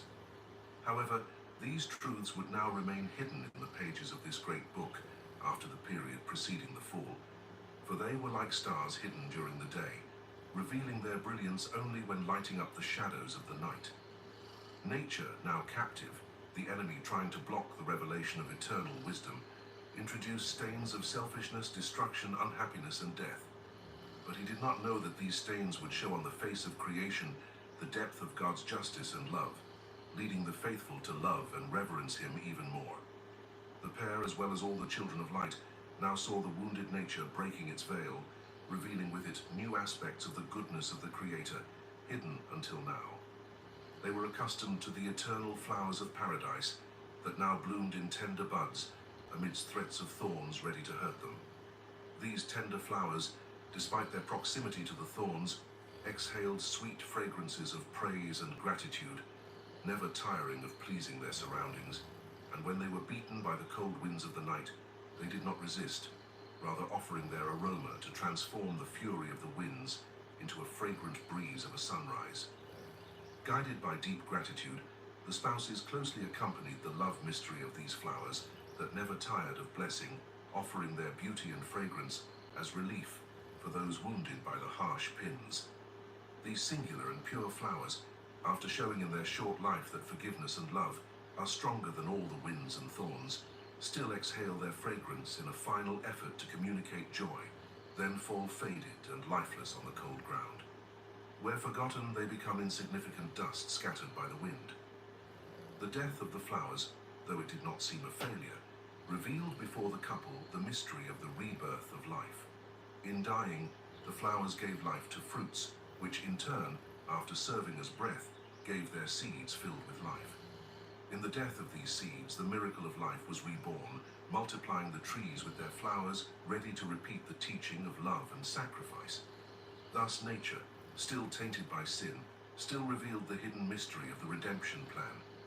Just as each flower that bloomed amidst the thorns was a symbol of the Savior who would be born amidst the thorns of evil to comfort the fragrance of afflicted hearts.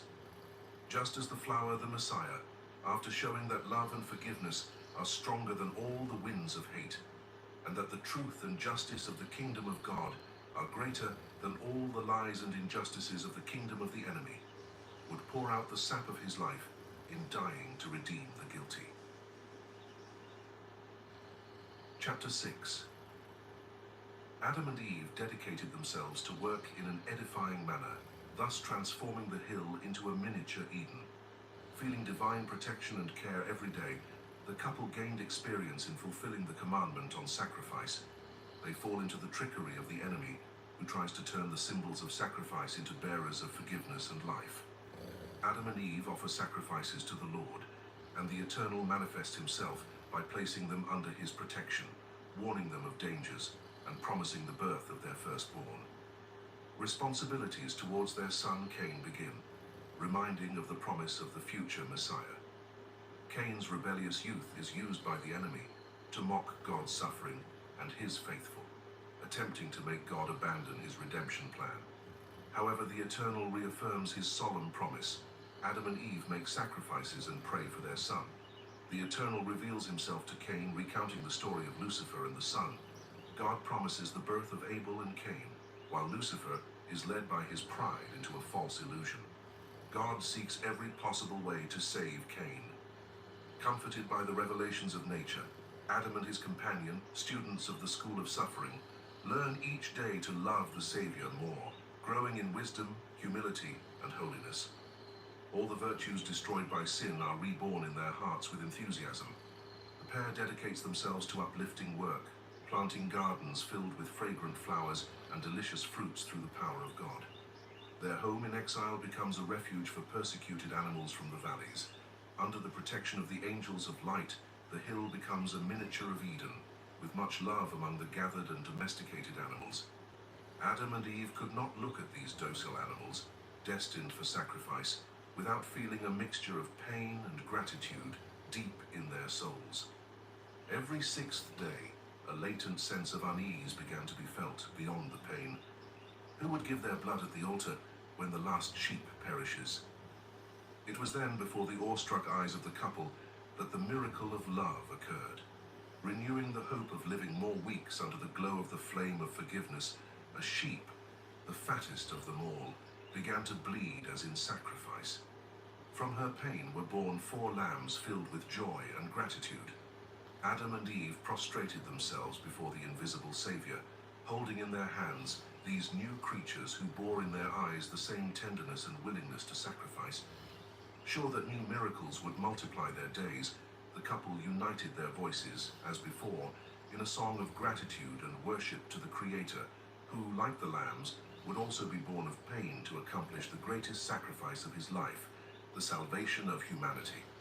Although the Lord is invisible to human eyes, he always remains very close, accompanied by an army of angels, in tireless service of care and protection. The couple was unaware that the sweetness and peace reigning on the hill, as well as all their prosperity, were the fruit of intense struggles. If their eyes were open to the invisible scenes, they would be horrified by the terrible struggle of the enemy and his hosts, who constantly sought to ruin humanity and snatch it from the hands of the Creator.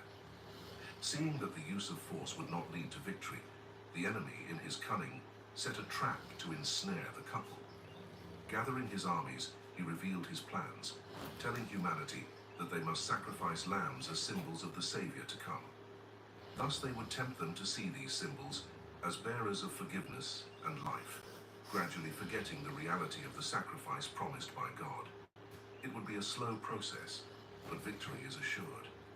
Knowing the danger of this trap, the Creator was saddened as he looked to the future, for he could see so many of his children turned away from the path of salvation. They would cling to the symbols, thinking to find in them virtue. In his love and care, God would not let them remain ignorant of the danger that threatened them. He knew how much Adam and his companion loved these lambs, offered in light and warmth on the altar. They could easily be induced to see them as sources of life and light, and to begin to venerate them. Many weeks had passed, bringing with them nights of pain and sacrifice, followed by days of hope and nostalgia for the loving Father who, after making promises and drying their tears, had become invisible to their eyes. Each passing day brought to the pair a new burden of nostalgia, making them wonder every evening, when will we again be able to embrace his face? When will we be able to envelop ourselves in his arms, walking in the light of his love? How much they longed for those Edenic nights when they fell asleep in the gentle embrace of their divine Father. So, after one more week of work and lessons learned, just as the sun announced another night of repentance and innocent blood to bathe the altar, the silent couple found themselves with the surprise that, after the painful blow that was always followed by the fire, the blessed face of the Father would be revealed to them. With trembling hands, Adam lifted the lamb, which, silent, did not resist when placed on the altar. Tears rolled down his face as he thought that another innocent living being would be plunged into the hated dark death in order to generate light with its blood. Although the sacrifice was painful, there was no other path to salvation, for only through the shed blood of the lamb could they live to behold the Father's face in the future. With a painful effort, Adam dropped the sharp stone onto the lamb, which shed its blood in a groan of pain. Suddenly, a glorious light dispelled the darkness, flooding the entire hill with its rays of life. Through tears, the couple once again contemplated the Creator in the fire of the altar. In a gesture of love, God opened his arms as before, and with a smile, moved towards the long-awaited embrace. Without finding words to express their immense nostalgia, the couple threw themselves into his chest and wept bitterly. The Divine Father, moved, also wept, but tried to console his children with his gentle smile. With emotion, the couple gazed at the Father's face, enveloping him with kisses and affection. Their love for him had intensified with suffering. Grateful and happy, they walked alongside the Creator, showing gardens full of flowers and fruits, sharing the lessons learned with nature, and presenting the domestic herd with affection. Enlightened by the gentle light of the Eternal Father, the couple sat at his feet as before to listen to his teachings. The Creator, looking at them tenderly, warned them of dangers and guided them on the sacrifices of the Lamb, emphasizing the importance of always remembering the certainty of a Savior to come, who, like the lambs, would be sacrificed for the redemption of sinners. However, the lambs did not have within themselves the power to forgive sins, for they were merely symbols of the Messianic King. After becoming aware of the danger of attaching themselves to symbols to find salvation in them, the couple was tasked with passing on these guidelines to their descendants. After warning humanity, the Creator looked at the sleeping ewe with her baby and exclaimed, "How beautiful are the lambs." The couple, blending happiness and pain, added, "When they are awake, they leap for joy, forgetting that to be born and to die causes much pain." After contemplating the lambs, God looked at the couple tenderly, revealing something that surprised and delighted them. "When these 36 lambs have ascended the altar, your arms will be reunited with the first child who, like them, will also arise from pain. This child in his infancy will bring you joy by leaping like a lamb in your house. You must instruct him devotedly in the laws of harmony, showing him the path of redemption, and like you, he will be free to choose the direction to follow." Listening to the divine promise with joy, but also feeling the profound responsibility, Adam and Eve knew that Satan would do everything to lead the promised son to perdition. After the promise, each lamb offered on the altar gave them hope of the joy that would soon come to the earth. When Eve was pregnant with 36 lambs, finally descending into the darkness according to the time determined by the Creator, the first light that the first child would bring manifested. With hands still stained with the blood of sacrifice, Adam protected his wife, who, at the foot of the altar, fell prostrate from the pain. The first child, rather than displaying the joy of freedom, had the tears of his captivity. This cry would have lasted all night if it hadn't been for the glow of the burning flame of hope that soon drew the baby's attention. Wrapped in joy, she was comforted by her suffering and said, "I have reached the Lord's promise." She called her son Cain, and after wrapping him in the soft skins of a lamb, the couple stayed awake to meditate. Many thoughts occupied their minds: joy, gratitude, hope, and the sense of responsibility that now weighed on their shoulders. Tenderly caressing the child, the couple matured in their experience, understanding better the mysterious love of God, who had offered to die in their place to save their children. Adam and Eve were not alone in their reflections, for all the intelligent beings in the universe watched with interest the future of this defenseless baby, bearer of a kingdom of infinite dimensions within, which two powers disputed. Who would then be the Lord of his life, walking the ascending path leading to life or descending into the abyss of eternal death? Seeing the baby sketch his first smile, the couple suddenly remembered the promise of the Creator that was confirmed with each sacrifice. The Savior would be born of the woman as a child, bearing the mission to redeem humanity. Would he not fulfill this promise here? This baby with eyes shining with joy, resembling the lambs born to be sacrificed. Considering this, the couple, holding the child against their chest, began to weep without consolation. How terrible it would be to offer an innocent child on the bitter altar. But then, for the afflicted couple, the bright sun finally appeared, reviving with its warm rays the promises that indicated a Savior who would also be born from pain to fulfill the eternal plan of redemption. Blessed by the Creator and surrounded by the love and care of his parents, the child developed in his physical and mental nature, becoming each day the special focus of the ceaseless battle between spiritual forces. Adam and Eve were not alone in their reflections, for all the intelligent beings in the universe watched with interest the future of this defenseless baby, bearer of a kingdom of infinite dimensions within, which two powers disputed. Anxious to make him understand the truths of salvation, they took him in their arms every morning and, at the edge of the altar, showed him the distant Eden, recounting those stories full of emotion that little Cain could not yet comprehend. What immense joy these parents felt when they saw him, on a sunny morning, pointing to the hearth of nostalgia, uttering the sacred name of the Creator.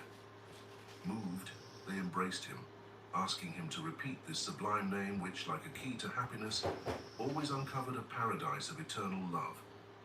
All the cohorts of light bowed with joy upon hearing the little one pronounce the name of the divine King. Weeks passed, bringing new victims to the altar, and little Cain, the object of God's attentions and care, the cohorts of light, and those tireless parents in their mission of instruction, gathering his sparse words, always curious about everything, began to ask questions. As the day declined, the child, lying on his mother's lap, asked her why the sun always left like that, leaving people in the cold darkness. Astonished, his mother looked at him, unable to find words to answer the question that reminded her of the happy past destroyed by her fault. After a moment of silence, embracing little Cain's face, she said to him, "My son, one day the sun will come to stay, bringing in its rays a world of harmony.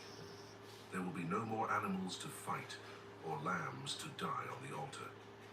Little Cain, eager to see this day dawn soon, said to his mother, "Mom, tomorrow the sun will rise in paradise. Pray for it to stay so I can play, and never sleep again." Impatient to see the day that would never end, little Cain only fell asleep after making his mother promise to ask the sun to stay. A new day of radiant sunshine appeared for Cain, bringing in its rays joy and warmth. As he played in the garden, his curious eyes often turned to the sun, seeming to caress it with a hopeful smile. However, as he walked westward, the little one ran to his mother, asking her, "Mom, did you promise the sun to stay?" Taking him in her arms, she smiled at him. trying to make him understand with simple words while pointing to the distant paradise, the story of redemption, where the son would one day come to stay. Unsatisfied with his mother's words, Cain showed no patience to wait for that distant day. Repeating through tears, he said, "I want the sun now, not tomorrow." His mother patiently tried to calm him, speaking of God's light that could turn night into day.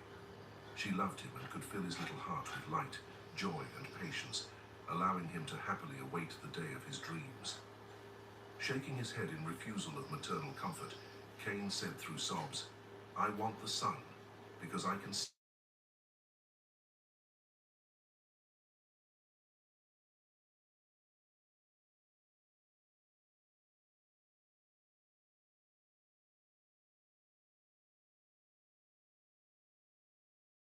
He had a song in his heart as he walked towards another meekness that awaited him, seeking to make him insensitive to the benefits of salvation. Adam and Eve, in their tireless love, taught Cain spiritual lessons illustrated in nature every day. Every Saturday, they tried to reinforce in his youthful mind the hope of eternal life, the fruit of the Saviour's sacrifice who, after living a sinless life, would die like a lamb to forever dispel the darkness. However, Cain sometimes moved by these teachings.